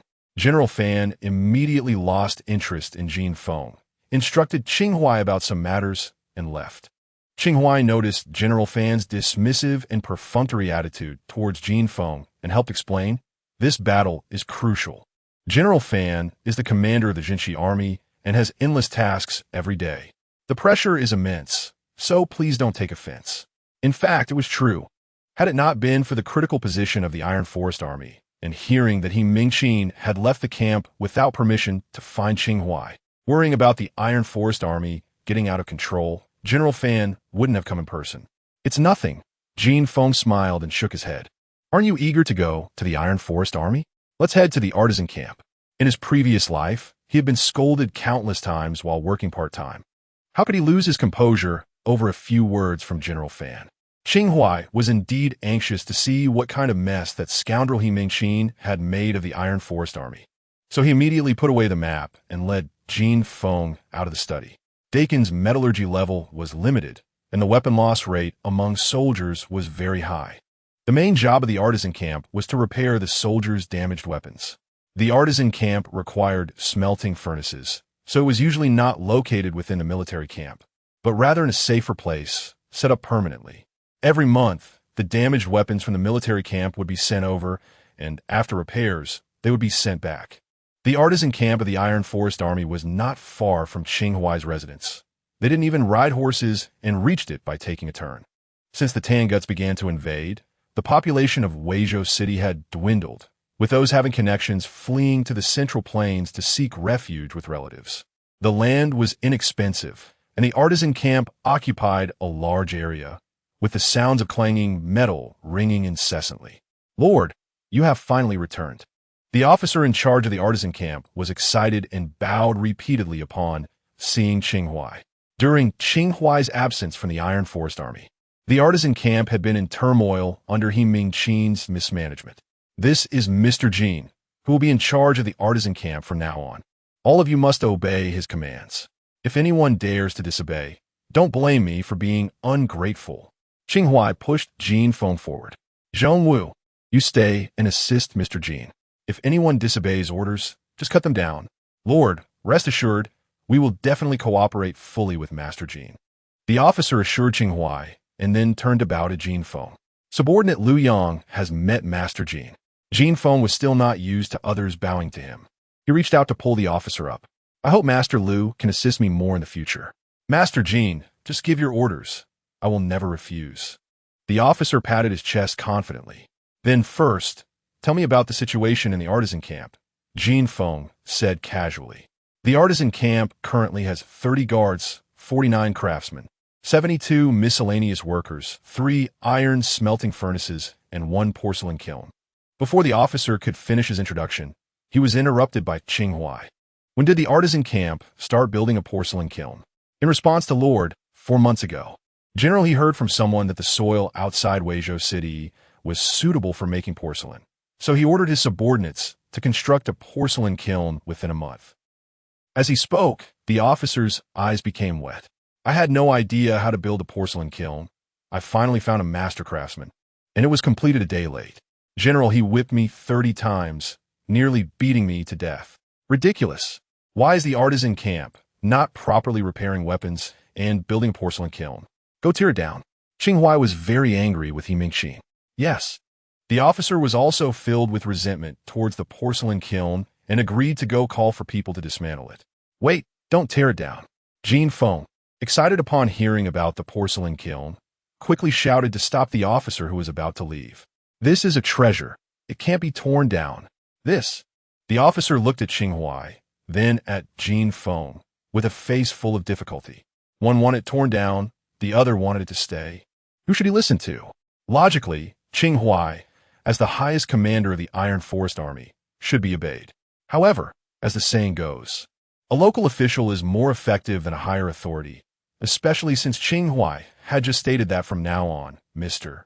Jin would have the final say in the artisan camp. He had just promised to follow Mr. Jin's lead, yet now he was going against that. How could he continue to operate in the future? What to do? Chapter 60. Accident Lord, can we not dismantle this porcelain kiln for now? I might need it, Jin Feng said, noticing the difficulty the officer was in. He quickly turned to Qing Huai. All right. Qing Huai was not satisfied with He Mingqin's reckless behavior in the workshop, which was why he ordered the kiln to be dismantled. Since Jin Feng said it could be useful, he naturally wouldn't proceed with the demolition. Seeing Qing Huai nod, the officer finally felt relieved. He began to value Jin Feng even more because he knew that Qing Huai's word was absolute in the Iron Forest Army. Even if he occasionally gave the wrong orders, he would never retract them. For Jin Feng, he actually rescinded the order. This was the first time in the Iron Forest Army. Has this kiln ever produced porcelain? Jin Feng asked. Yes, it has produced 3 batches in total, the officer replied. Were they successful? The old kiln worker said the porcelain turned out very well, but General, he was not satisfied, so he didn't allow any more to be fired. What fuel did you use, coal or charcoal? Coal, the old kiln worker said. You must use coal to fire the porcelain kiln. The officer complained. I went through a lot of trouble to find a dozen carts of coal, and we only used a few carts. The rest is just sitting there. You still have a dozen carts of coal left? Jin Feng was even happier and said excitedly, Take me to see it quickly. The officer secretly glanced at Qing Huai and, seeing that Qing Huai had no objections, hurriedly led the way. The porcelain kiln was located in the northwest corner of the workshop. It was smaller than the brick kiln Jin Feng built at Shihebei. but its layout and structure were more reasonable. Professional, Jin Feng exclaimed. Lu Dage, the kiln worker you found, is quite skilled. You could just call me Lu Yang. The officer said. Your Excellency has a keen eye. This old kiln worker's family has been making porcelain for generations. A few years ago, the Tangxiang people raided and destroyed his kiln, and all his relatives died. He hid in the mountains, and I found him with great difficulty. Where's the old kiln worker? Jin Feng asked. After all, he had studied engineering machinery in his past life, and had only a slight understanding of porcelain firing. Having an old kiln worker to help could save a lot of trouble. The kiln is no longer allowed to fire, so I made the old kiln worker part of the labor crew. He should be helping over by the iron smelting furnace, the officer replied. Quickly go find him. Yes. The officer hurried off. Sir, are you planning to use this porcelain kiln for smelting iron? Once the officer had run far away, Qing Huai asked. The Lord indeed noticed. Jin Feng smiled and nodded. To produce good steel, the temperature in the smelting furnace needs to reach at least 500 degrees Celsius, which is far from achievable with Dakin's iron smelting technology. However, the furnace for firing porcelain can almost reach this temperature. It's just that Dakin lacks the means to measure temperature, and for many people, 800 degrees and 500 degrees seem the same. Both can turn a person to ashes. Moreover, forging iron and firing porcelain are two different industries, and no one has ever thought of it this way, including Jin Feng. If the officer hadn't mentioned the porcelain kiln, he wouldn't have recalled this idea. The workshop has 3 iron furnaces. Why do you want to use a porcelain kiln? Qing Huai asked curiously. The fire in the porcelain kiln is hotter, so using it to smelt iron might speed up the production of iron wire. Jin Feng could only say this, unable to explain the temperature issue, to Qing Huai. So, how much iron wire do you think could be produced in a day using this porcelain kiln? Qing Huai asked. That's hard to say. Honestly, I'm not sure if the porcelain kiln can smelt iron. Jin Feng was also attempting to use the porcelain kiln for iron smelting for the first time and didn't dare to make any bold claims. I will have the porcelain kiln and the other 3 iron furnaces working simultaneously. Even if this side cannot be used, it won't delay anything. That works too. Qing Huai nodded in agreement.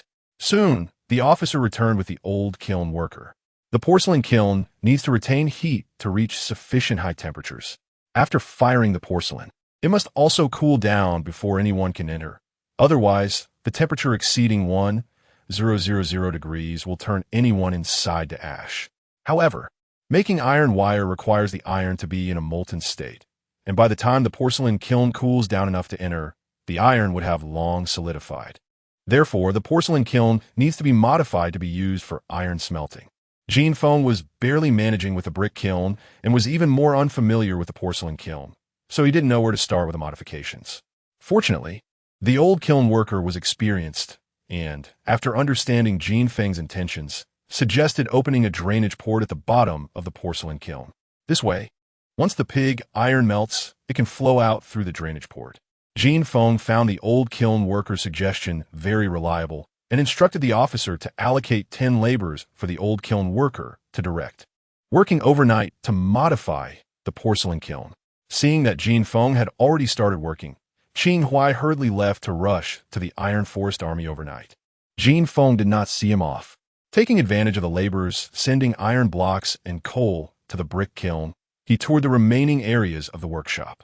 To his disappointment, the iron furnaces used in the workshop were also very primitive and needed modifications before they could produce wrought iron. Fortunately, the main structure was usable, and after modifying the smoke exhaust system and bellows, although it wouldn't match the furnace at home, it should be adequate for use. If it had to be rebuilt, Jin Feng would not just be disappointed, but rather desperate. Knowing the situation at the front was critical, Jin Feng instructed the officer to divide the laborers into 2 shifts, with one shift starting to modify the iron furnace overnight. He left Man Song, who had previous modification experience, to oversee the work, and Jin Feng ran over to the porcelain kiln to check on the progress. He worked until the early hours of the morning before finally returning to sleep. When he woke up, Zhong Wu, who had been waiting at the door, told him that Qing Huai had come again in the morning. Did the Lord come for something? Jin Feng asked. Nothing much, just that the orders from Bianjing arrived. After the Lord exchanged documents with General Fan, he came to see you. When he saw you were sleeping, he left. Next time a lord comes, remember to wake me. Jin Feng casually instructed, but didn't think much of it. If Qing Huai had something important, he would definitely wake him. After quickly eating something, Jin Feng ran to the workshop. Man Song, excited to be directing so many people for the first time, hadn't slept all night. Upon seeing Jin Feng, he hurried over with 2 panda eyes. How's it going? Jin Feng asked. Pretty smooth. The manpower and tools here in the workshop are sufficient. I estimate we can finish the modifications tonight. That's good. Jin Feng nodded. You should get some rest soon. There is still a lot of work ahead. Don't wear yourself out right away. Okay. Man Song agreed. But there was no sign on his face that he intended to go back to sleep. After leaving Man Song, Jin Feng went to the porcelain kiln. The old kiln worker was overseeing the modifications, and things were progressing smoothly. They estimated they could start sending iron ore into the kiln by evening. Hopefully, time will be enough. Jin Feng silently prayed in his heart. But just after he finished praying, he saw a war horse galloping toward him, carrying a bloody Zheng Feng. As Zheng Feng reached Jin Feng, he fell directly from the horse. Sir, the Tangshan people are coming. Chapter 61. Emergency mission. Jin Feng quickly helped Zheng Feng up. Zheng Feng's left arm hung limply, likely broken, and he had several wounds on his face and body, bleeding and looking very frightening. The war horse beside him was gasping heavily, its 4 legs trembling uncontrollably, with bloodstains from whiplashes all over its rear. Quick, go call the doctor. Jin Feng shouted to the onlooking servant. One of the servants took off running. Zhong Wu was nearby watching an old kiln worker modify a porcelain kiln and looked over at the commotion. Old Zhong, what happened to you? Zhong Wu rushed over to help Jin Feng support Zheng Feng. What is going on? Zheng Feng ignored Zhong Wu and looked up at Jin Feng. Sir, the Tangshan people have attacked the Lord. Before he could finish his sentence, he broke into a violent cough. Don't rush, take your time, Jin Feng said, having the servant bring a bowl of water to Zheng Feng. Zheng Feng didn't hesitate, gulping down the water in a few swift sips. After finishing the bowl, Zheng Feng finally looked a bit better. Jin Feng then asked, what is the situation? Is the Lord all right? The Lord is severely injured and unconscious. What? What happened? Zhong Wu exploded in anger, grabbing Zheng Feng by his collar and shouting, before you left, how did you guarantee me that nothing would happen to the Lord? Zhong Wu, calm down. Jin Feng pushed Zhong Wu away. Zheng Feng was a close guard of Qing Huai, and seeing him severely injured gave Jin Feng a bad premonition. What exactly happened? The Tangshan people had suffered significant losses at the hands of the Lord, thus harboring a deep hatred for him. Today, after receiving orders and handing over military power, the Lord raised the general's flag. The Tangshan people, who were still regrouping, immediately launched an attack upon seeing the flag. Zheng Feng explained. He Mingqin messed up the Iron Forest Army, and the Lord was adjusting troop deployments on the front lines when the Tangshan people attacked. We were caught off guard, but fortunately, the barbed wire held off the cavalry, allowing us to drive them back, but the Lord was stabbed, and we ran out of barbed wire. How could this happen? Jin Feng scratched his head irritably. It was just as he feared. He was most worried about the Tangshan attacking too early, leaving him no time to make weapons. And just after he finished praying, the attack came. Before losing consciousness, the Lord had written an appointment document, appointing Jin Feng as the temporary commander of the Iron Forest Army. If the Lord did not wake up, Jin Feng would temporarily take charge of the Iron Forest Army. After saying that, Zheng Feng took out a piece of cloth from his pocket, which stated Jin Feng's appointment as the temporary commander of the Iron Forest Army until the Lord woke up or the war ended. Then, Zheng Feng took out Qing Huai's seal. According to the military regulations of Dekong, if the commander was severely injured or died, someone could be appointed to temporarily take over military affairs. But once the war ended, the Ministry of War would reclaim military power and reappoint someone. However, generally speaking, if the situation was not a total loss, the person temporarily in charge would be confirmed in their position. You want me to take command of the Iron Forest Army? Jin Feng felt a chill run down his spine. In both this life and his past life, this was his first time on the battlefield. How would he know how to fight? Yes, the Lord said he discussed military formations with you on the ship. You would be a qualified general, Zheng Feng replied. In this era, there were no computers, no mobile phones, and even books were scarce. It was particularly dull. So, on the way from Jinchuan Prefecture to Weizhou. While learning to ride, Jin Feng had discussed military matters with Qing Huai several times and conducted a few mock drills. The combat methods in Dakong were as primitive as smelting. Most of the time, both sides gathered their forces and found a place to fight without much tactical planning. The nomadic Tangshan people were even more barbaric. Their preferred combat style was to charge wildly on horseback. There were very few commanders like Qing Huai who excelled in strategy, which was why he could lead the Iron Forest Army to outmaneuver thousands of Tangshan cavalry last year. Throughout history, advanced technology is often first applied to military purposes. Although Jin Feng was not a military scholar in his past life, he had watched numerous documentaries and films about wars to learn about ancient mechanical history, so he had some understanding of formations. Thus, he had even won against Qing Huai in his simulated confrontations twice. What I did with the Lord on the ship was just a game. How can that compare to real war? Jin Feng asked with a bitter smile. I don't know. I'm just responsible for conveying the Lord's orders, Zheng Feng replied. Anyway, from now on, the lives of thousands of brothers in the Iron Forest Army are in your hands. Hearing this, Jin Feng became even more anxious and asked, Can I pass this position to someone else? Who do you want to pass it to? Zheng Feng asked. Anyone would be better than me, Jin Feng said. For example, the vice commander of Qing Huai. No, unless His Majesty personally speaks or the Lord wakes up to change the order, no one can take away your military power. Not even General Fan, Zheng Feng said. If you really feel uncertain, you can ask the vice commander for help. So, I have to take over the Iron Forest Army, right? Yes, unless you want to be beheaded, Zheng Feng said. Then do I have to go to the front lines? Of course. The commander must stay at the camp and cannot leave without permission. I can't escape this. Jin Feng sighed heavily. He came to Weizhou to gain experience. Who knew he would end up going to the front lines after all? However, it was too late to think about anything else, so he asked, Were the Tangshan people likely to attack again? It's hard to say. It could happen at any time. Before the Lord fell unconscious, he predicted that it wouldn't be more than 3 days. Is there any barbed wire left? No, it's all used up. There was no way to produce enough barbed wire in 2 or 3 days. Jin Feng thought for a moment and shouted to Zhong Wu, who was squatting nearby, Go call Mansong over and bring 2 more horses. We're going to Qing Shui Valley. Yes. Zhong Wu ran out quickly. Since he had to go to the front lines, the sooner the better. This way, he could also think of a solution. In just a day or 2, it was impossible to make barbed wire, so he had to go to the front lines early to see if there were any ways to temporarily ease the situation. He did not hope to drive back the Tangshan people. He just needed to delay for a while. Once the porcelain kiln was completed, he might be able to mass-produce crossbows. Before firearms appeared, this was the greatest nemesis of cavalry. The main tasks of the camp's production unit were to modify the iron smelting furnace and produce barbed wire. Mansong had learned alongside Jin Feng and could manage it adequately. After handing over the camp's production unit to Mansong and providing some instructions, Jin Feng hurriedly set off with Zhong Wu, heading straight for Qing Shui Valley. Chapter 62. The Throat of the Valley in northern Shaanxi. There is a mountain range that serves as a natural boundary between Dakong and the Dongxiang people. 20 miles north of Weizhou City. There's a gorge in the middle of this mountain range known as Qing Shui Valley.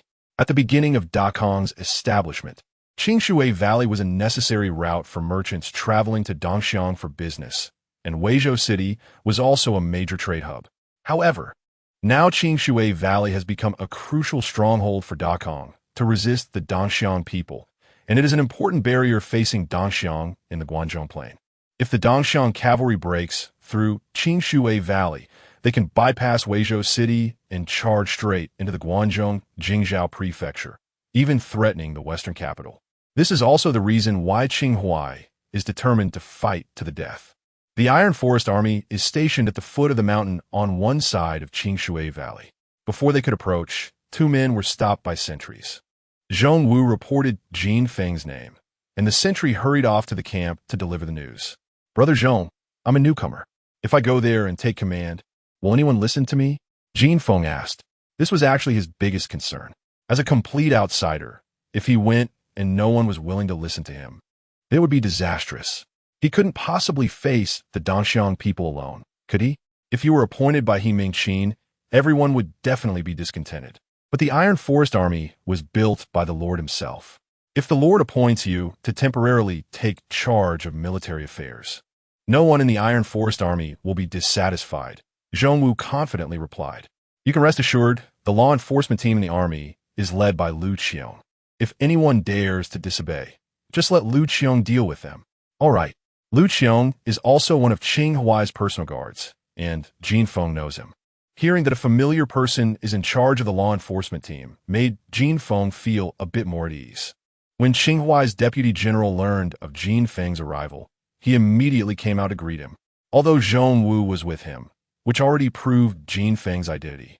The deputy general still meticulously checked Jin Feng's identification badge and Qing Huai's official documents before kneeling on one knee and clasping his fists, saying, "This subordinate, Su Xiao, has met General Jin." The subordinate generals and captains following the deputy general also knelt on one knee to pay their respects. "Where's the Lord? Take me to see him quickly," Jin Feng asked urgently, not in the mood for pleasantries. "General, please follow me." Su Xiao led Jin Feng into the main tent. As soon as they entered the tent, Jin Feng smelled a strong herbal scent. Qing Huai was lying quietly on the bed, bare-chested, with bandages wrapped around his right side and a large bump on his forehead. "What is the Lord's condition? When will he wake up?" Jin Feng looked at the military doctor standing nearby. In response to the general, "The Lord has 2 broken ribs, some damage to his left lung, and a severe injury to his forehead. I do not know when the Lord will wake up," the military doctor said helplessly. "All right, take good care of the Lord." Since the doctor was at a loss, Jin Feng realized it was useless to wait around here and decided it would be better to familiarize himself with the Iron Forest Army and think of strategies to confront the enemy. He called the deputy general out of the tent and asked, "Tell me about the current situation of the Iron Forest Army." The Iron Forest Army is fully staffed with 5,000 men. Last year, they fought alongside the Lord and lost over 1,200 men. At the beginning of the year, more than 700 new soldiers were added. In today's battle, they eliminated 300 enemies, with over 120 dead and more than 170 injured. Currently, there are still 4,186 soldiers capable of fighting, and food supplies are sufficient for another 20 days. The deputy general had already prepared and skillfully laid out the current status of the Iron Forest Army. Jin Feng was quite satisfied with the army's current combat capability. After the introduction, Jin Feng followed the deputy general up a small hill on the left side of the barracks and took in the entire Qingshui Valley. Qingshui Valley is about 1 kilometer long and approximately 160 meters wide. On the right side is a small river about 20 to 30 meters wide, while the left side features over 100 meters of flat ground. The previous battle occurred on this flat area, which is 1 kilometer long and over 100 meters wide. At this moment, traces of blood and some corpses of the Dongxiang people could still be seen on the flat ground, and many warhorses were entangled in barbed wire, their bodies mangled. Some Iron Forest Army soldiers were cleaning the battlefield, stabbing any Dongxiang bodies or wounded soldiers they encountered. Horses ensnared in barbed wire were killed, and the wire was carefully recovered. Unfortunately, after being used once, most of the barbed wire would become tangled and could no longer be reused, at most being returned to the armory to be melted down and reforged. "Why didn't you place a few catapults on the opposite mountain with such good terrain?" Jin Feng frowned and asked. The right peak of Qingshui Valley is steep and high, with a small river at the bottom, making it easy to defend and difficult to attack. If a few catapults were placed on the right mountain and positioned correctly, they could throw stones downwards, covering almost the entire valley. "Catapults?" The deputy general asked in confusion. "What are catapults? A type of war vehicle? You haven't heard of catapults?" Jin Feng was also taken aback. Could it be that Dakong does not have catapults? "I haven't heard of them." The deputy general shook his head. "What about iron caltrops and pit traps? Have you heard of those?" "No." The deputy general shook his head again. "All right." Jin Feng couldn't help but clench his fists in frustration. No wonder Dakong was being beaten so badly by the cavalry of the Dongxiang and Khitan. Heavy crossbows, catapults, and iron caltrops are all important weapons against cavalry, yet they had none. In fact, Jin Feng was making assumptions. The history of this world is different from that of his previous life. In the history of his previous life, iron caltrops and catapults appeared during the Warring States period, while U-shaped horseshoes only emerged during the Yuan dynasty. Jin Feng had seen that Qing Huai and others' warhorses were equipped with horseshoes in Shihe, and he assumed that catapults and iron caltrops had long been invented as well. Who knew they hadn't? New weapons generally have the best effect the first time they're used because the enemy is unprepared. Just like how Qing Huai was able to repel the Dongxiang cavalry today. It was thanks to the barbed wire. Since catapults, iron caltrops, and pit traps had never appeared in this world, could this be a great surprise for the Dongxiang people? While Jin Feng was planning his strategy, General Fan, who had just returned to the camp after inspecting military affairs, also received the news of the leadership change in the Iron Forest Army. What did you say? Qing Huai is severely injured and unconscious, and Jin Feng is to take command of the Iron Forest Army? General Fan was startled by his aide's words. There can be no joking in the military. This is not a matter to be taken lightly. General, how could I dare to speak carelessly about such a matter? The aide quickly took a letter from the table. This is the appointment document sent by General Qing Huai. Is Qing Huai out of his mind? General Fan said angrily, his beard trembling. That Jin Feng is just a craftsman. How could he know anything about warfare? General, the Qingshui Valley defended by the Iron Forest Army is of utmost importance. We absolutely cannot afford to lose it. Should we consider removing this Jin Feng from his position? The aide asked. According to military regulations, only His Majesty can change the appointment document issued by Qing Huai before he fell unconscious. I cannot remove him. General Fan paced around the table several times. You must go to the Iron Forest Army immediately and supervise this Jin Feng. If you find any misconduct, send someone back to notify me at once. Chapter 63 Bad News. The staff officer, accompanied by his attendants, left Weizhou City that day and headed towards the Iron Forest Army. Meanwhile, the camp of the Dongxiang army was bustling with activity. A group of generals gathered in the main tent, drinking and discussing the afternoon's battle. Damn it, we almost captured Qing Huai alive. My men managed to slash Qing Huai once and even struck him, but he was saved by his personal guards. What a pity. It truly is a shame. Usually, Qing Huai hides at the back like a turtle, and we missed this rare chance to catch him on the front lines. It's all the fault of those wire nets. They wrapped around the horse's legs and wouldn't come off. It's infuriating. Qing Huai is already hard to deal with, and now he has a way to counter cavalry. It will be troublesome in the future.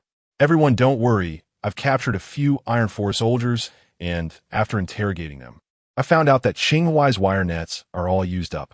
If we don't retreat today and charge straight in, we can definitely wipe out all the Iron Forest troops and capture Qing Huai alive. Is the information reliable? That guy Qing Huai is more cunning than a devil. We can't fall for his tricks again. It shouldn't be Qing Huai's scheme. When my men returned, they dragged one captive behind a horse and killed him. And the remaining captives were so scared they wet their pants, saying whatever we asked. If it's a scheme, we'll know for sure tomorrow, right? Let's go ask the commander for a battle request together. If there are still wire nets on the ground, we'll think of another way. If not, we'll charge directly and wipe out the Iron Forest Army, capturing Qing Huai alive. Wipe out the Iron Forest Army and capture Qing Huai alive. The remaining Dongxiang generals raised their wine bowls and shouted loudly. After finishing their drinks, a group of leaders staggered to the commander's tent to request battle. The commander responsible for the southern invasion was the royal family member Li Jikue, who was brave in battle but lacked strategy. Last year, he was led around in circles by Qing Huai in the mountains for over 10 days, becoming a laughingstock among the Dongxiang high ranks, making him one of the most resentful of Qing Huai. At noon, upon hearing reports from his subordinates that Qing Huai's banner had been raised in Qingshui Valley, he immediately ordered his cavalry to charge. Qing Huai was unfortunate. He usually commanded from a secure position and rarely went to the front lines. But He Mingqin had messed up the Iron Forest Army, and with the need to set up wire nets, he went to the riverbank, only to run into the Dongxiang cavalry's attack. At that time, besides a dozen personal soldiers, Qing Huai only had a 100-man team with him. Fortunately, he had set up wire nets at the riverbank in advance, and also because most of the Dongxiang people were strong but simple-minded. They saw the wire nets, but refused to retreat, tripping over them. Otherwise, Qing Huai would not just be seriously injured and unconscious. The unknown is what frightens people the most. The wire nets had appeared on this world's battlefield for the first time. When Li Jikue saw the agile warhorses tightly bound by the wire nets, bleeding profusely and unable to break free, he ordered a retreat, intending to understand what the wire nets were before returning. Upon learning from the captives that there were not many wire nets left, he regretted it terribly. If it weren't for the impending darkness and the cavalry's lack of night combat skills, he would have loved to attack the Iron Forest army again right away. Therefore, when his subordinate came to request battle, Li Jikue immediately agreed to continue the attack on Qingshui Valley the next day. Outside Qingshui Valley, Jin Feng had already circled the small hill several times, occasionally having his guards make marks on the ground. Su Xiao arranged for 200 soldiers to come over and have them bring axes to chop down trees. Jin Feng turned around and said, also, arrange for 500 soldiers to go to that bamboo grove and chop down 1,000 bamboo stalks before dark and bring them back to the camp. There's a large pine forest on this hill, just right for cutting down to make trebuchets. Further ahead is a large bamboo grove, which has grown for many years, with each stalk about the thickness of a bowl, also in Jin Feng's logging plan. Yes, Vice Commander Su Xiao, although he didn't understand why Jin Feng was doing this, still bowed and accepted the order. This was Jin Feng's first command to him, and to show its importance, he personally went down to arrange it. Zhong Wu was Qing Huai's personal guard assigned to Jin Feng. Even though Qing Huai was unconscious, Zhong Wu continued to carry out this order.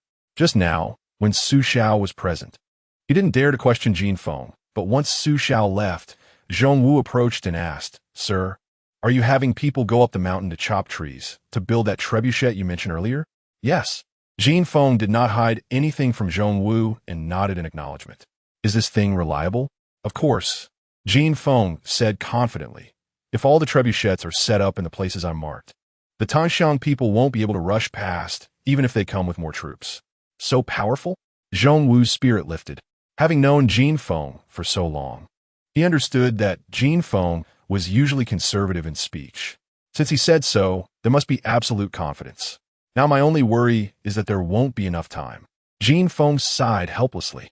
The structure of a trebuchet is simpler than that of a heavy crossbow, and it doesn't require arrows, stones from the mountain, enemy corpses, oil jars. Anything can be thrown at the enemy's position, with a wider range and greater lethality than a heavy crossbow. Although its firing speed is much slower than that of a heavy crossbow, it is still considered a highly cost-effective weapon of war. The only trouble is that building a trebuchet also takes time. If he had another month or two, no, just another week, he would be much more relaxed. Unfortunately, the Tangxiang people wouldn't give him that much time. "Sir, don't worry. If the Tangxiang people come, even if it means piling up soldiers, I will lead my brothers to buy you enough time." Zhong Wu patted his chest and shouted, "To deal with the Tangxiang cavalry, we can't just rely on numbers. We need to use our brains." Jin Feng tapped his own head. "By the way, Brother Zhong, did you lead troops before you became a personal guard to the Lord?" "Of course, I did.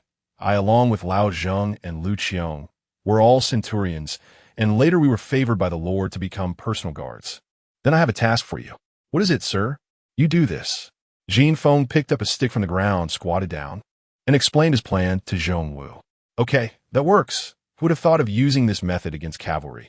As Jin Feng described. Zhong Wu's eyes grew brighter, excited to the point that he wished to go find the Tangxiang cavalry right now to try out Jin Feng's method. "When Su Xiao comes back, I'll have him assign you 500 soldiers. You can take action tonight, don't delay. One mistake on the battlefield can cost lives." And since Qing Huai had reminded us before he fell unconscious that the Tangxiang could attack at any time, Jin Feng didn't dare to take chances, handling everything as if it were the most urgent situation. Su Xiao acted quickly. Just as Jin Feng finished discussing the plan with Zhong Wu, he arrived with 200 soldiers. He also brought back some bad news. "General, the Lord's condition has worsened." Chapter 64. It really came. What's going on? Jin Feng frowned and looked at Su Xiao. "I just came down the mountain and passed by the big tent. I heard the doctor say that the Marquis just coughed up some blood, and then his whole body became hot, and his breathing got faster." Su Xiao said with a worried expression. "The doctor said the situation isn't very good. Qing Huai is the spiritual pillar of the Iron Forest army.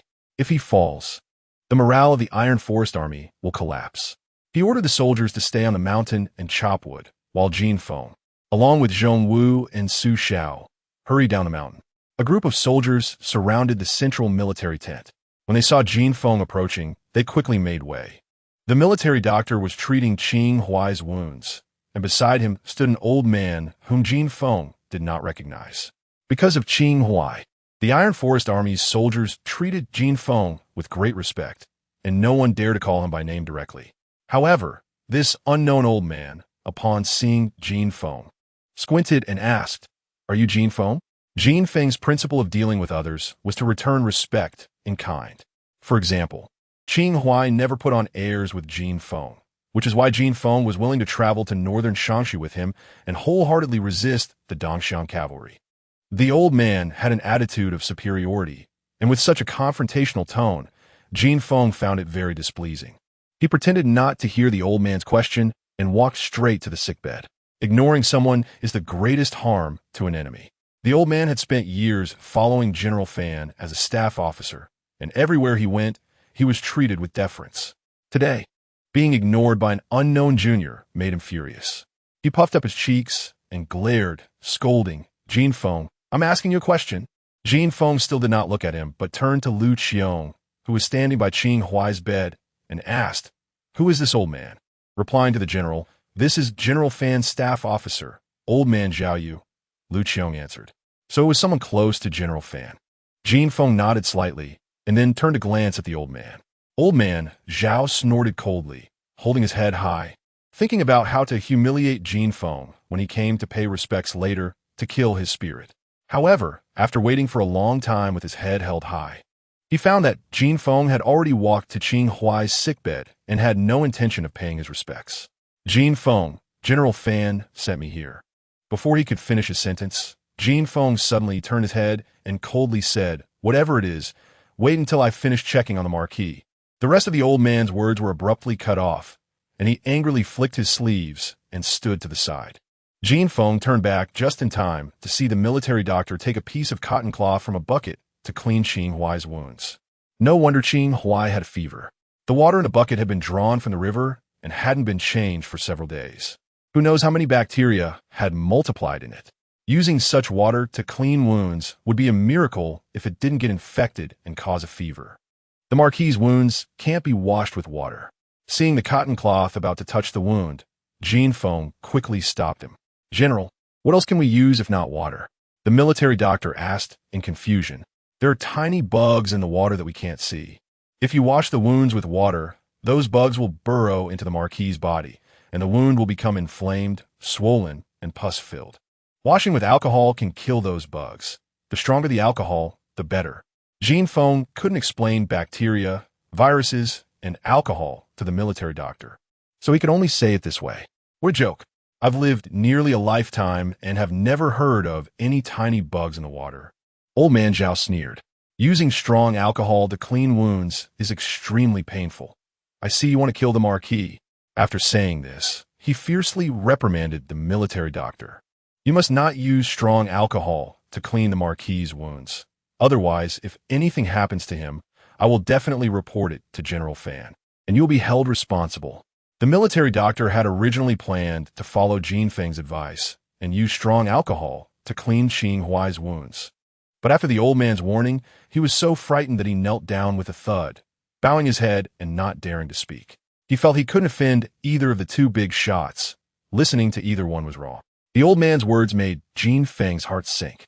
Before losing consciousness, Qing Huai entrusted the Iron Forest Army to him, and this trust moved Jin Feng deeply.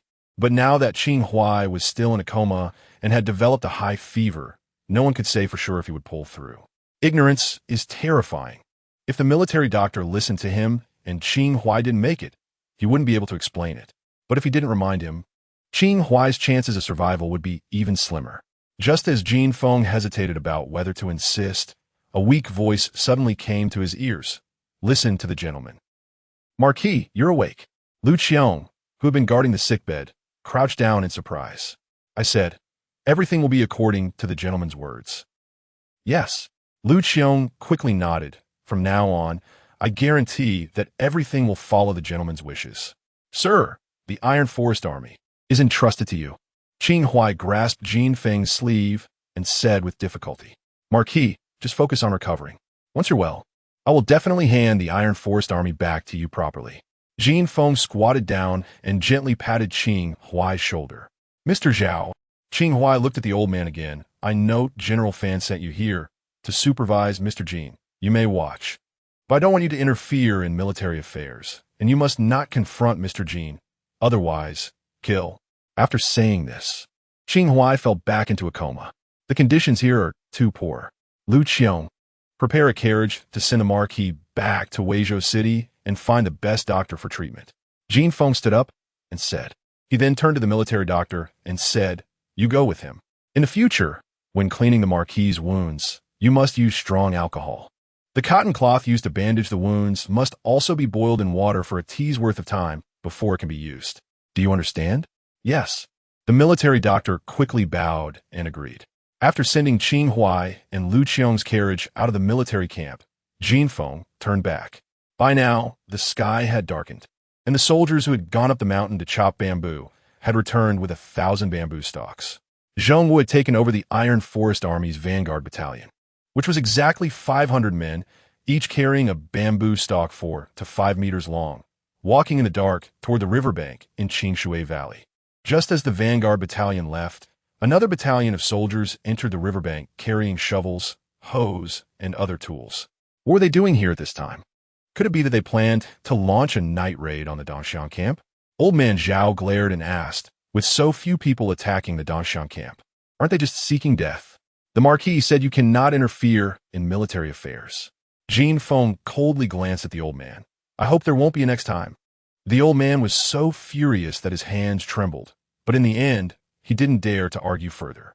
He flicked his sleeves and returned his tent, secretly hoping the Dongxiang people would come over so that this ignorant kid could see the consequences. Early the next morning, just as dawn was breaking, before old man Zhao had even gotten out of bed, he heard the sound of dense drum beats outside. The old man's face turned pale. The Dongxiang people really came again? Chapter 65. The Macedonian phalanx. Zhao, San, what is going on? Old Zhao shouted from his bed towards the outside. My lord, the Dongxiang people have come. They've already charged into Qingshui Valley. A retainer rushed into the tent, helping old Zhao put on his shoes while saying, My lord, the horse is ready. Please return to Weizhou City quickly. General Fan sent me to oversee the troops. How can I retreat at such a critical moment? Old Zhao hurried out of the tent and looked towards Qingshui Valley. At this moment, the vanguard of the Dongxiang cavalry had already rushed into the valley, their faces smeared with chaotic paints, howling and charging with knives. Looking out, it was a dark mass with at least over 1,000 riders. It may sound like 1,000 cavalry are not many, but seeing it in person was extremely terrifying. The dust kicked up by the galloping horses shot up to the clouds, and the sound was deafening. Some new soldiers were already trembling with fear. If it weren't for the law enforcement officer holding a battle knife, urging them on from behind, they would have run away. Although old Zhao was proud, he also had considerable courage. After coming down from the high ground, he immediately returned to the tent, picked up a brush, and quickly wrote a letter, handing it to the retainer. Quickly, send this to General Fan and ask him to send troops to reinforce Qingshui Valley. The retainer immediately took the letter and ran out of the tent, where a messenger already mounted on a horse took the letter and galloped towards Weizhou City. After writing the letter for help, old Zhao ran out of the tent again. At this point, the Dongxiang cavalry was almost charging into the middle of the valley, yet he saw no sign of the Iron Forest Army moving. Old Zhao was anxious. Why isn't the Iron Forest Army formed up to meet the enemy? Where is Jin Feng? Over there. The retainer pointed to a high ground not far away. Jin Feng, with a few attendants and messengers, stood with his hands behind his back on the high ground, looking down at the valley. Is this kid stunned with fear? Old Zhao stomped his foot, lifted his robe, and ran towards the high ground. General Fan was right. Craftsmen are indeed unreliable. How can 2 legs run faster than 4? Just as old Zhao reached the bottom of the high ground, the cavalry was about to charge to the end of the valley. A few hundred meters ahead was the Iron Forest Army's camp. The Dongxiang cavalry would trample everything in their path. Once they charged over, it would be a dead end. Old Zhao could no longer care about the warnings of not being able to interfere with military affairs, nor did he care whether Jin Feng would cut him down, and shouted at Jin Feng on the high ground. "Ignorant child, what are you dawdling for? Quickly give the order to form up and meet the enemy." But Jin Feng seemed not to hear him, not even glancing his way, and made no move, still looking down at the valley. How could Qinghai be blind and entrust the Iron Forest Army to such a muddle-headed person? Old Zhao sat down on the ground, crying loudly, "It's over. The Iron Forest Army is finished. Weizhou City is also finished." He seemed to visualize the scene of the Tongxiang cavalry flattening the Iron Forest Army and charging into Weizhou City to burn, kill, and plunder. Angrily pounding his fists on the ground a few times, he then drew the retainer's sword, preparing to rush into the valley and fight the Tongxiang people. However, at that moment, an unexpected change occurred. The frontmost Tongxiang warhorse suddenly stepped into a deep pit the size of a bowl. The horse, galloping, had great inertia. With a crack, the horse fell to the ground as its right front leg was broken in the pit. The Tongxiang soldier riding the horse was thrown off several meters away, landing with a thud and rolling several meters before stopping. His right arm was bent at an unnatural angle, clearly broken. This was just the beginning. More and more warhorses fell to the ground. More and more Tongxiang soldiers were thrown out. Some unfortunate soldiers were crushed under the horses and were killed on the spot. Thud, thud. The sounds of falling to the ground. The wails of the horses. The painful cries of the Tongxiang soldiers. It was incessant. It might seem slow, but in reality, it was extremely fast. In the blink of an eye, the front row of warhorses all fell to the ground, forming a straight line. The cavalry behind could not stop in time, crashing into the fallen horses and tumbling over. Even a few quick-reacting, skilled riders who managed to jump over the horses found their own horses stepping into the pit the next second. In an instant, dozens of meters at the southern end of the valley were filled with struggling horses and riders. The main force of the Tongxiang cavalry finally halted their wild charge after losing nearly 100 men and horses. At this moment, Jin Feng made a gesture to the attendants. Boom, boom, boom. The deep sound of war drums rang out, and the messenger took out 2 small flags, waving them alternately. From the Iron Forest Army camp, a phalanx quickly rushed out. In front of the phalanx, 2 rows of soldiers raised massive shields, forming a double-layered shield wall. Following the shield wall, soldiers carried a bamboo pole over 5 meters long, 3 men lifting one. The front end of the bamboo was sharpened to a point, poking through the gaps in the shields. From a distance, the front of this phalanx looked like a hedgehog, densely packed with sharp bamboo poles. If any military enthusiasts from Earth were present, they would recognize this as a variant of the famous Macedonian phalanx. However, the long spears used in the Macedonian phalanx, which were over a yard long, required cavalry to assist in the charge. Jin Feng couldn't find enough long spears and had to use sharpened bamboo instead. As for the cavalry, if they wanted to assemble some, the Iron Forest Army could manage, but it was unnecessary. The terrain here was a valley, and the width of the phalanx was calculated by Jin Feng to match the valley perfectly, with mountains on the left and a river on the right. There was no need for cavalry to assist in the charge. On the high ground, Jin Feng made another gesture, and the drummers immediately struck the war drums again. The messenger waved the small flag rhythmically back and forth. Advance! Su Xiao, responsible for on-site command, shouted angrily, and the phalanx stepped forward in unison. The Tongxiang were a nomadic people, valuing warriors most. A cavalryman who had flown to the front with lighter injuries raised his curved knife and charged towards the phalanx with a roar. Unfortunately, he was still over a yard away from the shields, and several bamboo poles in front of him jabbed forward simultaneously. The cavalryman only had time to deflect one bamboo pole with his curved knife before another bamboo pierced his neck. The bamboo selected by Su Xiao was as thick as a bowl at the bottom and slightly thinner at the top, about the size of a teacup. When the bamboo was pulled out, the cavalryman's neck was directly severed in half, and he couldn't even hold his head up. From start to finish, under Su Xiao's command, the phalanx did not stop even once, continuing to step forward in unison, quickly reaching the area where the thrown cavalry had gathered. Stop! Su Xiao shouted sharply, and the phalanx immediately halted. Attack! All the bamboo poles thrust forward fiercely. Retract. All the bamboo poles pulled back again. Between the thrusting and retracting, the cavalrymen on the ground, whether alive or dead, whether standing or lying down, whether resisting or not, were all pierced through. Advance! With another stern shout, the phalanx moved forward again. Chapter 66. Encirclement. Bang! Bang! Bang! The phalanx advanced slowly and steadily, stepping over the bodies of the Tongxiang cavalry in rhythm with the war drums. After walking for about 10 zhang, they reached the spot where the horses had fallen, and the phalanx stopped again. The bamboo poles were thrust forward and then retracted, and the struggling war horses on the ground ceased their struggles as well. Having stepped over the horse corpses, there were no more deep pits on the riverbank, which meant the phalanx was about to face the cavalry head-on. At this point, the Tongxiang cavalry had regrouped, and a lieutenant raised his curved sword and shouted, "Vanguard regiment, charge!" Dozens of cavalrymen surged forward from the cavalry ranks, charging towards the phalanx.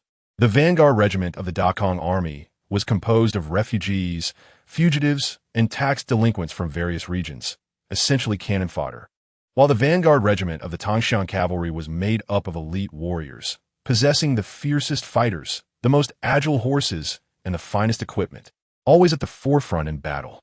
Unfortunately for them, they encountered Jin Feng today, and before the battle began, they had already lost a significant portion of their numbers due to the deep pits on the ground. The few dozen that charged out now were the last remnants of the vanguard regiment. They prepared to use the advantage of their horses to break through the phalanx. The main force of cavalry behind them was also gathering momentum, ready to follow the vanguard regiment and slaughter the phalanx. Bang! Bang! Bang! The rhythm of the war drums on the high ground changed, and the way the signal flag in the messenger's hand waved also changed. Su Xiao looked up and shouted, "Hold!" The phalanx immediately stopped advancing, and the soldiers holding shields knelt on one knee, raising their shields in front of them. The spear soldiers holding bamboo poles quickly planted the base on the ground, angling the tips upwards. The vanguard regiment of the Tongxiang cavalry charged like moths drawn to a flame, crashing into the bamboo poles without hesitation. Unfortunately, the war horses of the cavalry vanguard regiment were heavily armored, and the bamboo could not pierce them, causing many poles to bend instead. The once orderly phalanx entered a state of disarray for the first time. However, the cavalry vanguard regiment was also blocked.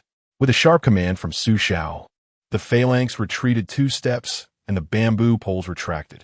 The next moment, the bamboo poles thrust out again, becoming orderly once more. The phalanx advanced 2 steps, and the bamboo once again thrust forward and retracted, leaving no living soul or good horse from the Tongxiang cavalry vanguard regiment. The complete annihilation of the elite vanguard regiment dealt a huge shock to the Tongxiang cavalry. They valued bravery and were known for their fierce and fearless combat. But now they couldn't even approach the phalanx and found no way to break through. How could they fight this battle? Should they charge in like the vanguard regiment and die in vain? For the first time in decades of battlefield experience, the Tongxiang cavalry felt fear. In stark contrast to the Tongxiang cavalry, the morale of the Iron Forest troops within the phalanx soared higher and higher. Su Xiao was so excited that he wanted to throw his head back and howl at the sky. This was the first time he had experienced such a thrilling battle since joining the army. It was exhilarating. Bang! Bang! Bang! Forward! With Su Xiao's roar, the phalanx moved again, stepping over the bodies of the vanguard regiment and advancing towards the main force of the enemy. The Tongxiang cavalry couldn't help but want to retreat. However, the cavalry behind them didn't know what had happened in front and continued to push into the canyon, unable to retreat at all. Finally, the phalanx reached the front of the main cavalry force. Stop! Attack! Withdraw! At the sound of 3 commands, the front row of cavalry fell in response. Brothers, if we wait any longer, we'll all die. Charge! Finally, some Tongxiang cavalry could no longer endure it and recklessly charged towards the phalanx. Unfortunately, they were too close to the phalanx at that moment, with no room for their horses to accelerate, and Su Xiao was already prepared. With a command, the phalanx transformed back into a defensive formation, easily withstanding this wave of attack. Then Su Xiao gave another command, and a group of soldiers holding bamboo rushed forward from behind the phalanx. They formed groups of 3, holding thick bamboo poles, thrusting them out from between the shields.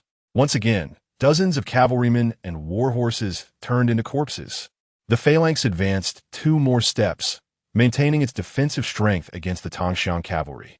While the newly arrived soldiers focused on attacking, the phalanx stopped every 2 steps, taking dozens of lives of Tangshan cavalrymen and war horses each time. Blood stained the ground, and the riverbank became muddy. At the other end of the canyon, the Tangshan cavalry continued to pour into the canyon, but their speed slowed down, eventually coming to a complete stop. The Tangshan general responsible for maintaining order finally realized something was wrong. Climbing on a large rock to get a better view, he quickly broke into a cold sweat upon seeing what had happened in front. "Sound the retreat," the general shouted hoarsely. Clang, clang, clang. The messenger behind immediately sounded the gongs and drums. Suddenly, 2 arrows flew from the left mountain peak, killing both the general standing on the rock and the messenger sounding the gongs. The rear ranks immediately fell into chaos, with many cavalrymen turning their horses to try to escape up the mountain, but the cliff was too steep, not to mention the horses. Even people couldn't climb it. "Get down here and fight me if you have the guts." Many cavalrymen raised their curved swords, shouting curses at the mountain. "Stop cursing and retreat quickly." Another general took the place of the fallen commander, directing the retreat. Just then, from the trees at the back of the formation, hundreds of Dakong soldiers suddenly emerged, holding shields and long bamboo poles, quickly forming 2 new Macedonian phalanxes, one facing forward and one facing backward. In the middle, dozens of soldiers with shovels were quickly digging pits. Damn it, finally, they all enter the canyon. If I let them escape, I'll be humiliated. Zhongwu wiped his sweat and laughed heartily. At this point, over 1,000 Tangshan cavalrymen, who had charged in aggressively, were completely blocked in the narrow Qing Valley. On the high ground, old Zhao was so excited that he was dancing, repeatedly exclaiming, "Good, good." At this moment, he had no more dissatisfaction with Jin Feng, replaced instead by endless admiration. No wonder Qing Huai entrusted the Iron Forest troops to him. This Mr. Jin indeed possessed great talent. Not only was he talented, but he could also remain calm under pressure. Throughout the battle, old Zhao had not seen Jin Feng show any signs of panic. He consistently commanded the battle from the high ground with composure. This demeanor was something even Qing Huai could not match. Little did he know, it was also Jin Feng's first time witnessing such a scene. When the Tangshan cavalry charged in, he was just as terrified as the new recruits. However, he clearly understood that there was no way back. He could only force himself to remain calm. Outwardly composed and unperturbed, he was actually incredibly nervous inside. Fortunately, the plan was proceeding smoothly, and the encirclement was complete. As long as Zhong Wu and Su Xiao did not make mistakes and continued to advance with the phalanx, they would eventually wipe out the Tangshan cavalry in the canyon. Jin Feng made another gesture, and the rhythm of the war drums instantly became even more intense.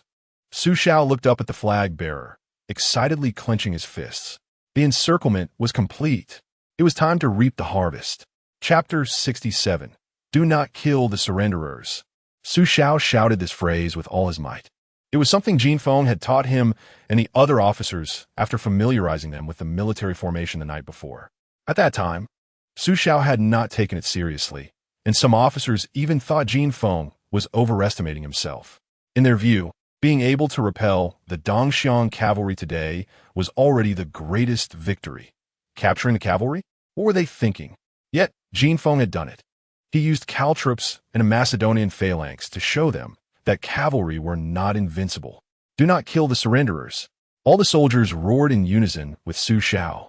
Their voices were synchronized and firm, filled with killing intent. At that moment, the morale of the Iron Forest army reached its peak. The war horses of the Dongxiang cavalry seemed to sense the danger and began to back away.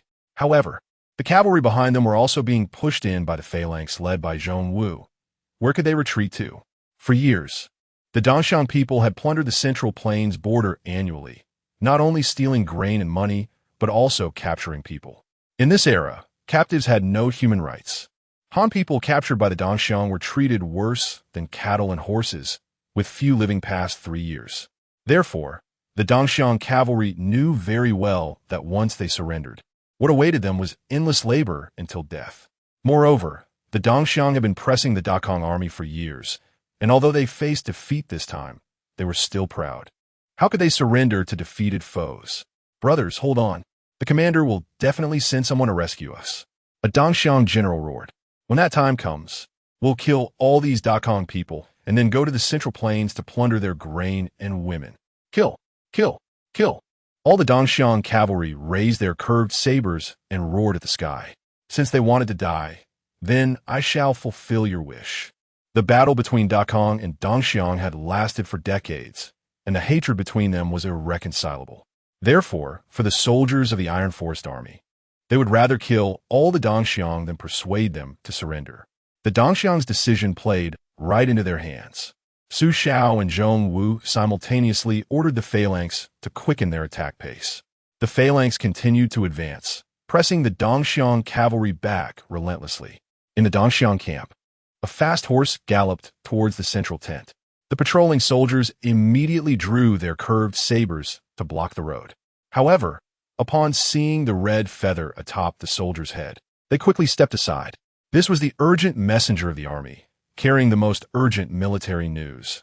No one was allowed to obstruct him, or they would be killed without question. Inside the tent sat a group of Dongxiang generals. Hearing the sound of hooves, the commander of the southern expedition, Li Jikue, could not help but show a delighted expression. Ha! It seems the battle has ended, faster than I expected. The commander, Qinghai, was cut yesterday. Even if he doesn't die, he can't command the battle. Without Qinghai, the Iron Forest Army is like a toothless wolf. You can kick it to death easily. The Iron Forest Army is best at guerrilla tactics. When we fight, they run into the mountains, more cunning than foxes. This time, let's see where they run.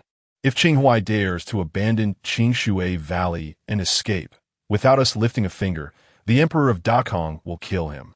Congratulations to the commander for a great victory over the Iron Forest Army. The Dongxiang leaders joyfully stood up and praised him. Ha ha ha! Li Jikue happily slapped the table. Breaking through Qingshui Valley means we can head south to the Central Plains. You all prepare. How much you can plunder depends on yourselves. Ha ha! Rest assured, Commander, I will not let you down. We will go now, and when we reach the Central Plains, the wheat will be ripe. Ha! The women of the Central Plains are like water. This time I must snatch a few younger ones to keep warm in winter. Ye Li Lung, didn't you grab over 30 last year? Hey, don't mention it. The women of the Central Plains are not resistant to the cold at all. They all freeze to death in one winter. If you don't let them live in tents, and don't even give them a single piece of clothing, it's no wonder they die. Clothes are so expensive, it's better to cover them on lambs. We could just grab more next year when they freeze to death. Yeli Lang, just grab a few women. What is the use of grabbing so many every year? It's better to grab a few men back to help with the work. A group of Dongxiang generals were excitedly planning what to plunder in the Central Plains. Only Li Jikue's staff had some concerns. Commander, our troops are not yet gathered. Should we set off now? Recently, the Dongxiang had clashed with the Western Arabs, and many cavalry units had gone west to fight them. Some cavalry units had not yet arrived. The main purpose of the Dongxiang's southern expedition was plunder, so they prepared many large carts to carry the spoils. The large carts moved slowly, so they set off early with 3,000 cavalry to wait at the border. The war in the west had already ended, and the cavalry units returning from the Western expedition would arrive in the next few days. The cavalry is fast. They can catch up with us when they arrive. Li Jikue casually replied. The staff wanted to say something more, but upon hearing the urgent messenger's horse stop at the tent entrance, they fell silent. Planning to persuade Li Jikue later that night, the urgent messenger rushed into the tent, and before he could speak, Li Jikue asked, "How many of the Iron Forest Army escaped? Did we capture Qinghai?" Report to the commander. The situation at the front is critical. General Yeli Xiong's unit is completely surrounded by the Iron Forest Army in Qingshui Valley, suffering heavy casualties. The urgent messenger said anxiously, "What did you say?" Yeli Xiong is surrounded by the Iron Forest Army in Qingshui Valley and suffering heavy losses? Li Jikue and the other Dongxiang generals doubted they had heard correctly. Only the old advisor remained clear-headed, grabbing the urgent messenger and asking, "Quickly tell me, what exactly happened?" Report, my lord, the Iron Forest Army learned a formation from somewhere. The urgent messenger hurriedly recounted the battle process he had seen from a high vantage point. When I came to deliver the news, General Yeli Xiong's unit of 1,500 cavalry had already lost hundreds, and the rest were trapped by the Iron Forest Army in Qingshui Valley. At this moment, Li Jikuei and the Dongxiang generals finally realized what had happened, and one by one, they could no longer smile. Their faces turned serious. They currently had only 3,000 cavalry, and to take down the Iron Forest Army in one go, they had sent out half of their forces. Still the more elite half. If something happened to that 1,500 cavalry, the consequences would be very severe. What is Yeli Xiong doing? What formation could the heavy cavalry of the Vanguard Battalion not break through? Li Jikuei roared, slapping the table. Report to the commander. The Iron Forest Army dug many deep pits on the ground. Once the horse legs stepped in, they would be broken. The urgent messenger cautiously replied. The Iron Forest Army camouflaged the deep pits, and the Vanguard Battalion was caught off guard, suffering heavy losses. The entire battalion was annihilated. The entire Vanguard Battalion was annihilated? This news hit Li Jikuei and the Dongxiang generals like a heavy hammer, smashing down on their hearts. Chapter 68 reinforcements the reason the Party-Xiang people's Vanguard camp is formidable, apart from the bravery of the soldiers and the agility of the warhorses, is primarily because both the knights and the horses are equipped with thick armor, making it a standard heavy cavalry unit. The Party-Xiang's smelting technology is more primitive than that of Dekong, making it difficult to forge a heavy cavalry unit. This time, it was because the main cavalry force behind did not catch up that Li Jikuei decided to send this vanguard camp to stabilize the situation. Normally, losing a soldier from the vanguard camp would make Li Jikuei feel distressed, but the entire camp was wiped out by the Iron Forest Army. The consequences of this were too severe. What about my older brother? Yili Lang asked with red eyes. His older brother, Yili Xiong, was the commander in the attack on Qingshui Valley. General Yili has been killed. The urgent messenger Hong Ling replied cautiously. Clang. Yili Lang drew his saber directly. Say that again. The urgent messenger Hong Ling was so frightened that he knelt on the ground, trembling. What are you doing? Li Viku, fei link inévitable, quitte Yili Lang eve. If you want revenge, go find the Iron Forest Army. Why take it out on your own people? Did they kill your brother? Yili Lang, kicked but not angry, turned around and knelt on one knee, clasping his fists, saying, Great Commander, please allow me to take men to annihilate the Iron Forest Army. Great Commander, no. Before Li Jikuei could respond, his staff quickly interjected. We have already lost half of our cavalry. Before we understand the Iron Forest Army's new formation, we cannot send more people to attack Qingshui Valley. If we lose any more cavalry, our southern expedition plan will be thwarted. Who said we only have half of our cavalry left? Yili Lang said with red eyes. Did you not hear him?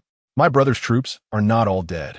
They're just blocked by the Iron Forest Army in Qingshui Valley. Great Commander, we must rescue them. The Yili family has many members in the military, and more than half of them followed Yili Xiong to Qingshui Valley. If these people were all killed, their families standing in the military would plummet. Sir, we Party-Xiang people will not abandon our brothers, Li Jikuei said to his staff. Besides, we not only have cavalry, but also infantry. The staff sighed and did not persuade further.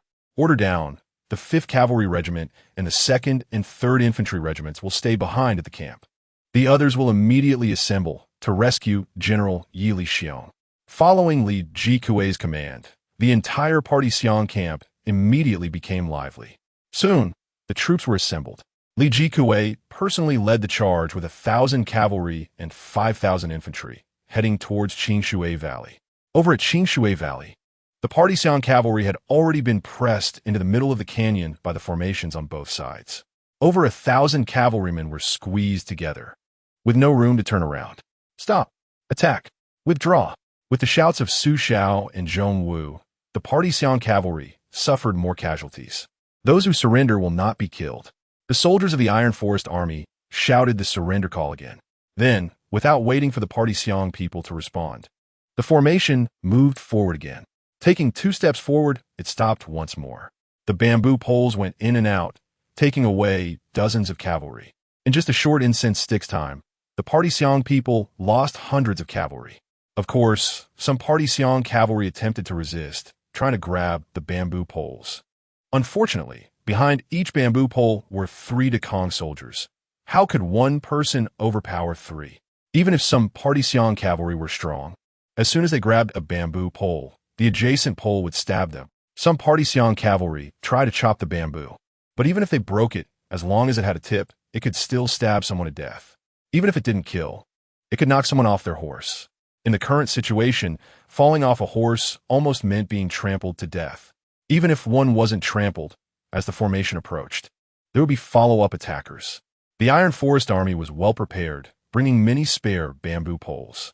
Whenever a bamboo pole was chopped off, it would quickly be replaced with a new one. The bamboo that was replaced was sharpened again and could continue to be used. The bravery of the Party Xiong people was built on years of victories. After fighting Dekong for so many years, they had never been defeated. So many believed that Dekong soldiers were no match, and as long as they drew their swords, Dekong soldiers would offer their necks for slaughter. But now, watching their kin on the edges being continuously stabbed to death by the Iron Forest Army, some less resolute Party Xiong cavalry began to waver. They started to consider whether to surrender. Although surrendering would mean doing hard labor and possibly being killed or worked to death at any moment.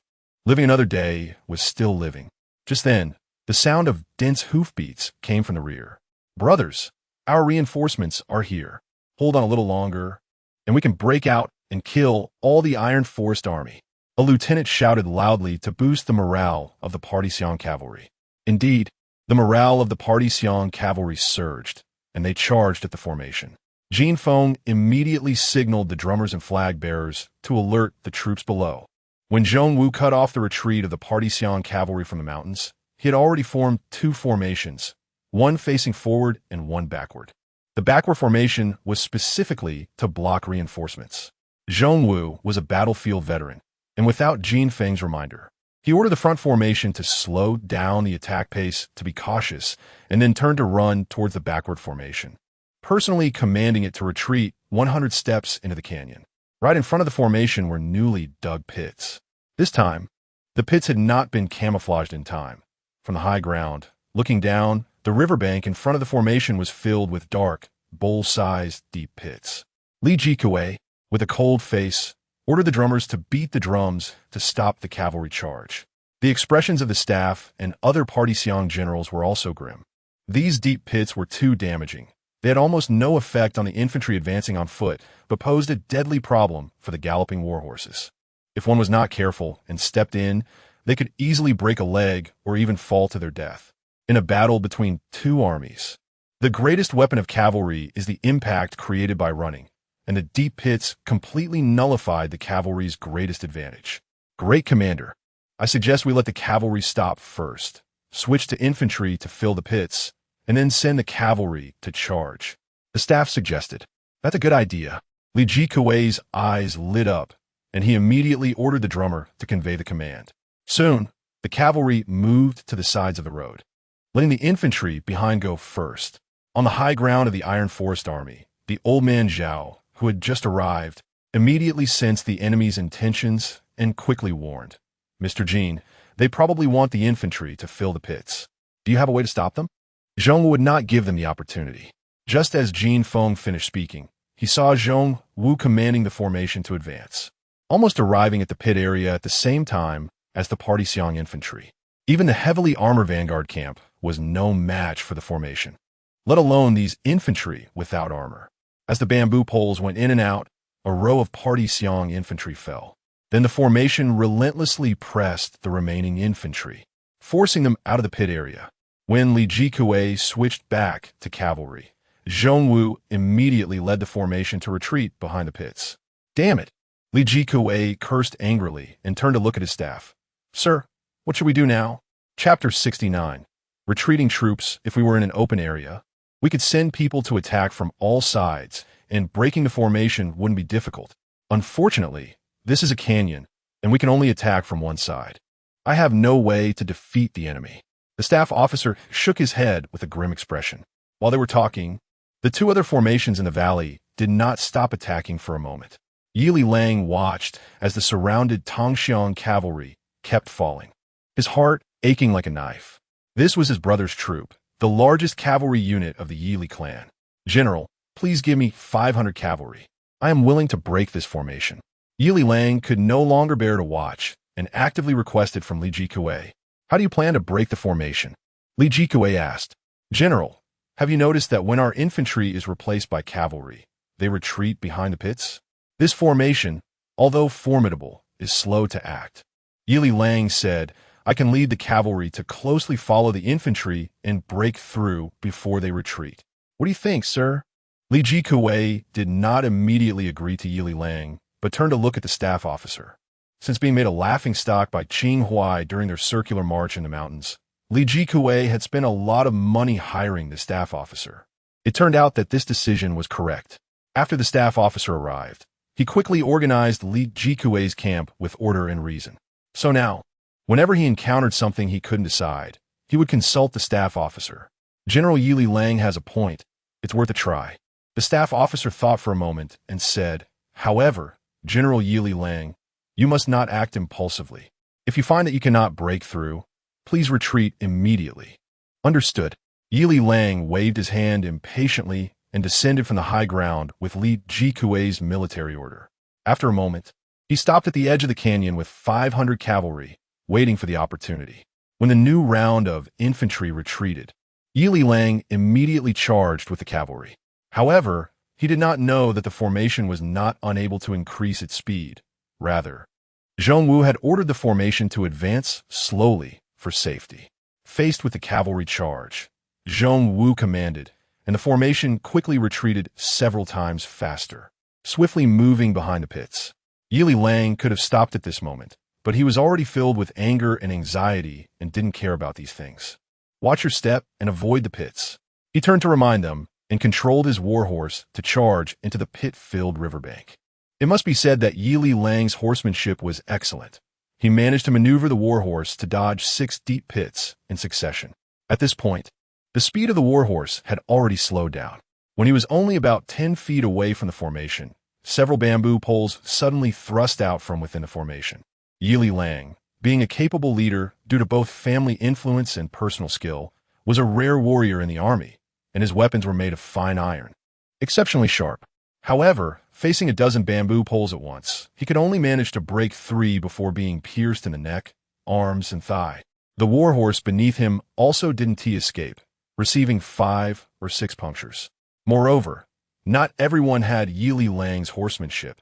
Many cavalrymen had already fallen victim at this point, and they began to affect other cavalrymen. In just a short while, the riverbank was strewn with fallen warhorses and cavalrymen. Such a good opportunity would not be missed by Zhongwu, and he immediately commanded the formation to advance. In the end, out of the 500 cavalry that Yili Lang brought, less than 300 escaped, while more than 200 remained forever in the Clearwater Valley. Zhongwu did not rush. When the cavalry escaped the range of the pits, he commanded the formation to stop and take a defensive position. Li Jikue was left with just over 1,000 cavalry and did not dare to send anyone else to their deaths. Both sides thus confronted each other at the edge of the canyon. However, on the other side of the canyon, the battle did not stop for even a moment. The space for the Tangshan cavalry was being compressed more and more, and every second someone was being pierced by bamboo poles. The blood of the cavalry and the war horses gathered into streams, flowing into the nearby river, turning the water red, especially when they found that reinforcements were blocked. The morale of the Tangshan cavalry plummeted to the bottom.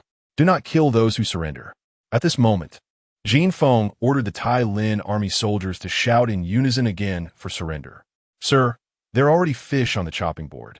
It wouldn't be hard to kill them all. Why call for surrender?" Old Zhao on the high ground of the Tai Lin army curiously asked Jin Feng. "Defeated soldiers must win. If they see no glimmer of hope for survival, they will resist desperately. Even if we wipe them all out, the Tai Lin army might suffer casualties as well." Jin Feng, feeling good at that moment, explained with a smile, "I promised Qing Huai that I would return the Tai Lin army to him properly. Besides, the Kong has always lacked labor and good warhorses.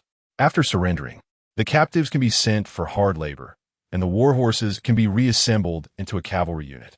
Isn't that more cost-effective than killing them all?" Old Zhao was stunned by Jin Feng's answer and took a long time to give a thumbs up. You're impressive. In the battles between Dekong and Tongxiang, there had been instances of one side suffering 0 casualties, and not just once.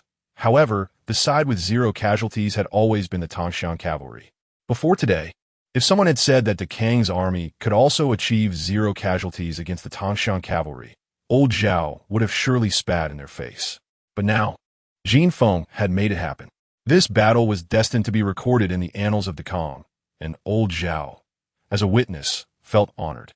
Survival is the instinct of all creatures. When the possibility of reinforcements breaking through was hopeless, those Tongxiang cavalrymen who were about to be pierced by the formation finally began to choose to throw down their curved sabers and surrender. With someone leading, others followed. More and more soldiers threw down their curved sabers. Of course, there were also some who remained defiant. In the central position, a Tongxiang junior officer killed a soldier beside him for dropping his curved saber, roaring, "The Tongxiang people will never surrender to the Dekong people. You cowards, pick up your swords." Before he could finish shouting, an arrow flew out from the formation and struck the junior officer in the neck. At this point, the speed at which the Tongxiang cavalry threw down their weapons increased even more. When everyone surrendered, Su Xiao, following Jin Feng's orders, split the formation into 2, creating a passage about 2 meters wide in the middle. The messenger waved the order flag, and 2 teams of soldiers holding shields ran out from the Tai Lin army camp, forming a shield wall on both sides of the passage, followed by a team of long spear soldiers. The bamboo poles, over a yard long, only revealed half a meter. If the Tongxiang cavalry had any ill intentions while passing through the passage, they would definitely be turned into a porcupine. Get off your horses and lead them through. Su Xiao Gongman. The Tongxiang soldiers had completely lost their fighting spirit. The closest soldier to the passage dismounted and led his horse into the passage. The passage was not long, only a few dozen meters. When the cavalry exited the passage, the Tai Lin soldiers quickly came forward, binding their hands with ropes and then leading away their war horses. At the Tongxiang army high ground, Li Jikue slammed his fist angrily into the ground. The staff officer was very worried that in his rage, he would send people to their deaths again and advised, "General, retreat. Let me think of a way to break the enemy. When our main cavalry force arrives, we can deal with the Tai Lin army." Li Jikue's expression changed several times, but in the end, he nodded and said, "Let us retreat." Chapter 70 Great Victory. With a command from Li Jikue, the army of the Tongxiang slowly retreated from the area of Qingshui Valley. Victory! Victory! Victory! The camp of the Iron Forest Army had completely transformed into a sea of joy, whether officers or soldiers. Everyone looked up at the figure standing with hands behind his back on the high ground, their eyes filled with admiration. The Tongxiang cavalry had always been an undefeated myth on the battlefield. Even when Qing Huai fought against them, it was mainly through terrain ambushes, rarely daring to confront them head-on. Whenever a direct confrontation was unavoidable, it was always the side that suffered heavy losses. However, today that situation was reversed. Over 1,000 Tongxiang cavalry charged fiercely, including the most elite vanguard battalion, only to be thrown into chaos, while the Iron Forest Army suffered no casualties at all. This was a miracle that had never occurred before, and the one who brought about this miracle was this seemingly frail young man. When the soldiers of the Iron Forest Army learned that Qing Huai had not handed over command to the deputy general before falling unconscious, but to a stranger, many were unconvinced. However, from this moment on, everyone in the Iron Forest Army was sincerely convinced by Jin Feng. General is mighty. General is mighty. The soldiers' cheers spread across the land. Jin Feng smiled and waved his hand to the crowd below, then turned and walked down from the high ground. Once he reached a place where he was out of sight, Jin Feng sat down on a rock, gasping for breath, his face turning pale. War has always been brutal throughout history. At this moment, the riverbank was littered with the corpses of Tongxiang cavalry and horses, blood staining the ground, turning it into a muddy mess. A heavy stench of blood hung over the entire camp. For Jin Feng, who was seeing such a scene for the first time, the impact was overwhelming. However, as a commander, his state of mind would directly affect the morale of the Iron Forest Army, so he endured it, maintaining a calm demeanor. If you feel like vomiting, just do it. It's the first time, and you'll get used to it later. Old Zhao brought over a cup of warm tea and comforted him. You're much stronger than I was. The first time I followed General Fan into battle, I not only vomited uncontrollably, but also wet my pants. Thank you. Jin Feng took the warm tea and took a sip, forcibly suppressing his stomach discomfort and preventing himself from vomiting. After calming down a bit, he continued to get up. The battle was won, but he still had a lot of work to do. First, he needed to arrange for the soldiers to clean up the corpses on the riverbank and bury the bloodstains with soil, or else it would start to smell by tomorrow. The work with the trebuchets on the opposite mountain also needed to continue. While the Iron Forest Army was celebrating, the atmosphere inside General Fan's mansion in Weizhou was grim.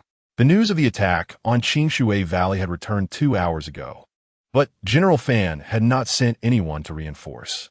This was because the urgent report sent by Old Zhao stated that the new commander of the Iron Forest Army, Jin Feng, had been scared silly by the Tongxiang people and had not taken any measures in the face of the cavalry. General Fan deduced from the letter that Jin Feng would definitely not be able to hold Qingshui Valley. If he sent reinforcements, they might encounter the Tongxiang cavalry on the way. Rather than sending people to their deaths, it was better to hold the city firmly. This was also the best way to counter cavalry. Therefore, General Fan not only did not send reinforcements, but instead withdrew all the troops outside the city back into Weizhou. Various generals gathered at the mansion, preparing to hold a war conference. They say the Iron Forest Army is the sharpest blade of our Jinshi army. But it seems not so. They couldn't even hold out for a day against the Tongxiang cavalry. It's not that the Iron Forest Army is incapable. It's that Qinghai was severely injured and handed command to a blacksmith found in the mountains before falling unconscious. Can a blacksmith fight? If he could, how could 4,000 or 5,000 Iron Forest soldiers not hold Qingshui Valley for even a day? Qinghuai's actions are too childish. The young generals complained in dissatisfaction. General Fan sat at the head of the table, his face dark, without saying a word. The Great Dynasty had been established for hundreds of years, accumulating nobility like grains of sand, with various forces intertwined. More than 90% of the generals present were the spoiled children of noble families who had come to the border for personal gain. Regardless of whether they could win battles, as long as they brought troops to the border for a round, they could usually get promoted after returning home and working the system. Today you help me speak well of my nephews. And next time when your nephews return from the battlefield, I will also speak for you. This had formed an unspoken agreement in the court of Dakong. Although General Fan hated the current situation, he felt powerless to resist it. He even had to pacify these young masters. Just like when Mingxin left the camp without reason. He didn't punish him, but merely scolded him a few times and quickly processed the paperwork to hand over the command to Qinghai, because he still needed the support of these noble families to continue the war. If these families withdrew their troops, he would be left as a lone commander. It was precisely because of such spoiled children that Qinghai could rise so quickly. General, how could you agree to let Qinghai hand the Iron Forest Army over to a stranger found in the countryside? Zhang Qiwei, the commander of the Denning Army, stood up when he saw General Fan silent and said, if there was truly no one, I could take over. He had long coveted the Iron Forest Army, but last time he couldn't compete with Mingxin. Can you hold Qingshui Valley? General Fan, already troubled, replied irritably, why not wait until the Tongxiang people retreat, and you can take the Denning Army to hold Qingshui Valley? Zhang Qiwei was too scared to respond. Are you kidding? Qingshui Valley is the first barrier for the Tongxiang's southern expedition. If the Iron Forest Army can't hold it, wouldn't sending the Denning Army there be a death sentence? General, please don't say such things in anger. Now that the Tongxiang have captured Qingshui Valley, what should we do? A young noble general who was close to Zhang Qiwei spoke up to relieve his partner. Yes, General, we need to think of a strategy quickly. Other generals chimed in. At that moment, a messenger adorned with red feathers rode in directly into the mansion. Even before he arrived, his excited voice could be heard from afar. Great victory at Qingshui Valley. Were they shouting outside? Zhang Qiwei, whose hearing was not very good, couldn't catch it clearly. It seems to be saying there was a great victory at Qingshui Valley. A young noble general said, did I hear wrong? General Fan had already stood up and walked to the door. The other young nobles also perked up their ears. The sound of the messenger's horse hooves grew closer, and as he reached the meeting hall, he dismounted and excitedly shouted, "General, great victory at Qingshui Valley. Over 800 enemies were slain, over 600 Tangshan cavalry were captured, and more than 600 horses." The meeting hall fell silent. The sound of a pin dropping could be heard. The young nobles were all dumbfounded, their faces in shock. Didn't they say Qingshui Valley had already fallen? How could there suddenly be a great victory? And they killed over 800 and captured over 600? What on earth is going on? General Fan, being an experienced general, was the first to react and asked, "What is the damage to the Iron Forest Army?" In response to the general, the Iron Forest Army had no casualties. Chapter 71, Picking up bargains, over 800 Partician cavalry were annihilated, and more than 600 were captured, with not a single casualty in the Iron Forest Army. How is that possible? General, this person is falsely transmitting military reports. His crime deserves death. The young nobles immediately erupted in outrage, accusing the red-feathered messenger of fabricating military reports. Even General Fan couldn't believe it. The strength of the Partician cavalry was deeply ingrained in their minds. Although the Iron Forest Army was the most capable unit in the Western Expeditionary Corps, achieving such a feat was beyond even their capabilities. Moreover, the Iron Forest Army excelled at guerrilla warfare, and their most glorious battle had only resulted in the ambush and annihilation of 500 Partician cavalry, with over 700 Iron Forest soldiers sacrificed in the process. Even so, that battle was reported as a great victory to the court. Now that Qinghai was no longer present, it was already commendable for the Iron Forest Army to defend the Qingshui Valley. To think they could annihilate over 800 Partician cavalry and capture more than 600. What a joke. Little did they know, the report from the red-feathered messenger only covered the first wave of Partician cavalry. The reinforcements killed later by Zhong Wu had not yet been counted. Otherwise, they would have been even more astonished. Report to the general. General Jean has devised a new battle formation that counters cavalry perfectly. The red-feathered messenger quickly recounted the battle process. Digging pits to break the horses' legs, such a brilliant idea. Why hadn't we thought of it before? General Fan excitedly slapped his thigh.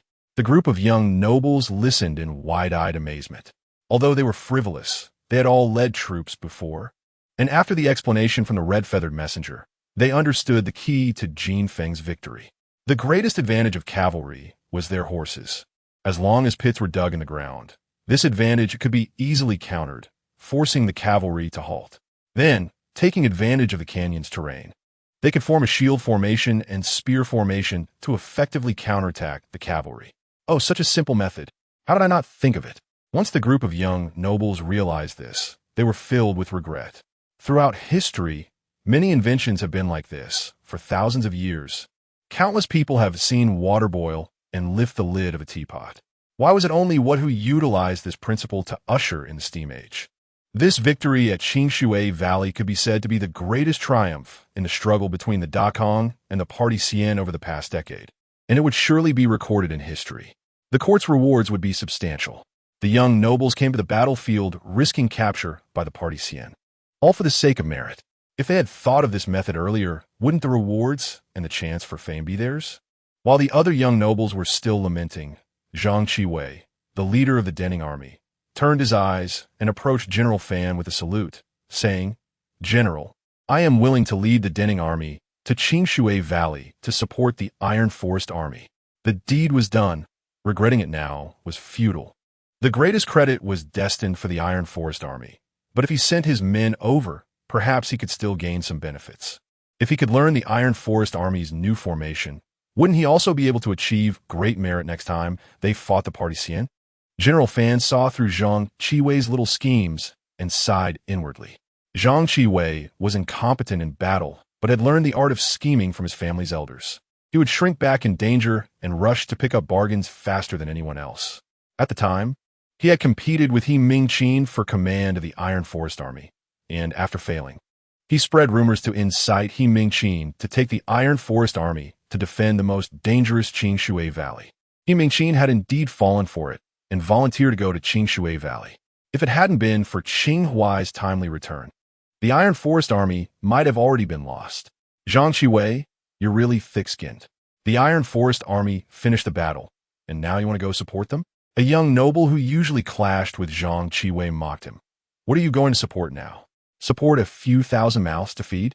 General Liu, you are mistaken. The Iron Forest army only has over 4,000 men. They still need to fight and guard the captives. How can they manage? Zhang Qiwei, however, was not angry and smiled as he replied. Although my Denning army is lacking in equipment, it can certainly help the Iron Forest army guard the captives and transport supplies. Who doesn't know your Denning army is the wealthiest, with all new weapons and armor? How can you say you're lacking? The Liu noble sneered.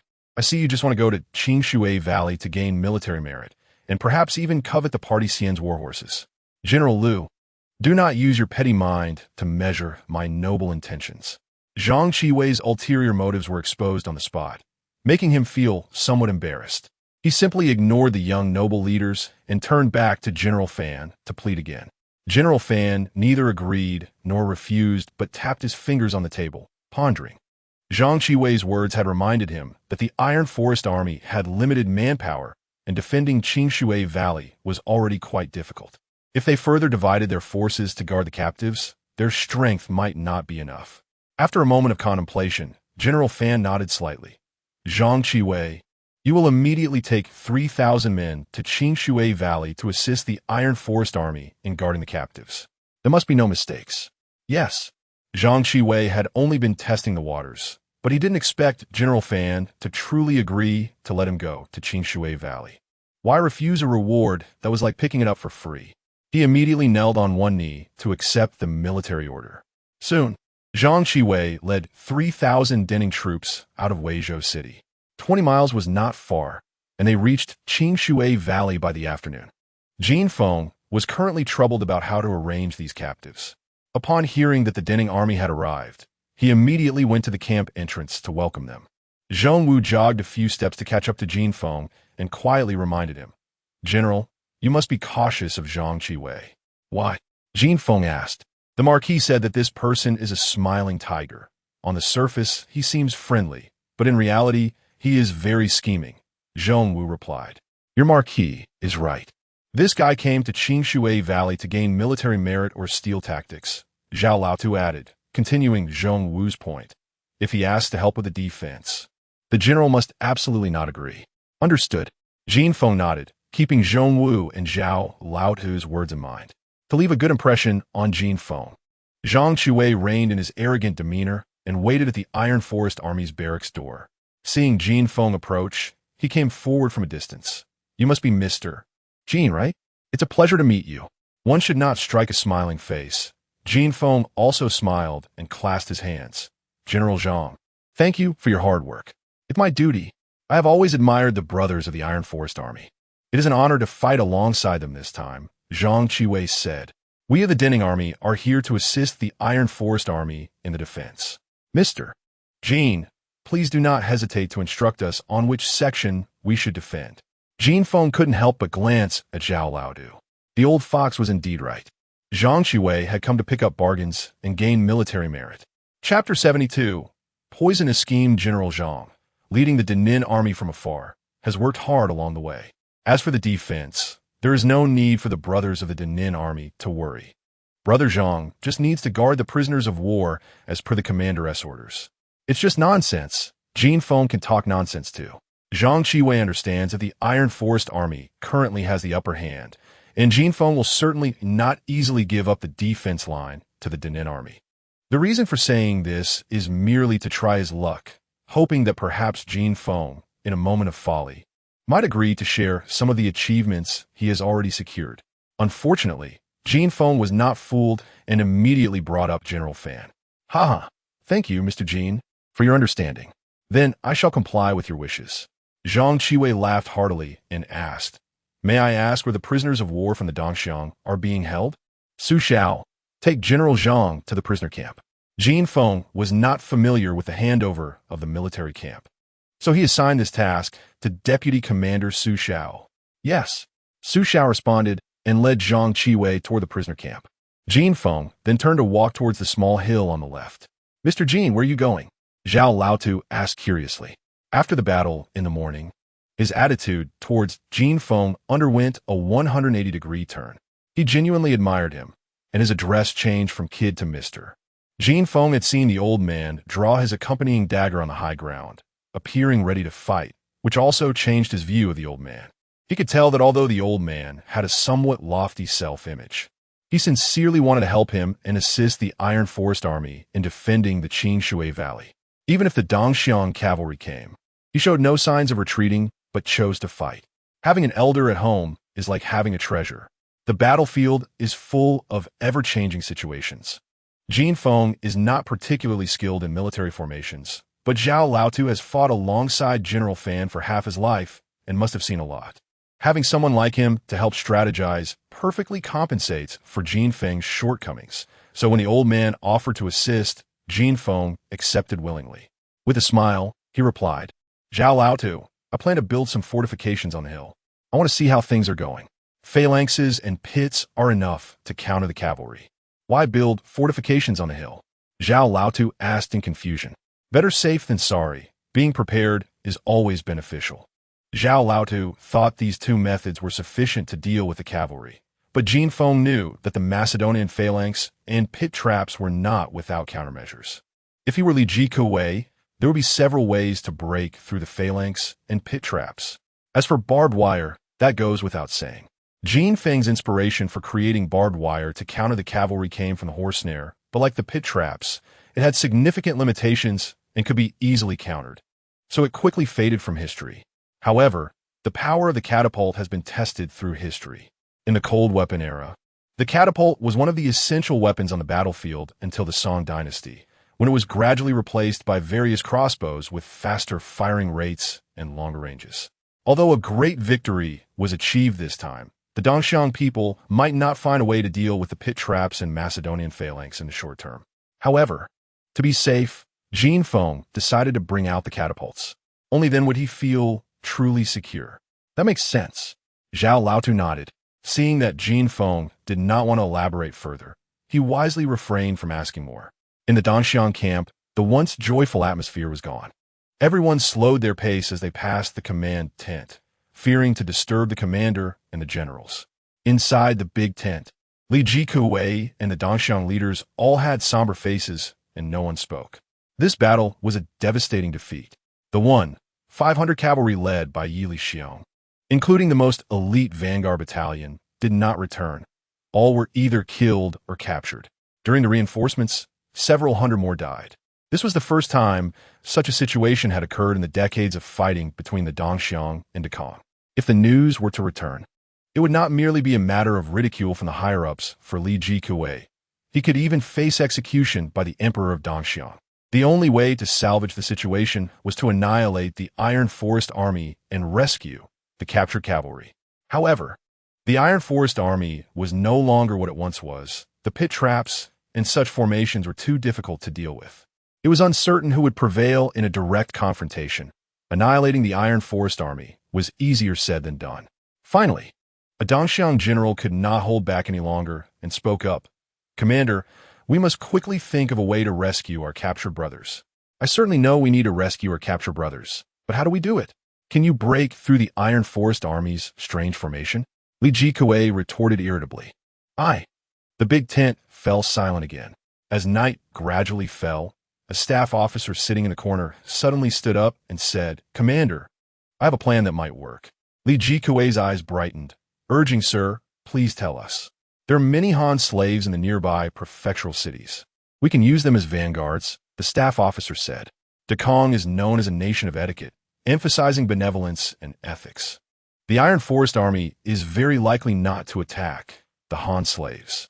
In this way, the Han slaves can fill the pit traps, and our men can hide among them to sneak into the rear of the Iron Forest Army. What if the Iron Forest Army kills the Han slaves? A Dongxiang general said, "The battlefield is not a place for ethics and morals. We have so many Han slaves that we captured last year. If the Iron Forest Army is willing to kill them, let them do so. At worst, we can just capture more next time," the staff officer replied. The power struggles within the Dekong court are fierce. Lord Qing's father, Duke Qing, has many political enemies in the court. If the Iron Forest army massacres the Han slaves, it will surely be attacked by Duke Qing's political enemies. By then, we might not even need to act. The Dekong Emperor would deal with the Iron Forest army. This plan is brilliant, sir. Li Jikuei praised with a thumbs up, then said to Shaw, "You go to the nearest prefectural city at once and bring all the Han slaves there." Yes. A Dongxiang general immediately took the order and left. Starting from noon the next day, Han slaves were continuously sent in. This continued for 3 days until their number reached over 2,000 before it stopped. I know many of you dream of returning to the Central Plains. Today, I give you this opportunity. Li Jikuei stood on a high platform, signaling the Dongxiang soldiers to clear a path. You can leave. Follow this road south for 10 miles, and you will reach Qing Shui Valley. After crossing Qing Shui Valley, you can go home. The Han slaves did not move, looking at each other in disbelief, not believing such good fortune. What a bunch of lowly wretches. You usually cry to return to the Central Plains, but now when you have the chance, you won't leave. Li Jikuei shouted coldly, "Drive them out." Dongxiang soldiers immediately waved their whips, driving the Han slaves out of the military camp and towards Qing Shui Valley. Chapter 73. Good news at the West City Gate of Bianjing. A cavalry unit rushed forward, clouds of dust billowing as they headed straight for the gate. The gatekeeper, sensing an imminent threat, immediately drove away the crowd and prepared to close the gate. Soldiers on the city wall drew their bows, ready to attack at any moment. Everyone put down your bows. Don't you see they all have red feathers? They are the urgent messengers of the Town West Army. An elderly officer shouted angrily. Quick, make way, let them pass. At this moment, the guard at the gate finally saw a flag of the Town West Army flickering through the dust. The red-feathered urgent messengers represented the most urgent military news, and anyone who obstructed them would be executed. The soldiers quickly cleared the nearby citizens to the side, making way for the riders. No one knew where the urgent news was coming from this time. The red-feathered urgent messengers of the Town West Army could only mean trouble from the west. Sigh, the Tanguts are attacking again. I wonder how much the taxes will increase this year. Those damn Tanguts, they take our tribute every year and still come a fight. It's really too much. If the Town West Army could hold off the Tanguts, we wouldn't have to pay tribute to them. I heard General Fan went to the Town West Army. Maybe he can defeat the Tanguts. Stop dreaming. The citizens standing by the roadside, their faces full of worry upon hearing that the red-feathered urgent messengers were entering the capital. Over the years, whenever these messengers arrived, it was always for calls for help, and the following year, taxes would increase. The urgent messengers knew that the citizens of the capital did not like to see them, so they tried to keep a low profile whenever they entered the city. But this time was different. Half a mile from the city gate, the urgent messengers shouted in unison, "Urgent report from the Town West Army. Great victory at Qing Shui Valley. The Iron Forest Army has slain 1,000 enemy cavalry and captured another 1,000. Exaggerating the battle results could not only boost morale, but also soothe the citizens, allowing the victorious army to receive more rewards. Everyone was pleased. General Fan believed that even if the Ministry of War knew the truth, they wouldn't expose it. So he inflated the numbers by a few hundred to build momentum. This had become a tradition in the military. My heavens, did I hear wrong? The Town West Army won a victory? Who knows if it's just a false report for credit? Didn't you hear? It was the Iron Forest Army under Lord Qing who achieved the victory. When has Lord Qing ever inflated military achievements? It seems they truly won. The Iron Forest Army is mighty. If they could keep the Tanguts at bay, perhaps we wouldn't have to pay tribute to them this year. There aren't many armies in Dekong that can confront the Tanguts directly, so the Iron Forest Army holds a high reputation among the citizens. The urgent messengers shouted the slogan as they swiftly passed through the gate, heading straight for the imperial city. Dekong had been under pressure for too long, and suddenly winning a battle was too stimulating for the common people. Wherever the urgent messengers went, the streets turned into a sea of cheers. More and more citizens heard the cheers and rushed to the streets to find out what was happening, and soon newcomers joined in the celebration. Inside the palace, Emperor Qinji of Dekong stood before his desk, frowning deeply with a brush in his right hand. A beautiful lady in palace attire gestured for the two fan-waving maidens to leave, smiling as she nestled into Qinji's embrace. "Your Majesty, what troubles you so?" "My dear consort, you don't know. I've had this landscape painting ready for over a month, but I just can't think of suitable poetry to accompany it. It's truly regrettable. Chen Ji skillfully slipped his left hand into Lu Guifei's collar.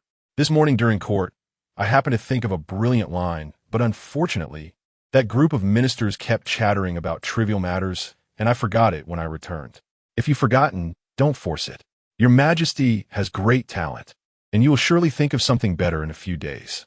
Lu Guifei gently smoothed Chen Ji's furrowed brow with her jade-like fingers. You always know how to say the right thing. Chen Ji threw down the brush and was about to slip his right hand into her collar as well when he suddenly heard cheers from outside. In high spirits, the emperor shouted unhappily towards the door, "What is all this noise about?" The chief eunuch, Li Yud, hurried in with small steps, not daring to look up, and bowed as he replied, "Your Majesty, urgent military report from the red-feathered messengers. Great victory at Qingshui Valley. The Iron Forest Army has slain 1,000 enemy cavalry and captured another 1,000. Iron Forest Army? Chen Ji frowned slightly. Isn Ti Qing Huai severely injured and in a coma? As emperor, he naturally knew that Qing Huai had returned to command the Iron Forest Army. The Kong had been established for hundreds of years, and the number of nobles amassed was like a sea, with intricate relationships and powers among them. There were more than 30 units within the Town West Army, each controlled by over 20 noble families. Chen Ji was well aware that Qing Huai's return to command the Iron Forest Army was the result of those court officials' political maneuvers, so he didn't take it too seriously.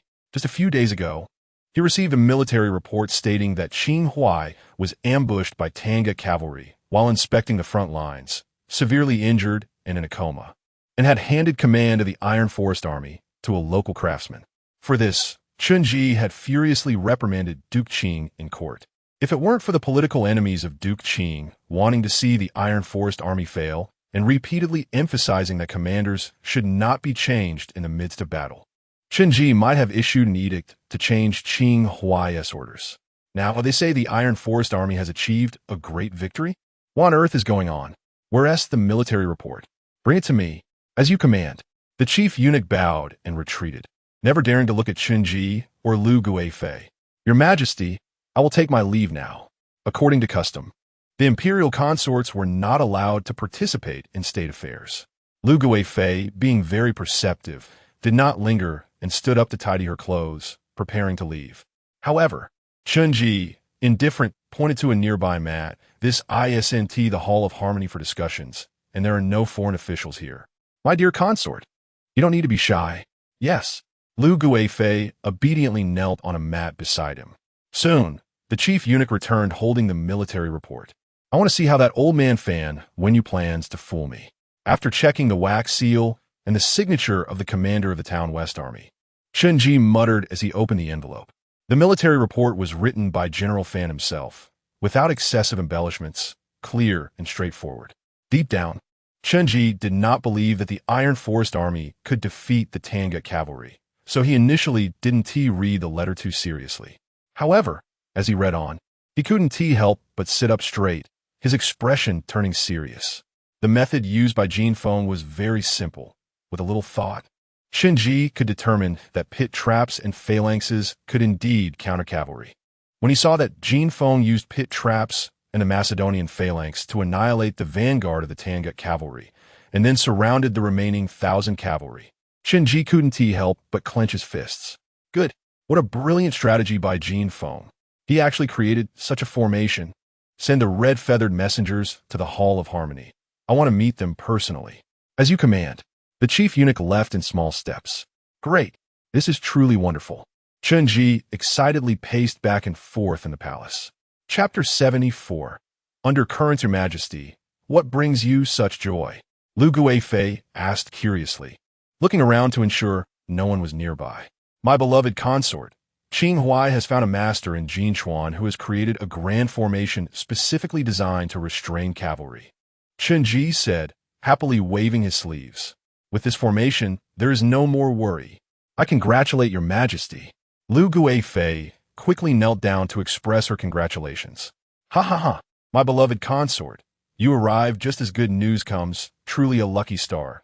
Chen Ji said, playfully pinching Lu Guifei's chin. Clean up your palace. I will visit tonight. Yes. Lu Guifei excitedly bowed her head in obedience. In recent years, Chun Ji had rarely left his sleeping quarters, and when he required the company of a consort, he usually summoned them to his quarters. This time, however, he decided to spend the night in the palace, which was a tremendous honor for Lu Guifei. Your servant has seen His Majesty. Long live our emperor. In Honda Hall, several red feather couriers knelt on the ground, shouting long live. I ask you, did you witness the battle between the Iron Forest Army and the Dongxiang Cavalry? Chen Yi, aware that fabricating military achievements had become a tradition in the Ministry of War, still felt uneasy despite having read the military reports. Replying to Your Majesty, I am a standard bearer of the Iron Forest Army. During the battle, I was next to General Jean, responsible for relaying orders, and I witnessed the entire fight. The standard bearer had been sent back by General Fan, anticipating Chun Ji's inquiry about the battle. Then tell me what happened, and if you dare lie, I will execute your entire clan. Chen Ji demanded. I would never deceive Your Majesty. I assure you every word is true. The standard bearer immediately began recounting the process of the great battle that day. Meanwhile, news of the great victory at Qingshui Valley began to spread throughout the capital. The noble families who received the news could no longer sit still. The Minister of War, Zhou Han, rushed to the Right Chancellor's residence at the first opportunity. The Chief Minister, Gao Yu, even rode directly to the Grand Commander's estate instead of taking a carriage. While the city of Bianjing appeared to be in jubilation on the surface, undercurrents were stirring beneath. In the Duke Qing's residence, his second son, Qing Fan, hurriedly rushed into the courtyard of his elder brother, Qing Zheng. Brother, it's bad news. Second brother, how many times have I told you to keep your composure? If father sees you like this, he'll scold you again, the eldest son, Qing Zheng, reprimanded while holding a birdcage. He had been closely monitoring the Iron Forest Army and had just celebrated for 3 days at Chunfeng Tower after hearing that Qing Huai had been severely injured and was unconscious. Brother, urgent news from the Jinxi Army. The Iron Forest Army defeated the Dongxiang Cavalry at Qingshui Valley, killing 1,000 enemies and capturing 1,000 more. Qing Lauer gasped. Crash! The birdcage in Qing Zheng's hand fell to the ground. The canary inside, which he had purchased for 500 taels of silver from another dandy, was usually treated with utmost care, and even a servant touching it would be punished. However, now the canary was flapping around in fright. But Qing Zheng seemed not to notice as he grabbed Qing Lauer's collar, glaring at him and asking, How is that possible? Where did you hear this news? It must be false. Brother, the military report from the red feather couriers of the Jinxi Army cannot be false. Qing Lauer replied, out of breath. The red feather couriers represented extreme urgency, and all local officials and relay stations along the way had to cooperate fully. Even bandits would voluntarily let them pass. Dandy generals would never dare to use the red feather couriers for fabricating military achievements. They were only used in times of need. But how could the Iron Forest Army win when Qing Huai is severely injured and unconscious? Qing Zheng still couldn't believe it.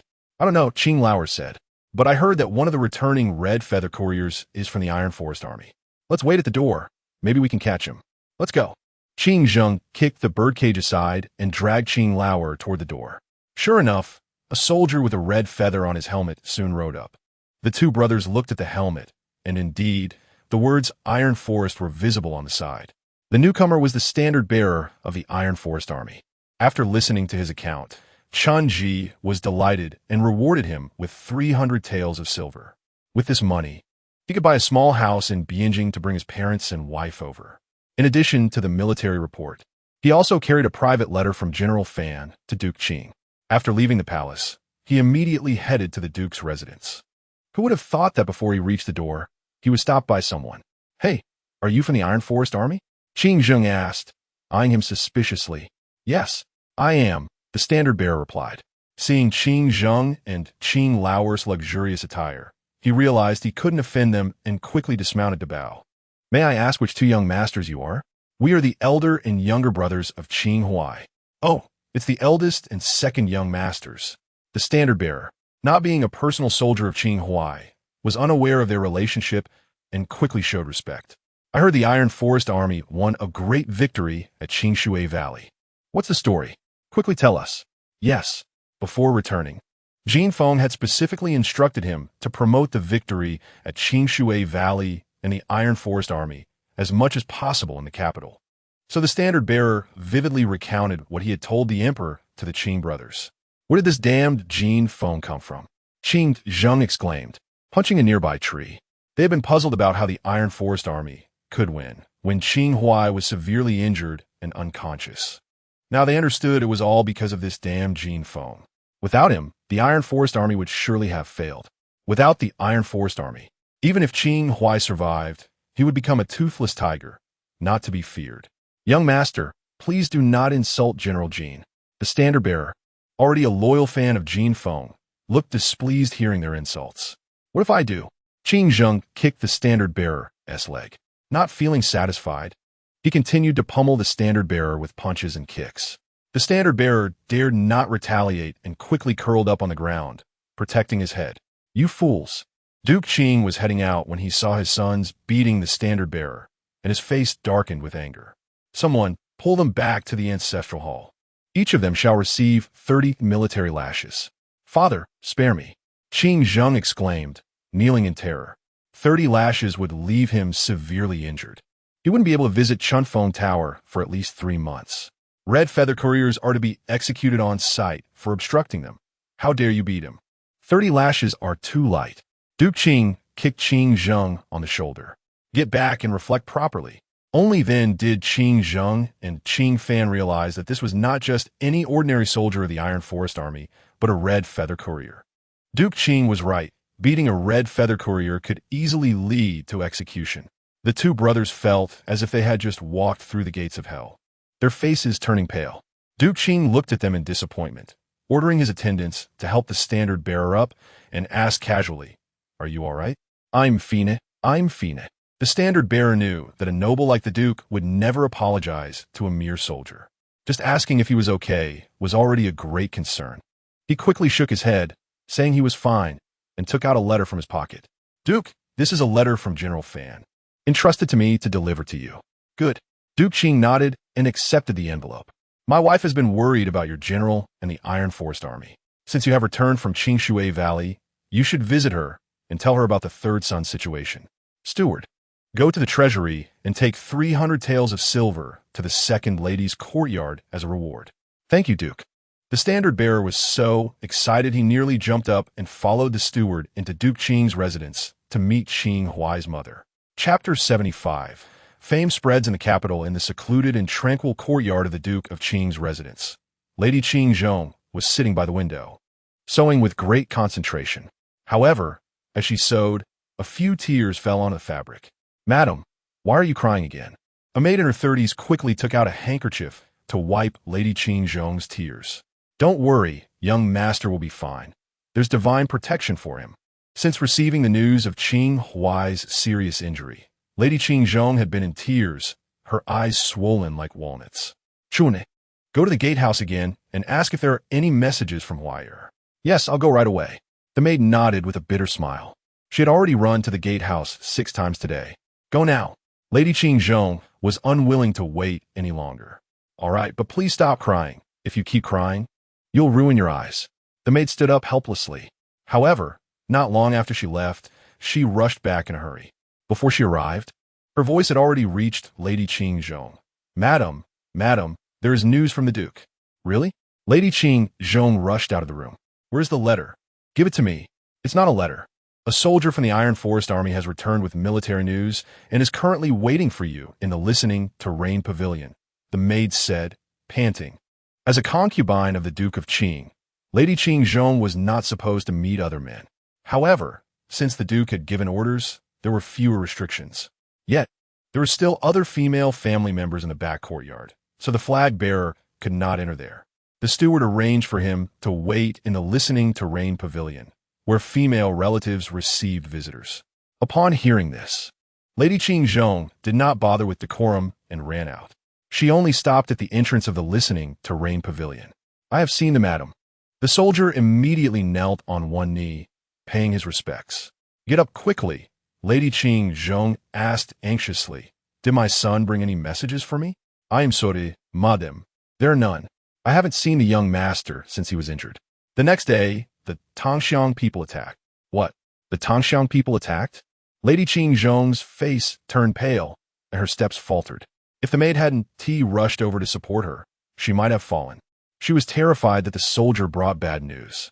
After hesitating for a long time, she finally mustered the courage to ask, "How is Huai'er?" "Madam, don't worry." The day before the Tongxiang people attacked, Mr. Jin said it was unsafe on the battlefield, and he sent people to take the young master to Weizhou City.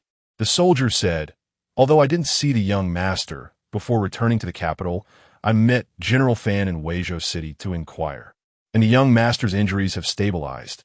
He is not in serious danger." That's good, that's good. Lady Qing Zhong patted her chest in relief. Mr. Jin was right. Your young master was injured and unconscious. Staying on the front lines was indeed unsafe. What if the Tongxiang people came? All right. The Tongxiang people have already come. Did the Iron Forest army suffer heavy losses? Not much. No one died. As he said this, the soldier's eyebrows shot up.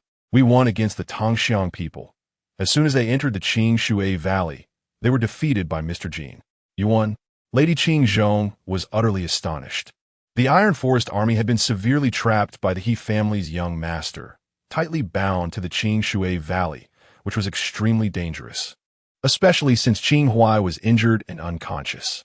In her view, once the Tongxiang people came, the Iron Forest army would definitely be doomed. And the soldier had returned to Bianjing to seek help. Yet now he was telling her they had won? How could that be possible? Did you really win? Lady Qing Zhong asked again, doubting her hearing. Of course. We directly annihilated over 1,000 cavalry of the Tongxiang people and captured over 1,000 more. The war horses we captured are almost out of space to be kept. We can only let them graze on the hillside. The soldier spoke confidently. Having told a lie so many times, he began to believe it himself. They had only killed a few hundred and captured a few hundred. Yet now he was claiming they had killed over 1,000 and captured over 1,000. What was supposed to be a serious battle had been turned into an epic tale, leaving Lady Qing Zhong and the maid in shock. Moreover, Mr. Jin was portrayed as a reclusive master who, after being invited out of retirement by Qing Huai, turned the tide and achieved great victories. I must thank Mr. Jin properly when I meet him. Lady Qing Zhong sighed sincerely after hearing this. At first, when she heard about Mr. Jin, she thought he was a general in the Iron Forest Army or an aide to Qing Huai. If that were the case, it would be his duty to help Qing Huai. But Mr. Jin was not under Qing Huai's command. His help was purely out of righteousness, which was a great favor. Half an hour later, the soldier left the Duke of Qing's residence with great delight. Knowing that Qing Huai was safe made Lady Qing Zhong exceptionally happy. She took out 200 taels of her private savings to reward him, and with the reward from the palace and the Duke of Qing, his worth had nearly exceeded 1,000 taels. This trip to Bianjing was indeed worthwhile. Just as he was preparing to find a money shop to deposit the silver notes, a luxurious carriage approached. The soldier glanced at the Zhao character cloud pattern flag hanging from the carriage and recognized it belonged to the Duke of Zhao's family, quickly stepping aside to make way. However, the carriage stopped beside him. A young nobleman lifted the curtain and asked, "Are you the Red Feather Express who returned from Qing Shui Valley?" "Yes," the soldier nodded. "Come with me. There is a reward," the nobleman casually said, and immediately a steward brought over a fine horse. Yes. The soldier was overjoyed and quickly agreed. More reward money was coming his way. On that day, the soldier visited 6 grand mansions, and his worth directly broke 1,000 taels. For noble families, the reward money for the Red Feather Express was negligible. They needed detailed intelligence more.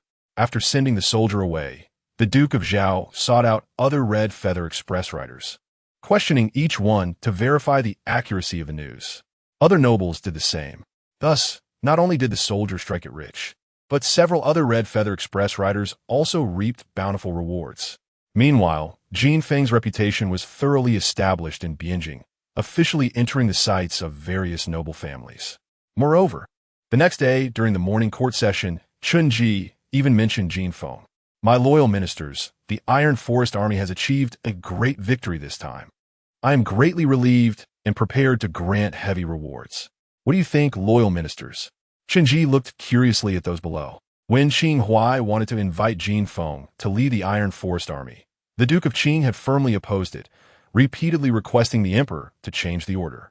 As a result, the Duke of Chu, Tonghua, and others opposed it fiercely, fearing that the Iron Forest Army would escape a calamity. Who would have thought that it would backfire? Jin Feng not only helped the Iron Forest Army escape a disaster, but also led them to a great victory. Seeing the Duke of Qing looking like he had just eaten something sour, he felt very pleased. However, this was not the time for mocking Tonghua. It was more important to seize benefits. As soon as the emperor finished speaking, the Duke of Qing stepped forward with the court tablet in hand. Your Majesty is wise. The Iron Forest Army fights bravely. Once Mr. Jin's formation is promoted, our Dekong soldiers will no longer fear cavalry. This is a contribution for the ages, and he deserves heavy rewards. Chapter 76. To kill or not to kill. The Duke of Qing has already produced a troublesome figure in Qinghai. If another lord were to appear, it would be unbearable. Tongguans did not wait for the emperor to respond and stepped forward to refute the Duke of Qing. Your Majesty, I believe the war is not over yet, and the Tongxiang people have not retreated. It is too early to discuss rewards now. Those who achieve merit should be heavily rewarded. Otherwise, won't it discourage our soldiers? The Duke of Qing replied. At this time, heavy rewards will make the Iron Forest Army grateful for the emperor's grace, encouraging them to fight bravely and repel the enemy. A single battle does not represent the final outcome. As the saying goes, proud soldiers are bound to fail. If we reward them heavily now and the Iron Forest Army is defeated, how will your Majesty handle it? Tongguans was equally unyielding. You old thief, are you cursing the soldiers of Dakong? The Duke of Qing glared angrily. Your Majesty, Tongguans has ulterior motives and is inciting discord in the court. I urge your Majesty to order the execution of this rogue. Enough, stop arguing. Chen Yi intervened. Looking at the left Prime Minister Li Gang, Li Qing, what do you think? Your Majesty, I believe the Iron Forest Army has achieved great merit and should be heavily rewarded, Li Gang replied calmly. The Duke of Qing's face brightened at this, while Tongguan's slightly frowned. However, Li Gang continued. However, the Duke of Chu also has a point. The battle is not yet over, and it is not advisable to reward them too early. It would be best for your Majesty to have the Ministry of War record the merits of this battle and reward them after the war. Li Gang's reasoning was sound. Then let us proceed, as Li Xiang suggests. Chen Ji pondered for a moment and nodded slightly. In his heart, the most important task for an emperor was to maintain the balance among his ministers. Both the Duke of Qing and the Duke of Chu were powerful ministers of the current dynasty. The two could not be brought together. Therefore, Chen Ji had not intended to reward the Iron Forest Army heavily at this moment. He merely wanted to sow discord between the Duke of Qing and the Duke of Chu. It seemed the effect was quite good. After the court meeting ended, the ministers left the palace in groups. The most discussed topic on the way was the Iron Forest Army and Jin Feng. What the ministers did not know was that both Jin Feng and the Iron Forest Army were facing a difficult choice at that moment. The Tongxiang people were driving the Han slaves, still several miles away from Qin Shui Valley, and scouts relayed the message back to the Iron Forest Army camp. Mr. Jin, the Tongxiang people intend to use the Han slaves to force us. Zhao Lao immediately guessed the Tongxiang people's plan. What do you intend to do?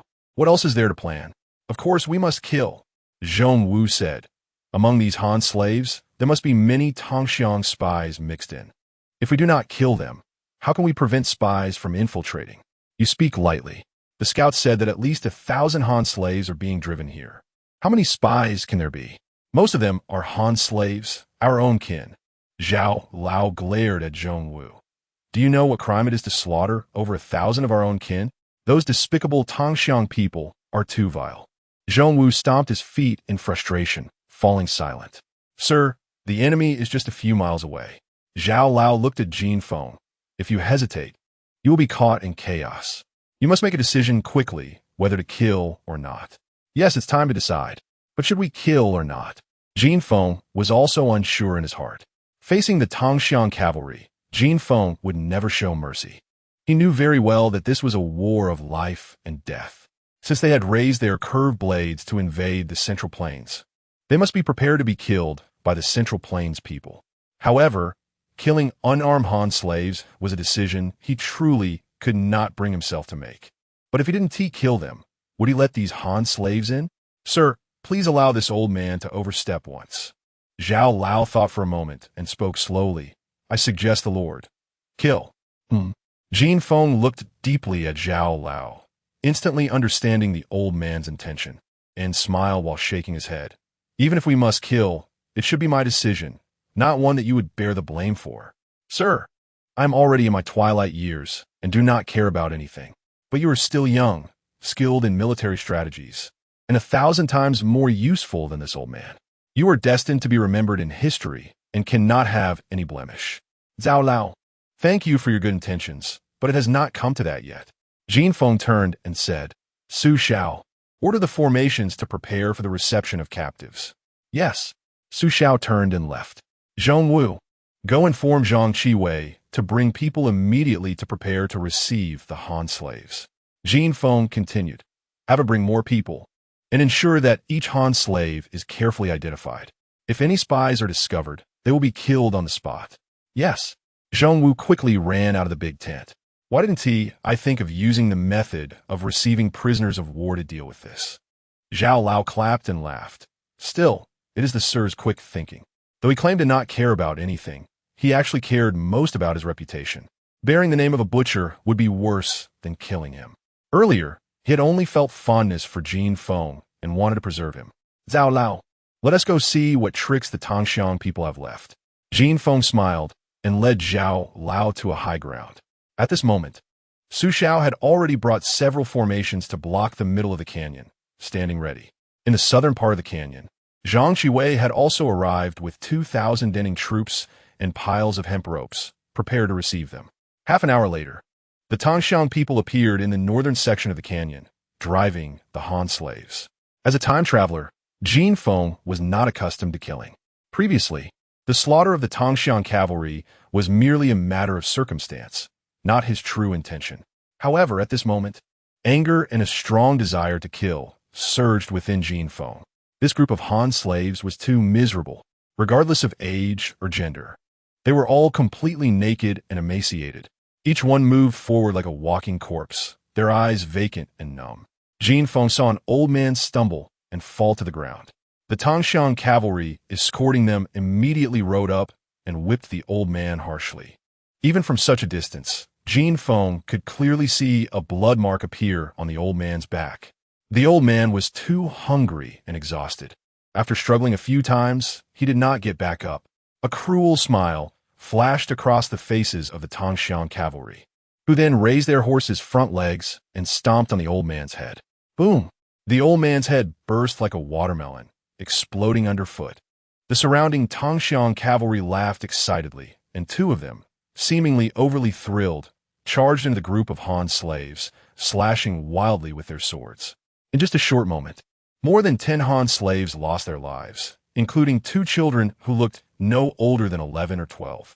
There was also a young Han woman holding a child who could not yet walk. Seeing the Tongxiang people approaching, she quickly hid with her child.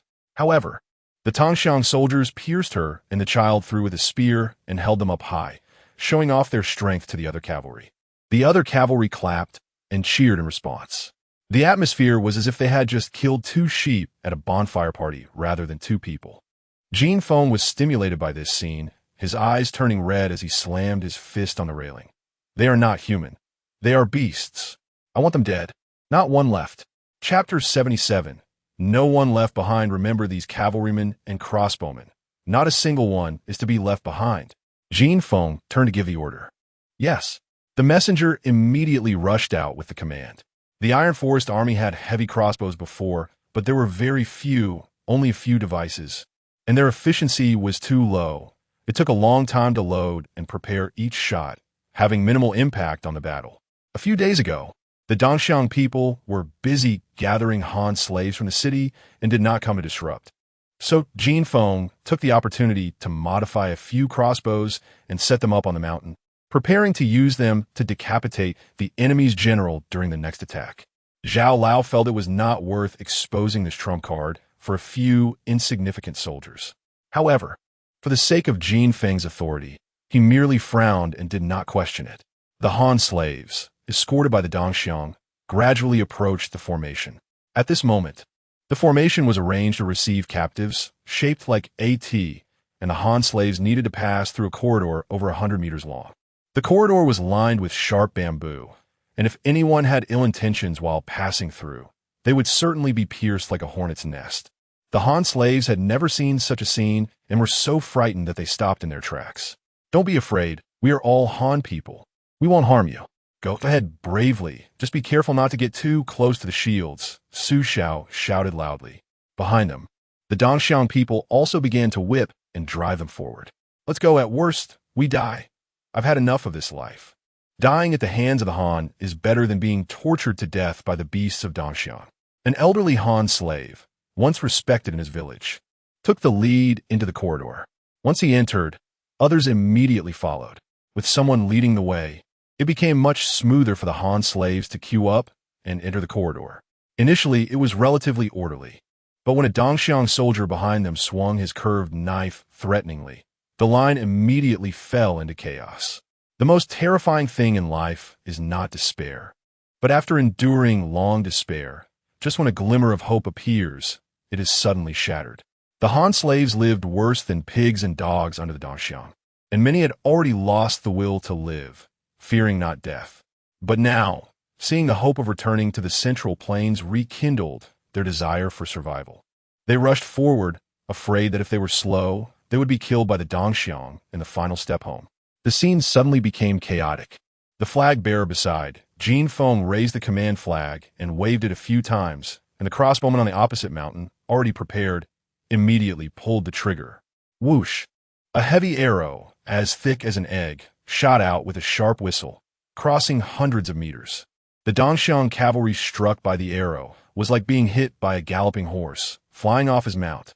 The arrow continued through the cavalryman and struck the horse behind him with a loud thud, embedding itself in the cliff. A large chunk of rock fell from the impact. This was the power of the heavy crossbow, but this was just the beginning. Whoosh, whoosh, whoosh. More arrows flew out. Each arrow took at least one Dongxiang cavalryman. One arrow, with a particularly good angle, killed 4 men before stopping.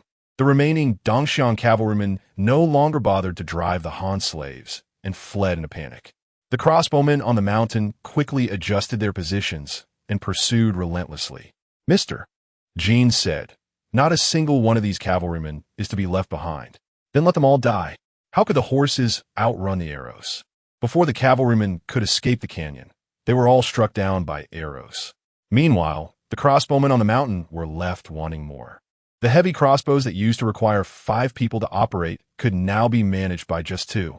Moreover, the loading speed was faster and less labor-intensive, allowing for continuous fire and flexible adjustments in direction. The modified heavy crossbows by Mr. Jin were simply too effective. Unfortunately, there were too few cavalrymen escorting the Han slaves, only a dozen or so, and before they could enjoy the thrill, they were all dead. Li Jikuei drove the Han slaves into Clearwater Valley, merely to fill the horse traps and test the Iron Forest Army's response, looking for an opportunity to break through Clearwater Valley amidst the chaos. Unfortunately, the Iron Forest Army was well prepared, leaving no openings, and maintained an offensive posture against the Dongxiang cavalry. Li Jikuei sighed helplessly and withdrew the cavalry that was ready to launch a surprise attack behind the Han slaves. Forcing the Iron Forest Army to reveal their heavy crossbow as a trump card was not a wasted trip after all. There must be spies among these Han slaves. "Zhao Lao Zeminde." "Sir, Zhang Qiwei is skilled in schemes, but not in commanding troops. You'd better remind him again." "All right." Jin Feng nodded, preparing to visit the prisoner camp.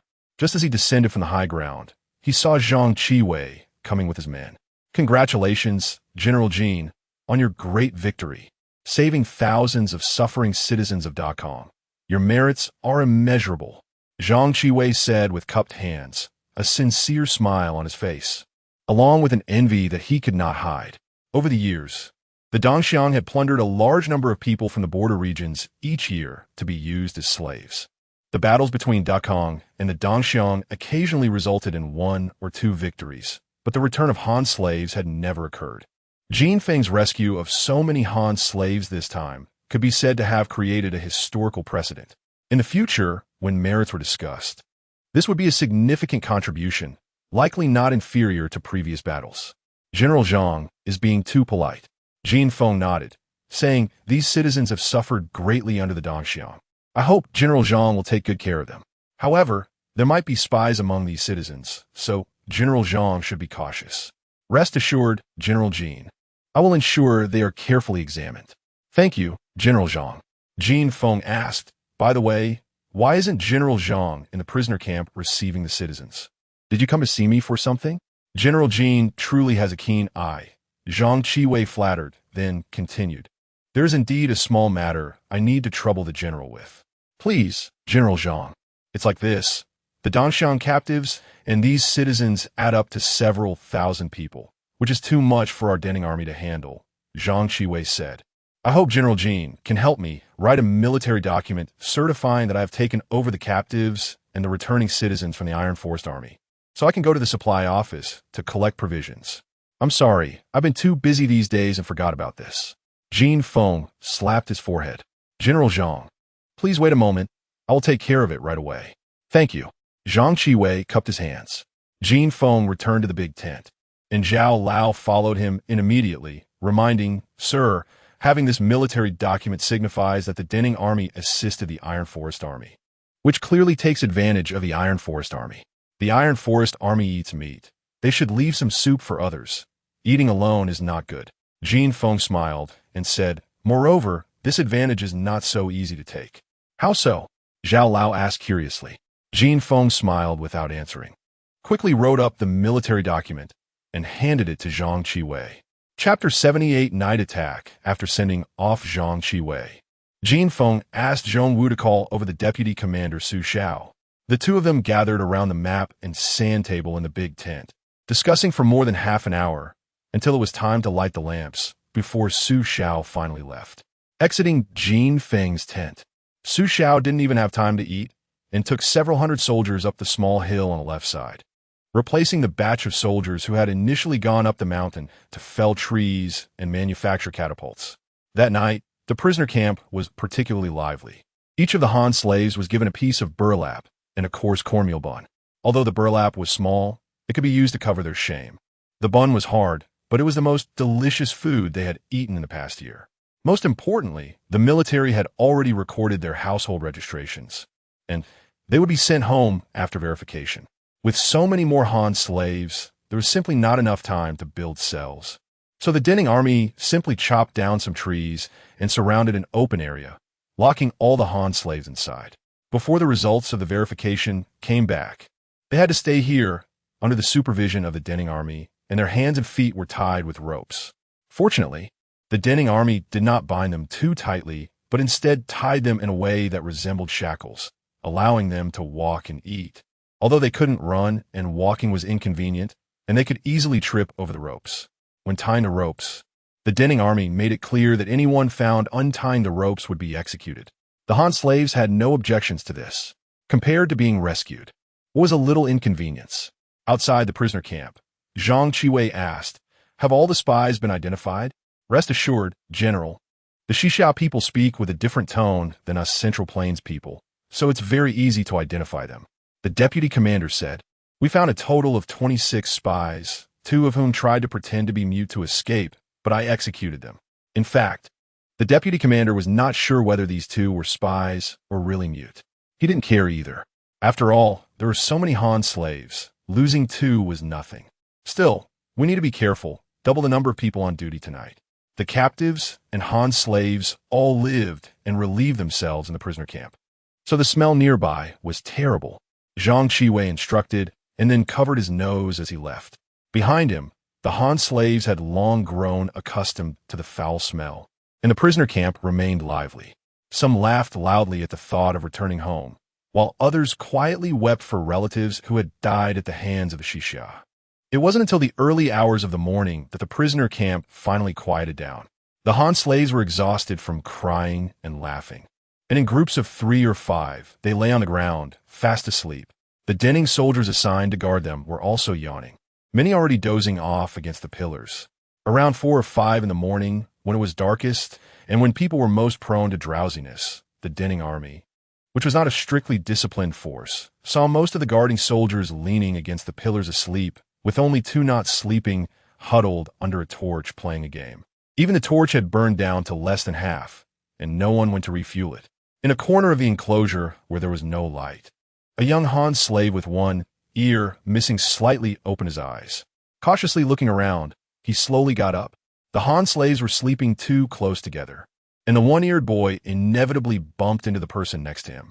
A child of about 12 or 13 rubbed his eyes and asked Black Dog, "Are you going to the toilet?" Black Dog could only nod. "Then I'll go with you." The child got up, and the two entered the makeshift latrine in the corner. After urinating, as the child was about to go out, Black Dog suddenly grabbed him by the neck and pushed him to the ground. The child struggled violently, kicking and hitting Black Dog. Unfortunately, he was still just a child and had been malnourished, unable to match Black Dog's strength, and was pinned to the ground, unable to move. Gradually, the child stopped struggling, his face turning purple, his eyes bulging, staring fixedly at Black Dog. "Little brat, don't blame me. I have no choice. The Xia people have taken my wife and daughter. If I don't act tonight, they won't survive until tomorrow." Black Dog sat down on the ground, quietly sobbing as he closed the child's eyes. But when he removed his hand, the child's eyes opened again, still staring at him. Black Dog tried several more times, but each time was the same, so he simply gave up. "Little brat, if you really hate me, I accept it.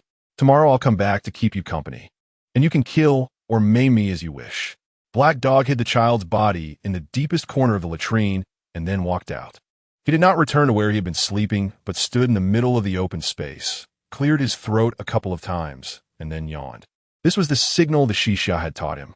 Sure enough, as soon as Black Dog closed his mouth, more than a dozen people in the camp quietly sat up. They were all like Black Dog, with family members captured by the Xia. For the sake of their loved ones, they had no choice but to risk betraying their companions.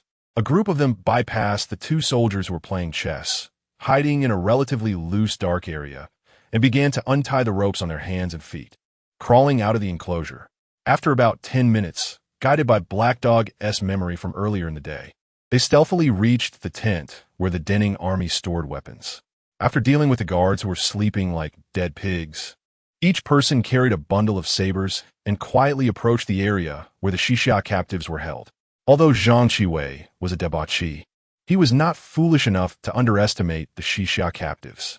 In this open area, rows of columns were tied, with a beam running horizontally between every two columns, about 2 meters off the ground. The Xia captives were all tied with their hands behind their backs and hung from the beams. The taller ones could barely touch the ground with their toes, while the shorter ones were left dangling. In the past few days, dozens of Xia captives had already been hanged to death. As for going to the toilet, sorry, just let it drop in your pants. The guards here were clearly much stricter than those at the Han slave holding area. A small portion of the guards were still awake, and there were even 2 squads of new recruits on patrol.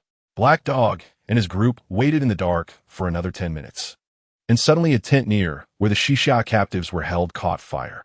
That night, the wind was strong, and soon 2 tents surrounding the burning one were also ignited. Not good at spreading.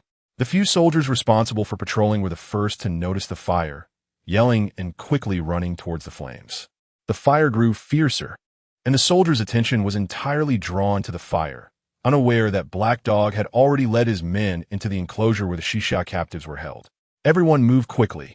If we're lucky, we might still make it back to the Han slave camp.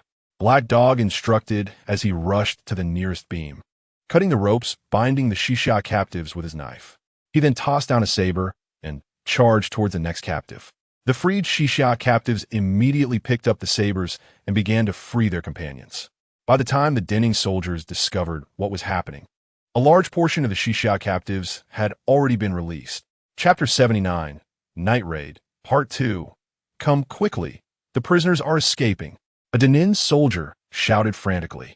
The guards of the prisoner camp were busy putting out fires, having no idea where their weapons had been thrown.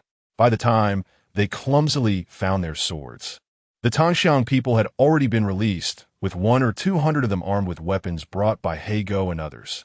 Ajong, take your first battalion to seize the horses. The rest follow me. Let's gather outside the equipment warehouse. A Tangxiang officer immediately commanded his men to enter combat mode. Meanwhile, the Dinan army was still in complete chaos. The Tongxiang people, being nomadic by nature, revered warriors, and their combat skills and awareness were far superior to those of the spoiled Dinan soldiers. With just one charge, over 100 starving Tongxiang soldiers who had been hung up for days scattered the more than 300 Dinan guards like fallen flowers, causing them to flee in panic. At this moment, Zhang Qiwei, in the central tent, had just put on his pants. He burst out of the tent and happened to encounter several Dinan officers coming to report the situation. What happened? Zhang Qiwei asked anxiously while putting on his shoes. General, the reserve camp was compromised, and the Tongxiang prisoners took advantage of the chaos to escape, replied the deputy general, still fastening his belt. He like Zhang Qiwei had just gotten out of bed. How could this happen? Zhang Qiwei's face suddenly turned extremely grim. A fire is nothing to be afraid of, but the escape of the Tongxiang prisoners is terrifying. Why are you still here? Hurry up and take people to suppress them. Zhang Qiwei almost wanted to slap the deputy general. Yes, the deputy general ran off, holding up his pants. However, the Dinan army reacted too slowly. Not only Zhang Qiwei and the deputy general, but most soldiers still did not understand what was happening, with many barefoot at the tent entrance watching the commotion. By the time the deputy general finally gathered 2 battalions of soldiers, the Tongxiang had already captured the equipment warehouse and the horse camp. The Tongxiang prisoners, who had been starved for days, had taken good care of the captured war horses. Zhang Qiwei had planned to use these horses to form a cavalry unit. Once the Tongxiang mounted the horses, their combat power immediately escalated.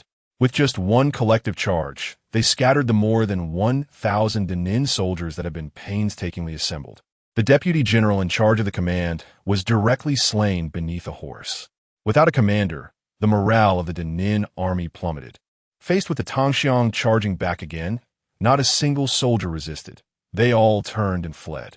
Choosing to run on the battlefield means exposing one's back to the enemy, and death can come in an instant. The Tongxiang had seen this scene too many times and excitedly swung their swords, rampantly harvesting lives.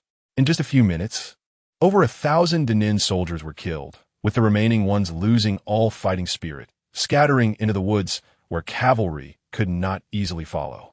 It was only at this point that the remaining Dinan soldiers realized what had happened. However, the equipment warehouse had already been occupied by the Tongxiang, and without weapons and armor, how could they resist? Thus, these men also unhesitatingly chose to flee. In an instant, the prisoner camp was in complete disarray. The Tongxiang, riding and cutting down enemies, the Dinan soldiers fleeing in panic, and the confused Han slaves. Stop right there. Zhang Qiwei grabbed a fleeing soldier, shouting angrily, "Where's your sword? Pick it up and fight." The soldier, desperate to save his own life, pushed Zhang Qiwei aside and darted into the woods. Law enforcement team, bring that bastard back. I want to skin him alive. Zhang Qiwei roared in fury. Unfortunately, all that remained beside him were his aides. The law enforcement team had long disappeared. General, let us go quickly. If we don't leave now, it will be too late. An aide brought over a war horse, helping Zhang Qiwei onto it and giving it a heavy slap on the rear. The horse galloped away, with the main commander fleeing. It meant the Dinan army had been completely scattered. Zhang Qiwei turned to glance back at the camp, a myriad of emotions swelling within him. The Iron Forest Army was the foundation of Qing Hua's establishment, and the Dinan army was also his foundation. Originally, he had intended to follow the Iron Forest Army into the Qingshui Valley to fight some easy battles and gain some merits. But who would have thought he would not only gain nothing, but also lose his entire foundation? A full 3,000 Dinan soldiers had been brutally scattered by a few hundred Tongxiang cavalry who had been starved for days. The more Zhang Qiwei thought about it, the more frustrated he became. Why was it that the Iron Forest Army could kill Tongxiang people as easily as chopping vegetables, while his Dinan army faced the Tongxiang and the situation reversed? That's right, it was all because of that person named Jin Feng. Previously, when Qing Hua was in charge of the Iron Forest Army, he didn't dare to confront the Tongxiang cavalry head-on. It was only after Jin Feng took control of the Iron Forest Army that the subsequent great victories occurred. Being defeated by the Tongxiang cavalry was not shameful. As many generals in the court of the Great Zhou Dynasty had been defeated by the Tongxiang, no one could mock anyone else. But now, with Jin Feng, it was different. Jin Feng had won battles and captured prisoners, yet he could lose even a single prisoner. In comparison, Zhang Qiwei had become a laughingstock. How could he explain this to General Fan? How could he explain it to his family? How could he explain it to the emperor? At this moment, Zhang Qiwei found himself silently resenting the Iron Forest army and hating Jin Feng. He inwardly prayed for the Tangxiang to destroy the Iron Forest army and kill Jin Feng. In fact, by this time, the Tangxiang prisoners had already charged into the Iron Forest army's main camp. The main defensive force of the Iron Forest army was focused on guarding against the direction of the Qingshui Valley, completely unprepared for enemies attacking from behind, and they were caught off guard by the Tangxiang prisoners. Infantry were inherently at a disadvantage against cavalry. The defenders in the rear camp of the Iron Forest army could not hold out for long before the Tangxiang prisoners broke through their defenses. Upon charging into the Iron Forest army's camp, the Tangxiang commander excitedly shouted because he saw a large pile of sharpened bamboo in front of him, many of which still bore dried blood at the tips. Beside the bamboo, there were stacks of large shields. The Tangxiang commander immediately realized that this was the equipment warehouse of the Iron Forest army. They had been captured precisely because the Iron Forest army had suddenly formed a strange square formation. Without the bamboo and shields, they could not form a square. And how could the Iron Forest army fight them? Asher, quickly take people and set fire to those bamboos and shields. The Tangxiang commander shouted excitedly. Asher immediately led his men to throw hay onto the pile of bamboo, then set it ablaze. Jin Feng's reaction was much quicker than Zhang Qiwei's. Upon hearing the commotion from the rear camp, he rushed out of the tent without even putting on his clothes. Zhong Wu, Zhao Lao, Su Xiao, and others also arrived one after another. General, the Tangxiang are attacking. The rear camp has already been occupied by them. Su Xiao reported the situation immediately. How did the Tangxiang get behind us? Zhong Wu asked in confusion. Why else? It must be that the Dinan army didn't keep an eye on the prisoners. Zhao Lao said angrily, I knew Zhang Qiwei was an idiot, but I didn't expect him to be this foolish. We tied the people up and handed them over to him, and he couldn't even keep watch. Chapter 80, Night Raid 3. Things have already happened, and there's no use in discussing anything else. Jin Feng calmly gave orders. Beat the drums, form a square formation as quickly as possible, and eliminate them in the rear camp. General, there's no time, Su Xiao said. They have already occupied the equipment depot. The shields and bamboo are over there. As soon as he finished speaking, a great fire broke out in the direction of the rear camp, with the sound of crackling flames echoing. Bamboo is flammable, and the fire was growing larger, illuminating half of the night sky. Is there any remaining elsewhere? Jin Feng's face looked grim. There is still one at Qingshui Valley. Su Xiao Zipli. At this time, it was early morning, and the Iron Forest army had only left a few small teams monitoring the high ground near Qingshui Valley, with the rest resting. However, there was a rapid response team stationed at the mouth of the canyon, ready to form a square formation to resist if any Dongxiang people attacked. Should we recall them? Su Xiao asked. Jin Feng thought for a moment and made a decision. Immediately recall them. We need to deal with the captives in the rear camp first. But have the scouts keep an eye on the north. If there's any movement from the Dongxiang main camp, report back immediately. Understood. Su Xiao ran out immediately. In the rear camp, the Dongxiang captives and the Iron Forest army had already begun fighting. It must be said that the discipline and combat awareness of the Iron Forest army were far superior to that of the Dinan army. Although they were no match for the cavalry and were caught off guard, not a single soldier of the Iron Forest army fled. Instead, they gathered spontaneously, fighting while retreating. Meanwhile, on the other side of the canyon, the scouts of the Dongxiang people saw the large fire in the Iron Forest army's camp and quickly returned to the Dongxiang main camp. Li Jiqi and a group of Dongxiang generals were waiting in the main tent. Upon hearing the scouts report that the Iron Forest army's main camp was ablaze, everyone knew that the strategist's plan had succeeded. The spies mixed in with the Han slaves had rescued the captured cavalry. Brothers, the battle a few days ago was the greatest disgrace of our lives. Only the blood of the Iron Forest army can wash away this shame. Li Jiqi slammed the table and stood up. Brothers, go and eliminate the Iron Forest army. Eliminate the Iron Forest army. The Dongxiang generals stood up one after another. As we pass through the canyon, remember not to raise the banners and try not to command the battle to avoid being targeted by crossbows. Understood? Li Jiqi's strategist quickly reminded. Understood. The generals nodded quickly. They had witnessed the power of the heavy crossbows and did not want to experience it firsthand. However, they did not take the heavy crossbows too seriously.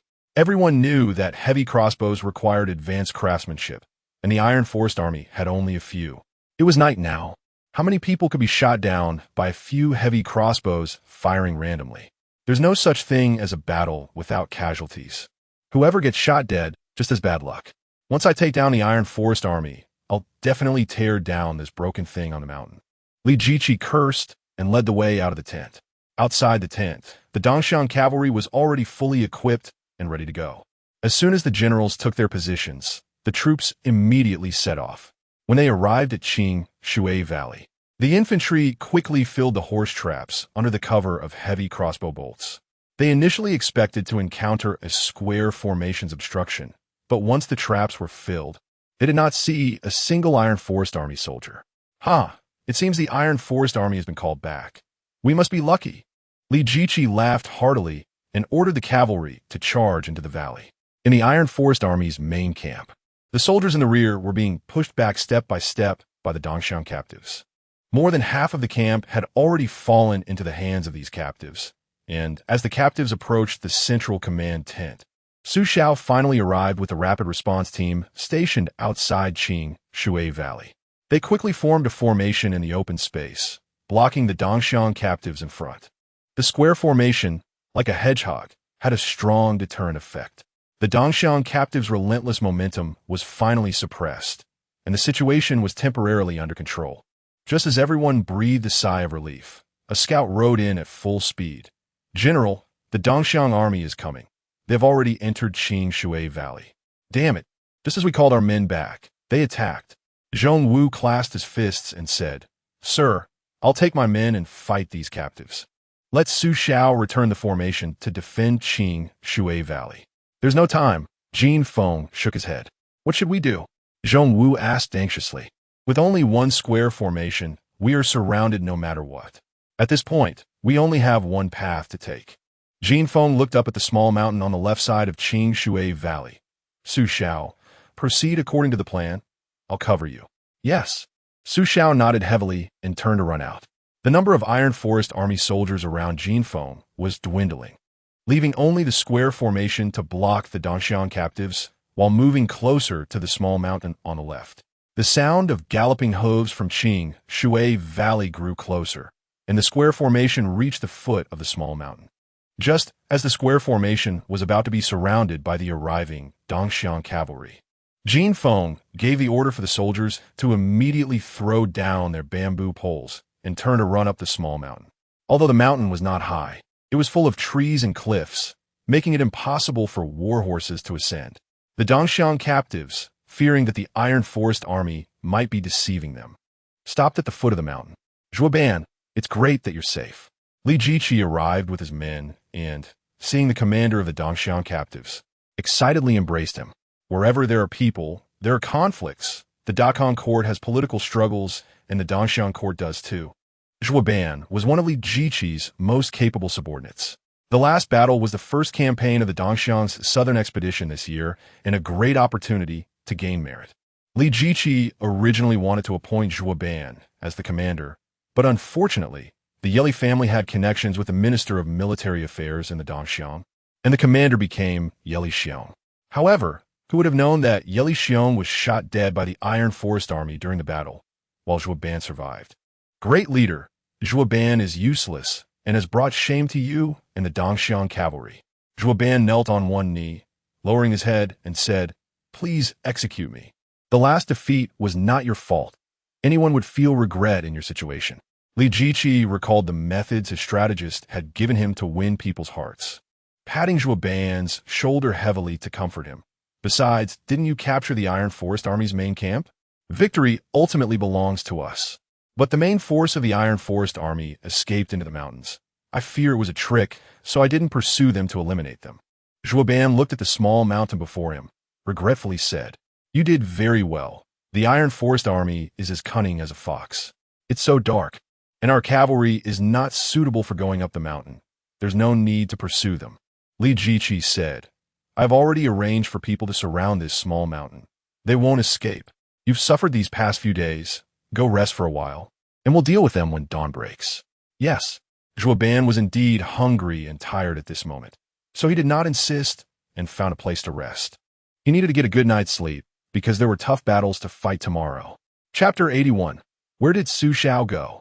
The small mountain to the left of Qingshui Valley is called Qingshui Mountain. It is neither high nor large, but has steep slopes on 3 sides, with only the southern slope being slightly gentler, allowing 2 paths for people to ascend. It is a typical location that is easy to defend and hard to attack. Therefore, over the years, the garrison of the Great Kong army stationed at Qingshui Valley preferred to set up their camp nearby, so in case of an emergency, they could retreat to the small mountain. The Tongxiang army was well aware of this, so Li Jikui was not in a hurry. He had guessed before coming that the Tailan army might take refuge in Qingshui Mountain. After sending Zhou Han away, Li Jikui called for his quartermaster. Hurry and investigate how much food and supplies the Tailan army has left. Qingshui Mountain is easy to defend and hard to attack, and cavalry cannot ascend the mountain. So Li Jikui did not plan a strong assault, but intended to besiege the mountain. Hunger is a powerful force. If the Tailan army has nothing to eat on the mountain, they will have to come down. He just needed to wait at the foot of the mountain with his cavalry. The quartermaster soon returned. Report, General, the Tailan army supply camp has been burned. Burned? Li Jikui frowned slightly. However, it was understandable. If he were the commander of the Tailan army and found it too late to move the supplies, he wouldn't leave anything for the enemy. Burning them upon retreat would be the best choice. Can you tell how much food was burned? The staff officer asked. From the amount of ashes, it should be enough for the Tailan army to last 25 days to a month, the quartermaster replied. The standard supply for the Tailan army is 1 month. So it seems they did not bring much food when they fled to the mountain and should not be able to hold out for long. The staff officer nodded slightly. General, are we really going to wait for the Tailan army here and not proceed south? The deputy general asked. In previous years, the Tongxiang Southern Expedition had encountered similar situations, but they usually sent a cavalry team to guard the foot of the mountain while the main force continued south to raid. However, he heard Li Jikui and the staff officer indicating that they seemed to want to deal with the Tailan army before continuing south. General Zhou, the Tailan army is different from other Great Kong troops. Their combat effectiveness should not be underestimated, the staff officer explained. If we go south and they break out, our main force could easily find itself surrounded. Can those rabble from the Great Kong stop us? The deputy general scoffed. In the past, that would have been impossible. But don't forget, the Tailan army has developed that peculiar formation. If other Great Kong armies imitate it, it will be troublesome, the staff officer said. Currently, the one guarding Weizhou City is Fan Wenyuan. That old fellow is as hard to deal with as Qing Huai and has been fortifying the city for months. If we are blocked when we go south and the Tailan army breaks out and occupies Qingshui Valley, we will be trapped outside Weizhou City with no way to retreat. In that case, we should indeed deal with the Tailan army before continuing the southern expedition, the deputy general said. Then I'll arrange for personnel to properly handle the camps of the Tailan army and the Danin army and prepare 2 cavalry battalions for a long-term garrison. Good? The staff officer nodded in agreement.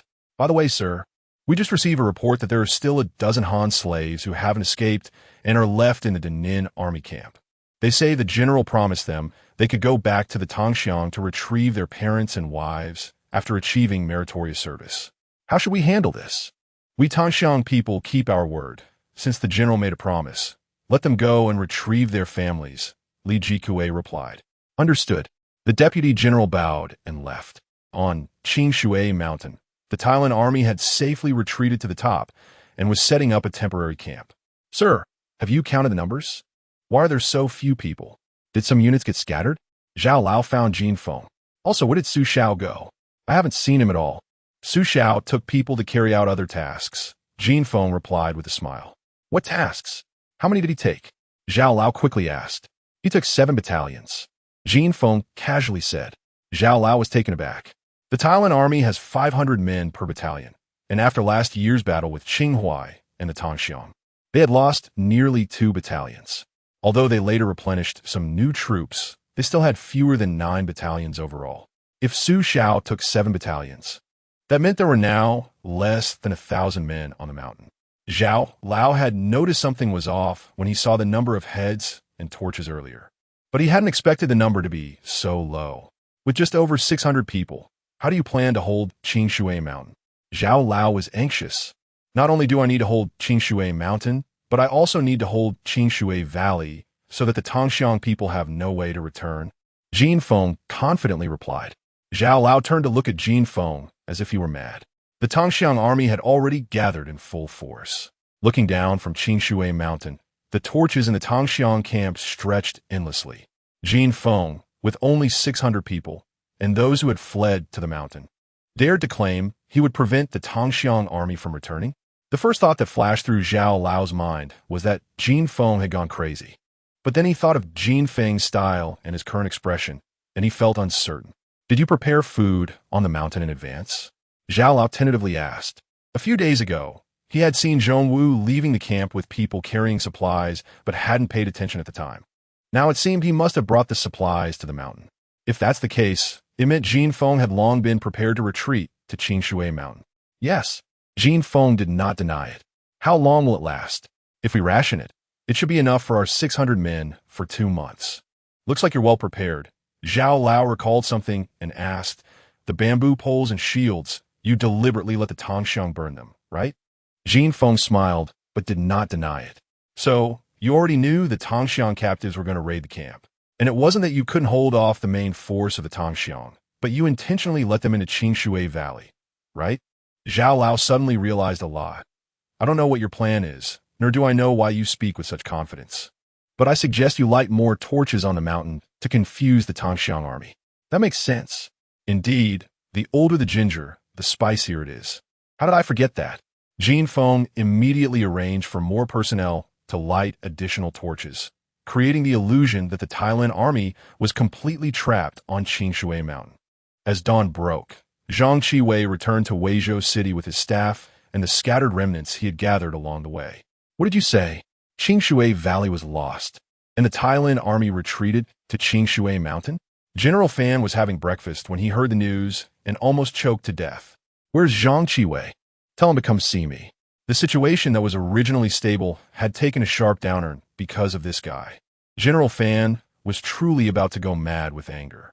Reporting to the general, Zhang Qiwei said he was injured and did not enter the city. He went straight back to binging with his men.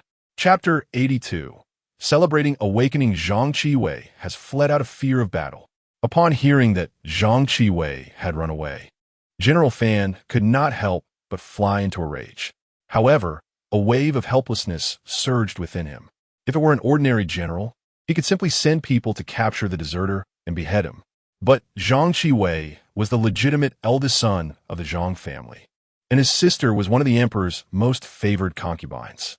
No matter how angry General Fan was, he did not dare to execute him. At most, he would report him for punishment later. Forget it, a guy like Zhang Qiwei is more of a hindrance than a help. If he wants to leave, let him go.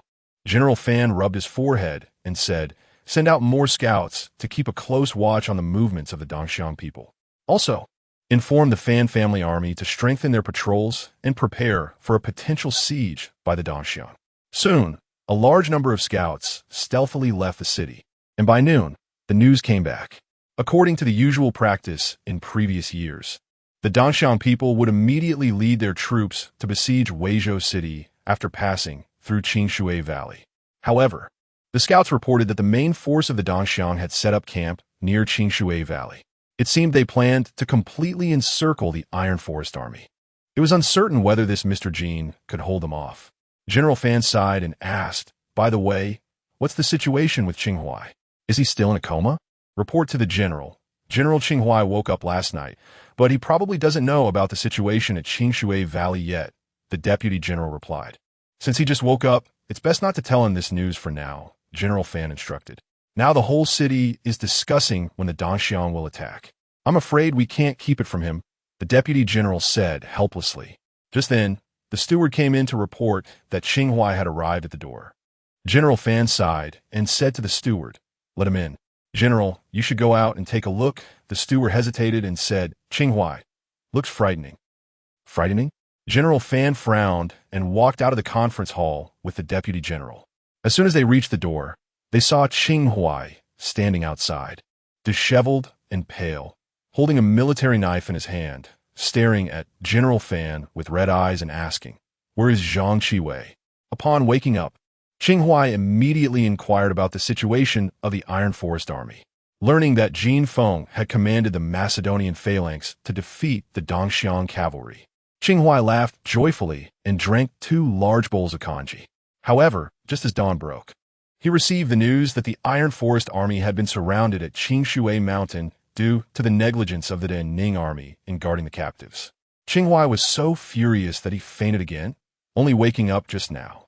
He rushed to find Zhang Qiwei without even tidying his hair or putting on proper shoes. "Qinghai, you are still seriously injured. How can you move around? Come inside." General Fan signaled the deputy general and the steward to assist Qinghai. "Don't touch me." Qinghai waved his military knife and gritted his teeth, asking, "Where is Zhang Qiwei?" Zhang Qiwei was afraid of punishment and didn't dare to enter the city. "He left for Bianjing this morning," General Fan said helplessly. "Damn it." Qinghai angrily struck the stone lion at the door with his knife. Perhaps he used too much force, causing his wound to reopen and blood soaked through his white clothes. "Your Excellency, please don't get agitated." Personal guard Lu Qiong hurriedly stepped forward to support Qinghai, saying, "The Iron Forest Army has been surrounded at Qingshui Mountain. We need you to think of a way to save them. If anything happens to you, what will happen to the brothers?" "Right, the brothers." Qinghai had been furious earlier, wanting to settle the score with Zhang Qiwei. Now, with Lu Qiong's reminder, he realized that the Iron Forest Army was only surrounded by the Dongxiang. They were not dead. Couldn't they just send someone to rescue them? Thinking of this, Qinghai knelt on one knee before General Fan and said, "General, please send troops immediately to rescue the Iron Forest Army." "Qinghai, I also want to save the Iron Forest Army, but you know how terrifying the Dongxiang cavalry is. The best course of action for us right now is to hold our ground and defend the city," General Fan said with difficulty. "That was in the past. Now, Mr. Jin has developed the phalanx and caltrops, which counter cavalry. We have tens of thousands of troops in the Western Town Army. Why can't we fight back?" Qinghai retorted. Seeing that General Fan did not respond, he added, "If anyone is willing to help the Iron Forest Army, I am willing to provide barbed wire." Not long after Jin Feng left, the pottery kiln and iron smelting furnace had all been modified. During this time, Zhang Monsong had made a lot of barbed wire with the people from the armory. Most of the barbed wire was sent to the Iron Forest Army, and the rest was still in the armory's storage. "Really?" General Fan and the deputy general asked in unison. "Of course." Qinghai nodded without hesitation. "Immediately gather the various generals for a meeting here." General Fan ordered the messenger to notify the various young generals. Since the Iron Forest Army's great victory in Qingshui Valley, the young generals have begun training their troops to form phalanxes. In fact, the principle of the Macedonian phalanx is quite simple. The shield bearers lead the way with their shields, while the spear soldiers follow behind and stab with long bamboo poles. The training results of the young generals were quite good. The soldiers moved orderly on the drill field, appearing even more formidable than the Iron Forest Army. They believed that the reason the Iron Forest Army could win was primarily due to the phalanx and caltrops. If they replaced them, they could also succeed. Just as General Fan was troubled about how to lead his troops in a battle and overshadow the Iron Forest Army and Qinghai's achievements, the messenger arrived. Wasn't this a timely opportunity? Especially when they learned that Qinghai was willing to offer barbed wire. The young generals rushed to the general's mansion, fearing that if they arrived late, the credit would be snatched away. As soon as they entered the general's mansion, the young generals pulled General Fan and Qinghai, patting their chests and guaranteeing they would definitely rescue the Iron Forest Army. Such high spirits of volunteering for battle were something General Fan had never seen in his military career.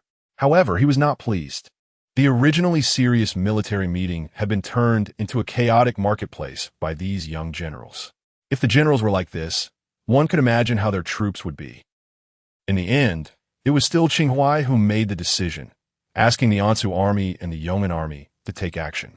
This was a decision he made after considering various factors.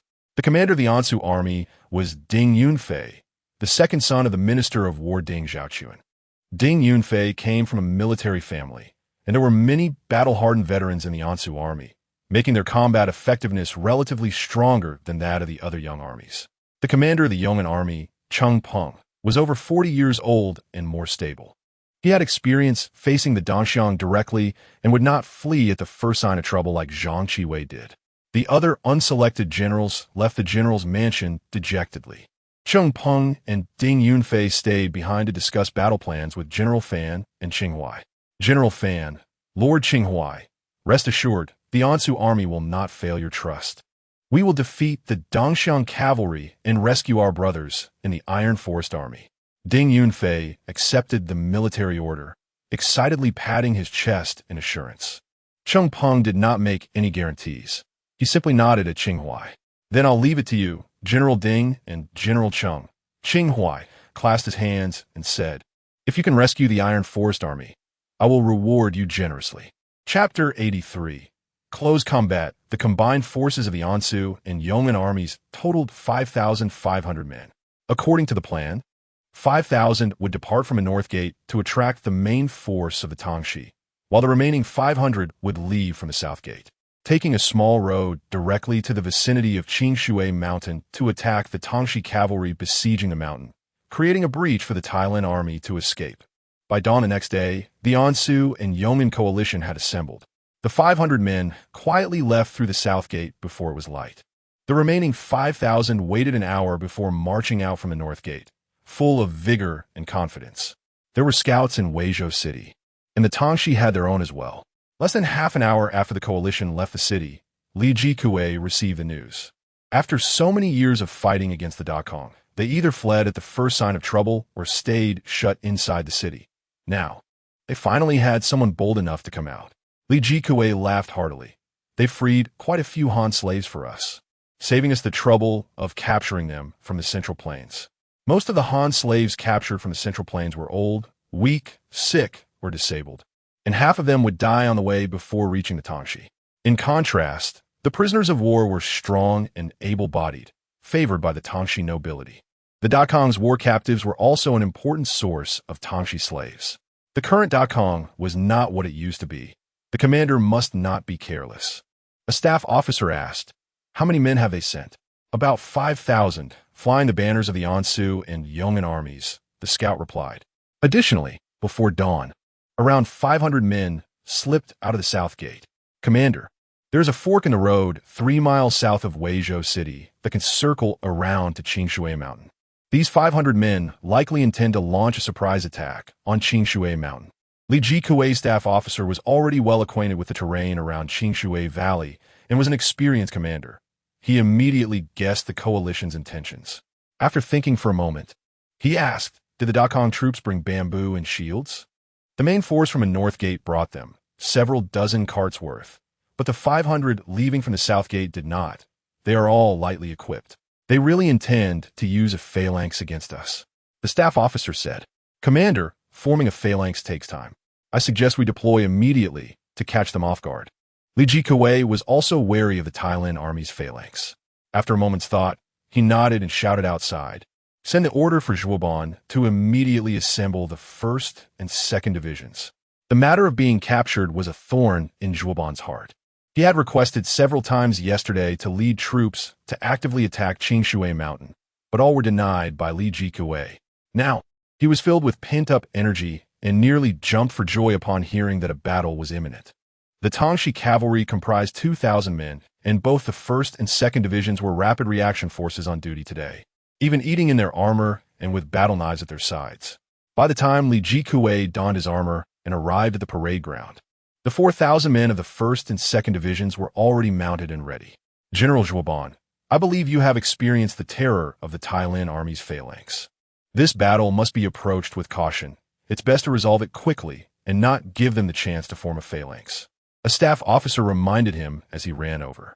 However, the enemy should have sent scouts ahead to probe the way. If we really can't stop them in time, then we should attack the flanks of the phalanx.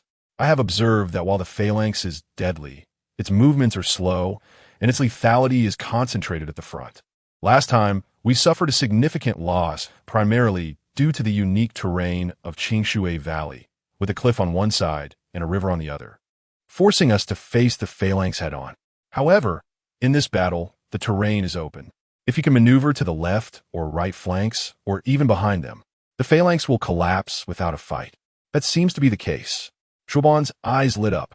He dismounted and bowed to the staff officer, saying, "Thank you for your guidance."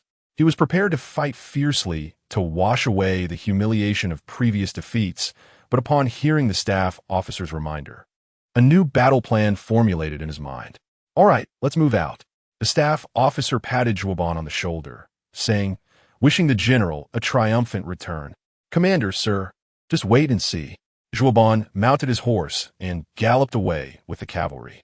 The staff officer's guess was correct. Such a large movement of the Tangxi cavalry could not be concealed from the scouts of the Ansu army.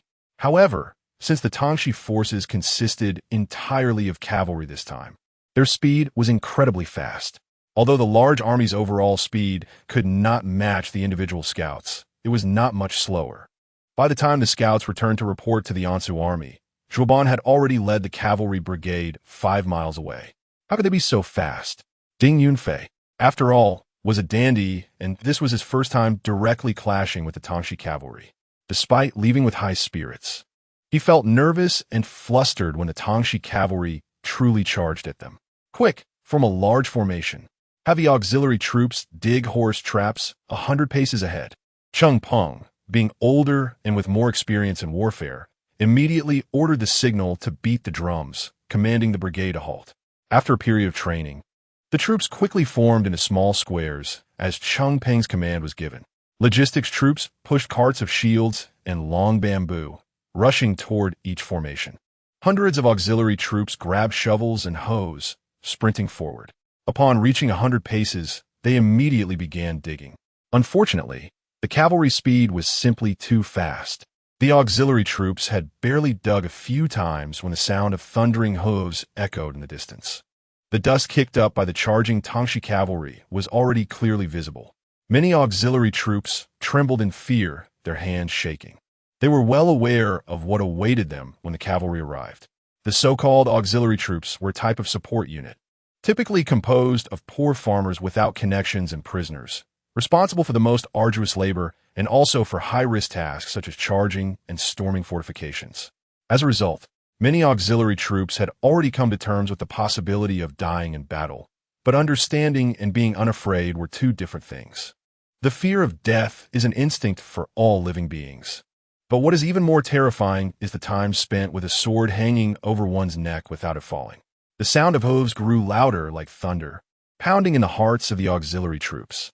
Finally, someone could not take it any longer, abandoning his hoe and running back. He would rather be killed by the enforcement team than be trampled in a meat paste by the Tangxi cavalry. Yet, he was not alone in his fear. All the auxiliary troops were terrified.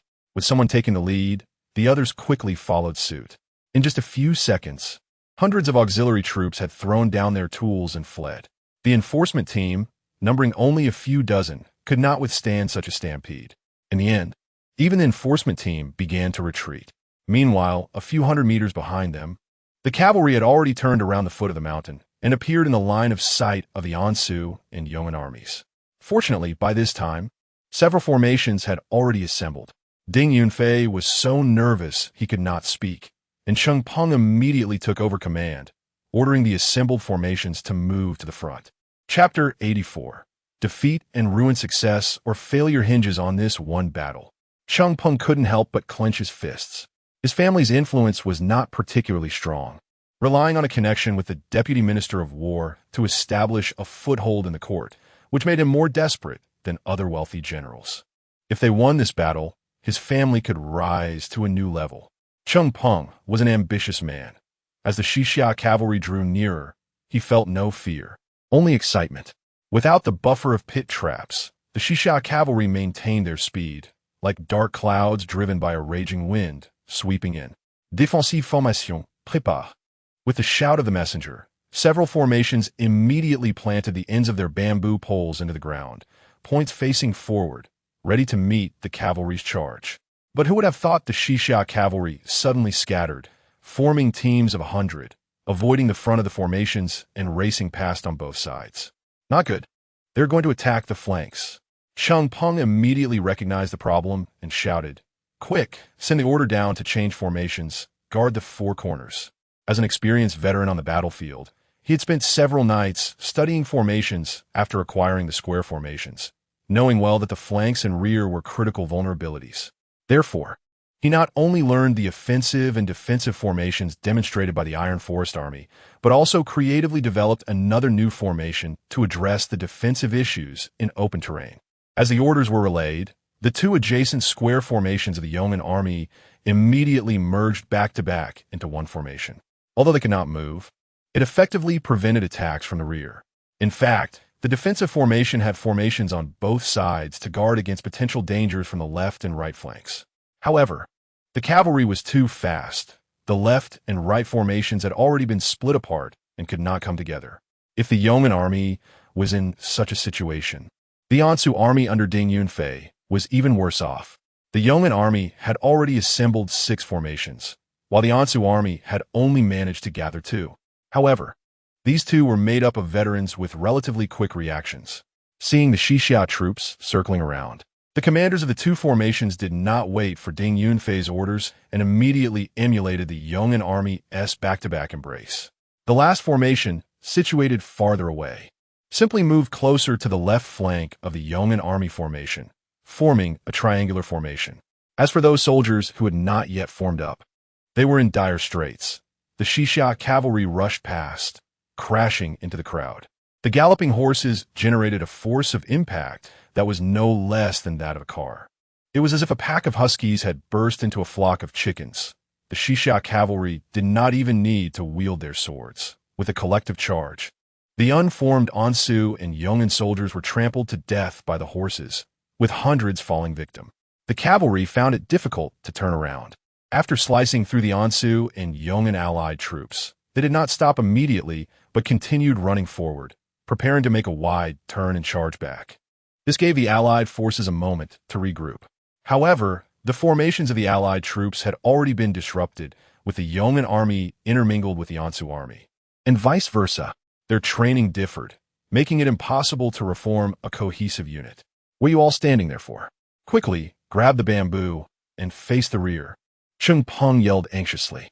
Unfortunately, the battlefield was filled with the sounds of hooves, screams, and various noise, and the messengers had been dispersed. No one could hear his commands. Seeing the chaos, Cheng Peng had no time to worry about the scattered soldiers.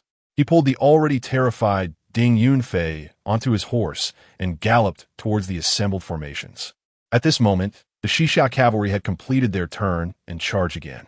Although they could not hear Cheng Peng's orders, some veterans had reacted, driven by survival instinct. Those near the supply carts picked up bamboo poles, and in groups of 3 to 5 or 10, formed a small formation, planting the ends of the bamboo into the ground against the Xia cavalry. However, the soldiers near the supply carts were only a minority, and many others had their minds turned to mush, darting around like headless flies. The cavalry, in groups, dared not turn sharply, as it would lead to collisions and potentially large-scale trampling incidents. Thus, the cavalry facing the bamboo could only charge straight into it. The results were predictable. Those who were lucky knocked the bamboo askew and managed to escape with their lives, while the unfortunate ones were pierced through. The cavalry swept past, claiming hundreds of soldiers from the Dakin. However, after breaking through the scattered crowd, they found themselves at a loss. Taking advantage of the moment, Cheng Peng rushed to the rear, quickly adjusting the 8 formations into 2 larger ones, all in the defensive formation. The 2 formations lined up, stretching over 300 meters long, with dense bamboo poles facing forward, blocking a large portion of the Xia cavalry's path. At this point, the speed of the Xia cavalry was too fast and the distance too short. Many cavalrymen could not make the turn and crashed directly into the formations. As a result, over 200 Xia cavalry were injured or killed. Adding those killed by the scattered small formations, the total exceeded 300. This was something Zhou Ban had not anticipated. Moreover, the commanders of Dakin reacted swiftly, quickly finding a way to compensate for their weaknesses. The suggestions from the staff were now unnecessary. However, Zhou Han did not feel discouraged. He turned to his deputy and said, "These two formations have already taken shape, so let's not worry about them for now. Ashuo, let's split our forces and bypass the formations, first clearing out those scattered Dakin soldiers in the back." "Yes," Ashuo replied, leading half of the cavalry around the formations from the left side. Just like the first time, the cavalry split into smaller units, going around the formations and attacking the scattered soldiers in the rear. Most of these soldiers were new recruits, lacking fighting spirit, and were no match for the Xisha cavalry. Thus, a one-sided massacre began. The scene immediately turned bloody, with at least several Dakin soldiers being killed every second. The battlefield was littered with dismembered corpses and severed limbs, resembling a hellish scene, blood staining the ground and the horses of the Xisha cavalry. Ding Yunfei and Cheng Peng were heartbroken, but there was nothing they could do. The square formations defending the four corners had completely lost their ability to move. No matter how heartbroken they could not provide any rescue. At this moment, Ding Yunfei felt exactly as Zhang Qiwei had days ago, regretting deeply and realizing the terrifying nature of the Xisha Iron Cavalry, as well as the gap between the Ansu army and the Iron Forest army. Cheng Peng, though not regretting, felt a sense of despair. He knew that the Yong'an army, painstakingly built by his family, might be doomed this time. In just a short span of 10 minutes, over 2,000 allied soldiers who had not formed up, along with hundreds of auxiliary and logistic soldiers, all perished under the Xisha cavalry. The appetizer was finished. It was time for the main course. Zhou Han sneered and commanded the cavalry to disperse, surrounding the two large formations. Chapter 85. Cold Heart in the Open Plains of the Mountains. Two massive Macedonian phalanxes were surrounded layer upon layer by thousands of cavalry. The phalanxes were surrounded on all sides by sharp bamboo stakes. Resembling a hedgehog with its legs curled up, the Tangshan cavalry circled around them again and again, never finding a way in. The two sides were in a stalemate. Naturally, news was sent back to their respective headquarters by scouts. The Tangshan people currently held the advantageous position, and Li Jikue was calm and unhurried, slowly discussing with his staff how to break through the hedgehog-like phalanx. In stark contrast, General Fan's command was in an uproar. Both General Fan and Qinghuai had high hopes for the Ansu army and Yong'an army, hoping they could rescue the trapped Iron Forest army with the Macedonian phalanxes. Who would have thought that before the Allied forces even reached the Qingshui Valley, they had already suffered over half in casualties, and the remaining troops were surrounded by the Tangshan cavalry. Weren't they all familiar with the phalanx? And with the barbed wire provided by Qinghuai? Why were they so easily defeated? General Fan was both anxious and furious. Reporting to the commander, the Tangshan cavalry came too swiftly. By the time our brothers relayed the message to Generals Ding and Cheng, they were already several miles away. Half of our brothers didn't have time to form up and were scattered by the cavalry, a scout said with a pained expression. As for the barbed wire given by Qinghuai, it was still on the carts, and there was no chance to set it up before the auxiliary troops were all killed. How could they move so quickly this time? General Fan asked coldly. Speed had always been one of the main advantages of cavalry, but when a large army mobilized, it would certainly not be as fast as individual scouts. According to the normal marching speed of the Tangshan cavalry, the Ansu army should have had enough time to arrange their troops after receiving the scouts' notification. However, the reality was a harsh slap in the face. Reporting to the commander, "I don't know either. The Tangshan people seemed to have gone mad. They were all lightly equipped and galloped out of the main camp, moving only slightly slower than us." The scout continued, still feeling a lingering fear. At that time, he was racing against death. Being even slightly slower would mean certain doom. It seemed that the Tangshan cavalry had someone guiding them, not giving the Ansu army any chance to form their phalanx. Qinghuai looked out the window, hoping that the 500 men from the southern route would not encounter the Tangshan cavalry. The reason why half of the northern route survived was that they brought bamboo and shields to form a large formation, while the team departing from the southern gate only carried 2 days' worth of supplies and weapons for easier marching in the mountainous terrain near Qingshui Valley. If they encountered the Tangshan cavalry, the situation would be dire. However, what one fears often comes pass. No sooner had Qinghuai finished speaking than a bloodied scout was carried in. reporting to the commander, General Liu, at Jinfeng Ridge. Encountered an ambush by the Tongxiang. The entire army was wiped out. The scout managed to say this in fragments before passing out. General Fan's face turned slightly pale, and he waved for soldiers to carry the scout away. Qinghai staggered slightly, nearly falling. Both the southern and northern rescue routes had failed, and he was filled with worry for the future of the Iron Forest Army. Even more anxious were the Ding and Cheng family staff left in Weizhou City. The Iron Forest Army was currently trapped on the mountain, but there was no immediate danger. However, the Ansu army and Yong'an army from both families had already suffered heavy losses, and the remaining troops were at constant risk of annihilation. Even if the Tongxiang people did nothing, just surrounding these two phalanxes would be enough. After all, they hastily formed their formation, and their supplies had all fallen into the hands of the Tongxiang. Forget about eating. Even drinking water and sleeping had become luxuries. How long could they hold out?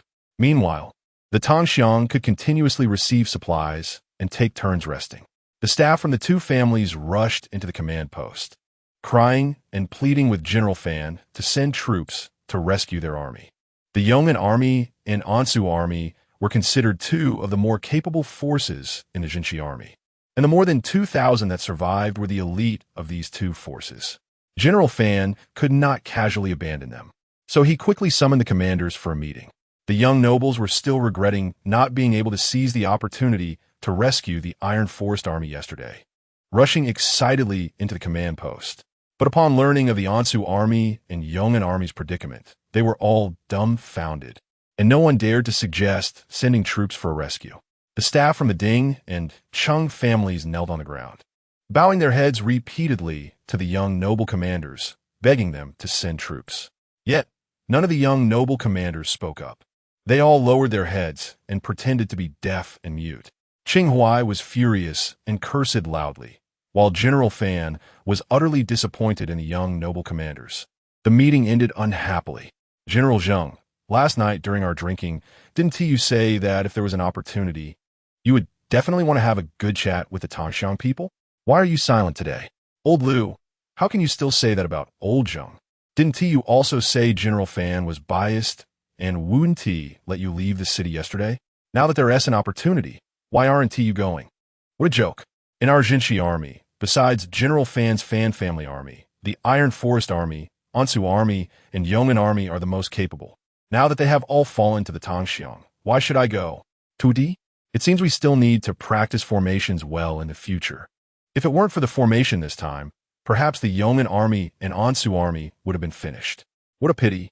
The Iron Forest Army that created the phalanx is finished this time. Who knows? Maybe General Fan will send the Fan family army to rescue them. The Fan family army still has to defend Weizhou City. How could they be sent out? If General Fan also gets trapped, then Weizhou City is done for. And General Fan can't bear that responsibility. Come. Let us place bets on whether General Fan will send the Fan family army. I bet he won T. I bet he won T either. Hey, keep your voices down. Qinghai is still behind us. So what if he is? Let him bite me. Qinghai had never gotten along with these young noble commanders, and he had just cursed them in the meeting. Now that they were outside the command post, with the nature of these young nobles, how could they still hold back? Groups of 3 or 5 gathered together, joking with each other, and they didn't hide their disdain for Qinghai following behind them. Some young nobles even deliberately spoke loudly for Qinghai to hear. In their eyes, the Iron Forest Army was doomed this time. Without the Iron Forest Army, what was Qinghai? Just a bastard of the Qing family, no longer worthy of standing with them. Qinghai's eyes burned with anger as he was dragged away by Lu Qiong. Previously, Qinghai was merely disappointed in these commanders, but at this moment, he felt an overwhelming chill in his heart and even a sense of confusion about the future. As fellow soldiers of the Dakong army, how could the young noble commanders utter such despicable words? Could such people guard the northwestern frontier? Inside the command post, General Fan was indeed torn about whether to mobilize the Fan family army, while the Tongxiang camp had already begun to take action. Li Jikue dispatched another team, but this time it consisted of only a small portion of cavalry, with the rest being infantry and logistical troops. They not only carried a large amount of supplies, but also 3 massive siege engines. Chapter 86. Siege engines before Jin Feng deployed the pit traps and the Macedonian phalanx. The best way for Dakong to deal with cavalry was to strengthen their defenses and clear the surrounding area. The so-called strengthening defenses and clearing the fields meant evacuating the civilians from the city, leaving no food supplies, and then relying on high, sturdy city walls to withstand the cavalry. In the early stages of the war, this tactic was very effective. Although cavalry moved swiftly, they also consumed resources quickly. Dakong's city walls were tall, steep, and solid, making them hard to breach. With no food supplies available outside, the cavalry would soon retreat. Throughout history, war has always been the best driver of innovation. The Tanguts, after a long expedition, naturally did not want to return empty-handed. So they gathered talents from various fields to study how to breach Dakong's walls. The siege engine was born out of this context. The so-called siege engine was quite simple. It had 4 wheels and carried a giant log about 7 to 8 zhang long in the middle, using its massive inertia to ram into city gates. Though simple, it was highly effective. In the second year after its creation, the Tanguts used the siege engines to continuously break through the gates of over 10 cities, plundering countless people and wealth. The Iron Cavalry swept across the entire Guanzhong Plain, advancing eastward until they reached Tongguan by the Yellow River. Of course, they were not stopped by Tongguan, but rather by the extremely generous reparations offered by the Dakong court. This continued for the next decade or so.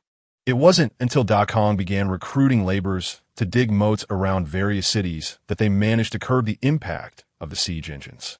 Nowadays, the Tangut cavalry rarely used siege engines. The few that remained were hastily constructed by Li Jikuei's staff to deal with the phalanx.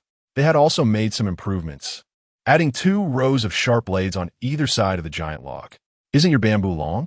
Can it be longer than the giant log on the siege engine? If the siege engine can break through gates a foot thick, can it not break your shields?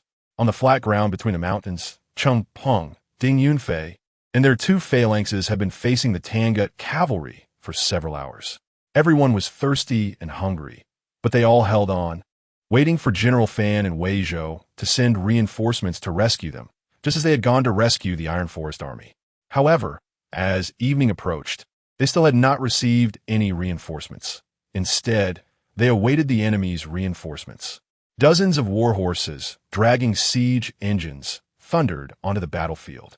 Brother Cheng, they've brought the siege engines. What should we do? Ding Yunfei, finally calming down, panicked again, tugging at Cheng Peng's sleeve, trembling with anxiety. Brother Ding, at this point, we can only fight with all we have, Cheng Peng replied, his face grave. I hope we can withstand the siege engines. Why hasn't General Fan sent someone to save us? Ding Yunfei was on the verge of tears. And what about Qinghuai? We were trapped here to rescue his Iron Forest Army. Why isn't he concerned about us? How would I know? Cheng Peng irritably shook off his sleeve, somewhat understanding why Qinghuai was reluctant to deal with those frivolous commanders. Zhuo Ban had also grown impatient. As soon as the siege engines arrived, he immediately launched an attack on the phalanx. 3 siege engines lined up in a row, spanning more than 10 meters, aimed directly at the phalanx where Cheng Peng and Ding Yunfei stood. The sharp blades on either side of the giant log gleamed coldly. Everyone, stay alert.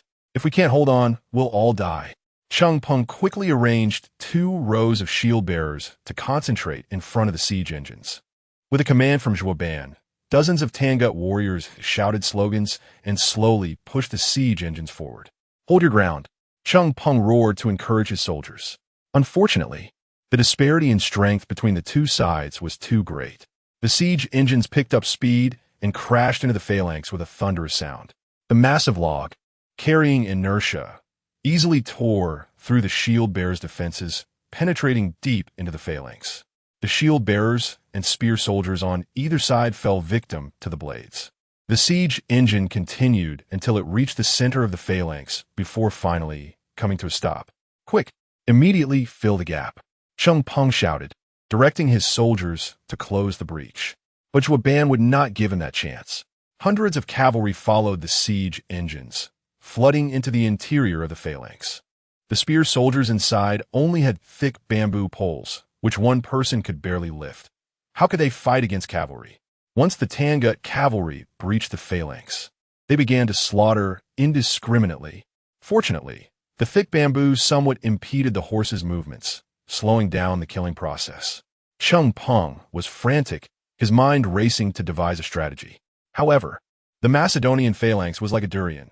Once the hard, spiky exterior was broken, what remained inside was just soft flesh. Once the enemy breached the interior, it was almost impossible to recover. As casualties increased, Cheng Peng had no choice but to order the messenger to sound the gong. This was the signal to disperse the formation. Ever since the siege engines appeared, Cheng Peng knew that the formation could not save them. Remaining grouped together would only lead to their gradual annihilation. It was better to flee individually. Every life saved was worthwhile. The veterans clearly understood this principle as well. The gong sounded only once, and the two large formations collapsed in a rush as soldiers scattered in all directions. The Tangut cavalry would not let them escape easily, immediately tightening the encirclement, especially focusing on intercepting those trying to return to Weizhou along the main road. The surviving Dakong soldiers were mostly veterans, far more experienced than the auxiliary troops and new recruits who had perished in the morning. After scattering, they did not instinctively run back towards Weizhou, but grouped together, carrying bamboo as they charged towards the nearest woods. Some veterans even took advantage of the chaos to stab a couple of cavalrymen. The scene quickly descended into chaos. However, the chaos did not last long before it came to a halt. The Dakong soldiers either fled into the woods or died there. The setting sun cast a red hue across the sky, but more red than the sky was the blood on the ground. Zhou Han wiped the blood from his face and laughed heartily. After this battle, half of the humiliation of his capture was washed away. In fact, he wanted to take the opportunity to besiege Weizhou, but his advisors sternly stopped him. Reports from scouts indicated that the defending Fan family army had dug many disguised pit traps in the open ground outside Weizhou. Approaching carelessly would easily lead to disaster. Moreover, the combat power of the Fan family army was even stronger than that of the Iron Forest army. With the manpower Zhou Han had, there was no chance of breaching Weizhou. Instead, he risked being ambushed by the Fan family army. Zhou Han had no choice but to order a retreat. After nightfall, some veterans began to appear outside Weizhou. After counting, fewer than 700 of the more than 5,000 soldiers from the Ansu and Yong'an allied forces returned. The Ansu and Yong'an armies were completely obliterated. General Fan's hair turned white overnight. Qinghai also did not sleep all night. When dawn broke, he summoned his personal guard Lu Qiong and asked, "How many guards do we have left in the workshop?" This was the only remaining Iron Forest army he had. Chapter 87. Secret Passage. Qinghai was utterly disappointed with the dandy youths in Weizhou City. It was impossible to expect them to rescue the Iron Forest army. The only ones he could rely on were his own people. That afternoon, Lu Yang, a guard officer of the construction camp, brought his subordinates to Qinghai's residence. Lu Qiong, take this letter to General Zhao of the Linghuai army in Lanyu Prefecture and ask him to send troops for support. Qinghai took out a letter and handed it to Lu Qiong. Yes. Lu Qiong took the letter and knelt on one knee, saying, "I will deliver the letter, even if it costs me my life." Lu Yang, you were once my personal guard. You should know about that cave, right? Qinghai asked. I know. Lu Yang nodded quickly. What about the small path on the west side of Qingshui Mountain?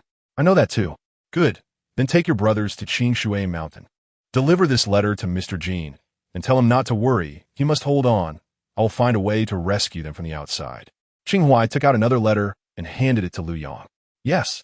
Lu Yang also knelt on one knee and took the envelope. All right, Lu Qiong. You and your brothers can head out now. Qinghai waved his hand, signaling Lu Qiong and the others to leave. Take care, my lord. Lu Qiong saluted Qinghai and led Lu Yang and the others into the backyard. They took not only the guards from the construction camp, but also the few remaining personal guards by Qinghai's side. In the large conference hall, only Qinghai and the injured Zheng Fang remained. Now, outside Weizhou City, there were spies from the Tongxiang people everywhere, making it almost impossible to leave the city without being noticed. However, since joining the army, Qinghai had been fighting against the Tongxiang, spending much more time in Weizhou City than in his fief, Jinchuan Prefecture. After so many years, he certainly had some means of escape.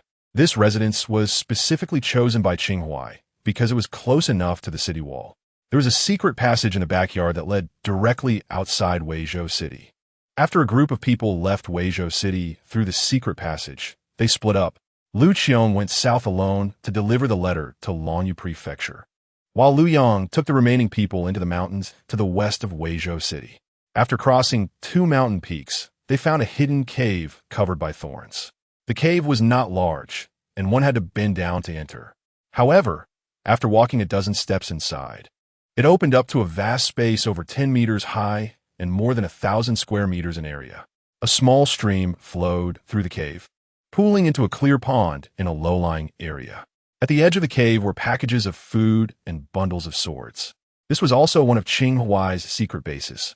Once Weizhou City fell, this cave could easily hide hundreds of people without worrying about starvation or thirst. After resting for a few minutes in the cave, Lu Yang led his team to set off again. However, this time, everyone had a large sack on their backs. On Qingshui Mountain, Jin Feng sat cross-legged on a large rock, silently watching the south. The soldiers of the Iron Forest Army passing by initially wondered what Mr. Jin was doing sitting there, but after several days of this, no one was curious anymore. Only old Zhao vaguely guessed that Mr. Jin might be waiting for a signal. However, he did not know what signal it was, nor did he ask, instead focusing on managing the temporary camp of the Iron Forest Army efficiently. That morning, after having breakfast, Jin Feng sat back on the rock. But shortly after sitting down, Zhong Wu hurried over. "Sir, Lu Yang is here." "Liu Yang? Which Lu Yang?" Jin Feng was momentarily taken aback, unable to recall who Lu Yang was. "The officer from the construction camp," Zhong Wu explained. "Isn't he in Weizhou City? How'd he get here?" Jin Feng finally remembered Lu Yang and asked in surprise, "Besides, Qingshui Mountain is surrounded by the Tongxiang people. How did he come up?" "Sir, you may not know, but there's a hidden path on the west side that leads up the mountain," Zhong Wu said. "This path was discovered by Lord Qing during a hunt, and all of us personal guards know about it. Qingshui Mountain is steep on 3 sides, with only one side being relatively gentle. The Tongxiang people mainly focused their encirclement on that slope, while the other 3 sides only had a few scouts patrolling. It would be difficult for a large force to go unnoticed, but Lu Yang and his small group of dozens could easily find a way in." "I see." Jin Feng nodded and asked, "Is that path still open? Will the Tongxiang people come up from there?"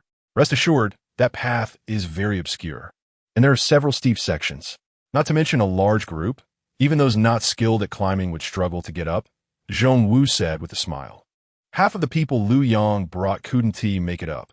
I had to find someone to pull them up. Even so, we cannot be careless. Starting today, reinforce the defenses there," Jin Feng reminded. "Yes, I will arrange that right away," Zhong Wu quickly noted, seeing that Jin Feng was serious. "Let us go see what Lu Yang is here for." Jin Feng followed Zhong Wu to the west side of the camp and entered a small forest. At the edge of the mountain top, Lu Yang and his group were sitting on the ground, gasping for breath, with a pile of cloth bags on the ground. A few soldiers from the Iron Forest Army were also coiling ropes nearby. "Greetings, Mr. Jin." Upon seeing Jin Feng, Lu Yang quickly got up to pay his respects. He seemed exhausted, unable to complete his sentence. "Old Lu, your stamina isn't what it used to be. It's just a mountain climb, and look at you, panting like a dog." Zhong Wu teased his former comrade without reservation. "If you're so capable, climb one yourself, and let us see if you can do it without turning red or gasping for breath," Lu Yang retorted, kicking Zhong Wu lightly. "All right, hurry and sit down to catch your breath," Jin Feng said, peering down at the path. The so-called small path had a gradient exceeding 60 degrees for most parts, and in some places, it was almost straight up and down. Climbing up such a path was indeed not easy, especially with the bags on their backs. "What are you carrying?" Jin Feng kicked one of the cloth bags. "Foot," Liu Yang replied. My lord was worried that everyone might not find anything to eat on the mountain, so he asked me to bring some food to keep everyone going." "You carried food from Weizhou City?" Jin Feng looked at the pile of bags, and then at Lu Yang and the others, feeling a pang in his heart. Each of these bags weighed nearly 100 pounds. Lu Yang and his group must have taken the mountain paths, not the main roads. Carrying nearly 100 pounds of bags through mountains and ridges, the hardship was evident. Several soldiers had worn out their straw sandals, and their feet were bloodied and bruised. "You've worked hard," Zhongwu, arrange for some people to take the food back. It's not hard. It's what we should do. Li Yuyan smiled foolishly, then suddenly pulled out a letter carefully wrapped in oil paper from his pocket. Sir, my lord has brought you a letter. Chapter 88, Smoke Pillars. When did the Lord wake up, and how is his recovery? Jin Feng took the envelope, but did not open it immediately. He could roughly guess what Qing Huai would say. The Lord has been awake for a few days now, and can already get out of bed. But I see he doesn't look very well, Lu Yang said. I heard that a few days ago the Lord went to the general's mansion for help and got so angry that his wound burst open. After saying that, he added, Actually, the Lord wanted to come personally to find you, but was stopped by me and Lu Qiong. The latter sentence was purely to speak well of Qing Huai. However, Jin Feng chose to believe it, because he understood very well the position of the Iron Forest Army in Qing Huai's heart. If it weren't for his injuries, it wouldn't have been Lu Yang leading the team to Qingshui Mountain this time, but Qing Huai himself. The Lord sought help from General Fan? Jin Feng asked. Is anyone willing to send troops? Yes, the Insu army and the Yong'an army were mobilized, but unfortunately, before they even reached Qingshui Valley, they were intercepted by the Tongxiang people, over 5,000 men. Only a few hundred managed to escape back, Lu Yang sighed. They were broken by the siege engines, right? Jin Feng asked. How did you know, sir? Lu Yang asked curiously. Jin Feng smiled and did not answer. From the top of Qingshui Mountain, one could overlook the entire Tongxiang army camp. When the Tongxiang people made the siege engines, Jin Feng had already guessed their intentions. A few days ago, when Zhuo Ban led his troops away, Jin Feng also saw it. At that time, he made a rough guess. He just didn't expect the rescue troops to be so easily defeated. Back in the tent, Jin Feng opened the envelope. It was pretty much what he guessed. Qing Huai believed that the Iron Forest Army retreated to Qingshu Mountain out of necessity. So he repeatedly emphasized in the letter that Jin Feng must hold the position, and he would find a way to send someone to rescue him as soon as possible. The words were exceptionally earnest. Jin Feng thought for a moment, picked up a pen, and wrote a reply to Qing Huai, then had Zhong Wu bring Lu Yang over. You just came. You should have rested for a few days. But this letter is quite urgent. Sorry to trouble you. Please deliver it to the Lord as soon as possible. Rest assured, sir, I will deliver the letter to the Lord as quickly as possible. Without saying a word, Lu Yang took the envelope and ran off. He didn't stop until he got down the mountain and returned to Qing Huai's mansion that afternoon through a secret passage. Why are you back so quickly? Did the food arrive? A few dozen people went out, yet only Lu Yang returned, and so soon. Qing Huai looked at Lu Yang with some concern, fearing to hear bad news from him. Reporting to the Lord, I have fulfilled my mission. The food has arrived. Lu Yang wiped his sweat and said with a smile, However, when I got to Qingshui Mountain, I learned that Mr. Jin had already had Su Shao move all the food up the mountain before the great battle, so there was no shortage of food. During the retreat, Mr. even had someone set fire to the tents in the rear camp, making the Tongxiang people think that all the supplies had been burned. Now they're still foolishly surrounding the mountain, trying to starve our brothers out. Mr. is indeed remarkable. Hearing this, Qing Huai let out a long sigh of relief. Qingshui Mountain is easy to defend and hard to attack. As long as there is food, Qing Huai believes Jin Feng can definitely hold on. This way, Qing Huai doesn't have to be so urgent and can slowly think of ways to find reinforcements. Did Mr. mention how long the food on the mountain would last? Mr. didn't say, but when food was being delivered to the granary, I heard Zhongmu mention it. That would be fine for 3 months, and, if saved, it could last even longer. 3 months. Qing Huai frowned slightly, before he fell unconscious. The food left in the Iron Forest Army could barely last more than a month. How could it possibly last longer? The only possibility is that on the night the Tongxiang people attacked, the Iron Forest Army suffered significant casualties. Thinking of this, Qing Huai quickly asked, Did Zhong Wu say how many brothers we lost on the night the Tongxiang people attacked? He did say we lost a dozen or so, and over 30 brothers were injured. Lu Yang replied. However, I noticed that many of the brothers practicing on the mountain seemed to be missing. Could it be that old Zhong tricked me? That shouldn't be the case. Qing Huai shook his head, suddenly recalling that Jin Feng had sent the food up the mountain ahead of time, and his eyes brightened. Did Mr. say whether he has any plans? No. Lu Yang shook his head, suddenly slapped his forehead, and took the letter out of his pocket. "Oh, right. Mr. asked me to bring you a letter. Why didn't you take it out earlier?" Qing Huai kicked Lu Yong and snatched the envelope. "Wasn't I answering your questions all along?" Lu Yong muttered softly. Qing Huai actually heard his muttering but couldn't be bothered to respond, quickly opening the envelope.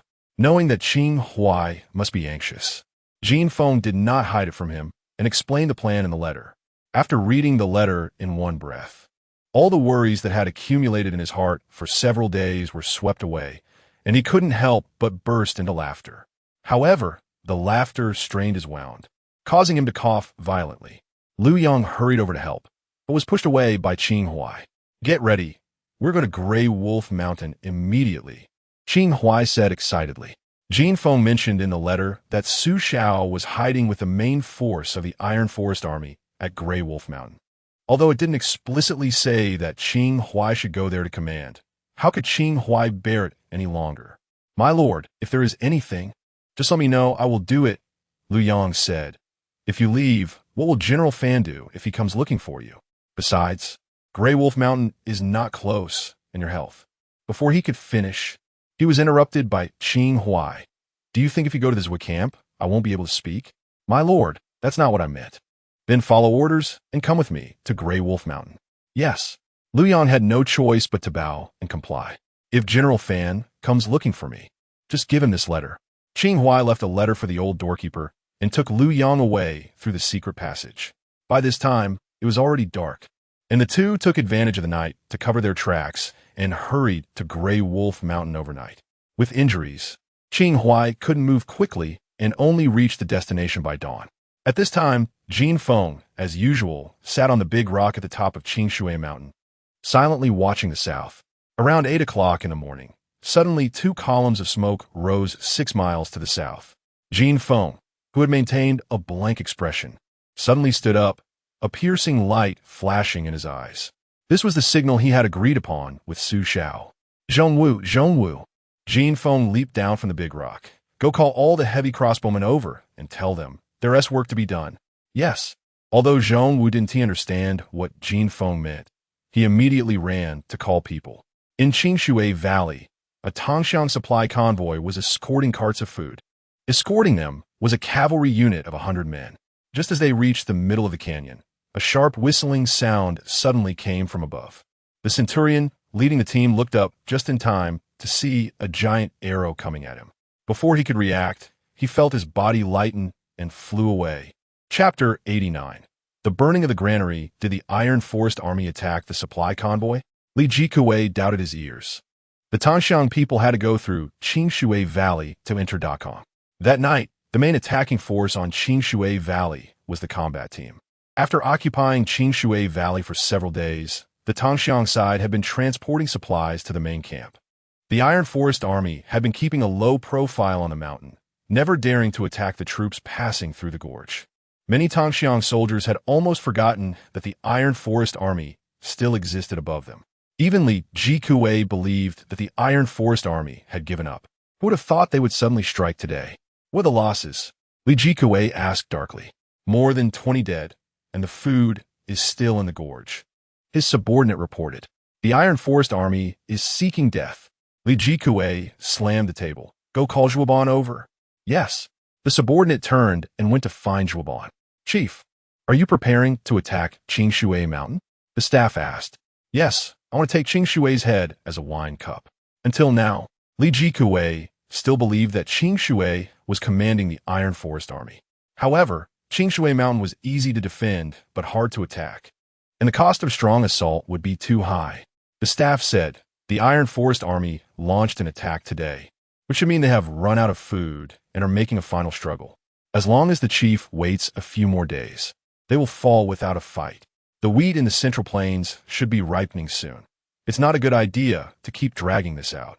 Li Jikuei said, the Iron Forest Army has been starving for so many days. Taking Qingshui Mountain shouldn't be too difficult. Chief, just now, 2 columns of smoke rose into the sky from the south, and then the Iron Forest Army attacked our supply convoy. I feel something is off. The staff frowned. Since seeing the smoke, he had been uneasy. Is it a smoke signal? Li Jikuei asked. The Central Plains has used smoke signals to convey urgent military information for a long time. Judging from the color of the smoke, it is not a smoke signal. Then what is there to worry about? I've already sent someone to investigate. We should wait for the report before the chief makes a decision. That's fine. After all, it won't take long to check the situation. Waiting a little longer isn't a big deal. When Zhou Han arrived at the command tent, the scout who had gone out to gather information happened to return. How is it? What's going on with those 2 columns of smoke? The staff asked. Returning to the chief, the eastern column of smoke is from Dakong refugees cooking beans, igniting last year's dry grass. The western one is from farmers hiding in the mountains cooking, burning thatched cottages, the scout replied. Confirmed? The staff asked. Did you find any traces of the Iron Forest Army or other Dakong soldiers? None. It can basically be confirmed that it was an accident. I said it wasn't a smoke signal. You were too cautious, Chief. Li Jikue dismissed the scout, smiling. We're about to go to war. Many people from Dakong have fled to the mountains. Starting a fire is very normal. There's no need to make a fuss. This is also the reason for Jin Feng and Su Xiao to agree to light 2 fires. Nowadays, there are too many Dakong civilians hiding in the mountains from the war. Who knows where a fire might break out? However, the possibility of 2 places catching fire simultaneously is negligible. A fire in one place could be an accident, but 2 places catching fire at the same time definitely indicates something unusual. The staff frowned. Chief, I think this matter is still related to the Iron Forest Army. Then we should attack Qing Shui Mountain even more. Once we break the Iron Forest Army, we could just ask them to know. Zhou Han was already impatient. No, I think we should still think carefully. The staff looked at Li Jikue. Chief, please give me a little more time. I will definitely figure it out. All right, I'll give you another day. Li Jikue thought for a moment and agreed to the staff's request.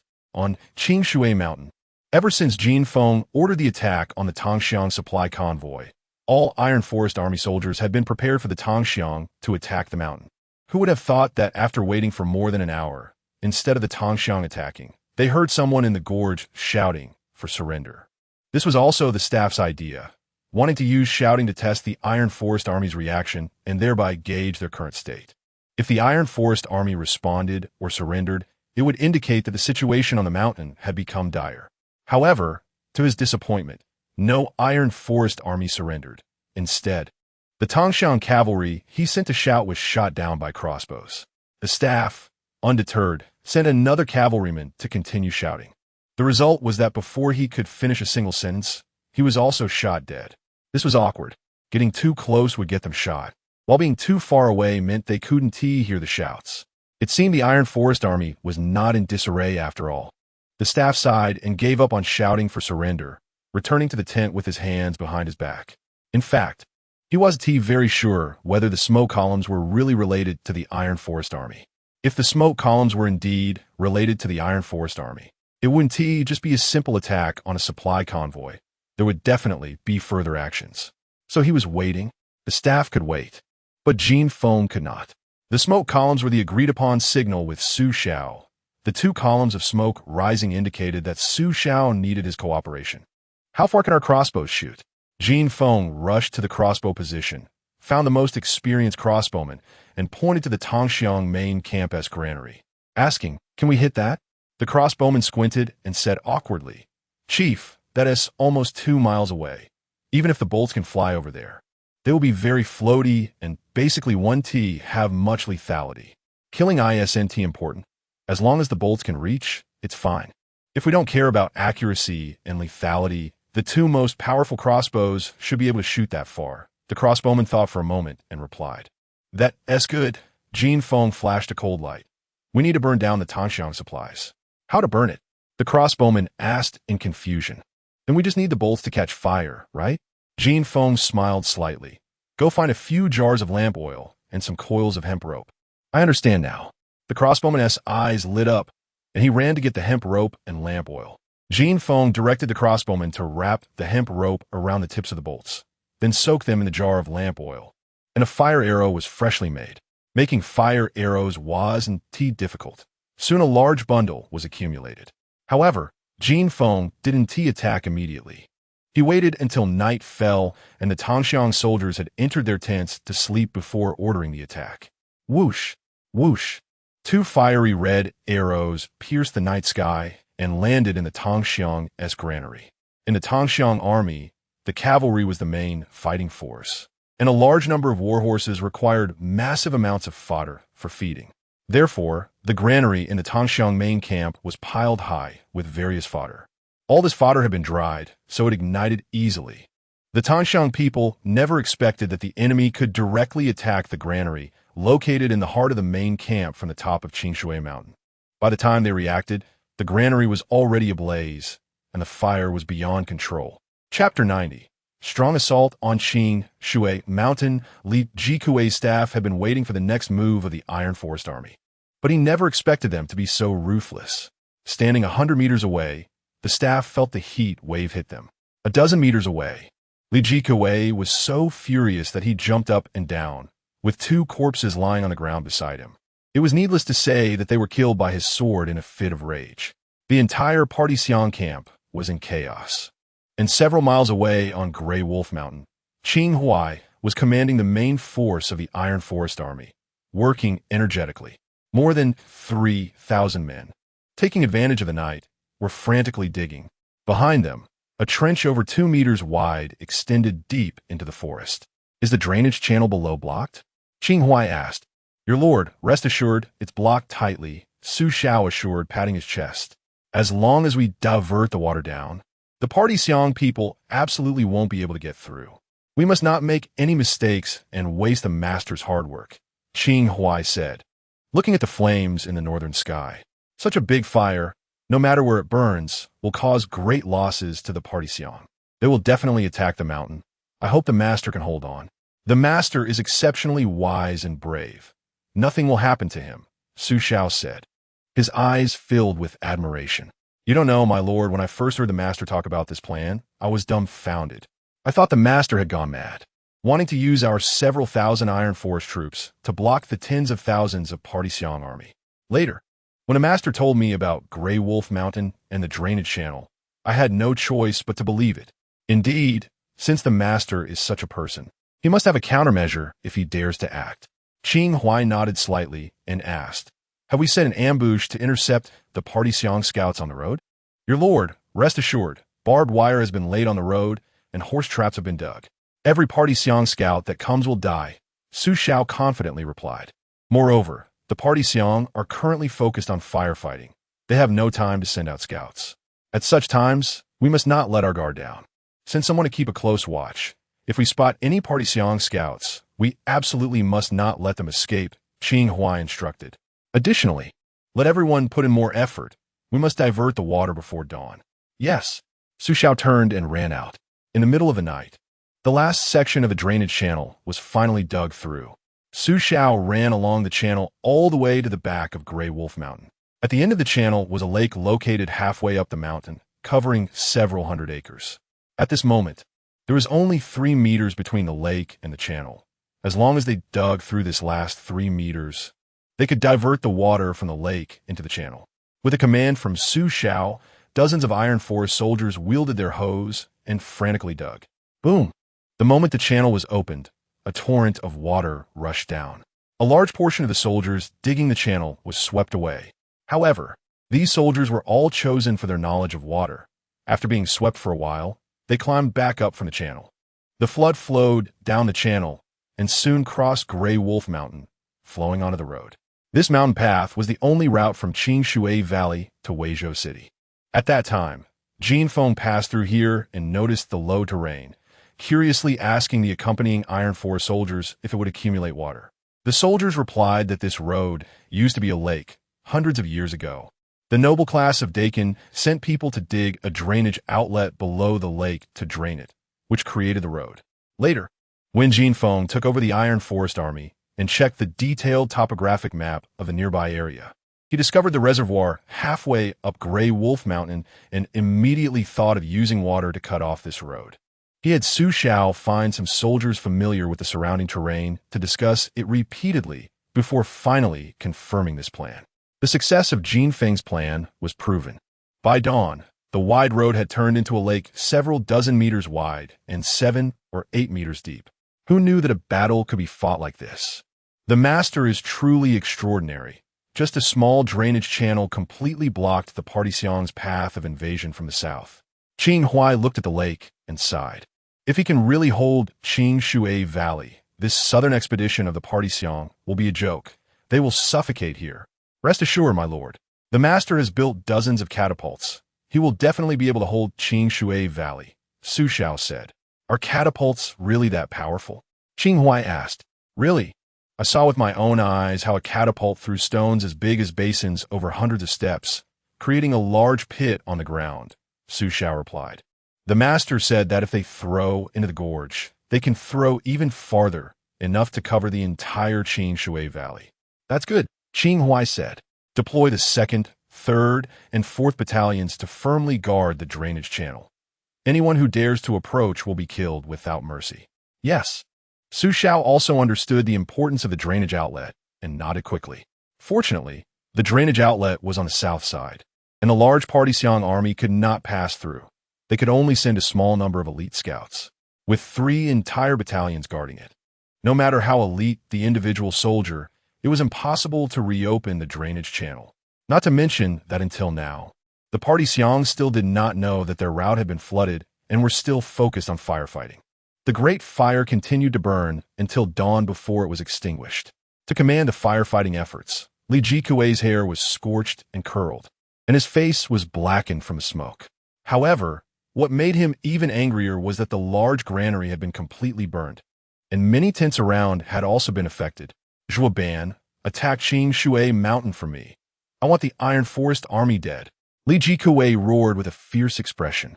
Yes, Zhou Ban replied, and immediately began to assemble the troops. The staff originally wanted to advise him, but seeing Li Jikuei's expression, they could only sigh and give up. Half an hour later, the party Xiang army began to assault the mountain. Qing Shui Mountain was surrounded by steep cliffs on 3 sides, with only a narrow path less than 2 zhang wide on the south side, leading up the mountain, making this path the main battlefield. Countless party Xiang soldiers waved their curved sabers and charged up the narrow path. Jin Feng had moved most of the few heavy crossbows over and installed several catapults. When the party Xiang soldiers charged within a dozen zhang of the heavy crossbows, Commander Zhong Wu issued the order, and the crossbowmen, who had been prepared for a long time, immediately pulled the triggers. Whoosh! Huge arrows like spears shot out from the grass. With the power of the heavy crossbows shooting at such close range, the penetrating force was too strong. The party Xiang soldiers were too tightly packed, and one arrow took the lives of more than 20 soldiers before it finally stopped. The noisy battlefield fell silent for a moment. This was just the beginning. With a few crisp sounds of bowstrings, more arrows flew out. The more than 200 party Xiang soldiers that had just crowded the narrow path suddenly lost more than half of their number, with corpses lying everywhere on the ground. Charge! The heavy crossbows of the Iron Forest Army take a long time to reload. Kill your way up, the commanding officer shouted angrily. The soldiers, who had already been scared out of their wits, instantly regained their courage upon hearing this, and, stepping on the bodies of their comrades, launched another charge.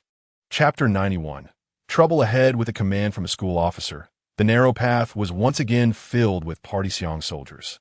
However, the next second, several spear-like arrows flew out from the grass about dozens of meters above, completely sealing off the path. Consequently, over 100 more party Xiang corpses lay on the ground. Even Zhou Ban, who was commanding from the rear, was stunned and quickly ordered the remaining troops to withdraw. With such fierce weapons guarding the area, sending more people forward would be a death sentence. Didn't the Iron Forest Army only have a few heavy crossbows? How could there be so many? Zhou Ban asked with a pale face, but no one could answer his question. Little did Zhou Ban know that the heavy crossbows currently used by the Iron Forest Army had all been modified by Jin Feng. Although the number was still just a few, their firing rate had increased several times. Now, the heavy crossbows used by the Iron Forest Army, in terms of shooting speed, were equivalent to 7 or 8 of the previous models. With the path being so narrow, a few heavy crossbows could effectively block it. The party Xiang soldiers were fearless, but could not senselessly send people to their deaths. Unable to find a way to deal with the heavy crossbows, Zhou Ban could only order a temporary halt to the attack and return down the mountain to report to Li Jiki.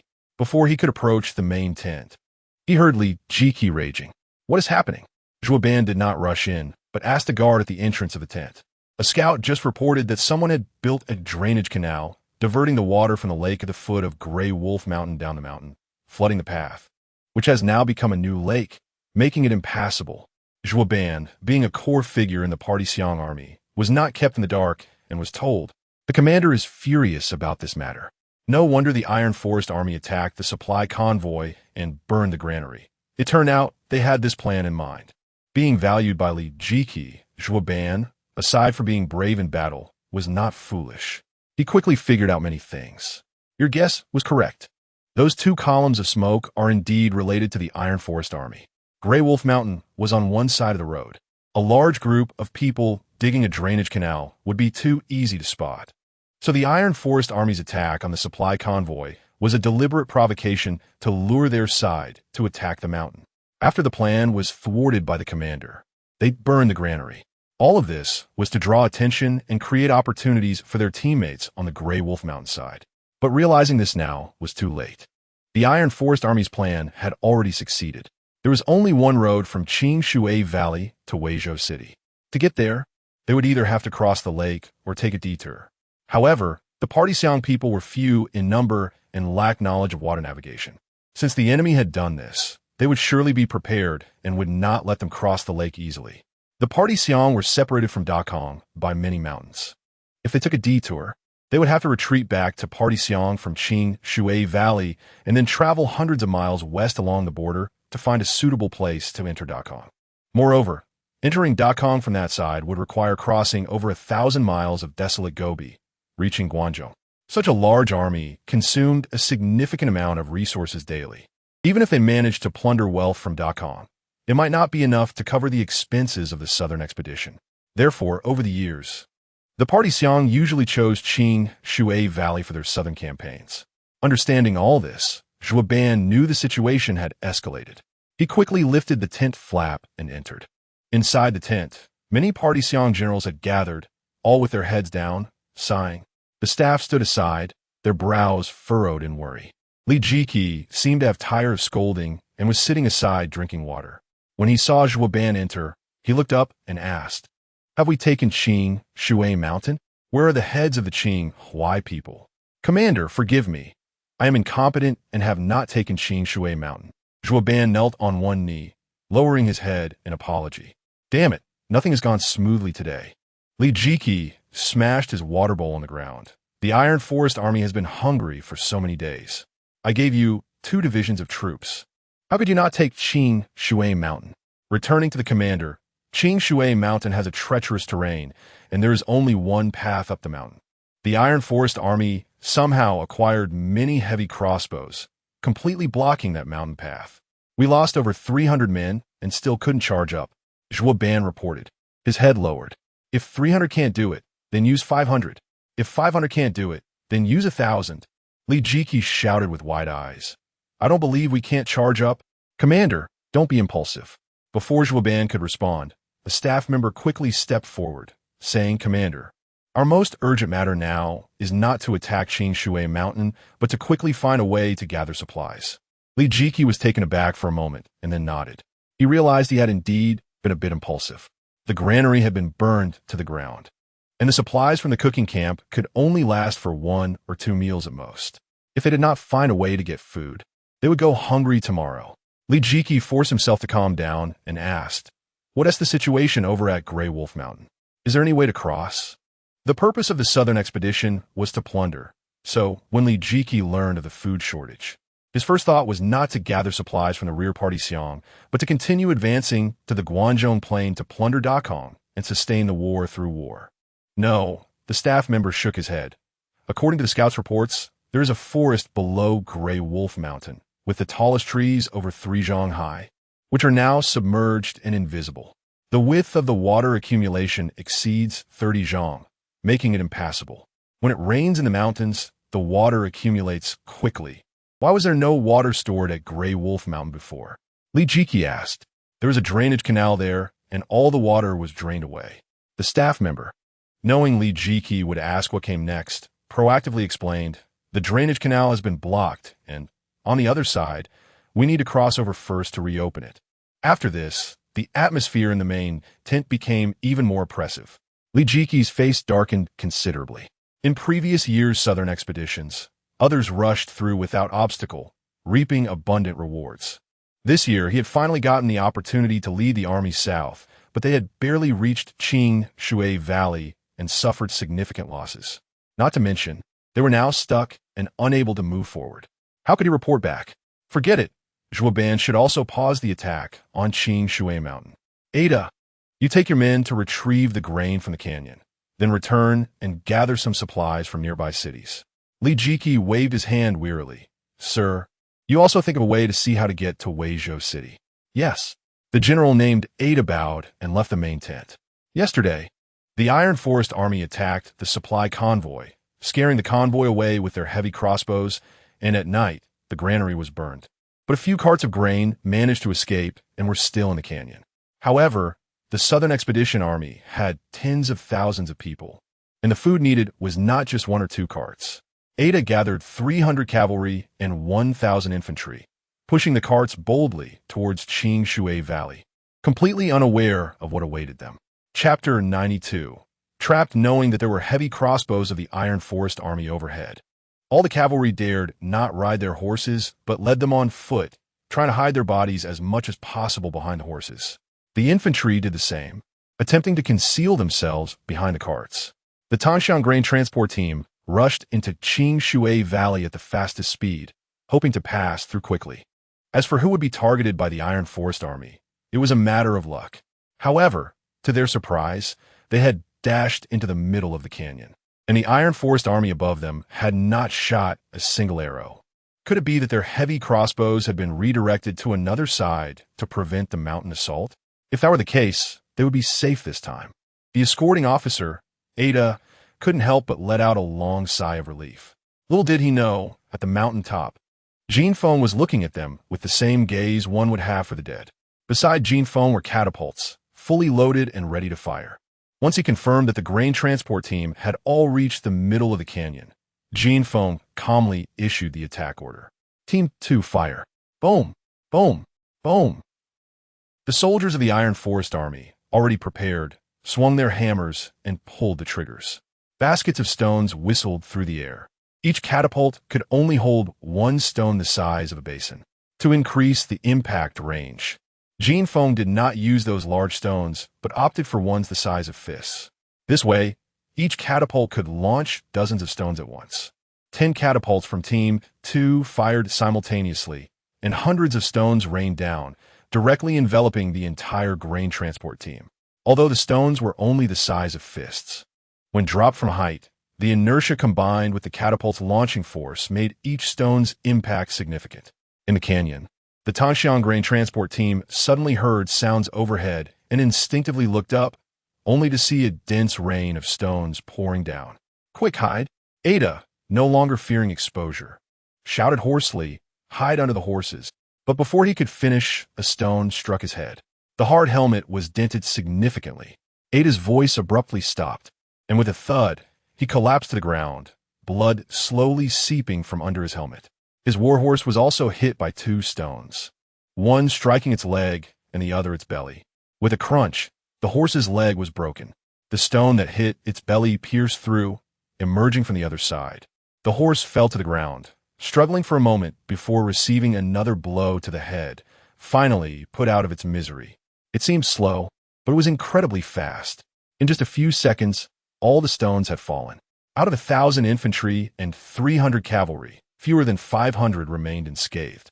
Most of them had reacted quickly, hiding under the carts or beneath the horses, narrowly escaping disaster. The rest were either crushed to death or severely injured. Those injured were mostly not hit in vital areas, but their suffering was worse than being killed outright. The force of the stones was immense, and even without striking vital areas, they could cause fractures or penetrating wounds. Given the medical standards of this era, even with immediate rescue, survival was nearly impossible. Moreover, no one was coming to rescue them now. Thus, they could only endure their pain and slowly die. Of the 300 war horses, fewer than 50 remained unharmed, with the rest all knocked down. In an instant, the canyon was filled with wails of agony and the whinnies of horses. Jin Feng at the mountaintop felt his scalp tingle, but he understood well that this was the brutality of war. One must not show mercy, or it would be cruel to one's own people. When the Tongxiang people invaded the south, they committed atrocities without restraint, treating the people of Dakong as if they were not human. Even now, several rows of skinned corpses still hung outside the Tongxiang camp. Those were the captured soldiers of the Iron Forest Army and the Denin Army from these two battles. Compared to the cruelty of the Tongxiang people, Jin Feng's methods were already considered merciful. At least he gave them a quick end. Team 2 switched to stone number 3. Jin Feng glanced again at the corpses outside the Tongxiang camp and calmly issued his orders. Yes. The soldiers of the Iron Forest Army immediately removed the baskets from the catapults and replaced them with new ones. These new baskets contained stones the size of bowls. Once all the catapults had switched baskets, Jin Feng issued the attack order again. Swish, swish, swish. Baskets of stones flew out, covering the same attack range as before. The stones the size of bowls had much greater power than the previous batch. The carts were smashed to pieces, and the Tongxiang soldiers hiding beneath them were not spared. After this round of attacks, out of the 1,300 Tongxiang soldiers, only a few dozen remained alive. They dared not stay any longer, covering their heads and fleeing wildly. Most returned towards the Tongxiang camp, while some, either clever or panicked, ran towards the other end of the canyon. There were only a few dozen of them, and in their chaotic escape, Jin Feng couldn't be bothered with them and let them run away. The Tongxiang camp was just south of the canyon, and during the battle, Li Jikui, his staff, and a group of Tongxiang generals watched everything clearly. This time, apart from anger, the Tongxiang generals felt genuine fear. Too fast. From the moment the Iron Forest Army launched the attack to the end of the battle, it took less than a T's worth of time. No, not even half a T. 1,300 men were reduced to just a few dozen. The speed of the slaughter was astonishing. The Tongxiang generals present were all seasoned veterans, each commanding many lives. If it were just this, they wouldn't feel fear. After all, who doesn't die in battle? They had long been accustomed to the sight of rivers of blood. What truly terrified them was that the Iron Forest Army possessed such means of attack. Any thought of retreating through Qingshui Valley was now a delusion. With the Grey Wolf Mountain blocked, Qingshui Valley had become a dead end. Their supplies had also been completely burned. In other words, they had now fallen into a situation where they could neither advance nor retreat. If the generals felt this way, one could imagine how the ordinary soldiers felt. All the Tongxiang soldiers who witnessed the battle felt an involuntary sense of despair. How could this happen? Li Jikui clutched his head and sat down heavily on the ground. He couldn't understand how, after having surrounded the Iron Forest Army at Qingshui Mountain and having the advantage, the situation had reversed in just 2 days, leaving him trapped instead. The only person still relatively calm was Li Jikui's aide. General, we have been tricked. The aide sighed and said, as for what to do now, we have only one option left. What option? Li Jikui, like someone grasping at a last straw, looked up and asked, launch a full assault on Qingshui Mountain. The aide replied, each word deliberate. But the only route up Qingshui Mountain is blocked by the heavy crossbows of the Iron Forest Army. We can't get up there. We must attack even if we can't get up there. Otherwise, we will all die here. The aide said, let me think of a way. Chapter 93. See if Fire the staff returned to their tent and sat down at the table to think of a strategy. The scouts who had explored Grey Wolf Mountain had already returned, and the Great Kong army had stationed a large force on the other side of the flooded lake, making the water too deep to cross. Therefore, the only route left was to retreat from Clearwater Valley back to the Tongxiang. But Clearwater Valley was blocked by the Iron Forest Army, unless they could find a way to cross the lake or deal with the trebuchets and heavy crossbows. This situation was nearly unsolvable. However, for the time being, they couldn't come up with any good solutions. When Li Jikui lifted the tent flap and entered, the staff saw soldiers training in the drill ground through the gap in the curtain and suddenly asked, General, what do you think is the best way to deal with crossbows? Of course, it's shields, Li Jikui replied. Why do you ask this, sir? General, if we can make strong enough shields, wouldn't that allow us to deal with crossbows and trebuchets?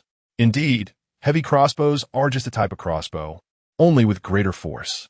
Those stones are the same. As long as our shields are strong enough to withstand them, we should be fine.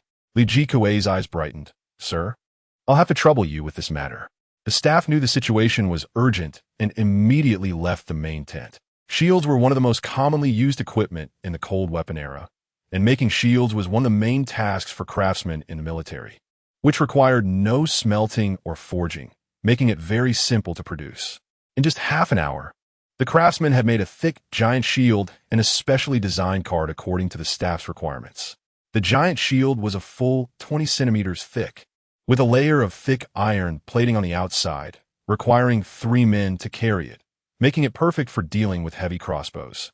The specially designed cart was constructed directly from sturdy logs, also covered with a layer of iron plating, and it was made very large, allowing soldiers to push it forward while hiding underneath, completely unconcerned about what was above them. Li Jikuei was very satisfied with this. Sir, have you tested it? Can it withstand the attacks? It has been tested. Unless the Iron Forest Army throws millstones down from above, they won't be able to break the cart. The staff confidently replied. However, the giant shields are a bit heavy. Ordinary soldiers might not be able to lift them, and it would require some strong men. That's great. You stay here and keep an eye on things. I'll go select some strong soldiers, Li Jikuei said as he ran out. Making shields was not a technical job. The staff called in hundreds of soldiers to help, and in just 1 hour, they produced dozens of giant shields and over a dozen specially designed carts. Li Jikuei also selected several hundred strong men from the army to serve as shield bearers. Being mortal enemies, there was naturally no room for pleasantries. Once prepared, Zhou Han immediately led men to launch a fierce attack on the southern side of Clearwater Mountain. On the other side, the soldiers also slowly pushed the carts toward Clearwater Valley. On the southern slope of Clearwater Mountain, Zhong Wu watched the Tongxiang soldiers carrying the giant shields up the mountain, frowning slightly. As a seasoned veteran, he immediately saw through the Tongxiang's intentions. However, Zhong Wu was not one to easily concede. He needed to test whether the enemy's shields were sturdier or if his own heavy crossbows were more powerful. When the enemy approached within 100 paces of the heavy crossbows, Zhong Wu ordered an attack without hesitation. Whoosh! Arrows flew out and thudded against the giant shield. The 3 Tongxiang soldiers carrying the shield were knocked over by the tremendous force, but they quickly got back up, raising the giant shield to continue advancing. Trebuchet, fire! Zhong Wu gestured expressionlessly. The soldiers beside the trebuchet had long been prepared for attack. Upon receiving Zhong Wu's order, they immediately swung the hammer to trigger the trebuchet. Whoosh! Whoosh whoosh! Fist-sized stones flew toward the narrow path. However, the Tongxiang were already prepared. The leading officer shouted angrily, and the formation immediately halted. The giant shield was tilted at about a 45-degree angle, then propped up with a thick stick on the ground, and all the strong men took cover beneath the giant shield. Boom! Boom! Boom! Stones struck the giant shield in succession, producing muffled sounds, but they could not break through. Once the stones fell silent, the Tongxiang officer gave the order, and the formation began to move forward slowly again. Brother Zhong, the heavy crossbows and trebuchets can't stop them. What do we do now? A lieutenant worriedly looked at Zhong Wu. This narrow path was the only checkpoint to ascend the mountain. As long as they rushed past, there would be no obstacles behind, allowing them to charge directly to the top. With only a few hundred Iron Forest soldiers on Clearwater Mountain, if the Tongxiang soldiers managed to charge up, they would be doomed. Don't worry, the Sir has already prepared a backup plan, Zhong Wu said coldly. Replace the stones in the trebuchet with oil jars.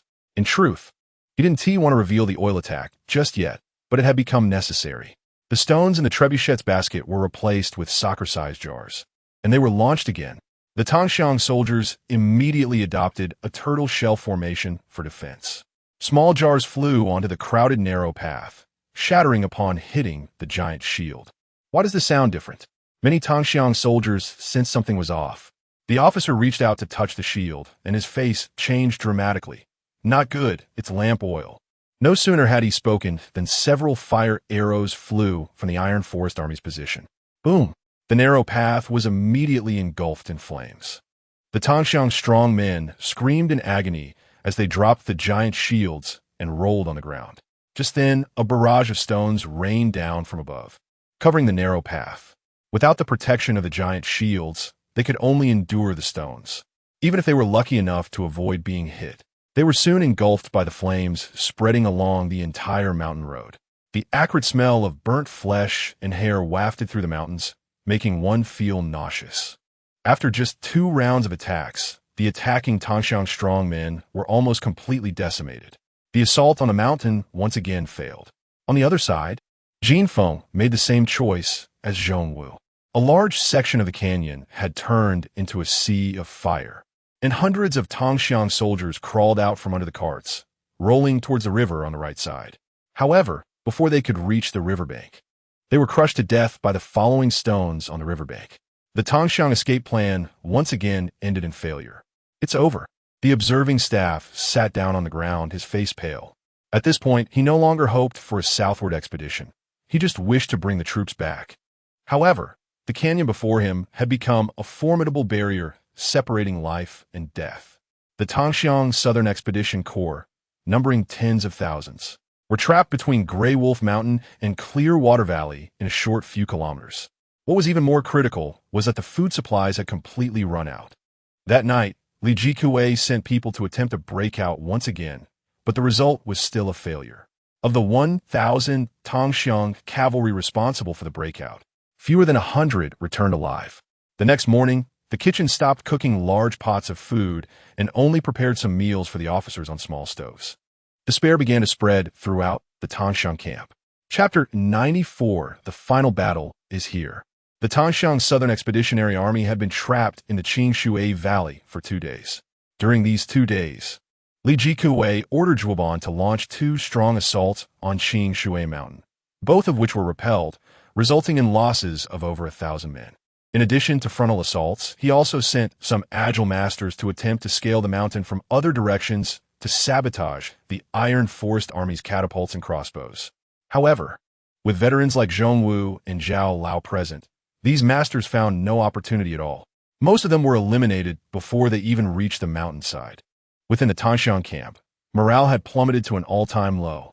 "Commander, this can't go on," Zhuoban said with a worried expression. "The brothers haven't eaten for 2 days. If we don't find food soon, they'll starve to death.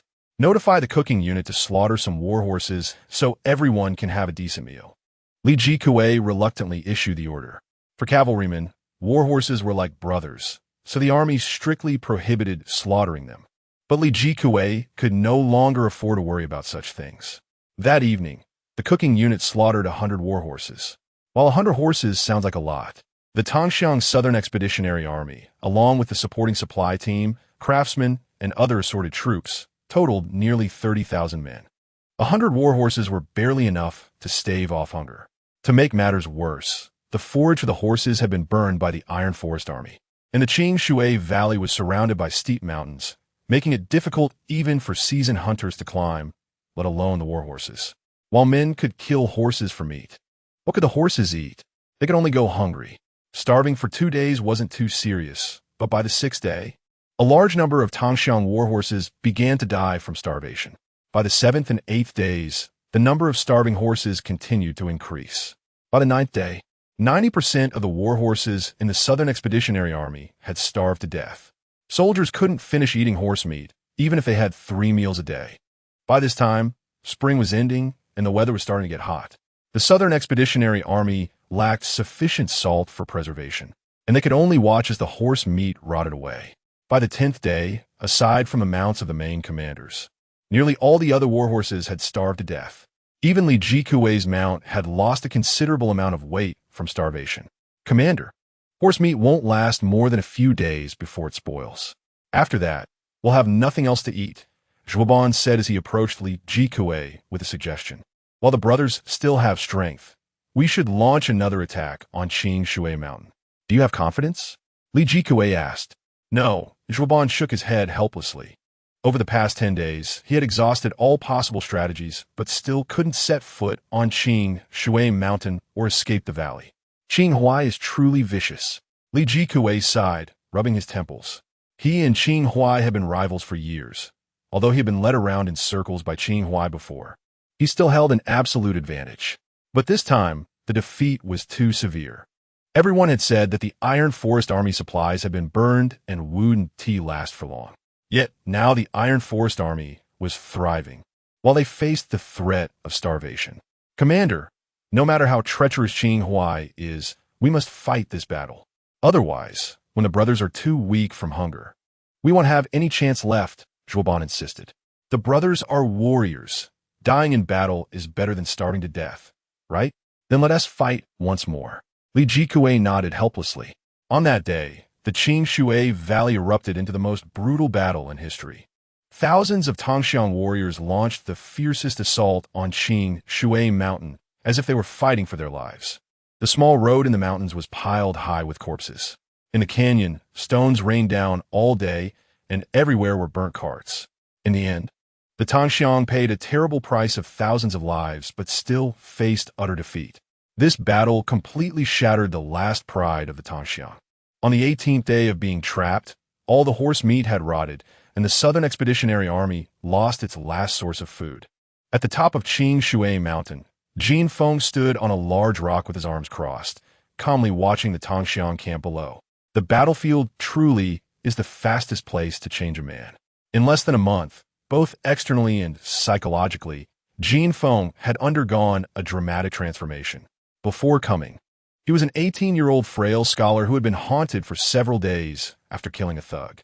But now, the number of people he had ordered to be killed had reached thousands, and his heart no longer felt any turbulence. "Sir, what are you thinking about so deeply?"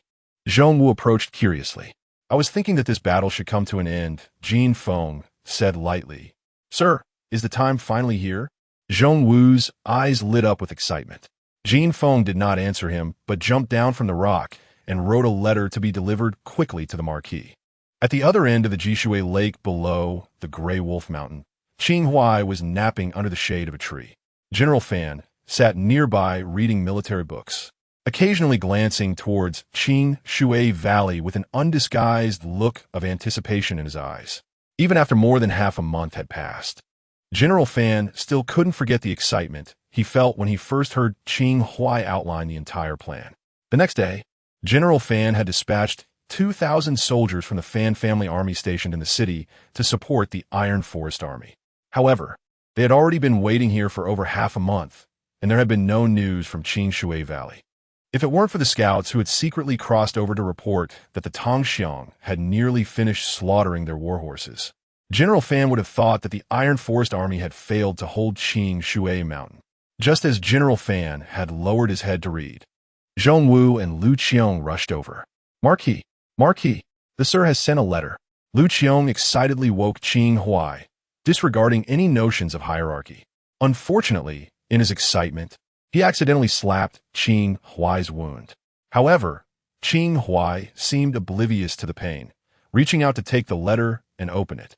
General Fan quickly leaned in to read it as well. After quickly finishing the letter, Qing Huai's eyes sparkled with excitement. "Lu Qiong, notify the 2nd Battalion to bring the boats over. Dongfei, inform everyone to assemble." General Fan also issued commands. With the issuance of these two orders, the camp of the Town West Army stationed by the lakeside sprang into action. The Iron Forest Army's 2nd Battalion quickly brought over small wooden boats and planks, launching them into Jishui Lake. In just over half an hour, a simple floating bridge was completed.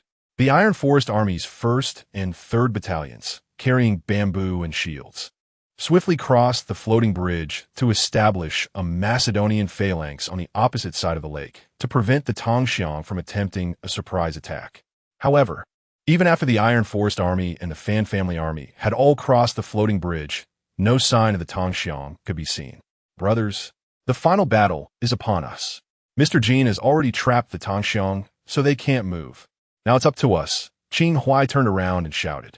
"Brothers, get your spirits up. Annihilate the Tongxiang, and all taxes will be halved this year. Annihilate the Tongxiang. Annihilate the Tongxiang." The Iron Forest Army and the Fan family army roared in unison. Chapter 95, Surrender. The soldiers are fierce, but the generals are even fiercer. The combat effectiveness, discipline, and morale of an army are directly related to its leaders. Qing Huai and General Fan are both proponents of war, and under their leadership, the Iron Forest Army and Fan's army are among the few forces in Dakong that can fight hard battles. After crossing the lake, The two armies charged towards Qing Shui Valley with great momentum. Although Li Jikuei had placed scouts near the lake, these scouts had not eaten for several days, were already weak and blurry-eyed, and had no horses left. By the time they returned to report to the Party Xiang camp, the Iron Forest Army and Fan's army had successfully crossed the lake. Li Jikuei immediately assembled his troops and stood ready. Soon, a uniform sound of footsteps came from the south. The coalition army of the Iron Forest Army and Fan's army appeared in formation, finally stopping on the open land outside Qing Shui Valley. This terrain is most suitable for a major cavalry battle, which is also the main reason why Li Jikuei chose to camp here. Unfortunately, there were already very few war horses left in the Southern Expeditionary Army. Why are they flying the flags of the Iron Forest Army and Qinghai? Li Jikuei pointed at Qinghai's banner and asked. The flag is a symbol of the army and its commander. Generally, only Qinghai in the front formation could raise this large flag. But isn't Qinghai with the Iron Forest Army on Qing Shui Mountain? General, judging by their armor, they are indeed the Iron Forest Army. A staff officer took a careful look at the Iron Forest Army's formation. It seems like there are quite a few, probably more than 3,000. The Iron Forest Army has less than 5,000 men in total. Last year, we wiped out so many of them. It's already impressive that they can hold Qing Shui Mountain. How could there be more than 3,000 down here? Zhou Ban disdainfully said. These people must be flying the flags of the Iron Forest Army and Qinghai to confuse our morale. As soon as he finished speaking, they saw Qinghai riding out from the back to inspect the formation. Qinghai? General, Qinghai is really here. Zhou Ban widened his eyes and looked back at Qing Shui Mountain. Who is commanding up there? It doesn't matter who. The staff officer closed his eyes and shook his head slightly. General Fan rode to the front of the formation and said, Li Jikuei, I think you are very clear about the current situation. Surrender and leave a way out for your soldiers. On Qing Shui Mountain, Jin Feng, Zhao Lao, and several lieutenants stood on a large rock watching the show. Sir, just wait a few more days, and the Party Xiang people will starve to death. By then, we can just collect the corpses. What trouble do the Marquis and General Fan need to go through to fight? A lieutenant curiously asked. Besides, even if we have to fight, the Party Xiang people are no match for us now.